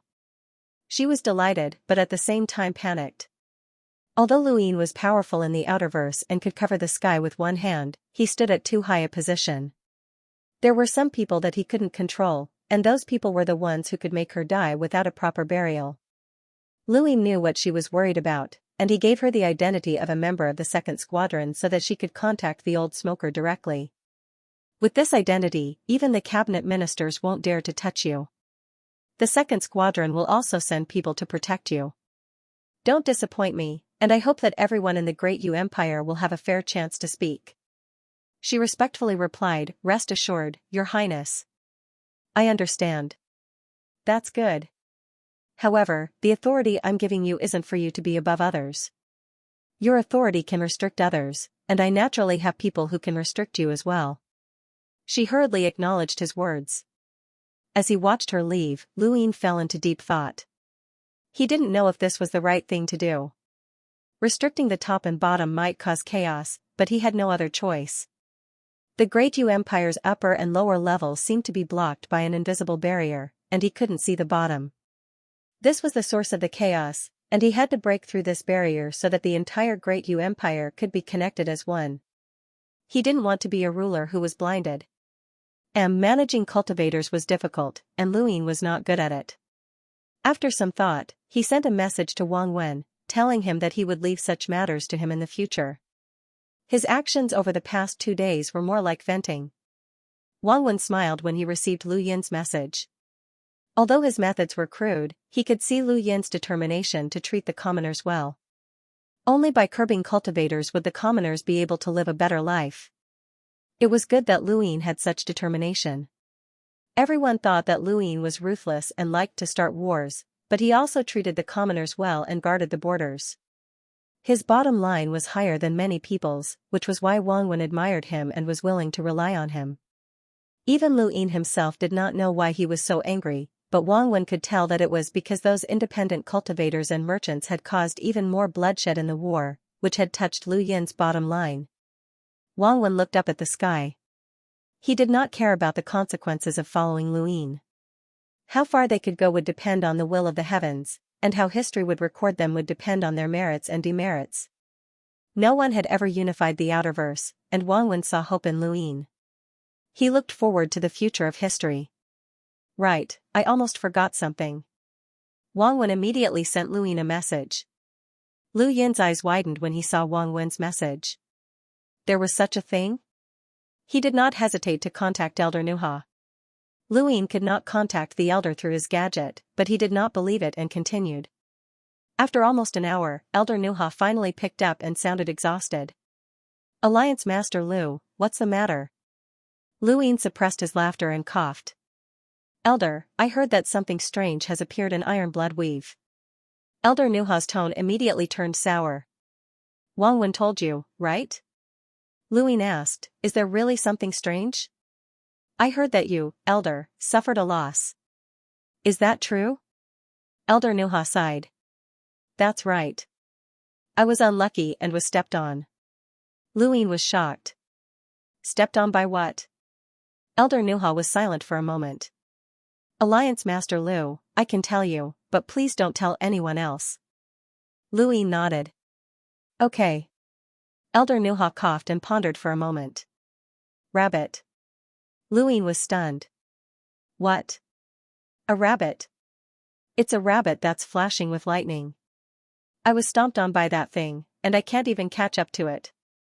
Elder Nuha grumbled. He thought that Luin would burst into laughter, but Luin did not. Instead, his expression turned serious. Rabbit, rabbit, it should be that one. Back on the savage ape planet, after Luin had successfully unlocked the seal, the nine-headed ape had appeared and wanted to destroy everyone. It had been a rabbit that had appeared and stomped on the ape, which had caused the enlighter to be stunned. Luin had also used his dye to absorb a trace of the innate gift of thunder, which had allowed him to eliminate the hunter who had been chasing after him. That rabbit had left a deep impression on Luin. To be able to stun the nine-headed ferocious ape with a single stomp, its strength was simply unfathomable. Who would have thought that after so many years, that rabbit would appear again and even stomp on Elder Nuahua's foot? This fellow really could stomp on anything. Alliance Master Lu, you don't seem surprised, Elder Nuahua asked. Luin replied, this junior has seen that rabbit before. He then recounted what had happened back on the savage ape planet. Elder Nuahua replied, that rabbit stomped on my foot, and I didn't have time to react. It's normal for it to stun the ape with a single stomp. I'm only telling you this so that you can be on your guard. After all, a third of the Outerverse is under your control. If this rabbit doesn't leave, then it might appear again. Luin grunted. Elder, do you think that this rabbit came from the astral beast domain? Elder Nuahua replied, it doesn't seem like it. It seems to have appeared out of thin air. Luin also felt that it had appeared out of thin air. If it had come from the astral beast domain, then it would not have done something so nonsensical. This rabbit's most powerful ability is actually its lightning. Its lightning has undergone a transformation and contains an indescribable power. Forget it, let's not talk about it. Is there anything else, Alliance Master Lu? Elder Nuahua asked, clearly in a bad mood. Luin exchanged a few polite words, and the two ended the call. Actually, Luin wanted to meet that rabbit again, and it would be best if he could use his dye to borrow its lightning innate gift. Even Elder Nuahua had praised it, so its lightning was probably very powerful. It could deal with powerhouses with power levels of 300,000 at the very least. Elder Nuahua's being stomped on by the rabbit could only be considered an anecdote, so Luin did not dwell on it. On the other side, Wei Rong contacted Xianxia. Wei Rong, Enya, and Wang Wen were Lu Yin's military advisors for expanding his territory. He would inform the three of them whenever he had someone he could use so that they could make use of him. And now, Wei Rong's attention was on Zifang. Lu Yin's promise to Zifang that he would ensure that he would become the family head was not enticing, as Zifang was the only direct descendant of the Z family. He would definitely become the family head in the future, so he did not care about Lu Yin's promise at all. However, Lu Yin needed top-secret information on the Amethyst Trading Company, so he could only leave this matter to Wei Rong since he was an expert in scheming. Wei Rong did not disappoint Lu Yin, and his first thought was to contact Xianxia. Wei Rong had never interacted with Xianxia before, so she did not know that it was Wei Rong who had contacted her. Who is this? Xianxia was leisurely sitting in a courtyard and enjoying the sun. I'm Wei Rong. Xianxia frowned. Wei Rong? Why are you looking for me? Does Miss Xianxia have any thoughts on becoming the family head of the Z family? Wei Rong asked. Xianxia's gaze turned cold. What do you mean? Nothing. It's just that our alliance head feels that his relationship with Miss Xianxia is pretty good. If Miss Xianxia becomes the family head in the future, then it will be beneficial for him as well, so he wants me to ask, Wei Rong said. Xianxia's tone was unpleasant. Tell your alliance head that he doesn't need to worry about the Z family's matters. He's already a shareholder of the Amethyst Trading Company, and he can inspect all information on the trading company. There's no need for him to do such a despicable thing. She then hung up. She was very dissatisfied with Lu Yin. Even though Lu Yin had resolved the Z family's crisis, it was only because the Z family had paid a price for it. She did not want to be involved with Lu Yin at the moment. Wei Rong was satisfied and ended the call. Xianxia's reaction was within his expectations, and this was enough. He did not really want to support Xianxia. Within a courtyard on planet Tianmao, Zifang looked at his gadget and was shocked. His vigilance towards Xianxia had not dissipated at all. Someone had just sent him information that the Great Eastern Alliance's Lu Yin had the intention of supporting Xianxia to become the family head. this was something that he had not expected. The Z family was no longer one of the four major corporations.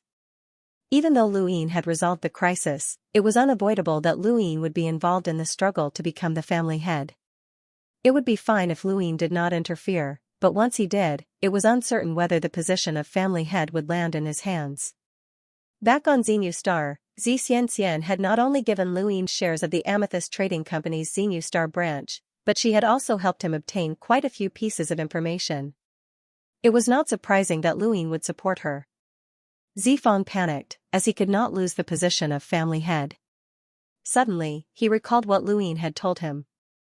As long as he could find the top-secret information that the Amethyst Trading Company had been searching for, Lu Yin would guarantee that he would become the family head. Zifang had not cared at first, but now he had to think of a way. Otherwise, if Lu Yin really supported Xianxia, he would be finished. Even if this was an internal matter of the Z family, Zifang had experienced Lu Yin's methods before. He could interfere whenever he wanted. Zifang was a very stubborn person. For the sake of becoming the family head, he could easily make things difficult for Xianxia and draw a clear line between himself and Zirong. This proved that he was stubborn, and a stubborn person could do anything. In order to obtain Lu Yin's support, Zifang decided to sneak a peek into Z Tianquan's secret room. That was where the Z family's most confidential information was stored, and only the family head had the right to see it. Z Tianquan's security of the secret room was extremely tight, and mystery was not far from it. Fortunately, too many things had happened in the Z family recently, and the security of the secret room had been lax. Otherwise, Zifang definitely would not have been able to get close. Inside the secret room, Zifang was excited as he looked at the top-secret information recorded on the scroll. He did not dare record it and quickly left. As soon as he returned to his residence, Zifang could not wait to contact Lu Yin. "Alliance Master Lu, does your previous promise still count?" Zifang asked nervously. On the other end of the call, Lu Yin calmly asked, "What promise?" Zifang hurriedly replied, "You said that as long as I helped you investigate the Z family's top-secret information, you would support me in becoming the family head." Lu Yin smiled. "It does. Have you investigated it?" "I have. The Z family is supported by the Home of the Gods in the Neoverse, and they're developing information in the Outerverse. They're not a corporation, and even the investigation of all sorts of information is just a cover-up. The Home of the Gods wants the Z family to investigate a ruin called rune technology." Lu Yin suddenly stood up. "Rune technology?" "Yes, it's a certain ancient civilization. I don't know the specifics, and there are no records of it in history, but it does seem to have existed for a short time. There are very few rune technology ruins in the universe, and the Home of the Gods has asked our Z family to investigate for countless years. Even now, we've only found 4. Where are these 4 ruins?" Lu Yin hurriedly asked. Zifang replied, "Is Alliance Master Lu interested?" "That's a pity. According to the records, these 4 ruins were directly moved to the Neoverse by the Home of the Gods, and they're no longer in the Outerverse." Lu Yin was disappointed, as he also had a fervent desire for the ruins of rune technology. Rune technology was a short-lived civilization founded by the rune progenitor. Although it was short-lived, it was extremely brilliant, and not even history dared to record it. Progenitor Chen's achievements were unparalleled, and his martial power was monstrous. The 6th mainland trembled at the mention of his name, and he had created the 9 clones technique. He was invincible in the universe, and he could split into 9 equal to 9 progenitors. He was an existence that the 6th mainland's history dared not record. However, the rune progenitor's existence was something that many people in the 6th mainland had never even heard of. He was an existence that did not even exist in oral legends. The rune progenitor had founded a civilization that was difficult to comprehend. Even the slightest bit of knowledge was like a secret technique, which was the most terrifying thing about it. In the Innerverse, Lu Yin's true scripture of Ian Flow had reached the spiritual realm, and he hoped to advance further. He might not be the only one in the universe who had obtained the inheritance of rune technology. The Home of the Gods was also searching for the ruins of rune technology, which meant that they might have also obtained the inheritance, and there might even be people who had learned the true scripture of Ian Flow. Furthermore, he had obtained the true scripture of Ian Flow from the Astral Combat Academy's Sky platform. It was rumored that some of the 10 arbiters had reached the top of the Sky platform as well. Luin did not dare to underestimate the 10 arbiters' innate gifts. If he could reach the spiritual realm in a short period of time in the Innerverse, then the 10 arbiters could do the same, and they might even be stronger. He was definitely not the only one searching for the rune technology inheritance in the universe. If there were any ruins in the Innerverse, then Luin might not be able to compete with others. However, in the Outerverse, it had to be his. After so many years, your Z family has only found 4 ruins? Luin asked. Zifeng fell silent and did not speak. Lu Yin's heart skipped a beat. Tell me the truth, and not only can I make you the head of the Z family, but I can also make your family one of the 4 major corporations. You can even surpass them and become the only intelligence organization in the Outerverse. Zifeng's eyes flickered, and he thought about it for a moment before gritting his teeth. Actually, 100 years ago, our Z family found the location of the 5th ruin, but we did not inform the Home of the Gods. My father wanted to use this as a bargaining chip to get the Home of the Gods to support us in entering the Innerverse. Our Z family has been in the Outerverse for a long time. Luin shook his head. Z Tianquan was being too whimsical. The rune technology ruins were very important, and if they were searching for them in the Outerverse, then there would definitely be people in the Home of the Gods in the Innerverse searching for them as well. Your father definitely hasn't negotiated with the Home of the Gods yet, Luin said. Zifeng was puzzled. How do you know? If there were negotiations, your Z family would have ceased to exist 100 years ago, Luin said confidently. Zifeng sighed. The location of the 5th ruin is our Z family's greatest secret. Alliance Master Lu, I can tell you the exact location, but I hope that you can promise me that you will not do anything to harm me before I betray you. You must ensure that I become the only head of the Z family. That is my condition. Luin agreed without hesitation. The Z family's greatest use to him was information. Whether it was Zifeng or Xianxia who became the head of the family, as long as they could provide him with information, he did not care about anything else. On the surface, it seemed like he was closer to Xianxia, but that was before Zirong's death. Now, Xianxia did not have a good impression of him. The location of the rune technology ruins was not far from Armament Weave. It was located in the middle of the 2 weaves. That location had unstable weather all year round, so the spacecraft would automatically choose to go around it.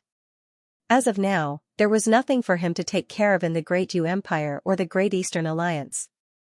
Even if he wanted to take care of something, he would not be able to do so, such as the issue of undying Yushan's life and death. It was worth mentioning that the auction house had transferred the proceeds from the auction to Luin, which amounted to nearly 450,000 star essence. If this had been before the border wars and the endless weaves, this amount of money would have been an astronomical figure to Luin. He rarely received so much money in one go. Even now, he had more than 2 million star essence on him, which was still an enormous sum. This was the money that the auction house had given him. The auction house itself had made a lot of money, and this money also belonged to Luin. Originally, that money had been used for cash flow purposes, but Luin had ordered Beijing to take it out and establish a charity in his name. It was called the Continental Charity, and Beijing had even invested tens of thousands of star essence into it. Suddenly, the Mainland Charities Association became one of the largest charities in the Outerverse. What kind of concept was tens of thousands of star essence? If converted to cosmic dollars, it would be incalculable, and it would be enough to improve the lives of countless people. 99% of the universe's money was hidden in the hands of those at the top, while the average person only had 1%. Luin could casually reveal a bit of money, and that was enough to change the fates of countless people. This was just a small matter, as his cultivation was the most important thing. In order to avoid being ambushed during his search for the tinder, Luin immediately donned his universal armor and was prepared to take out his walnut at any moment. He did not believe that with his current equipment, even if Zifeng dared to join forces with the Neo-Human Alliance to ambush him, he would still be able to escape unscathed. This time, Luin was overthinking things. After the incident with Zirong, the Hall of Honor had investigated the Z family thoroughly. If Zifeng had really been in cahoots with the Neo-Human Alliance, he would have been exposed long ago. The ruins were real, and Luying was certain of this when he saw the unstable astronomical phenomenon in the distance. It was not an unstable astronomical phenomenon at all, but rather a rune that wandered through the void. It was very similar to the astronomical phenomenon that had enveloped the entire innerverse, and had covered an entire region of space. Luying did not know if this astronomical phenomenon was suppressing something, but to be cautious, he took off his universal armor and suppressed his power level to around 10,000 before slowly entering the area covered by the astronomical phenomenon. It was fine, and he continued to raise his power level. At the same time, he nervously observed the astronomical phenomenon. There were no abnormalities, and it continued to wander through space in a very unstable manner. Luying relaxed, as this was his first time coming into contact with the rune technology ruins, and he really did not understand what the runes were used for. It was fine as long as they did not directly erase his existence.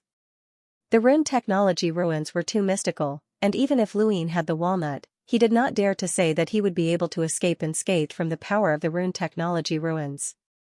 The rune technology ruins were a city that had been built in space. There was no land, and there was nothing to support it. It was an abandoned city that simply floated in space. Luying slowly stepped into the city, and as he looked around, he saw that everything was in ruins. He was not stepping on mud, or more accurately, he was not stepping on anything. Wherever he walked, runes would appear and condense under his feet, supporting him. The entire city was built on runes. From time to time, black flames would drift across the sky, and it was as if this city had been incinerated by these black flames. The city's structure was simple, and the houses were made of minerals that Luying had never seen before.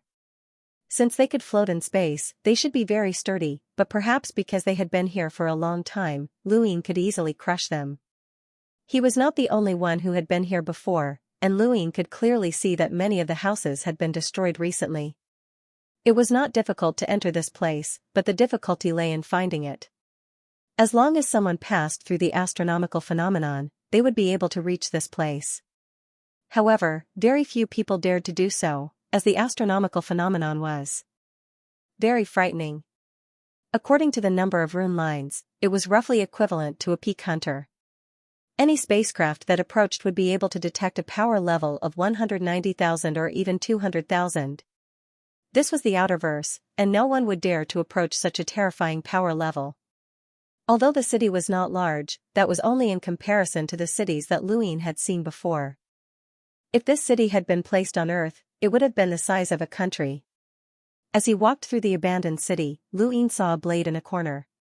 It had been there for an unknown number of years, and its surface was full of holes. Strangely, there were no traces of rust on it. Luying picked it up, and his eyes trembled. This was no ordinary blade. If he was not mistaken, this blade had been forcefully condensed from rune lines, which was why it would not rust. However, as time passed, the rune lines that had formed this blade had slowly disappeared, which was why the blade had become like this. In another few 100,000 years, this blade might completely disappear without a trace. Luying frowned. If he could weaken his enemy's rune lines, then conversely, he could also condense rune lines and transform them into anything that he wished. This was no longer a battle, but rather a creation. Could rune lines really achieve the effect of creation? If so, could he directly create a person? A living being? Or even a civilization? Luying could not understand, as this was beyond his understanding. In theory, in the civilization that the rune progenitor had created, everything in the universe was formed from rune lines. Thus, he could directly erase certain rune lines and deny the truth of an object's existence. This meant that he could similarly form rune lines and create the truth of an object's existence.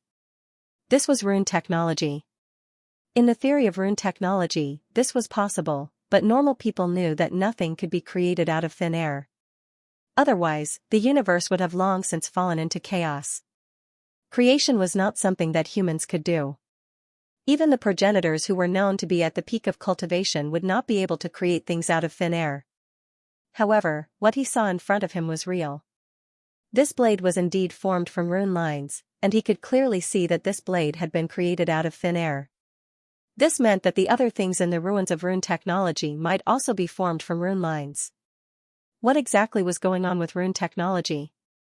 The spiritual overarching realm that he had reached was only the most basic realm. Luin was now eager to know how the experts of rune technology fought. Could they really create things out of thin air? Monkey, how much do you know about rune technology? Luin asked. The monkey replied, not much, but according to a powerhouse's notes, rune technology is a civilization that should not exist. There are too many inconceivable things in this civilization. Biological civilizations can be cultivation, technology, or even very primitive. However, rune technology can do everything. It seems similar to your current human civilization, where cultivation and technology are placed side by side, but rune technology is different. Their technology is not research, but creation. I'm not sure about the specifics. There's a common knowledge regarding rune technology, which is that a piece of heaven covers another piece of heaven. Luin did not understand this saying. The innerverse sky had been covered by the rune progenitor's power. Perhaps this was what it meant, but what did this have to do with creation? Holding the blade, Luin continued to wander around the city. His domain expanded, but he did not discover any other blade-like objects. Half a day later, Luin leaped up and flew towards a certain corner of the city. When he had swept through the area with his domain, he had discovered a strange building in that corner. Its style was completely different from the other buildings. When he landed, he saw a building with a completely different style. There were countless architectural styles in the universe, and Luin was not sure which style this building belonged to. What truly attracted him was the pair of eyes on the building's door. The pupils were actually runes. This scene was all too familiar, as this was the appearance of the pupils after reaching the spiritual overarching realm with the Aeon evolution true. Scripture. Luin slowly approached the door and raised a hand to press against it. He tried to push it, but it did not budge.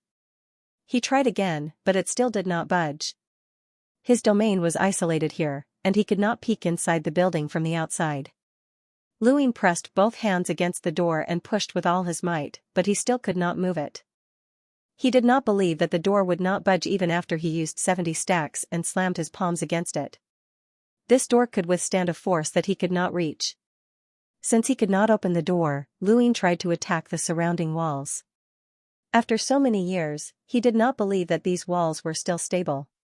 However, reality left him helpless, as he could not open the surrounding walls either. Just as Luin was thinking about how to open the door, he suddenly turned around and saw two groups of rune lines approaching. They were both hunters. Luin immediately concealed himself. Two figures quickly descended and began to search the area. Strange, I clearly sensed a power level, one of them said. The other person's tone was gloomy. Someone must have come. That knife was taken away. The power level disappeared, and this person deliberately hid himself. It looks like he's discovered us. Contact the family head immediately. This place cannot be exposed. As soon as he spoke, he saw a black shadow flash before his eyes, and then his vision went black as he collapsed to the ground. The other person was shocked and turned around, but before he could think any further, a hand grabbed his neck. Who are you? Luin asked, hiding his appearance. The person's face turned red, and he grabbed Lu Yin's hand with both hands in an attempt to break free. Luin frowned. I'll ask you again. Who are you? We're from the Great Eastern Alliance, and we work for Alliance Head Lu. You'll die a horrible death if you dare to attack us. The person struggled to speak as he glared fiercely at Luin. Luin was amused. Nowadays, the Outerverse was a place where one person could threaten others, and everyone else would say that they were from the Great Eastern Alliance. Luin did not know whether to feel honored or angry. He suddenly slammed the person onto the ground, causing him to spit out blood as he howled in pain. Luin stepped on him. This is your last chance. Tell me where you came from or I'll kill you. It's the same even if you ask him. His gaze then landed on the other person who had been knocked unconscious. The person was terrified. We really are Alliance Head Lu's subordinates. Luin raised a hand and slapped down. I'll talk.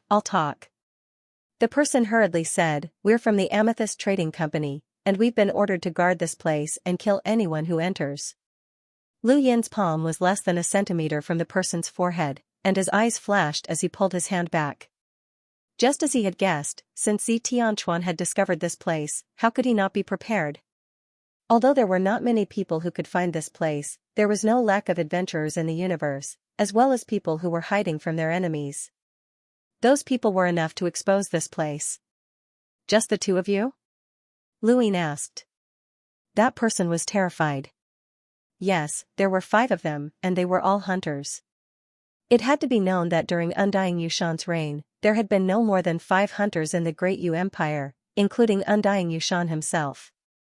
This was already considered the strongest power in Frostwave Weave, and the other Weave's leading powers did not have many hunters. Tianquan had sent 5 hunters to guard this place, which was enough to show how much importance he attached to this place. Now that he thought about it, Heavenly Lush Planet wasn't far from here and was ready to provide support at any time. In the Outerverse, this power was considered infallible. Lu Yin knocked the man unconscious and then searched through the small city. He found the other 3 hunters, knocked them all out, and tied them up. He was not a cold-blooded person, and there was no need for him to kill anyone. However, tying them up was a must. After dealing with the people of the Z family, Lu Yin returned to the front of the building and felt a headache coming on. He could not enter, and he guessed that all the secrets of this small city were inside. He tried a few more times, but he still could not enter. After some thought, he wondered if he should borrow Master Yuan's power. Inexplicably, he looked at the door and saw a pair of eyes on it. After staring at it for a while, an idea flashed through his mind. His pupils transformed into runes, and he stared at the eyes on the door. In that instant, time seemed to flow in reverse. The door was still the same door, but everything around him had changed. The building seemed to return to normal, until one day, 2 figures were fighting fiercely in the sky. Lu Yin could not see clearly, and he only saw one person laughing maniacally. He opened his hand, and a blade gradually formed in the void. The figure on the other side suddenly charged forward, and their battle was so intense that it was rarely seen in the world. Everything in sight was cut down. The scene of their battle was blurry, but Lu Yin could vaguely see one of them creating a blade several times. As the sky cleared up, the small city completely changed. The scenery was vibrant, and everyone was living in an orderly manner. Time seemed to flow in reverse. The scene suddenly changed, and Lu Yin's body swayed. Everything that he had seen before disappeared, and the door slowly opened in front of him. At this moment, Lu Yin's eyes were sore. He rubbed them with all his might, but they were still sore. Regardless, he slowly walked into the building. Everything that he saw left him disappointed. He had originally thought that there were some secrets regarding the rune technology hidden here, such as battle techniques or the cultivation of the true scripture of Aeon evolution. However, this was clearly a place where the citizens prayed. There was a statue at the very front, but half of its body was gone. Only the lower half remained standing. Lu Yin slowly walked over and passed by a tall chair. When he turned around, his pupils shrank. The chairs were all filled with skeletons, and they were all in prayer positions. He quickened his pace and looked around. Then, he flew up into the air and looked down. The entire building was filled with skeletons. There were adults, children, and even infants. All of them were in prayer positions. It was impossible to tell how long they had been in that position, but in the end, they had all died. Lu Yin could not imagine how much willpower was required to accomplish such a feat. How could these people not run when they knew that they were about to die? He looked at the statue. How could a mere statue be so powerful that these people would rather die than pray? Lu Yin descended and slowly approached the statue. Who was this statue? The owner of this city? Or, the rune progenitor? To the rune technology, the rune progenitor was the common god of the entire civilization, and this statue was very likely the rune progenitor. Only the rune progenitor, who could be considered a god, could make these people pray until they died. Lu Yin stood in front of the statue and silently looked at it. The more brilliant a person's life was, the more complicated the historical records would be. History did not dare to record the rune progenitor, as his existence had been denied by time. If not for the fact that Lu Yin had cultivated the true scripture of Aeon evolution, he would not have been able to imagine that such a person had appeared in history. This person could create things out of thin air, cause an entire era to disappear, and make people pray until they died. Such a person should not exist. Luin stood there silently for a long time, his thoughts complicated, and he did not know what he was thinking. He shook his head and sighed. There was no need to think too much about it. This person was a historical figure, and his remaining spirit had been scattered by the Sixth Mainland's martial progenitor. Luin was destined to never meet this person, but the true scripture of Aeon evolution that this person had left behind had helped Luin immensely. He could be considered half a teacher to Luin. Regardless of whether this person was the rune progenitor or not, Luin would just treat him as the rune progenitor. As he thought about it, Luin took a few steps back and slowly bowed. Junior Luin thanks Senior. As soon as Luin finished speaking, the door to the building slammed shut. Luyin's expression changed, and he looked up. The void distorted as the skeletons within the building were turned to dust by an invisible gale. The dust gradually swirled around in the void and transformed into various scenes. At times, it was a leisurely life in the city, and at other times, it was a shocking battle. Suddenly, there was a maniacal laughter. Sixth Mainland, Sixth Mainland. Ha ha ha ha. A bunch of idiots. You've all been deceived. Deceived. Those monsters deceived you. A bunch of idiots. Ha ha ha ha. The dust quickly dissipated, and everything in front of Luin returned to normal. The door in the distance slowly opened, and Luin did not know if it was just his imagination, but he felt like the interior of the building was slightly brighter and less sinister. Luin turned to look at the statue again, but he discovered that it had also turned to dust and no longer existed. Was this an obsession left behind by a predecessor? Luin was not sure. He swept through the building with his domain, but there was nothing else inside. Perhaps this building had preserved that sentence. The Sixth Mainland had been deceived, and there were also monsters. Luin walked out of the building and closed the door. At this moment, his sore eyes returned to normal. He turned back and suddenly thought of something. He scanned his surroundings, and his eyes lit up. He pressed a hand against the door and pushed with all his strength, but it was no use. The door would not budge. He transformed his pupils into runes again and looked into his eyes. The previous scene did not repeat itself, but the door still opened. After entering the building, Luin realized that he could open the door from the inside. He tried it a few more times and was overjoyed. The heavens were helping him. Great Eastern Alliance, Barred Weave, Even Ground Palace. In a pavilion beneath a waterfall, Mu Nikhang, the palace master of Even Ground Palace, propped up her chin and looked at the distant waterfall in boredom. She had been stuck at the peak of the Hunter realm for a very long time, and she did not know when she would be able to break through to the Enlighter realm. There were too few Enlighters in the Great Eastern Alliance, and once she broke through, she would have the right to speak. Luin would be in control of the Great Eastern Alliance, and anyone who was not an Enlighter would not have the right to speak. At this moment, Doro arrived. Master, what are you thinking about? She had become an explorer a year ago, and her power had soared. Mu Nikhang glanced at her. Nothing. The two girls often sat in the pavilion in a daze. One was thinking of ways to remove her position as palace master, while the other was thinking of ways to not accept it. If outsiders were to find out, they would definitely think that there was something wrong with their brains. Suddenly, Elder Maya walked over quickly, and the two girls immediately straightened up. Palace Master, we've received news that the Guyu ruins have appeared, Elder Maya shouted anxiously. Mu Nikhang and Doro were confused. What Guyu? Elder Maya immediately activated her gadget, and an introduction of Guyu appeared on her screen. The introduction was not very detailed, as not many people knew Guyu's name. However, it did point out that this person was the person who had the highest chance of becoming a progenitor, and it also mentioned Xianxia. The heavens were filled with moons and stars, and if one looked back, they would only see the mortal world. Xianxia was a battle technique that had shocked an entire era. There were as many battle techniques in the universe as there were stars in the sky, but there were very few that could truly shock an entire era. Most of those battle techniques had been lost in the long river of time, such as Night's End, Daybreak. To date, only Zhua Day Knight of the Day Knight clan had successfully cultivated it, and she had been hiding it all this time. The Day-Night clan had produced an absolute genius like Night King Jinwu, but even he had not been able to cultivate Night's End, Daybreak.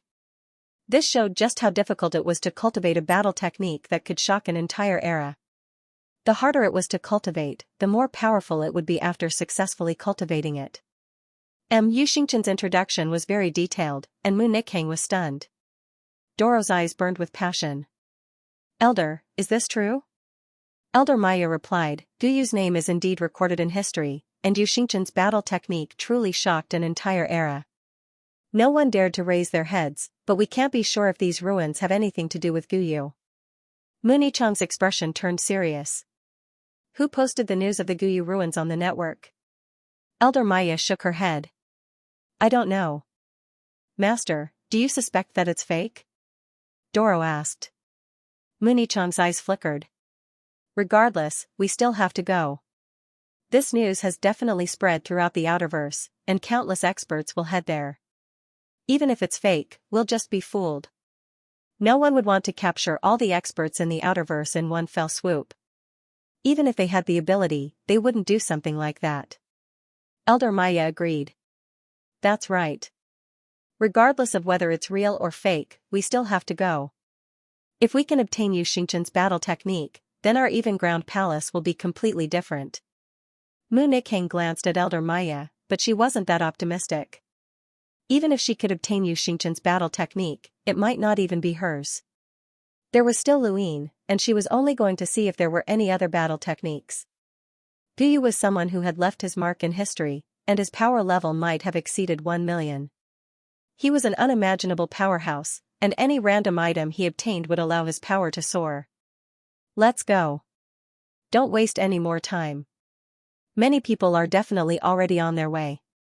In the Suna Weave, in the Moksword sect, Kuyun stood up and tore through the void to enter a spacecraft. He was also heading to the Guyu ruins. No one was stupid, and they knew that this news was most likely fake. However, even if it was fake, they still had to go. As long as there was a connection to a peerless figure like Guyu, even if there was only a 1 in a million chance, they had to fight for it. The Phantom Sword sect's Gue Wuzong, the Umbral Butterfly tribe's elders, Jade Mountain Sea, Bamboo Knot, and many others, all of whom were confident in their own strength, went. On planet Heavenly Lush, Zi Tianchuan stared blankly at the screen. Wasn't the Guyu ruins the 5th rune technology site discovered by the Z family?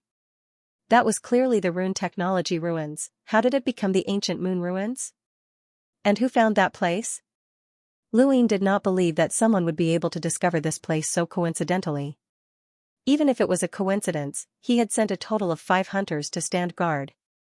Even if an enlighter had gone, the 5 of them would at least be able to send a message back. It was unlikely that there would be no news at all, unless the other party had made preparations beforehand. Zi Tianchuan suddenly thought of something and hurriedly went to the secret room. Just as he approached the secret room, his eyes were fixed on the ground. Ordinary people could not see anything unusual, but he could see that someone had entered the secret room.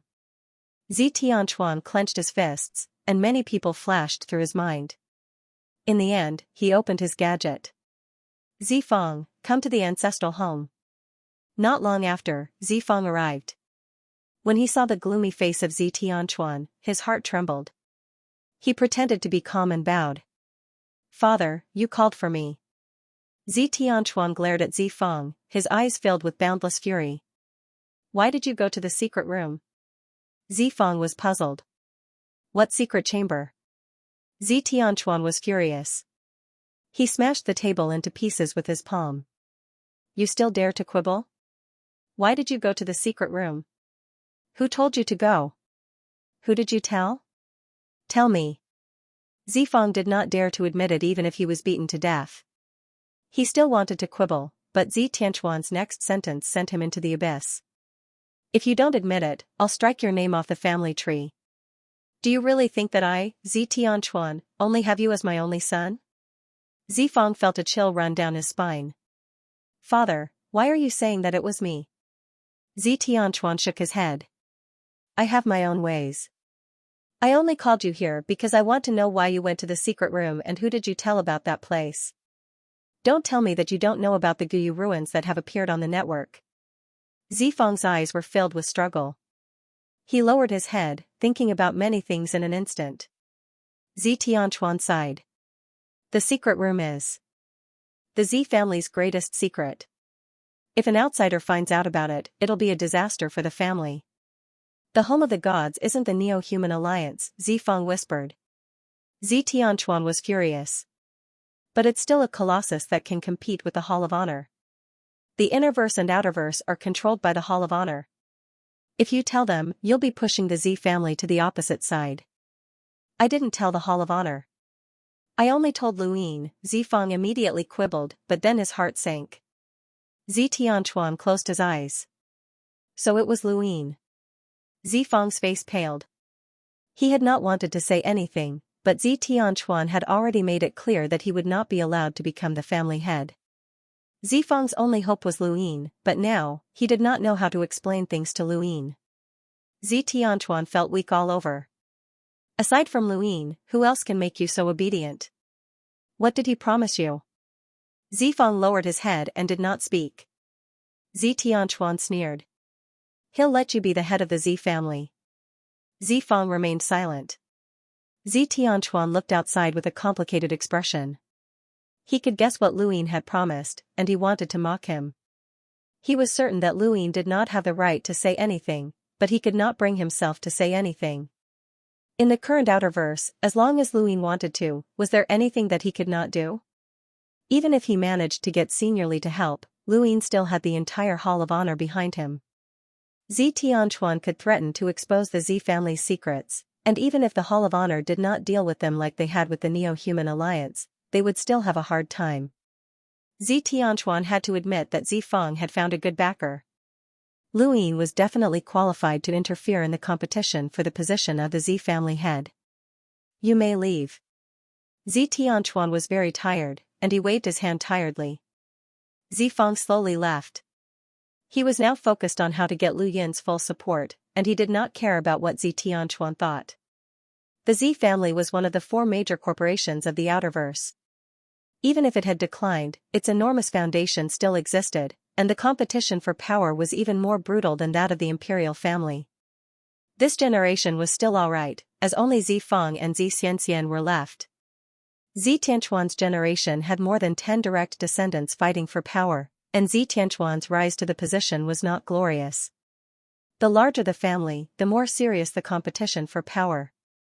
Zifeng was already used to it, and Xianxia was even more indifferent. Xianxia's eyes narrowed as he looked at the introduction of the Guyu ruins on the screen. Why had Luin purposely spread the news that these ruins were the Guyu ruins? What was he trying to do? The Guyu ruins were enough to attract the attention of most of the Outerverse experts. Was Luin trying to do something shocking? Xianxia thought about it and immediately called Zifeng back. He forbade him from saying anything else and from leaving the Z family's ancestral home. He also confiscated Zifeng's gadget. No matter what Luin was trying to do, Xianxia did not want to interfere. At worst, he would just stay out of it. Otherwise, he might end up in trouble. The Z family would just pretend that nothing had happened. The Outerverse was in an uproar, and countless people were discussing the Guyu ruins. Guyu's name instantly became the most discussed name in the entire Outerverse. However, this only lasted for half a day, and before long, the news about the Guyu ruins was removed from the network. Although the news was gone, in reality, countless spacecraft were heading towards the ruins. Countless people from the Great Eastern Alliance, the Central Weaves, the Western Weaves, and even the border regions all requested to leave. Master Yuan had also received the news, and he had a complicated expression. Guyu was not far from his generation, and he could be considered a senior. Master Yuan was extremely respectful towards this person, and he respected his innate talent as well as his morals. No one knew how this person had died, and it was a mystery in the universe. Now, his ruins had actually appeared. Master Yuan, there's a group of people requesting to leave the border and head towards the Guyu ruins, Elder Big Drum reported. Master Yuan replied, let them go. Elder Big Drum hesitated. Master Yuan looked at him. You want to go as well? Elder Big Drum bowed deeply.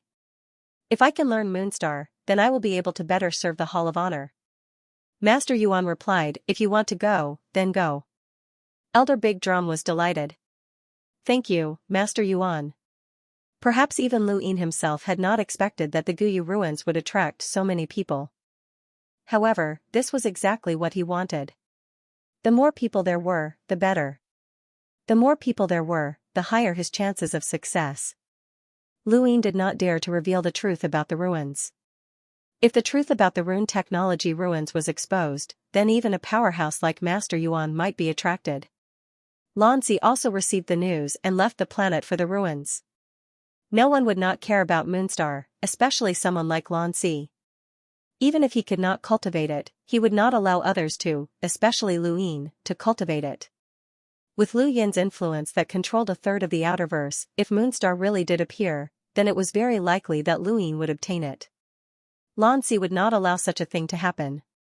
If they wanted to explore the ruins and search for battle skills, countless people would think of Lu Yin as their competitor. As such, when the news of the Guyu ruins spread, the first thing many people looked for was Guyu, and the second thing they looked for was Lu Yin. Fortunately, news spread from the Great Yu Empire that Lu Yin was in seclusion and would not come out for a month. No one dared to disturb him, which reassured everyone. The ruins became lively as the first batch of people arrived. The ones closest to the ruins were naturally the experts from Armament Weave and the surrounding regions, including the Wei family. Spacecraft after spacecraft docked in the distant heavens, and figures streaked through space and appeared in the city. Soon after, the sounds of fighting could be heard. With so many people, conflicts naturally arose. The ruins of the city had not been so lively in a very long time, and even the eerie atmosphere had disappeared. In just a single day, hundreds of people had arrived in the city, and even more were still arriving. Lu Yin was currently hiding within the building, and the door had changed slightly. Some parts of the door had clearly been burned, but the flames were unable to harm it.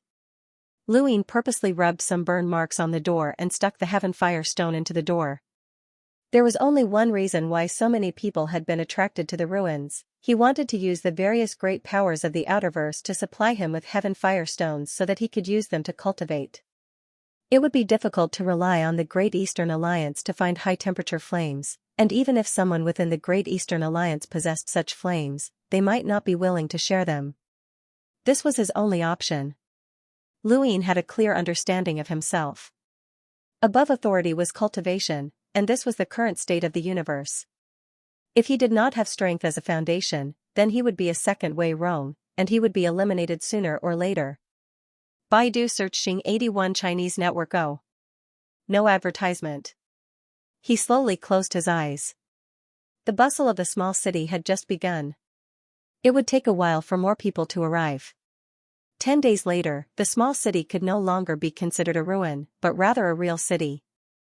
More than 10,000 people had gathered here, and most of them were experts from the various great powers of the Outerverse.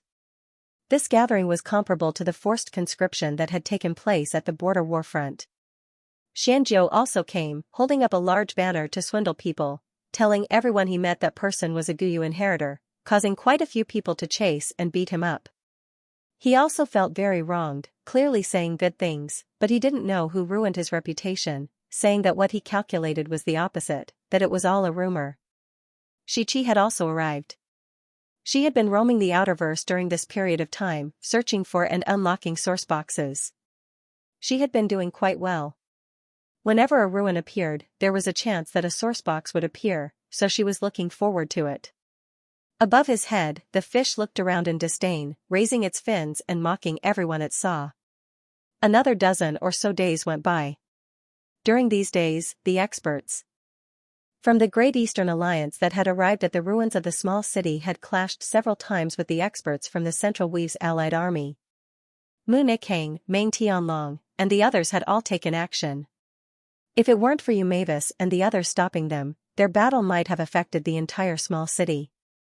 Although they had temporarily stopped fighting, the two sides were clearly separated. Many people found it strange that no one from the Great Yu Empire had come, but they didn't think too much of it.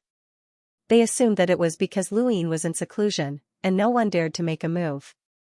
Lanzi had been watching from the sidelines this entire time. Someone had asked him to help the Central Weave's allied forces deal with the Great Eastern Alliance, but he had refused. He had competed with Luin for the position of honorary sorcerer, and he did not hold any grudges against Luin. Besides, they had only been able to escape from the Innerverse thanks to Luin, so he still felt a little guilty towards Luin. Unfortunately, cultivation was heartless, and the universe was just like that. The glory method was not something that Luin could afford. The Jade Mountain Sea didn't interfere either. This was a whirlpool, and once one entered, it would be very difficult to get out. Elder Big Drum's arrival, along with a group of border experts, had intimidated everyone. Master Yuan's presence had strengthened the Hall of Honor's prestige to the point that it was even stronger than before the Innerverse and Outerverse had been separated. Experts arrived at the Guyu ruins one after another, and they were all busy searching for the ruins. Among them, there were more than 5 enlighters, and some even saw Elder Nuahua appear. These were just what they saw. Facing the Guyu ruins, even if an emissary-level powerhouse appeared, it wouldn't be surprising. The 5 hunters who had been knocked unconscious by Luin finally regained consciousness. They had been tossed onto another planet, and they had immediately notified Zi Tianquan after waking up. Zi Tianquan had ordered that they were not allowed to appear in public, and they were not allowed to interact with anyone else. If anyone found out that the Zi family had sent 5 hunters to guard the ruins, then the Zi family would be in deep trouble. Zi Tianquan did not know what Luin was planning to do, but he was afraid that this debt would be placed on his head in the future. The small city had long been explored. In the end, only the building with a different style was left. Everyone gathered and tried their best to break down the door. The Jade Mountain Sea tried to open it, but it couldn't. Lan Si tried, but he couldn't open it. Elder Daegu also failed to open it. Even Moonlight Mavis had tried, but she was still unable to open it. The door was extremely sturdy, abnormally sturdy. In the end, Yumu was unable to open the door. Even with the combined efforts of everyone else, the door still could not be opened. Everyone knew that the door could not be opened unless an emissary-level elite appeared. But once such an elite appeared, what could they do? Countless gazes were fixed on the door. The Guyu inheritance was definitely inside. Get out of the way. Let Lord Fish try. The fish on Chi-Chi's head was very arrogant. This thing needs to be unlocked. If it doesn't listen, then it needs to be unlocked. Chi-Chi braced herself and walked forward under everyone's gazes. She mumbled, "I've never seen a source box that looks like a door. Is this really a source box?" The fish raised its fins and was very confident. Listen to Lord Fish. There's nothing wrong with it.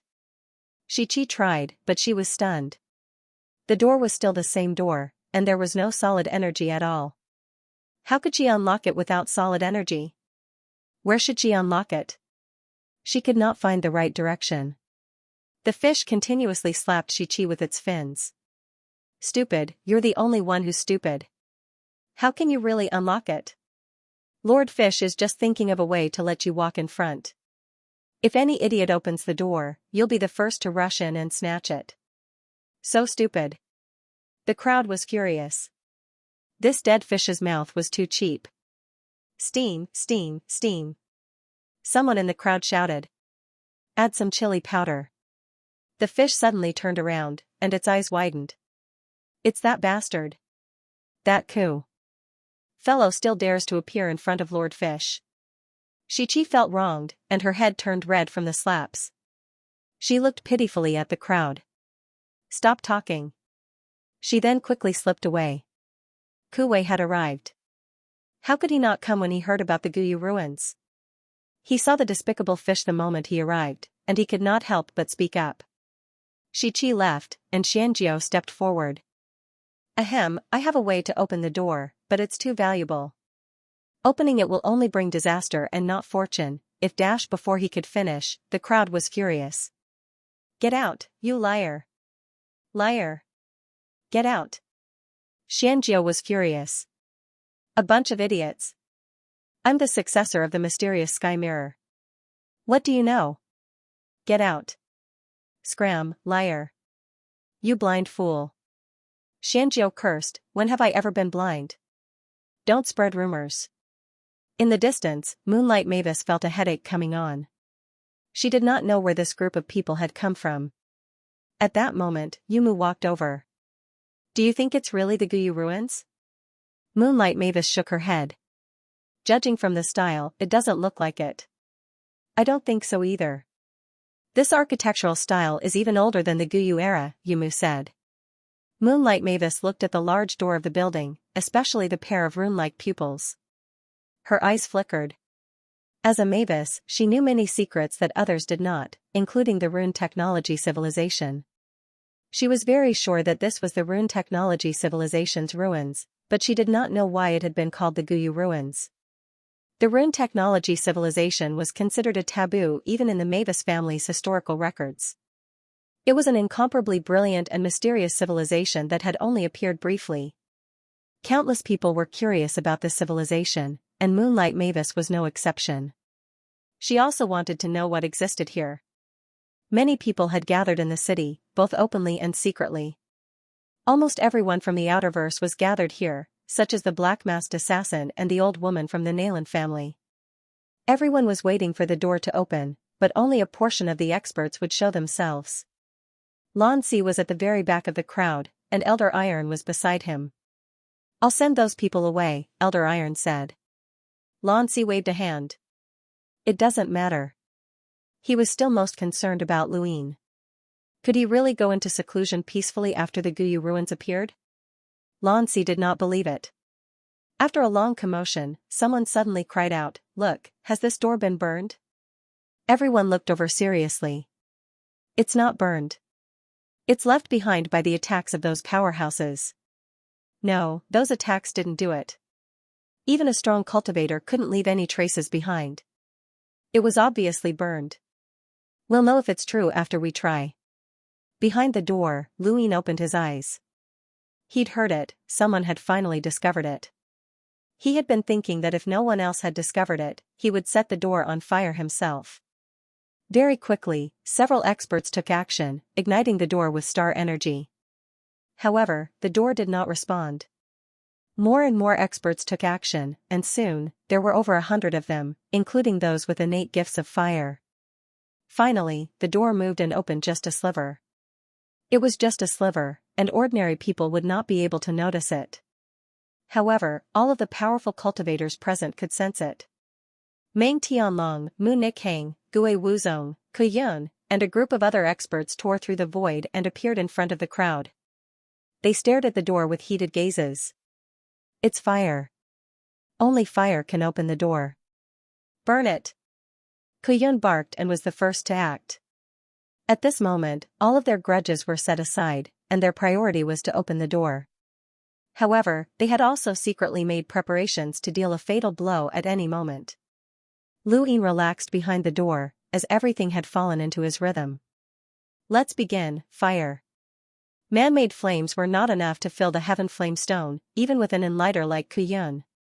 Following that, Yumu, Elder Big Drum, Mavis, and the other experts all took action. High-temperature flames instantly filled the entire city, forcing the crowd to retreat as they could not withstand the heat. Lu Yan's eyes lit up as the heaven flame stone was filled with flames, but it was not enough.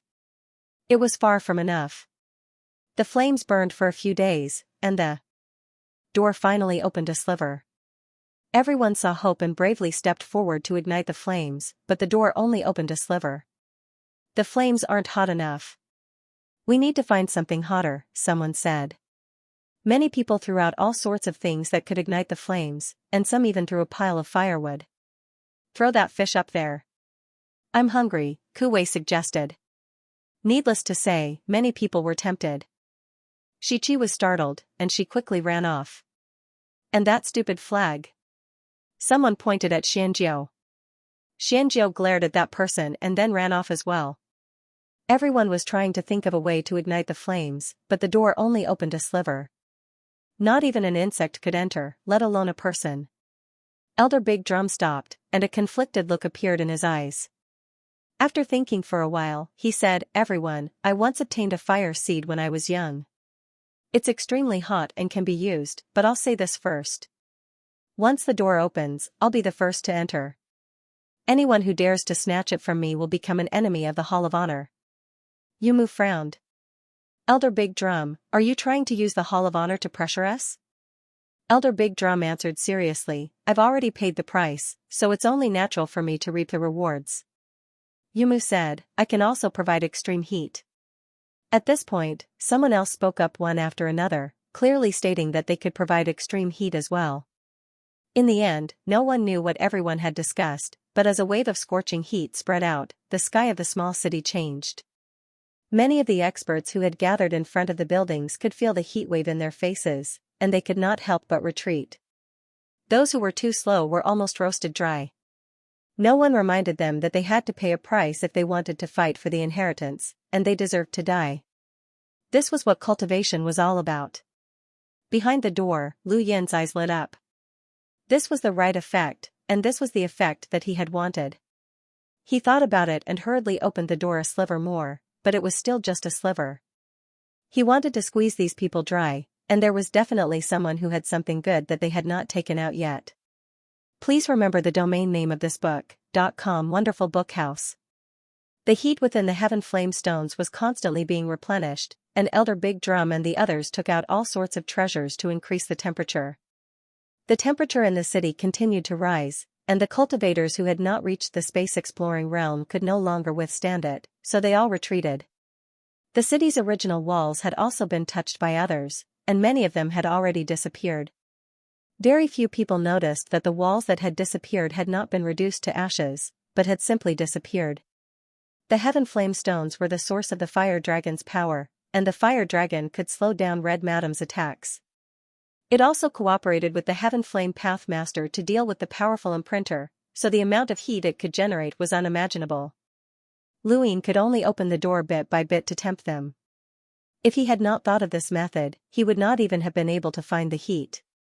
Meng Tianlong, Mu Nikhang, and the experts of the Great Eastern Alliance all took out items that could increase the temperature. Everyone knew that the Great Eastern Alliance had been searching for an ancient flame seed, but they had not exposed themselves. Luin did not blame them, as they were not his subordinates. They were just working together to obtain what they needed. Furthermore, the alliance was not completely voluntary, so it was normal for them to not cooperate with him. More than 10 days later, the door was still only slightly open. Although the gap was very small, it still gave everyone hope. This is the door to an ancient inheritance, and it must be Senior Guyu's test. The heat that we're looking for is not enough. If you have more, then don't keep it to yourselves, Elder Big Drum shouted. Just as he finished speaking, Elder Novak appeared. He had actually been here for a long time, but he had not shown himself. Elder Big Drum was not surprised to see him, as they were all elders who were not valued by the Hall of Honor. Although they all had power levels of more than 300,000, they were actually considered the weakest amongst those in the same realm. Otherwise, they would not have been in the Outerverse. If they wanted to return to the Neoverse, they would need to increase their strength. Elder Nuohua raised his hand, and there was a white powder-like object in his palm. He casually waved it, and what gushed out was a white, blazing heat. In an instant, it suppressed the extreme heat of the others, causing the void of the small city to distort. This heat was something that even powerhouses with power levels of 400,000 feared. Not too far away, Eumavis walked out and pulled out an incomplete source box from her cosmic ring. She then tossed it at the door, causing a strong gale to sweep through the area and shatter the sourcebox's surface.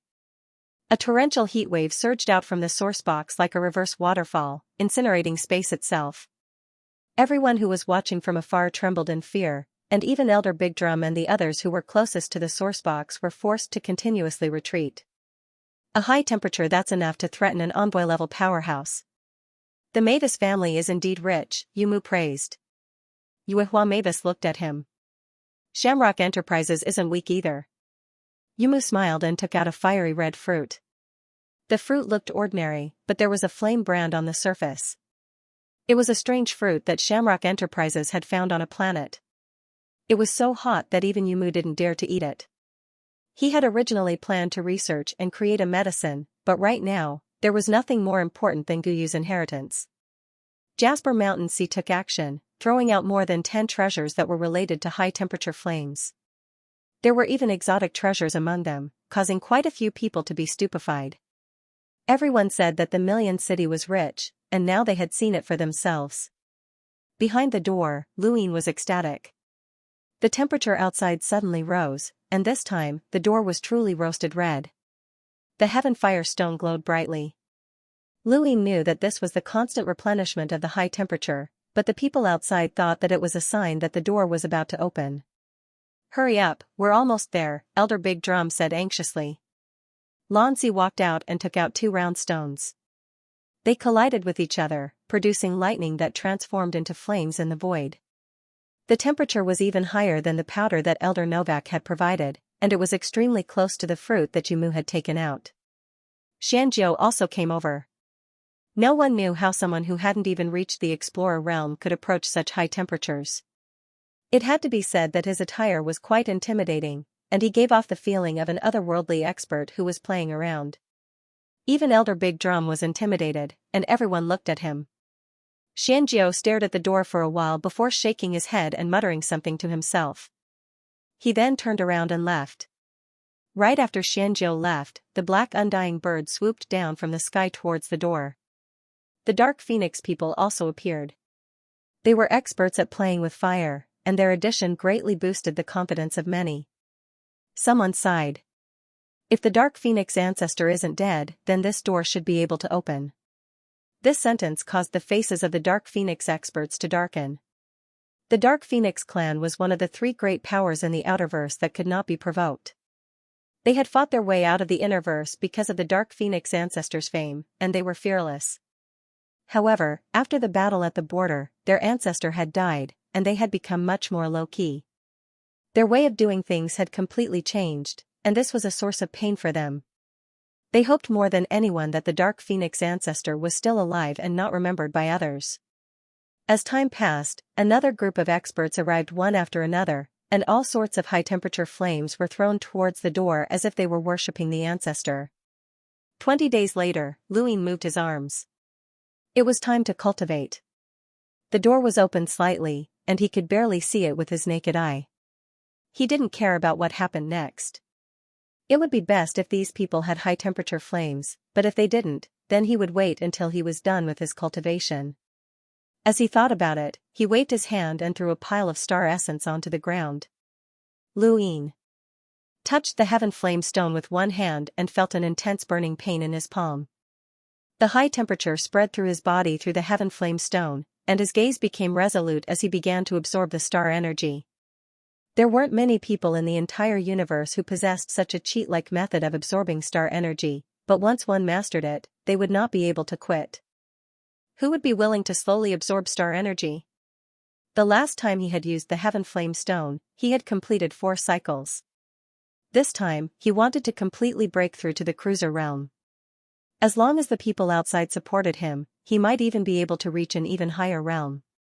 No one would have thought that more than half of the Outerverse experts would go to great lengths to provide Luin with all of their high-temperature treasures for his cultivation. Perhaps none of them would have known about this in their entire lives. The Explorer realm was above the Explorer realm. After 4 cycles of star energy in one's body, one would reach the peak of the Explorer realm, and after 5 cycles, one would become a cruiser. 4 cycles and 5 cycles did not seem like much of a difference, and the only difference was the amount of star energy contained. However, the human body had its limits, and every cycle would expand the limits of one's body. In the ancient handbook, a powerhouse had described the human body as a balloon. If it was filled to the brim in one go, then it would explode. It had to be filled to the brim, and then the balloon had to be strengthened to increase its toughness before it could be filled again. This was the so-called star energy cycle. It allowed one to adapt to the universe, resist exhaustion, and increase one's strength. The star energy cycle was the most precious cultivation method that had been passed down since ancient times, and it was unique to humans. Astral beasts were different. Their potential was enough to allow them to reach a certain level, and they did not need to slowly rotate their planets to complete the cycle. The human body was very mysterious.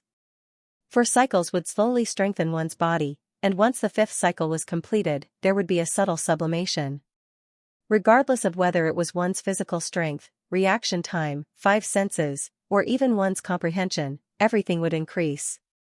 This was the reason why the cruisers were differentiated from each other. There were indeed differences between explorers and cruisers, and the difference lay in the sublimation after 5 cycles. Otherwise, there would be no need to differentiate between cruisers if they both cycled star energy. Based on each person's differences, the amount of improvement after 5 cycles would be different. Some people would improve very little, and their strength would be limited. Others would improve greatly, and their strength might even double. This naturally included an increase in comprehension, as well as an increase in their comprehension of battle techniques and innate gifts. Luin was currently on his way to completing 5 cycles. The amount of star energy he needed to cycle each cycle was 200 times that of a normal person's, which meant that his limit was also 200 times that of a normal person's. This was also why he could jump realms to fight against powerhouses. His physical body was different from a normal person's. He could be considered a different kind of life form, and even the 10 arbiters were much stronger than normal people. A month later, Luin was still cultivating and did not have the time to bother with the door. The crack in the door was exactly the same as it had been a month ago. This made the people outside anxious, as they had already squandered too many treasures. If they could not open the door, then it would be a huge loss. Don't you guys feel that the closer we get to the door, the more abundant the star energy is? An enlighter asked in surprise. Only then did the others realize that their attention had been drawn to the door, and no one had paid attention to the star energy. When this person said this, the crowd realized something. Quick, increase the temperature. There's definitely something good behind the door, someone said excitedly. Everyone else was excited, as the abundance of star energy meant that there were definitely treasures behind the door. Even Xianxia was looking forward to it, as the mystery behind the door was too attractive. Luin had used a heaven flame stone to burn star essence, which produced an abundance of star energy that flowed out through the crack in the door. This caused the people outside to misunderstand. Even if the door did not continue to open, did they still have some motivation? Immediately, quite a few people threw in high-temperature items in an attempt to open the door. Elder, he had been here before. As an emissary in the Outerverse who was second only to Master Yuan, no one had noticed his arrival. After observing for a while, he determined that this was not some Guyu inheritance, as the architectural style was too different from the era that Guyu had lived in. Although the universe was grand and there were many strange architectural styles, he recognized this architectural style. It was the rune technology civilization. He recognized the pupils that had turned into runes on the door at first glance. After recognizing that this was the rune technology civilization ruins, Elder he left without a second thought. His understanding of the rune technology civilization was one of the reasons why he had to leave. It was a brilliant and terrifying civilization, and anyone who came into contact with that civilization might vanish at any time. Even an emissary like him did not want to come into contact with that civilization. Whether it was in the open or in the dark, countless people had come and gone. Soon, another month passed. The crowd had been burning outside the door for a full 2 months, but it still did not open. Many people's hearts sank, as they had really tried their best. They had even taken out a high-temperature flame seed that could attract the attention of an emissary, but they still could not open the door. Although they were disheartened, their expectations for what was behind the door grew. The harder it was to open, the more it proved that there was something behind it. This was common knowledge. If the crowd had been 90% suspicious of the Guyu ruins 2 months ago, they were only 40% suspicious now. Only a powerhouse like the Guyu could have built such a powerful door, and even the door was so difficult to enter. This showed just how precious the inheritance was. That was the psychology of humans. The more unobtainable something was, the more precious it was. Xianxia was no exception. He'd been waiting outside for 2 months and had even delayed his training. This was a pleasant surprise for Luin. At this moment, Elder Iron came to Xianxia's side and shook his head. I still won't see him. Xianxia's expression was ugly. He had asked Elder Tai to look for Elder Daegu. He wanted to see Master Yuan again because he had a request, but Master Yuan refused to see him. The 10 arbiters had very high statuses, but that was only relative to the younger generation.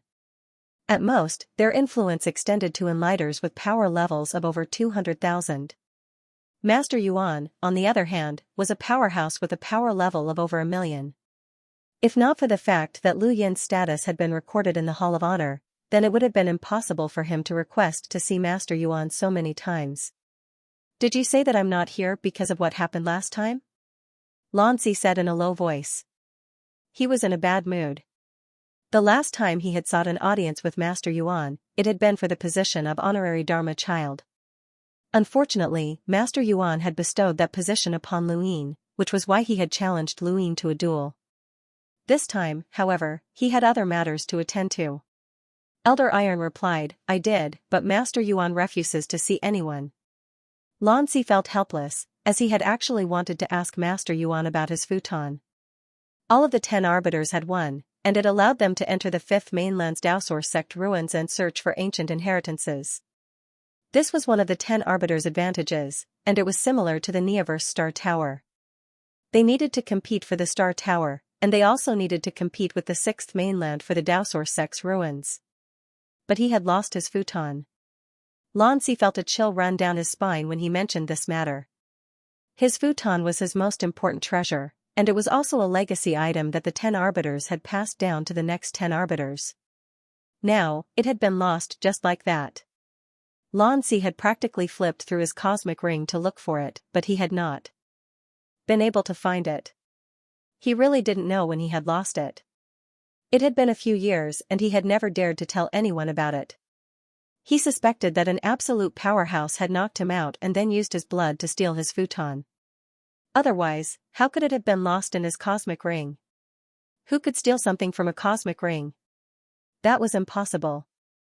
There were only 10 futons in the entire universe, and Luyin did not believe that. He wanted to see if Master Yuan, a powerhouse who had always been overseeing the outer verse, would have any extra futons. Even if he had to borrow them, it would be fine. Luyin wanted to take advantage of the Innerverse Great War and head to the Daosor sect's ruins to search for the inheritance. But now, he couldn't even see Master Yuan's face. Speaking of which, how did he lose his futon? It was simply an unsolved mystery.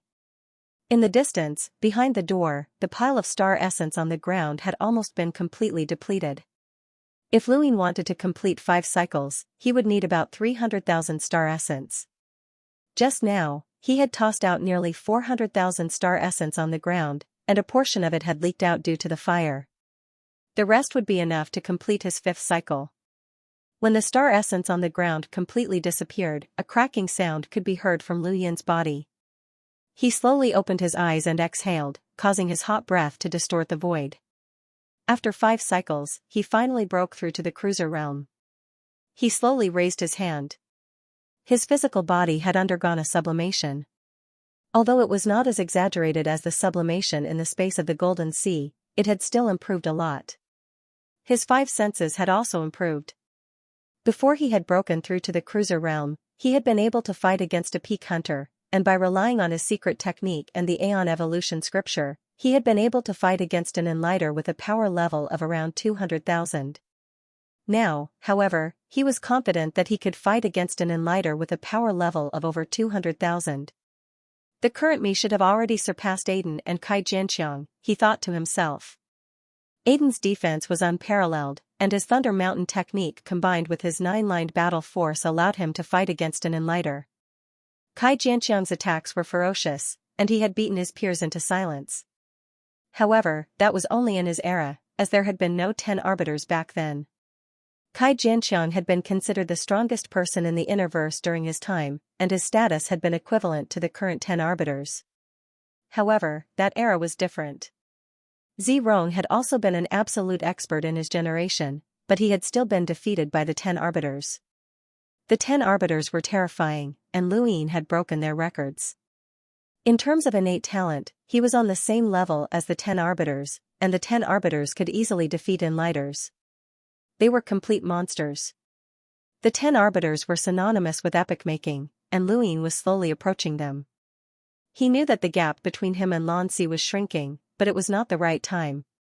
He still did not have the confidence to defeat Lanzi. He could improve, but so could Lanzi. The other 10 arbiters had also improved greatly, and Luyin still needed to improve. Right, Luyin suddenly remembered that he had been cultivating for 10 years.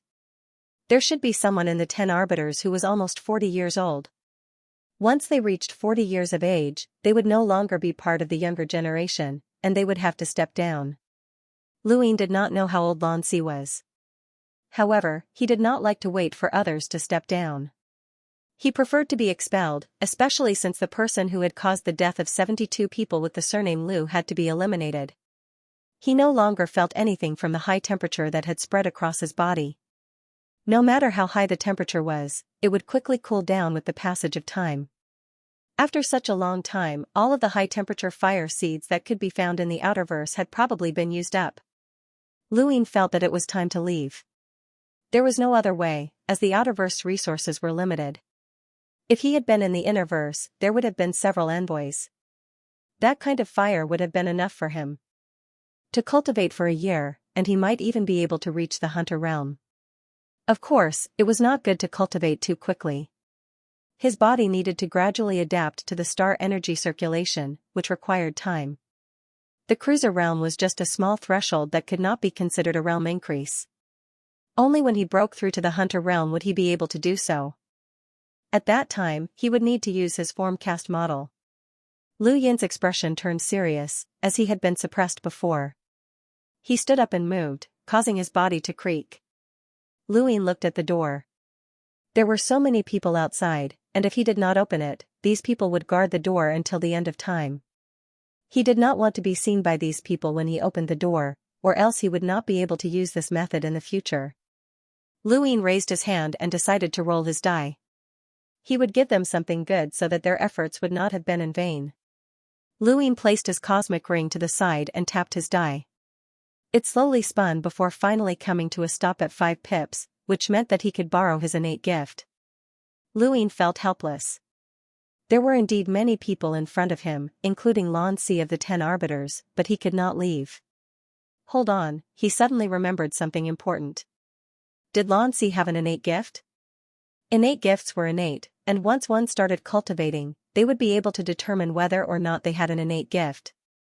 Luin had always seen Lanxi fight using overlaying stacks, including his battle with Bai Ling on the Greyweed continent. He had never seen Lanxi use an innate gift. Did Lanxi not have an innate gift?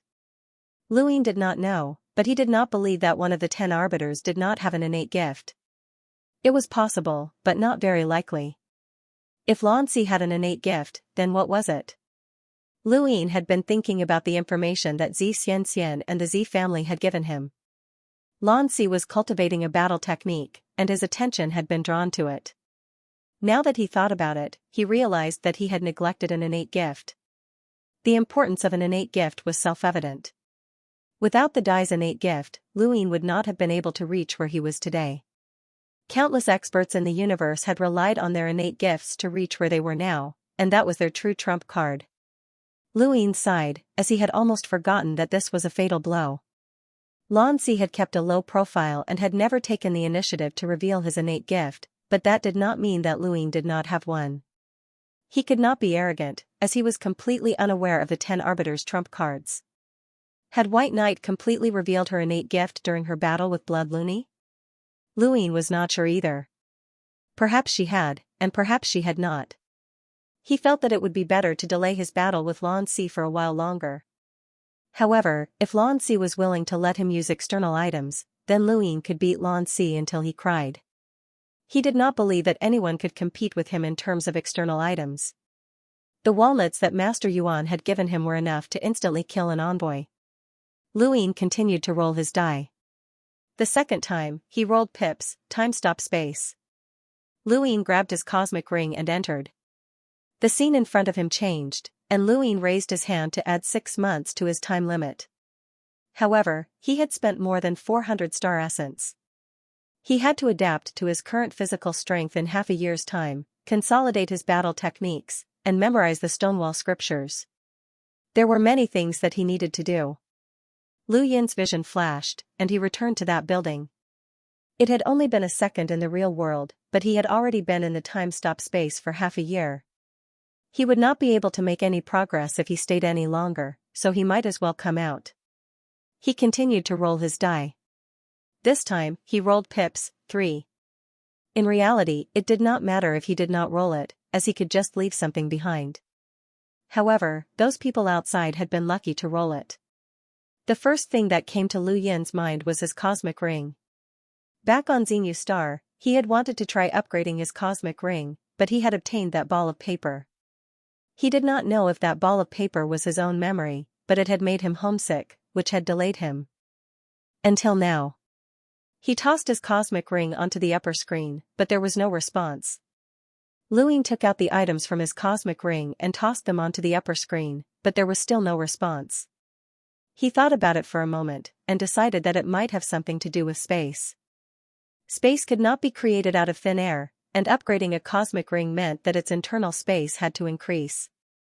But where would this increase come from? It could not have appeared out of thin air. It was a pity that he could not upgrade his cosmic ring, as it would have been another profitable business. Since he could not upgrade his cosmic ring, Lu Yin flipped through the items in his cosmic ring and decided to upgrade some ancient pills. He had a total of 12 ancient pills, and he had upgraded 3 of them at a cost of 20,000 star essence per pill. After using one, he still had 2 left. Lu Yin upgraded the remaining 9 pills at a cost of 180,000 star essence, and he upgraded another 3 pills to 300,000 power levels. In other words, he had enough rune lines to heal the injuries of 300,000 enlighters. He placed one of the pills where the statue had been, and that would be considered a reward for the enlighters. He did not want to give any more than that. That ancient pill had cost him 50,000 star essence, which was not a small amount. After thinking about it, he decided that it would be too monotonous to leave just one pill.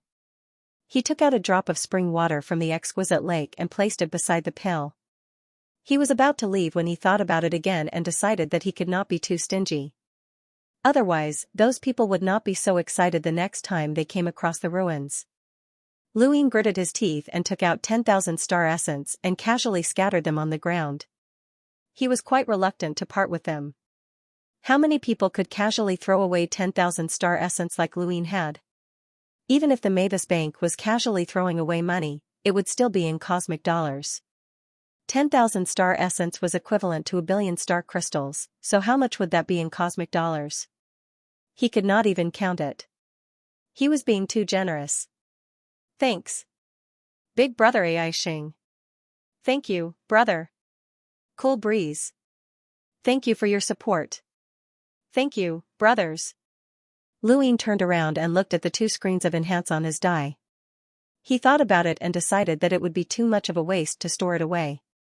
He looked at the other items in his cosmic ring and finally took out a formcast model. Ever since he had started cultivating, he had been using formcast models. This was the path that any cultivator with the right conditions would take. Those who did not use formcast models were known as wandering soldiers.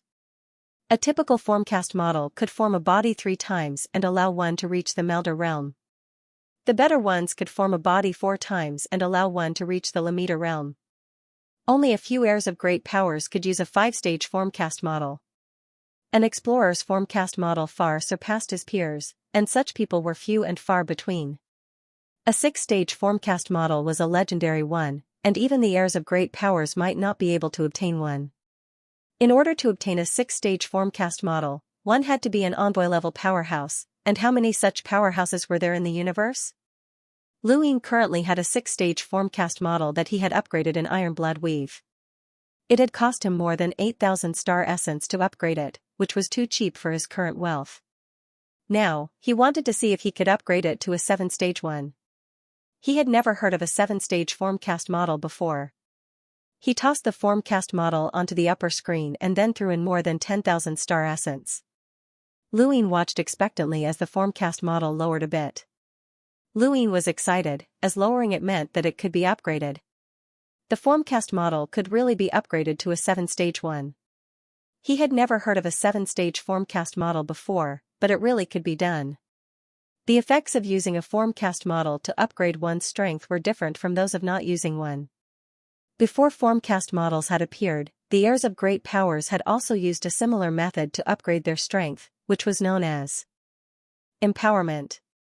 However, there were too few people who could use this method, and only the heirs of great powers could enjoy it. A formcast model was equivalent to empowerment. If a 6-stage formcast model was equivalent to an envoy-level powerhouse's empowerment, then what about a 7-stage formcast model?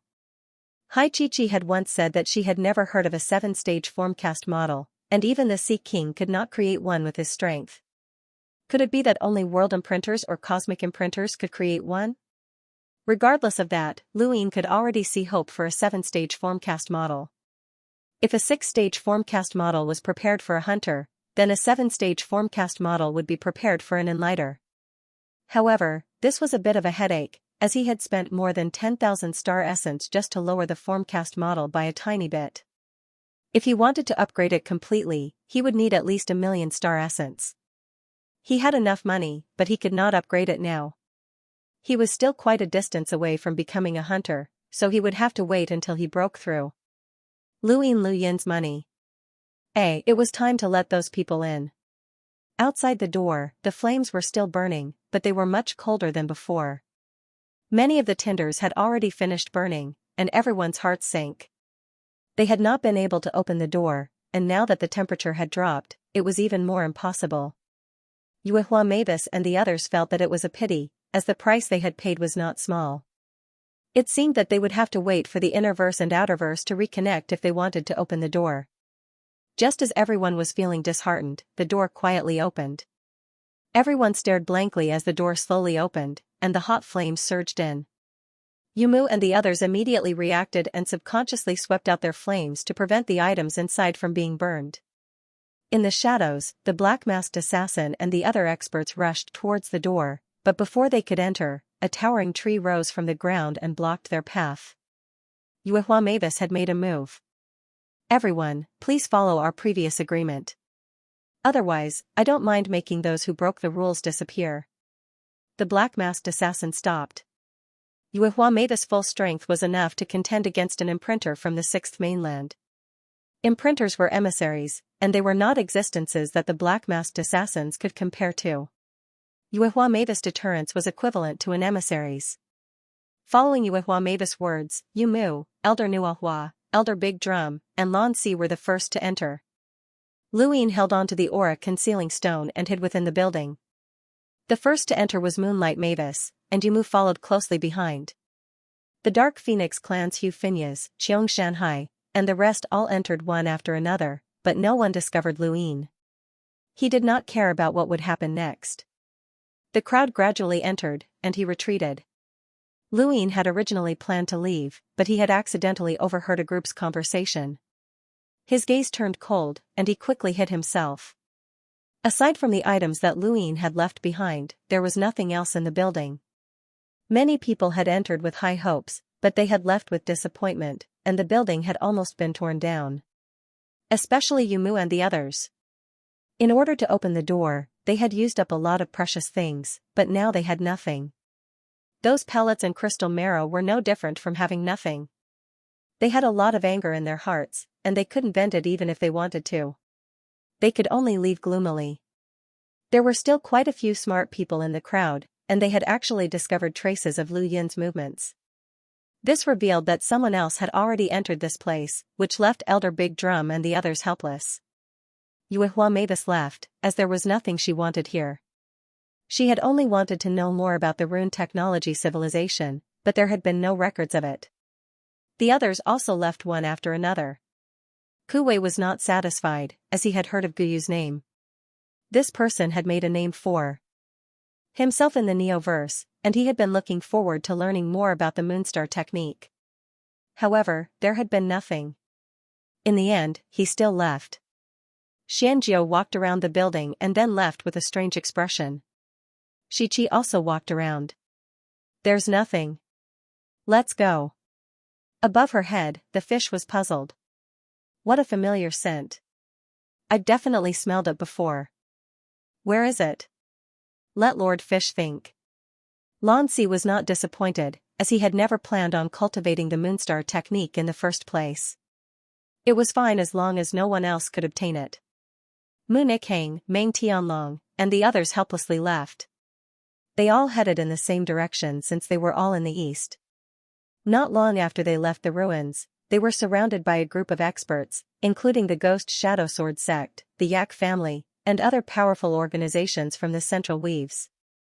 Even Kuyun from the Moksword sect had hidden his identity and attacked them. The Great Eastern Alliance and the Central Weaves allied forces were enemies, not friends.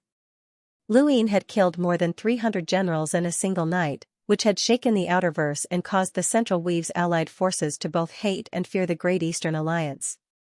This was a rare opportunity for Luin to enter seclusion, so the Central Weaves allied forces decided to act and eliminate Main Tianlong and the others to deal a blow to the Great Eastern Alliance. They were not afraid that Luin would find out, as they had long since become mortal enemies. The Great Eastern Alliance's experts included Gong Cho from Taima Palace, Lu Ran from Green Peak Gorge, and the others. They were unable to withstand the premeditated attack from the Central Weaves allied forces, especially since there were 2 enlighters in the Central Weaves allied forces. Main Tianlong had been heavily injured the moment he had attacked, and Mu Nikhang had been injured as well. The ambush had taken place in the east of the ruins, and most of the experts who had headed to the ruins had headed west after leaving. Even if there were some scattered experts who saw the ambushed Great Eastern Alliance members, they could only pretend that they had not seen them. This ambush would end in a few minutes at most. Mu Nikhang and the others were on the verge of despair, and Lu Ran had already shouted that he was surrendering. Kuyun had beheaded Lu Ran with a single slash. He had been threatened by the Great Eastern Alliance because of Lan, and he had been forced to invite her back to the sect. He had viewed this matter as a humiliation, and he had participated in this ambush as revenge. Main Tianlong struck out with both palms, and the great desolate palm flew out and covered the heavens. However, Gui Wuzong pierced through the palms, and his sword pierced through Main Tianlong's shoulder. Great Eastern Alliance. The moment you join us is the moment you die.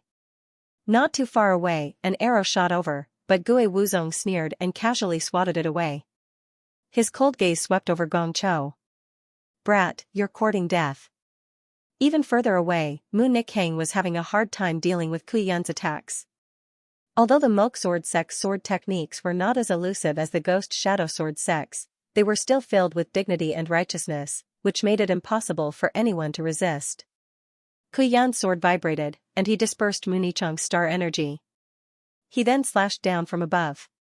Mu Nikhang gritted her teeth and raised her hand, causing dozens of wooden golems to appear and trap Kuyun within.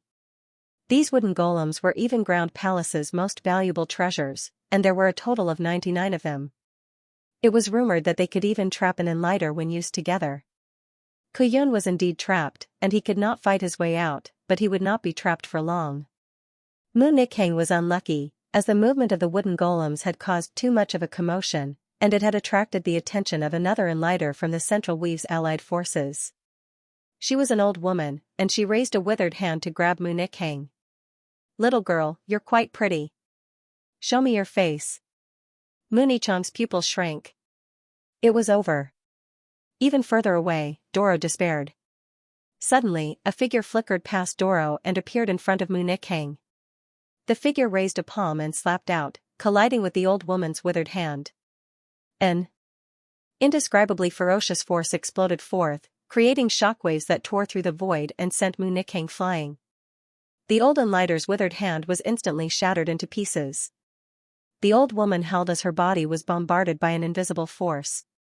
Her skin cracked, and she spat out large mouthfuls of blood. The sudden appearance of the figure that had injured the old woman with a single palm attracted everyone's attention. Within the wooden golem, Kuyun was shocked.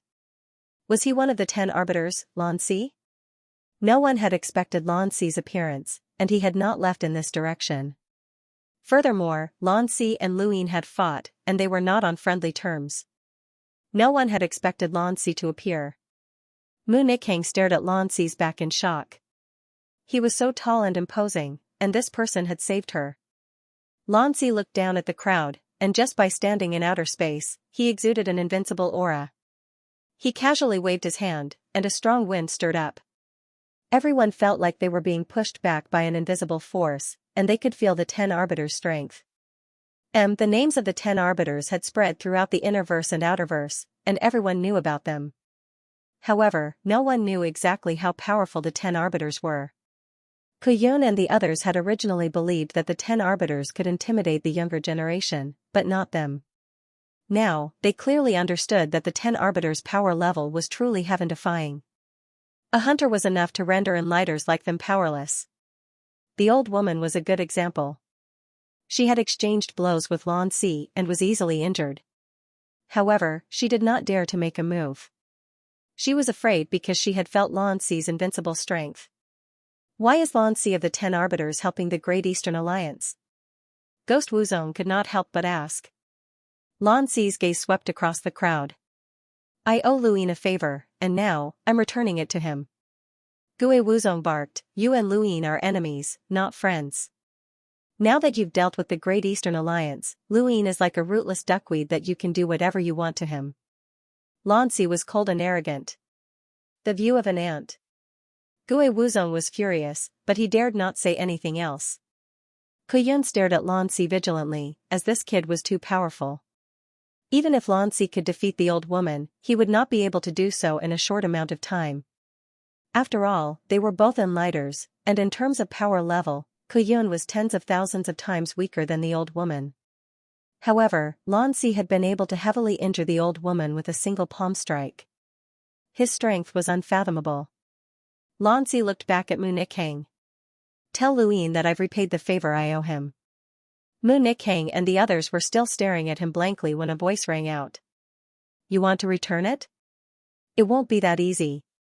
Mu Nikhang, Meng Tianlong, and the rest were ecstatic, but Gue Wuzong and the rest were overwhelmed with shock and disbelief. This was Lu Yin's voice. Luyin had arrived a long time ago, but he had sensed Lan Si's presence. He didn't know what Lan Si was up to, so he hadn't made a move.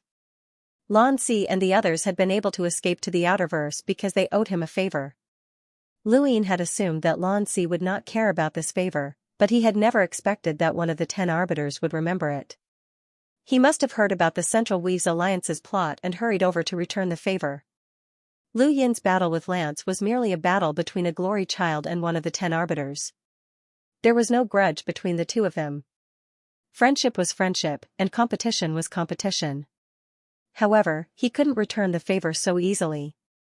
Lan Si looked at Luyin in astonishment, as he hadn't even noticed that this person had arrived.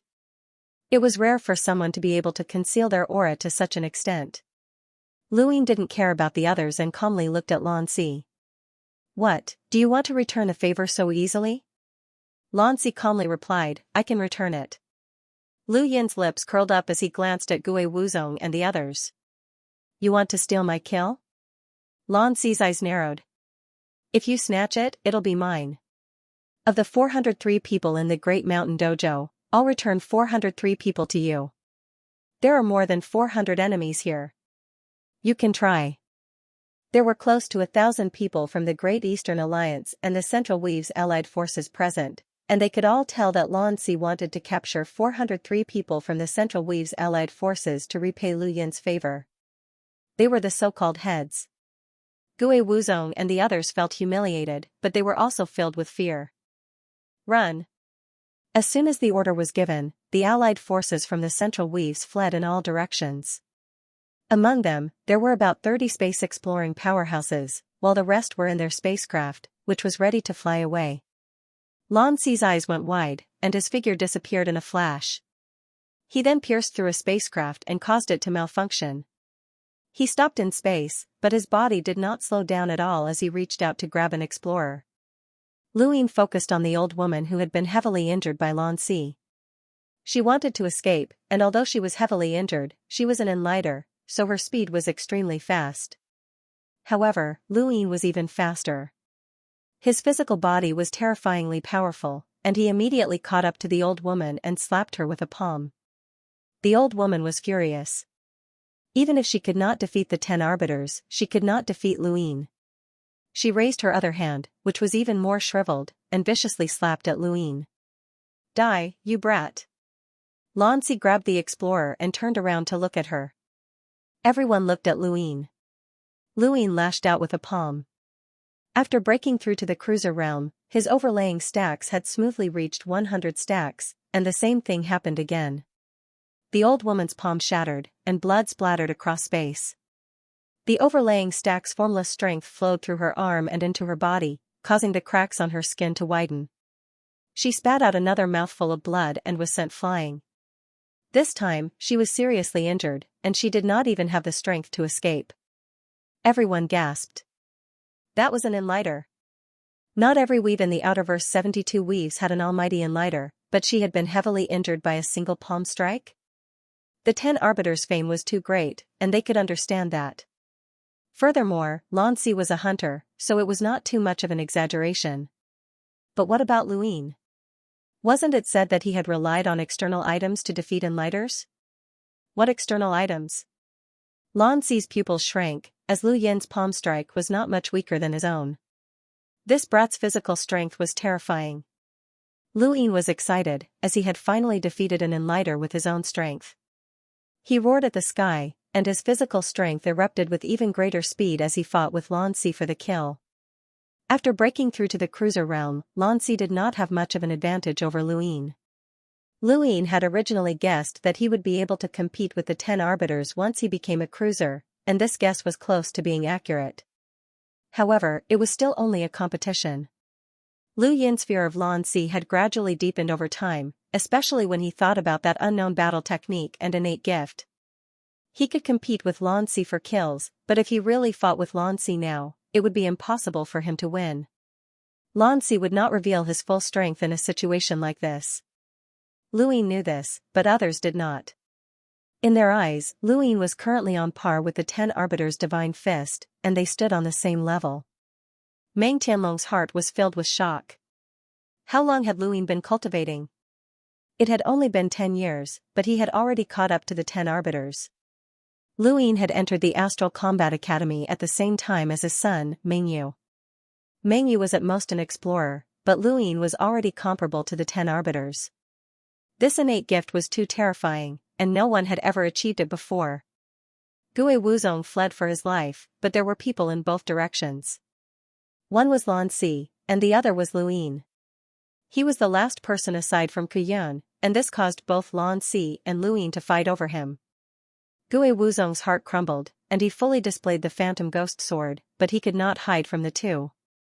His movements were as clear as day, and his so-called elusiveness was nothing more than a joke. Luin and Xianxia caught up to Gue Wuzong at the same time, and they did not dodge or evade the phantom ghost sword. Instead, they attacked at the same time, and with a bang, their longswords shattered. Both of their hands grabbed onto Gue Wuzong's arms, and the same 100 stacks flowed through his arms, using Gue Wuzong's body as a battlefield. Gue Wuzong held in agony as the meridians in his arms shattered. Shockwaves spread out from his body as the two stacked stacks did not give way to each other. Luin and Xianxia simultaneously felt each other's ferocious strength and experienced each other's strength. Luin suddenly retreated, as Gue Wuzong would definitely die if they fought one more time.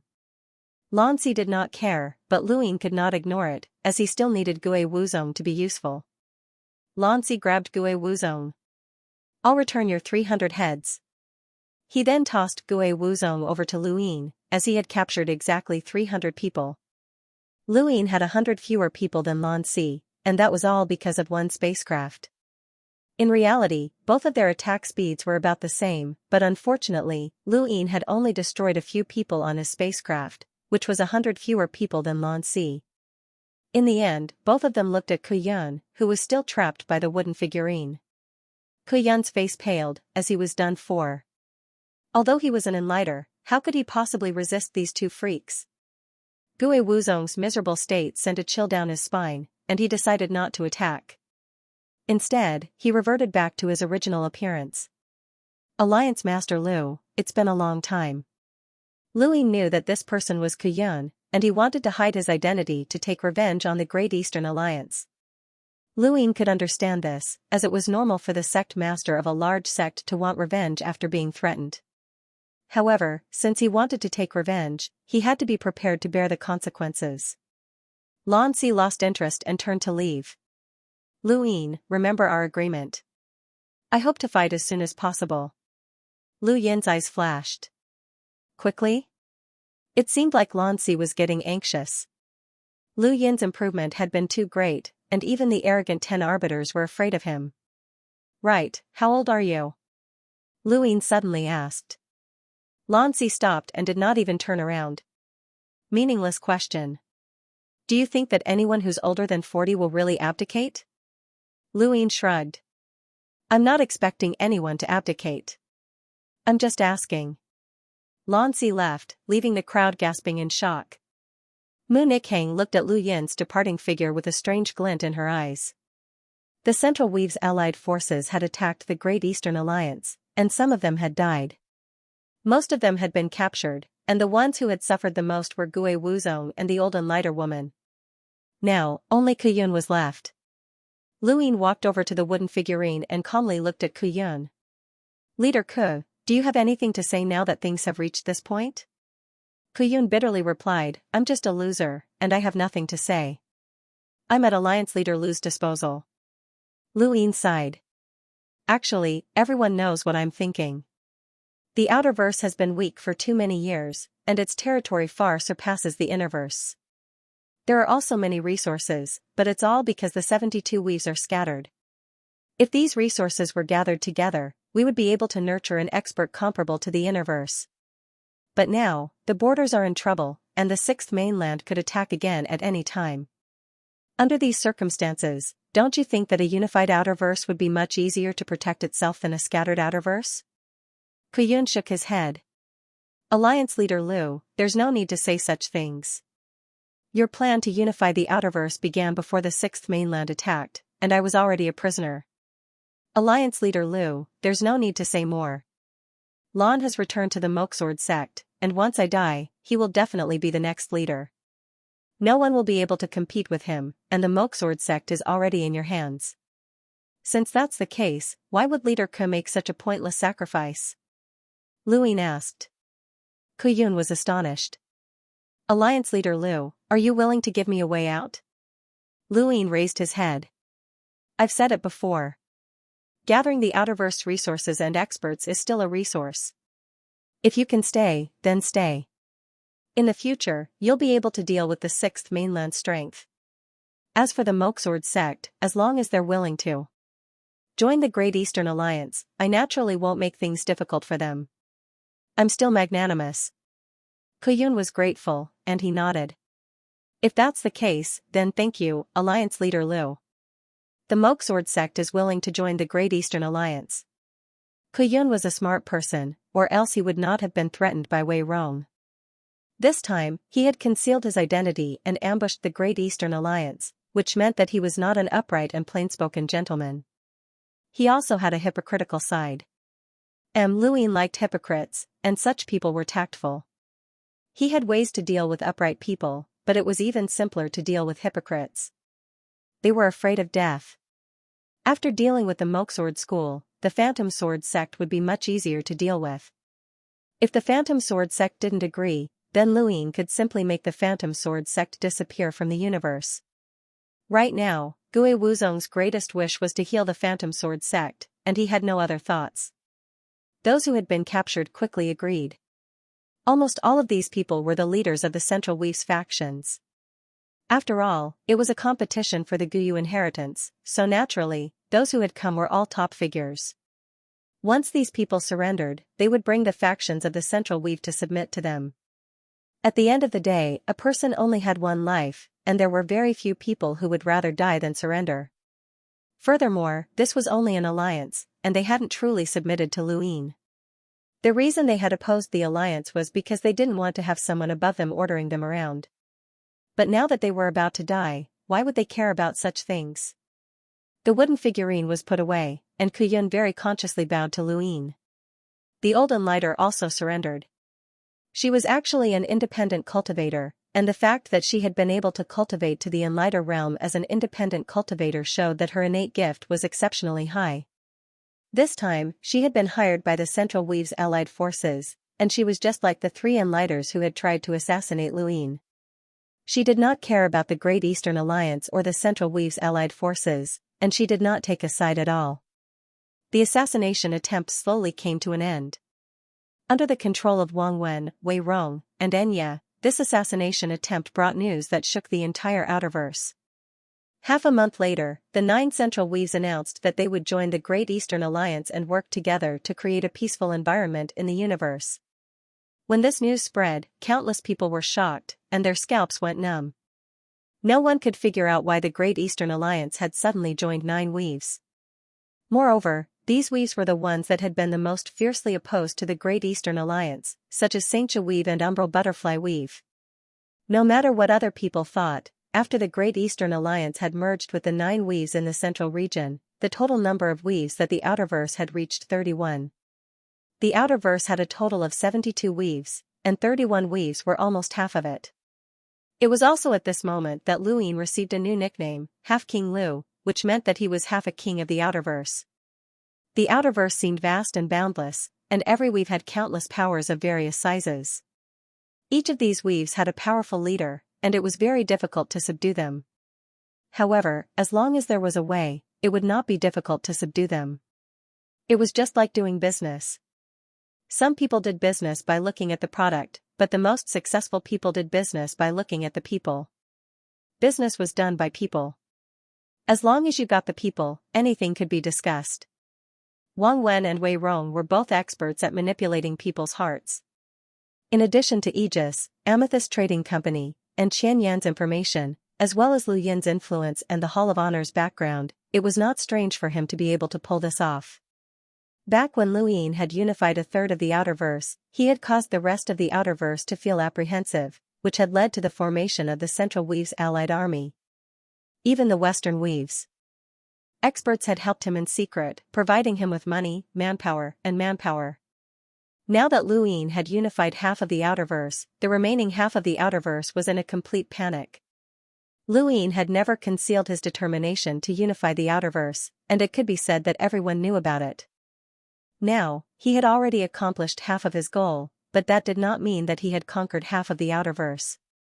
Although it was only half of the Outerverse territory, his chances of success had already risen to 90%. The Southern Weave's borders had become unstable because of Lu Yin, and many of the Western Weave's experts wanted to leave. Elder Big Drum felt a headache coming on, as he had finally experienced Lu Yin's might. Even without a battle, Lu Yin still had the ability to make everyone feel helpless. Many experts from the Western territories at the border have found him. Elder Big Drum requested that the Hall of Honor restrain Lu Yin's actions. The leader of the Dark Phoenix tribe, Tano Phoenix, also sought out Elder Big Drum and requested that the Hall of Honor step in, as they could not allow Lu Yin to unify the Outerverse. The Dark Phoenix tribe had fought their way out of the Innerverse, and although they had been in the Outerverse for many years, they still felt superior to the Outerverse. This was especially true as they were one of the 3 great powers that could not be provoked. They were arrogant in front of anyone in the Outerverse, so how could they accept being ruled by Lu Yin?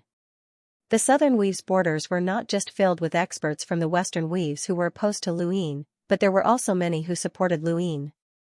Their weaves had all joined the Great Eastern Alliance, so they naturally stood on Lu Yin's side. A conflict broke out in the Southern Weaves, but it was quickly suppressed by the Hall of Honor. Elder Big Drum helplessly sought out Master Yuan and explained the situation to him. Master Yuan opened his eyes. Although he was old and his gaze was somewhat cloudy, it was still very bright, and his eyes were filled with admiration. The Outerverse has 72 weaves, and it's vast. The people and resources are scattered all over the place, and these are all old problems. Back then, someone proposed to take over the Adventurers Guild because of the new sea routes that the Adventurers Guild controlled. They wanted to use the new sea routes to cover the entire Outerverse and reduce the distance that the Outerverse could travel, but the Adventurers Guild rejected them. Now, Lu Yin can unify the Outerverse and establish a military express route, which is the same as shortening the distance between people in the Outerverse. Very good. The explosive power of a unified Outerverse is immeasurable. Big Drum, you need to help him out a bit more and give the Adventurers Guild a bit of a push. Those new sea routes will be very helpful in the construction of the Outerverse. Elder Big Drum was speechless. He knew that Master Yuan was biased towards Lu Yin, but this was too obvious. He had come to ask if Master Yuan wanted to restrain Lu Yin, but Master Yuan had ordered him to help Lu Yin. This was too unreasonable, and if the people outside knew about this, they would probably fall into despair. Yes, Master Yuan. Elder Big Drum bowed deeply. He had no other choice, as his status was far too inferior to Master Yuan's. A single word from Master Yuan was enough to make him commit suicide, let alone help Luin. In any case, this was Master Yuan's order, and he could only follow it. The Adventurers Guild? They had long since changed their name to Endless Borders. Elder Big Drum did not bring any good news to the remaining half of the Outerverse. Not only would the Hall of Honor not interfere, but he had even urged the others to support Luin. No one was a fool, and in their eyes, Lu Yin's background had always been the Hall of Honor. Now that Elder Big Drum had shown such an attitude, these people's hearts turned cold, and they decided not to seek help from the Hall of Honor anymore. This time, the Western Weaves no longer supported Luin in secret, but instead openly supported him. On one hand, they contacted Xianxia in an attempt to probe Lu Yin's bottom line. On the other hand, they actively allied with him, just like the Central Weaves' allied forces. At the same time, they also recruited assassins, intelligence organizations, and so on. Anything that could resist the Great Eastern Alliance was accepted by them. The remaining half of the Outerverse was determined to resist Luin to the end. Nobody wanted another person above them to order them around. Although this was only an alliance and not a true subjugation, they still could not accept it. Luin knew that it was unlikely for him to act against the remaining half of the Outerverse in the short term. These people were very smart, and they knew that he had subjugated the Saint Lesser Weaves and the other Central Weaves. They would not make the same mistake, and even if Luin was heavily injured, these people would probably not take the initiative to attack him. They were determined not to provoke the Great Eastern Alliance, and they had originally harbored the ambition to destroy the Great Eastern Alliance, but that ambition had now completely vanished. Luin did not plan on continuing to act against them either. Half of the Outerverse had been unified, and it would take some time. Breaking in, establishing a military express route, integrating resources, adjusting the military forces, and so on would take some time to deal with these matters. However, he did not need to personally take action, as Wang Wen, Xianxia, Wei Rong, and Huan Sha could handle these matters. What he needed to do now was cultivate. No matter what, cultivation was his top priority, and he would not forget that the universe was a place where the strong preyed on the weak. Several months passed, and it was time for Luin to enter the Daosor sect's ruins once again. The outside world was buzzing with activity, and the entire Outerverse was in an uproar. Luin calmly returned to King Zishan's palace, took out his futon, and sat on it. The scenery in front of him changed, and he once again arrived at the Futon Plaza in the Daosor sect's ruins. There were more people than the last time, but compared to the Daosor sect's ruins, this place was still deserted. Luin passed through First Divine Gate and arrived at the Budding Terrace. He then headed straight for the Nine Cauldrons space. As soon as he entered, Luin was surprised to find that there were two groups of people confronting each other, and his appearance attracted quite a bit of attention. "Which region are you from?" someone asked loudly. Luin subconsciously answered, "The Bloodburn Realm." "Over here," someone else spoke up, sounding pleased with himself. Luin blinked, and then he walked over to that person and stood in the middle of the group. "You guys don't really think that Mo Xianxia can do anything, do you? He's a descendant of a world imprinter family with a dead ancestor, and he's facing off against two descendants of a cosmic imprinter family. Even a fool knows what the outcome will be," someone from the opposing group spoke up with a mocking tone. Someone from Lu Yin's group spoke up as well. "Di Luo will be here soon. Not only is he a descendant of a cosmic imprinter family, but he's also the younger brother of Rumling DFA. So what? Can he face off against both Tong Zhan and Xiaobai at the same time?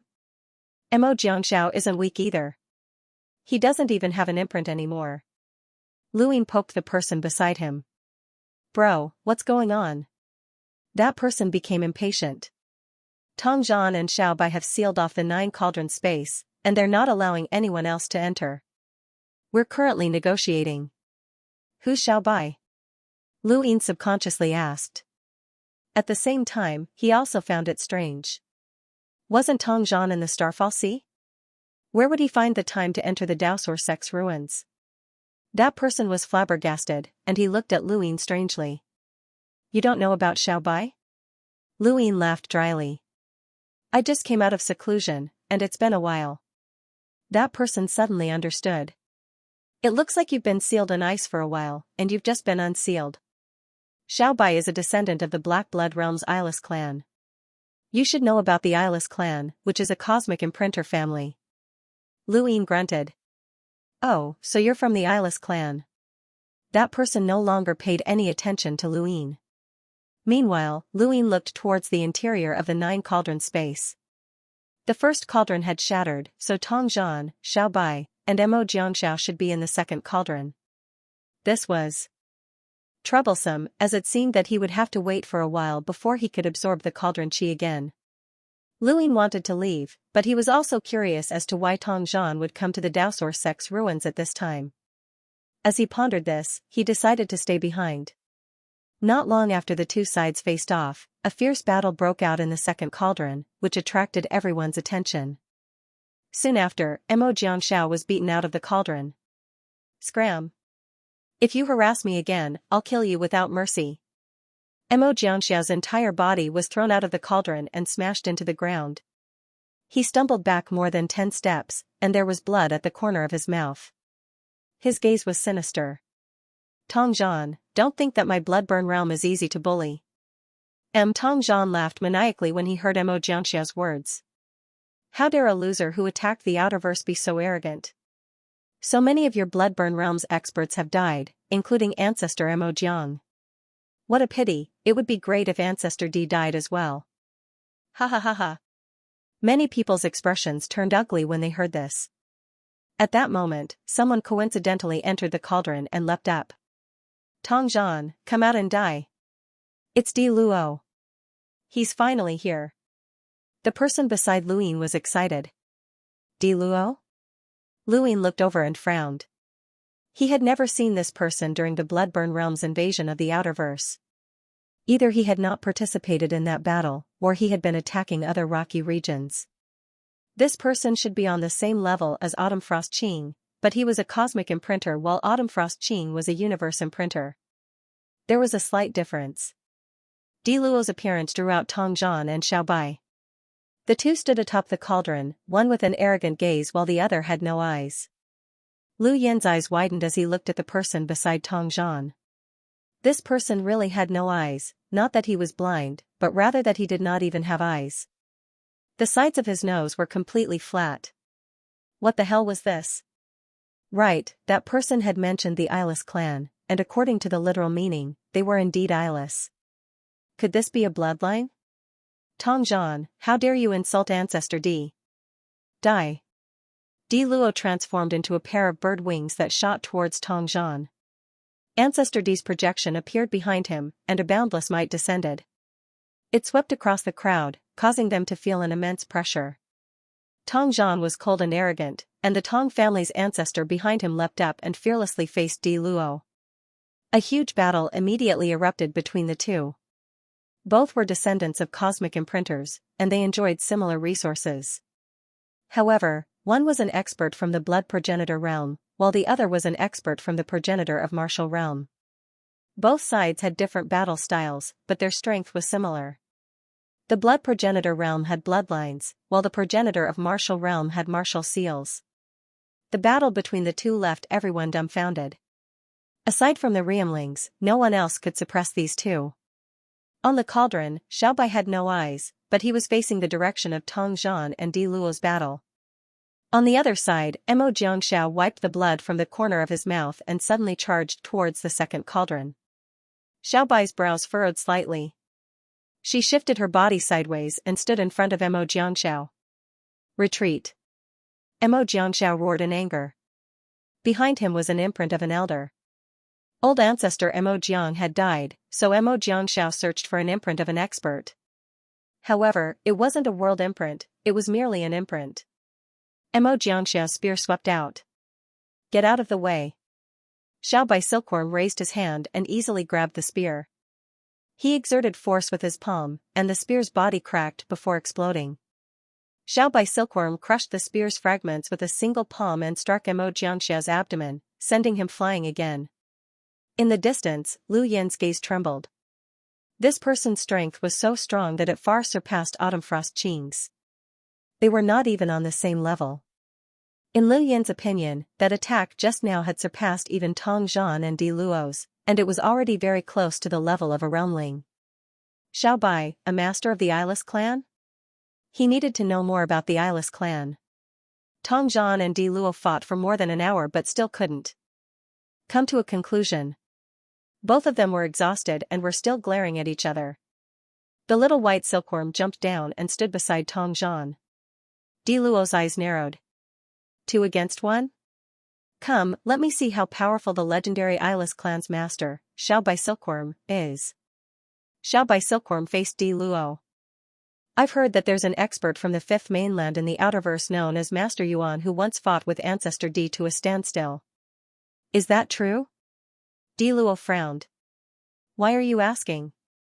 Xiao Bai Silkworm replied, my eyeless clan is about to join forces with the Tong family to open a path to the fifth mainland's astral river and attack the outerverse. I want to know more.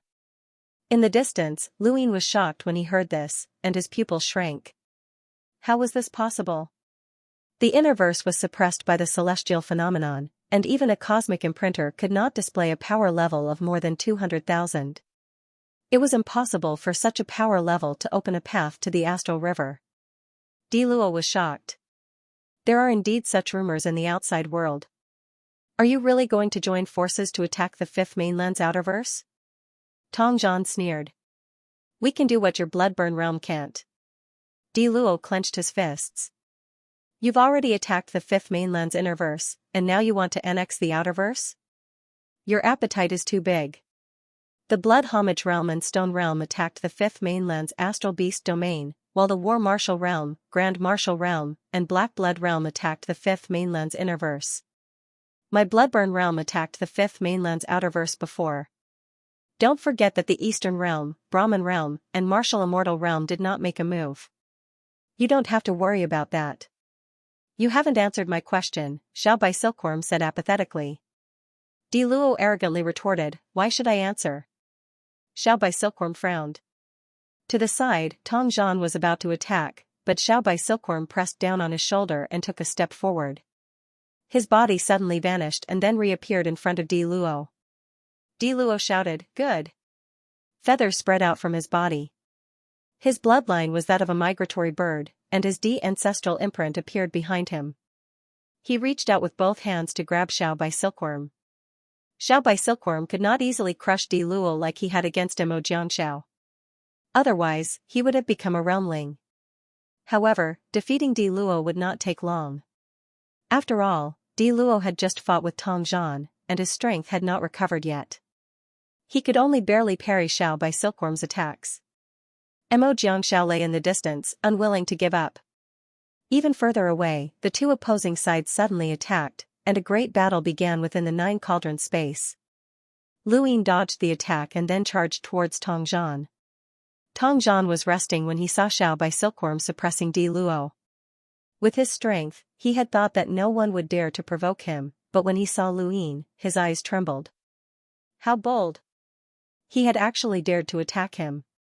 Tong Zhan raised a hand, and his martial seal enlarged several times before pressing down on Luin.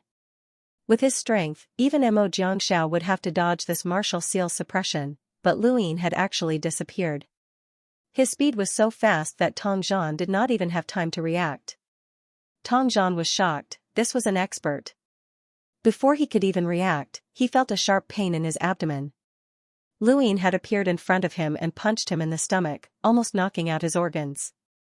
Tong Zhan tried to resist, but in front of Lu Yin's freakish body, which was strong enough to fight against Lan Si, Tong Zhan's resistance was as weak as that of an infant's. Lu Yin's strength was slightly higher than Autumn Frost Qing's.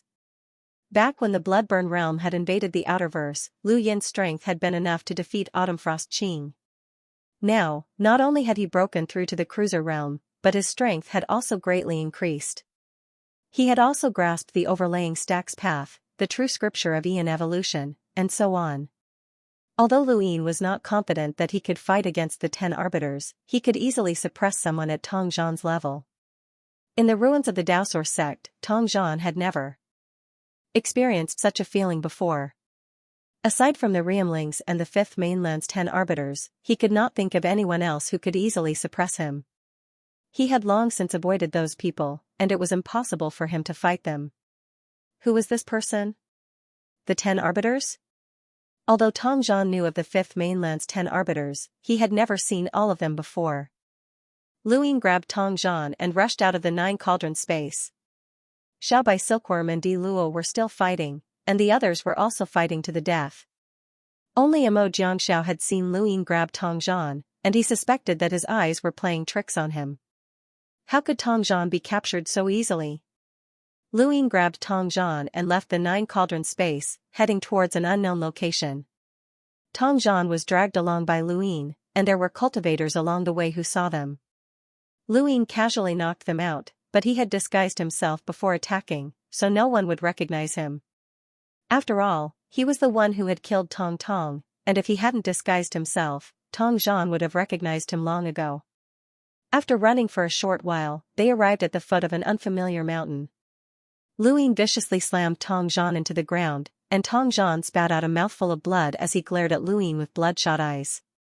I captured you because I wanted to know one thing. How are the Tong family's ancestor and ancestor Eyeless planning to connect to the astral river under the suppression of the celestial phenomenon? When are they planning to do so, and where are they planning to do so? Lu Ying asked. Tong Zhan stared at Lu Ying. Who are you? Lu Ying stomped down and broke Tong Zhan's arm. I'm the one asking you, not the other way around. Tong Zhan gritted his teeth and glared at Lu Ying. You're one of the Fifth Mainland's 10 arbiters, aren't you? Lu Ying was astonished. You're quite stubborn.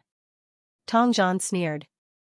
I was able to cultivate to my current level not only because of my family's resources, but also because of my willpower. A piece of trash without willpower is not worthy of inheriting a family. If you want to force information out of me, don't say that I don't know. Even if I did, I wouldn't tell you. Just give up. Lu Ying felt a headache coming on, as people like Tong Zhan were the most troublesome. It was impossible to rely solely on one's family's resources to cultivate. A large family like the Tong family would definitely have many successors, and this person had not only relied on his status to become the heir. Sometimes, the struggles of a successor were even more brutal than the battles in the outside world. Tong Zhan had willpower and determination, and he was not afraid of death. It wasn't easy for you to become the Tong family's heir, and you might even be able to inherit the Tong family's ancestors' position in the future and become one of the Daosor sect's 10 elders. Do you not value your own life? Lu Ying still wanted to persuade Tong Zhan. Tong Zhan raised his head.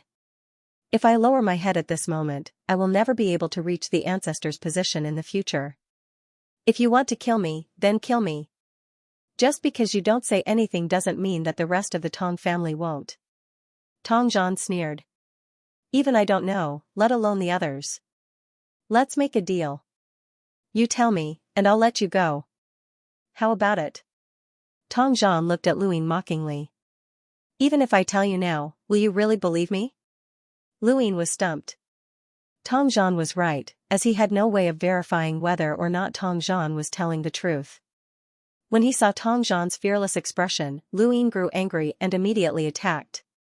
He did not kill Tong Zhan, as he did not like killing people who could not resist.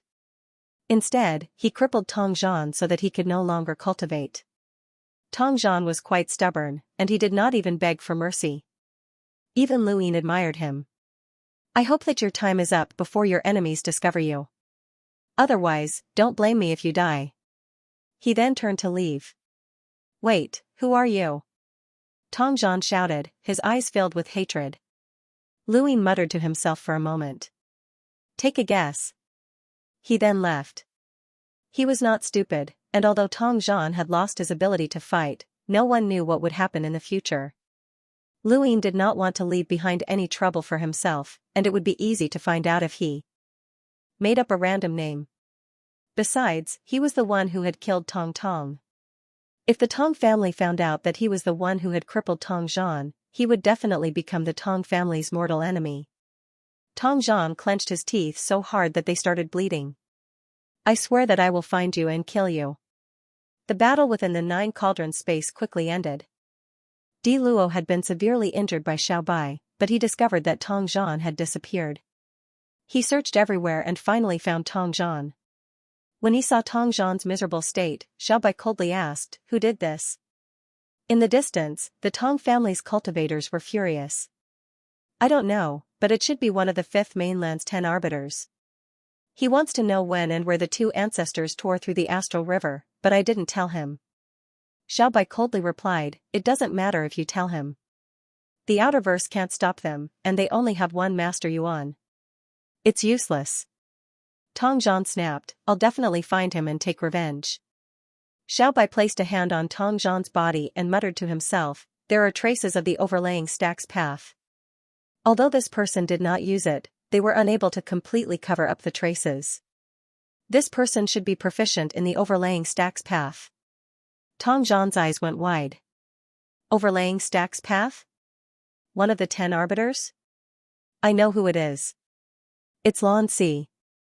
You were in the Starfall Sea, so you didn't know Lan Si? He changed his appearance. He's probably worried that the Dowsource 3 skies will appear. It has to be him. Aside from Lan Si, no one else can suppress me that easily. Tong Zhan was furious. Xiao Bai did not say anything else. Whether or not it was Lan Si, they were still enemies, so there was no point in asking. Elsewhere, Lu Yin once again found someone to lead him to the initiation platform. Aside from the 9 cauldron space, this was the only place in the Dowsource Sect's ruins that had attracted him. He was looking forward to meeting Xian Nu again this time. He quite liked interacting with Xian Nu. This girl did not speak much, but she gave him a very comfortable feeling. It was different from the feeling Ming Yan gave him. The feeling Xian Nu gave him was more like caring and giving. It was very strange, but he could understand this feeling. However, Xian Nu did not appear this time, and Lu Yin relied on his increased strength to break through the white mist and ascend to the initiation platform. Every time he broke through the white mist, he was worried that there would already be someone on the initiation platform. Only Riemlings could break through the white mist and ascend to the initiation platform, and it would be troublesome if he ran into one. Fortunately, his luck was pretty good. Lu Yin took a few deep breaths and then began reciting the Stonewall scriptures. There were still 20 days, and he could only leave when the time limit, so there was no point in thinking about anything else. When he opened his eyes, he found himself in a secret room within King Zishan's palace.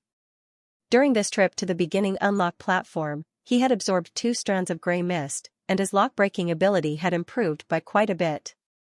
However, there was still a long way to go before he could reach Boundless Advanced. After leaving the secret room, Lu Yin immediately contacted Elder Big Drum and requested an audience with Master Yuan. Elder Big Drum had purposely said a few words, implying that Lu Yin should try his best not to start a war. However, he had not mentioned anything about restraining himself.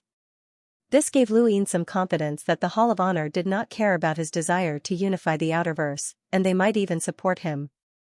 Elder, this junior's request to see Master Yuan has nothing to do with the unification of the Outerverse, Lu Yin said. Master Yuancher had a gadget, but he basically didn't use it. Sometimes, he couldn't even send out a signal, so Lu Yin couldn't contact him and could only contact Elder Big Drum. Elder Big Drum nodded and immediately headed towards Master Yuan's location. He was one of the few people who knew that Lu Yin could enter the Dowsource Sect's ruins, and he knew that Lu Yin might have some important matters to discuss. Soon, Master Yuan's image appeared on the screen. Lu Yin's expression changed. He then told Master Yuan about the conversation that happened. In the space of the 9 cauldrons, Master Yuan's gaze turned cold. If 2 cosmic imprinters were to use their full strength, then they would indeed be able to tear apart the astral river. As for the suppression of astronomical phenomena, the astral river is not part of that suppression. Are you saying that they can directly enter the astral river? Lu Yin was astonished. Master Yuan did not answer, as this was the only possibility. Lu Yin thought about it and realized that Master Yuan was right. Just because the astral river's energy had increased dramatically did not mean that it could not be traversed. The Innerverse tributaries had increased dramatically in energy, and they had separated the various major flow zones, which had also been torn apart. With the cosmic imprinter's strength, they could definitely enter the depths of the astral river and tear it apart. Do you know the exact location? Master Yuan asked. Lu Yin shook his head. I didn't manage to find out. However, I didn't kill Tong Zhan because I wanted him to inform the Tong family's ancestor that our outerverse is aware of this matter. To the sixth mainland, they would rather destroy all of the outerverse resistance forces in one fell swoop than create a situation where resistance forces are everywhere like the innerverse, as that wouldn't be beneficial to them. Their goal is to seize resources and destroy cultures, and our existence is an obstacle. Since both sides know about this matter, I believe that they will choose a place that both sides know about to attack. For example, the astral graveyard. Master Yuan looked up and muttered to himself, "There is no war at the borders of the technocracy, but a war has broken out in the astral river. How long will this war last?" Lu Ying could not answer, as there was only one answer, but it was too cruel. To the sixth mainland, destroying all of the fifth mainland's resistance forces would mean the end of the war. They had not done anything to the commoners, and the two sides simply had different standpoints, not different races. Once these resistance forces were destroyed, the innerverse and outerverse would return to peace, and the innerverse would become a resource field for the sixth mainland. They would forever be suppressed by the sixth mainland, and the innerverse might change again, just like before the Sea King had broken through the three upper gates. It was impossible to defeat the sixth mainland in their current situation, so Lu Yin's only hope was the Neoverse that he had never heard of before. The Yu family's elders had mentioned that the fifth mainland was not as simple as it seemed, and this not simple most likely referred to the Neoverse. Pass down my orders. Gather all of the outerverse living forces and station them at the astral cemetery. Prepare for the upcoming war, Master Yuan ordered. Regardless of whether Lu Yin's information was true or not, Master Yuan still needed to be prepared. Furthermore, he believed that Lu Yin would not have the guts to lie to him.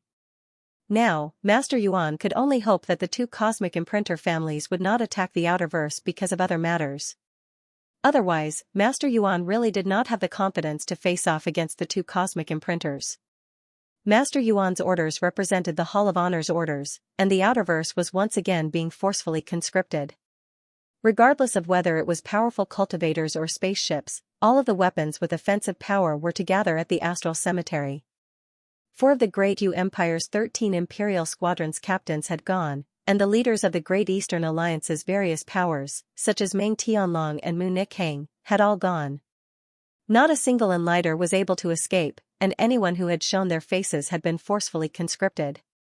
For example, Endless Borders Windflower Team, Stone Team, Aegis Black Masked Assassin, the Childlike Assassin, and so on.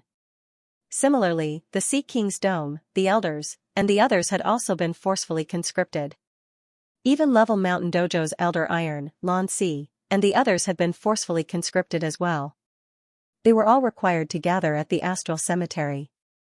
The entire Great Eastern Alliance's Express Response Force had been forcefully conscripted as well.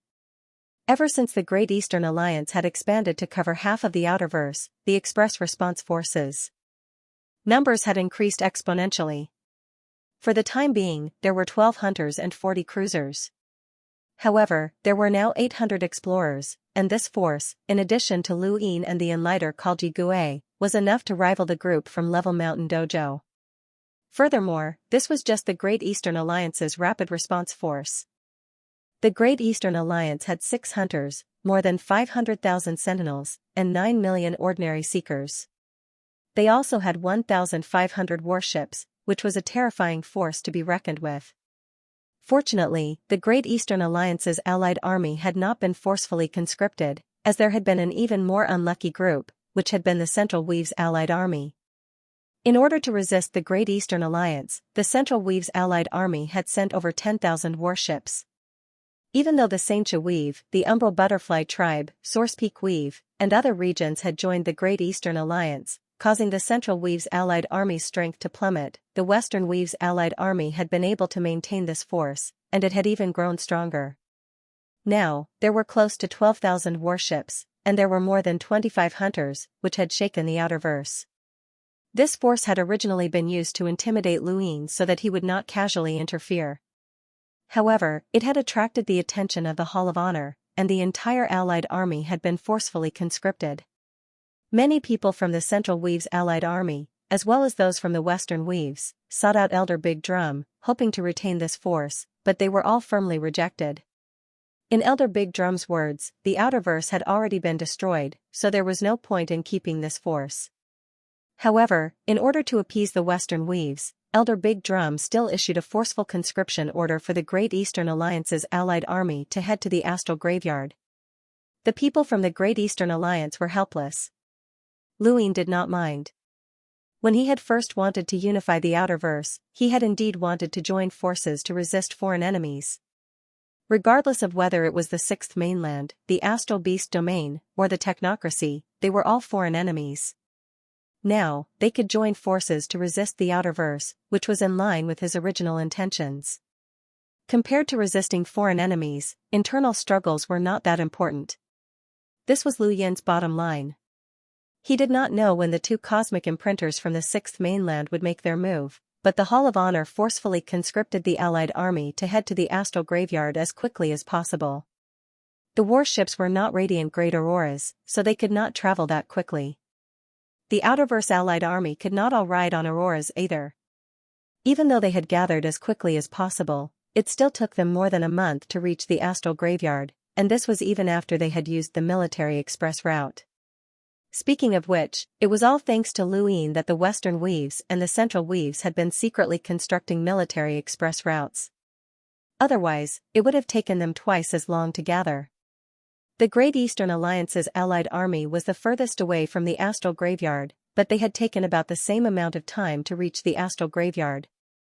This was because the Great Eastern Alliance's military express route was more complete, and the Great Eastern Alliance had also borrowed the military express routes from the Central Weaves and the Western Weaves under the Hall of Honor's orders. This had caused the various major powers in the Central Weaves and the Western Weaves to be wary of each other. Doing so would be tantamount to exposing their military plans. However, they could not refuse, and they could only decide to tear down the original military express route and rebuild it once the threat had been dealt with. This was equivalent to spending too much money. Someone suggested that they ask Luin for reimbursement, but this suggestion was laughable, and it was immediately rejected by the rest. Luin had finally witnessed how powerful the outerverse combined forces were.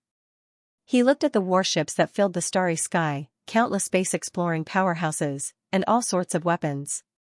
A single volley of attacks was enough to cover the entire region of space that could be seen with the naked eye, and it was enough to shatter an entire region of space. Although the attack power was not very strong, this kind of might was still acceptable. These were just ordinary attacks. The Temple of Tiamo, the Dark Phoenix clan, Xianxia, and the Hall of Honor all had their own methods. With the addition of the Sea King's Dome's elders and the others, the outerverse strength did not seem weak. Luin had arrived at the astral graveyard half a month ago, and he was under a lot of pressure. Everyone else had only guessed that they would be attacked, and Master Yuan was the same. Only Luin was certain that war would come. The Tong family had attacked the Starfall Sea, and now that the Starfall Sea was under their control, they no longer had a target to attack. It was normal for them to shift their target to the outerverse, as there was no room for them to meddle in other places in the innerverse. As for the Eyeless clan, he was not sure. Perhaps they were in a similar situation as the Tong clan, or perhaps they were invited by the Tong clan's patriarch. No matter what, the Tong family would definitely attack the outerverse. Otherwise, Madame Red would not have allowed Mr. E and Mr. First to cross the Astral River. This subconscious order was enough to confirm that they had the qualifications to attack the outerverse. Now that he thought about it, he didn't know how the two misters were doing, and he missed Mr. E. There was a saying that went, "Whatever you think of comes to you." Just as Luin thought of Mr. E, Mr. Yi's rune lines appeared. Luin stared blankly at Mr. E, who was standing proudly in the distance. He blinked, raised a hand, and contacted Elder Big Drum. "Elder, did Mr. E surrender?" Luin asked. Elder Big Drum replied, "Not really. He can use his strength to resist, but he won't take the initiative to attack the Sixth Mainland's people." Luin grunted an acknowledgement and closed the call before flying towards Mr. E. He wanted to understand Mr. Yi's feelings, as this person gave him a special feeling. This was the person who had led Luin to the peak of his life. This was an imprinter with a power level of over 600,000. If Master Yuan didn't appear, no one would be able to compete with him, but Luin had forced him to retreat several times. No one would believe him if he told them about it. Luin missed that feeling of being invincible, and his hands itched at the thought of it. He had the urge to take out the stench.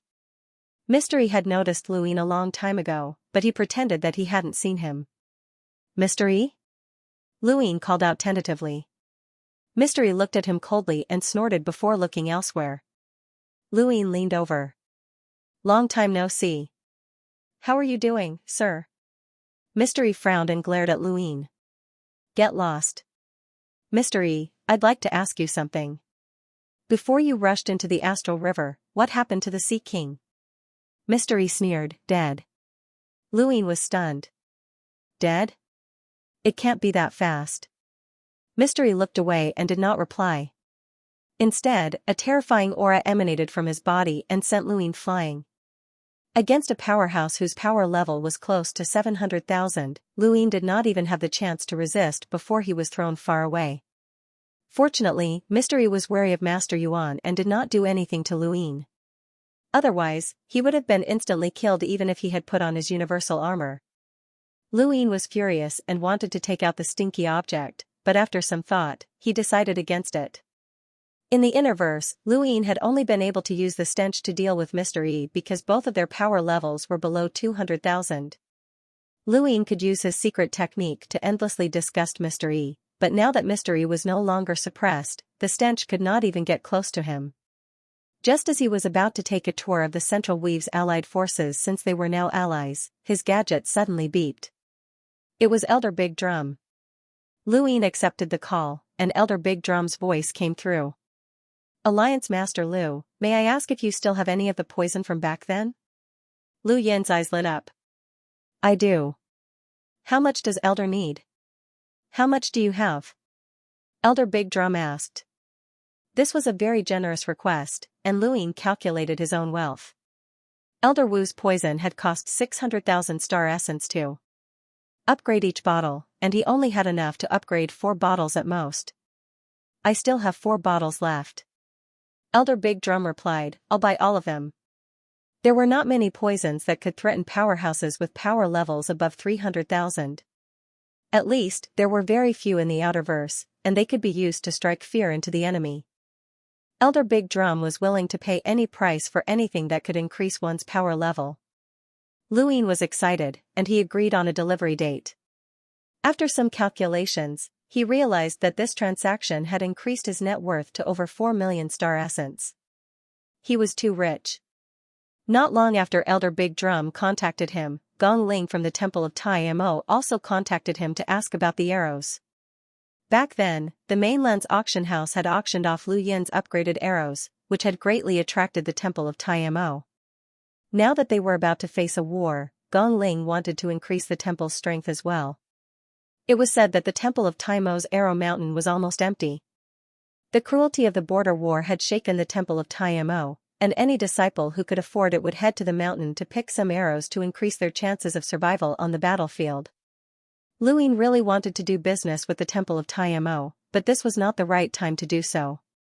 It would be too easy for others to see through him, so he could only helplessly decline. The Outerverse's power was concentrated here, and it was only natural that there would be conflicts.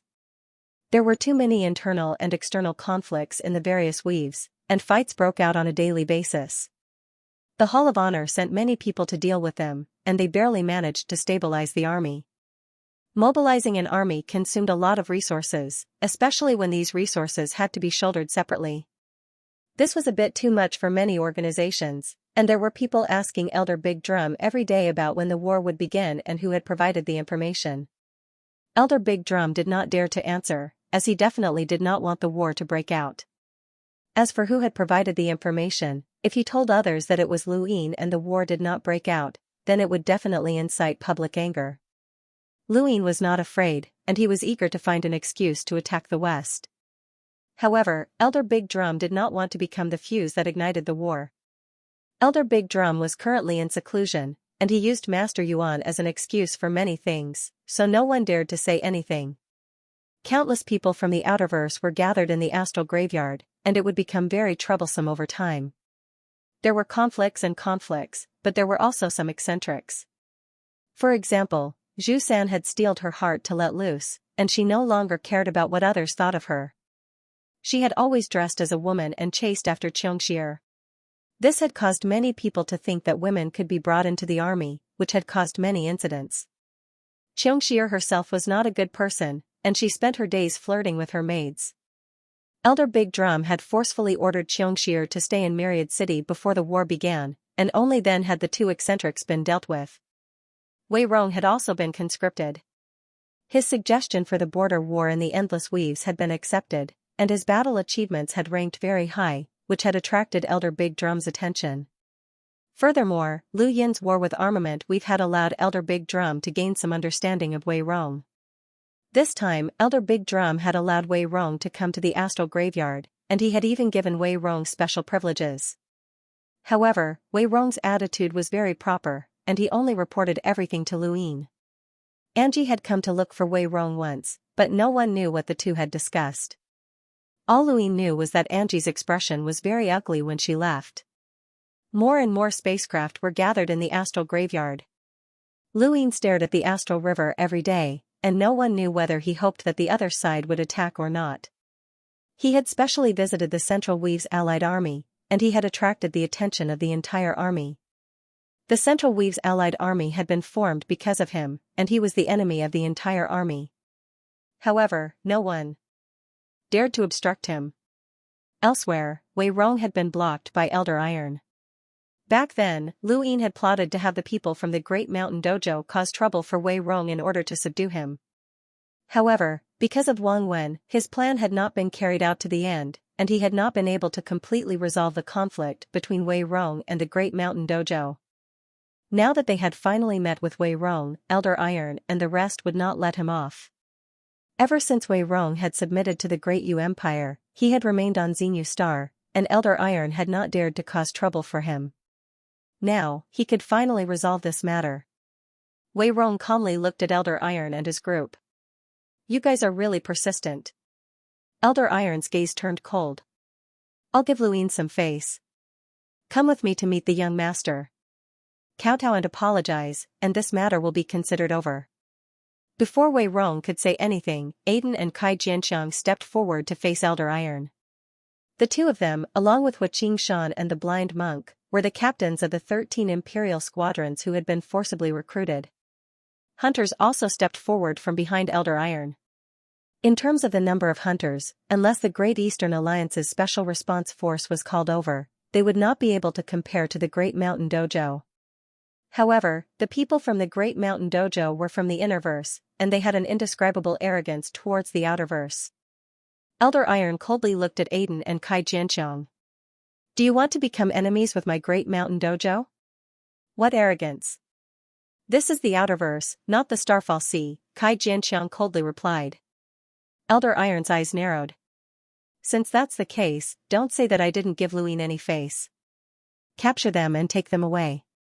At this moment, Gong Cho from the Temple of Tai Mo's group passed by, and they immediately stepped forward to stand beside Aiden and the others. Gong Cho was not particularly close to the Great Yu Empire, as they were now part of the Great Eastern Alliance. If they did nothing while their own people were being bullied, they would be the ones losing face. Soon after, many experts from the Great Eastern Alliance arrived to confront Elder Iron and the others. Just as Elder Iron was about to personally take action, a cold murderous intent locked onto him from the black-masked assassin. At the same time, the old woman who was worshipped by the Nayland family also walked out.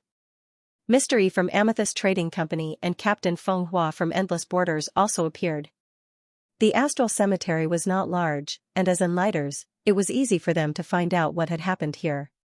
Elder Iron's scalp went numb. He did not care about one or two enlighters, but he could not ignore the presence of so many powerhouses. Furthermore, there were even powerhouses with power levels above 300,000, and all of them were helping Wei Rong. Elder Big Drum also arrived. Too many experts had been drawn out, and he had to show his face. "What's going on?" Elder Big Drum's expression turned ugly. Wei Rong bowed respectfully. "It's just a small misunderstanding. I apologize for troubling Elder Big Drum." Elder Big Drum looked at Elder Iron. "Is there anything else?" Before Elder Iron could speak, Lu Yin arrived. He glanced around and nodded at the black-masked assassin, Mr. E, and the others. He then looked at Elder Iron. You're still harping on what happened back then. Elder Iron frowned. Alliance Master Lu, this matter concerns young Master's reputation. Young Master is one of the 10 arbiters, and a mere Outerverse explorer dared to use one of the 10 arbiters. If it were you, you wouldn't let him off so easily either. What if I say that it's fake? Lu Yin arrogantly retorted. Elder Iron and the rest were confused. What's fake? Just as Lu Yin was about to explain, Wei Rong stepped forward. I did not consider this matter thoroughly, and I hope that Elder Iron can apologize to the 10 arbiters on my behalf. Lu Yin looked at Wei Rong. Wei Rong shook his head. Lu Yin looked away, as he did not care whether or not he had offended Lan Si. Even though they had only interacted a few times, he could tell that Lan Si was not a narrow-minded person. That kind of person would not be able to become one of the 10 arbiters. A person's breadth of mind determined their height. Although Lan Si had reached his current height due to his cultivation and background, it was even more due to his own boldness. Without enough boldness, no matter how talented one was, they would not be able to cultivate to this level. However, Wei Rong had his own way of thinking, and Lu Yin respected him, so he did not say anything else. With Lu Yin and many other experts present, and Wei Rong still being willing to apologize, Elder Iron's expression softened, and he nodded. Alright, I've received your apology. Let's go. Wei Rong smiled. Many thanks.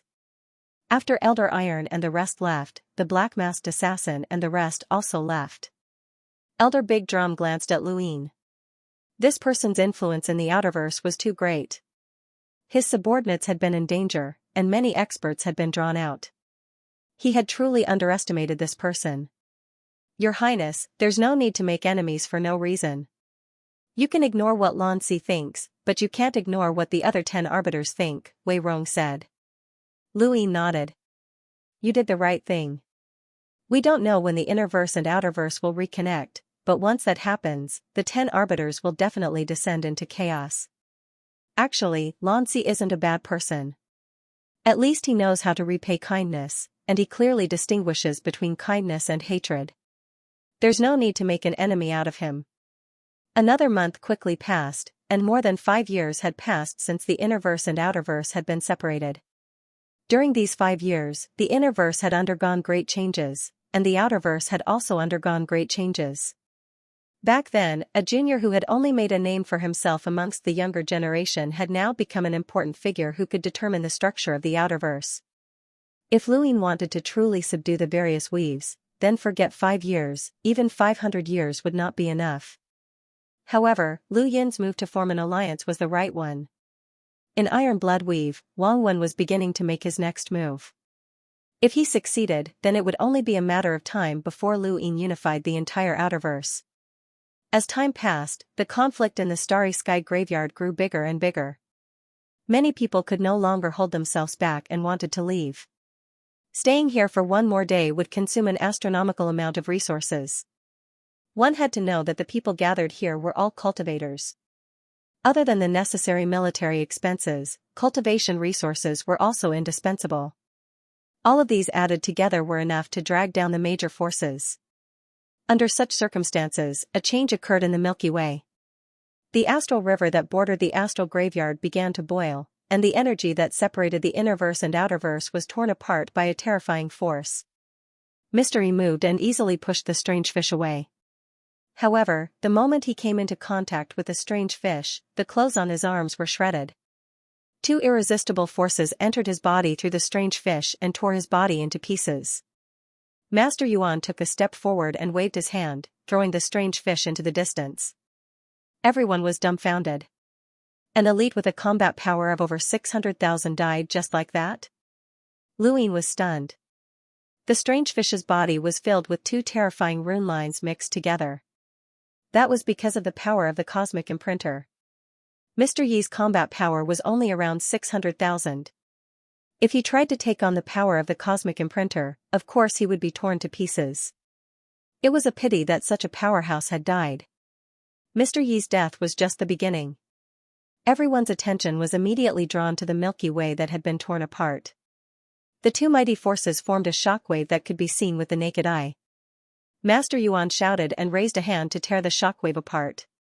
Two figures walked out from the Milky Way with unparalleled might, just like the D ancestor.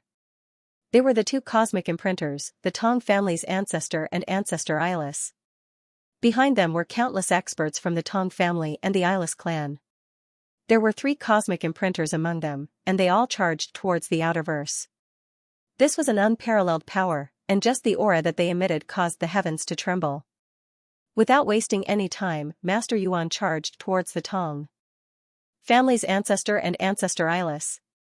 Behind him, the countless outerverse cultivators experienced a brief moment of shock. Then, a group of experts roared, dispelling their fear and boosting their confidence as they charged towards the Milky Way. This battle might be even more tragic than the border war from before. Just as the people from the 6th mainland thought that the two sides would clash, Lu Yin and Wendy Yushan acted at the same time. They activated the Yu secret art and moved the pyrolite to the side of the Milky Way. Master Yuan was the only cosmic imprinter in the outerverse, so he would always be monitored by the Tong family's ancestor and ancestor Eyeless. His every move would be magnified countless times, making it impossible for him to succeed in a sneak attack. However, Lu Yin and Wendy Yushan were different. They were merely cruisers, so no one paid any attention to them. More importantly, they had used a secret technique that did not cause too much of a disturbance. This pyrolite ore had been mined recently and had not been used up yet. There were about 100 grams in total, and this was all of the pyrolite ore that had been mined so far. Even the 8 grams of pyrolite that Lu Yin had stashed away had been included in the explosion. The Tong family's ancestor and ancestor Eyeless had not expected to come across such a strange ore like pyrolite. Just as they were about to move to block the explosion, Master Yuan acted and attacked both of them at the same time, forcefully restraining them for a second. It was during that second that the pyrolite ore exploded, and an explosion with a power level of 1,000,000 swept across both sides of the Milky Way. Although the explosion had occurred far away from the outerverse people, it had still been within range. After all, it had a power level of 1,000,000. Fortunately, the Hall of Honor had been prepared and had used all of their defensive measures. Master Yuan had even tossed his own power vessel over to block the explosion's power. The 6th mainland situation was not bad either. 3 imprinters had acted at the same time, and although they could not completely block the explosion with a power level of 1,000,000, they had still managed to block most of it. The rest had been blocked by the Enlighters with power levels of 300,000 to 400,000. The explosion with a power level of 1,000,000 was only nominal, but as long as they were prepared, it would not cause too much damage. If the blood-colored bell had still been present, then combined with the pyrolite explosion, the 3 imprinters would have been killed in one go. However, the pyrolite explosion had not been their true goal. They had only detonated the pyrolite ore to provide cover for the Hall of Mo. Following the aftermath of the pyrolite explosion, the Hall of Mo fired countless arrows towards the Astral River and towards the 6th mainland's group. Elder He, Astral Nine's headmaster, and Myriad City's 3 waves of attacks that surpassed the envoy's power level shot towards the 3 imprinters, forcing them to be unable to block the arrows. However, the 3 imprinters did not plan on blocking the attacks, as the power of these arrows was not enough to threaten them. Among the 6th mainland's group, more than 10 Enlighters acted and easily blocked the arrows. However, they had underestimated the power of this wave of arrows. The pyrolite ore had been used to provide cover for the arrows, as these arrows carried poison. Elder Big Drum had not only purchased poison from Lu Yin, but the Hall of Honor had also gathered the most potent poisons in the entire outerverse. Along with the Hall of Mo's arrows, an endless amount of poisonous gas spread out. Countless faces from the 6th mainland changed. Despicable. Despicable 5th mainland. Despicable natives. Within the crowd, Xiaobai immediately swallowed a pill and retreated. This poisonous gas contained a poison that could even kill an Enlighter, and it was very terrifying. Elder Yuan from the Tong family shouted and tried to divert the poisonous gas away, but he felt a murderous intent descend upon him. It was the black-masked assassin. At the same time, the powerhouses that had not been affected by the poisonous gas were attacked by the outerverse powerhouses. Yu Mu, Astral 9-star Master, the old woman from the Nalan family, Yu Mavis, and other powerhouses all attacked. At the Astral River's border, the most intense battle in history occurred in the Astral Graveyard. Above, there was a battle between Master Yuan and 2 cosmic imprinters, and below, there was a battle between the envoys and the imprinters. After that, there was a battle between the 5th Mainland's allied forces and the 6th Mainland's 2 great families. The entire region of space was instantly torn apart. The attack that the Outerverse had been preparing for so long had caused great damage to the 6th Mainland's 2 great families. Countless people had died from the poisonous gas, including several Enlighters. However, it did not matter to the Tong family's ancestor and ancestor Ilis. When they had found out that Tong Zhan had been forced by the 5th Mainland's experts to reveal the location of the tear in the Astral River, they had known that there would be an ambush. However, they had not chosen any other location and had instead chosen to tear the Astral River here. Their goal was to capture all of the 5th Mainland's Outerverse experts in one fell swoop. If they did not take care of the resistance forces, how could they truly rule the Outerverse? When the 3 filaments had attacked the Innerverse, they had not been able to immediately take care of the resistance forces, which had led to a stalemate in the Innerverse. They did not want the same thing to happen in the Outerverse. They would rather be ambushed and make some sacrifices in order to capture all of the Outerverse experts and get rid of them. This was especially true of the only cosmic imprinter, who had to be killed. With the Tong family's ancestor and ancestor Ilis' strength, any one of them could match Master Yuan, and the other could easily wipe out everyone in the Outerverse. However, they did not do so, as they were afraid that Master Yuan would escape. If he did, then it would be a disaster for the 2 great families. A single cosmic imprinter who did not care about his own life was enough to overwhelm the 2 great families, and he could kill countless people with a wave of his hand. They would rather work together to eliminate this person and prevent future troubles. As for the remaining natives of the 5th Mainland, there was no rush. As long as they could eliminate this person, the rest of them would be nothing more than ants. The battlefield between Master Yuan and the 2 cosmic imprinters was in a place that no one could see. Perhaps this was the true universe that Master Yuan had mentioned before. Luin was not in the mood to think about this at the moment. He put on his universal armor and focused his attention on one of the Ilis clan's Enlighters whose power level exceeded 300,000. That person had originally wanted to ignore Luin, as he was just a mere cruiser. However, when Luin had reflected one of his attacks, the Enlighter knew that this kid was definitely not ordinary. If a cruiser could use an external object that could directly resist his power level, then this kid definitely had an extremely high status in the Outerverse. The Enlighter decided to capture Luin. Luin saw that the Enlighter was planning to kill his way towards the Great Eastern Alliance's rapid response team, and he was worried that the Enlighter would be slaughtered. That was why Luin had taken the initiative to tangle with the Enlighter, who had a power level of 300,000. Luin could not defeat this Enlighter with a power level of 300,000, but the Enlighter could not harm Luin either. The 2 continued to tangle with each other. Calm. Wonderful Bookhouse. End of chapter 952. Don't forget to subscribe, like, and share the video to support the channel.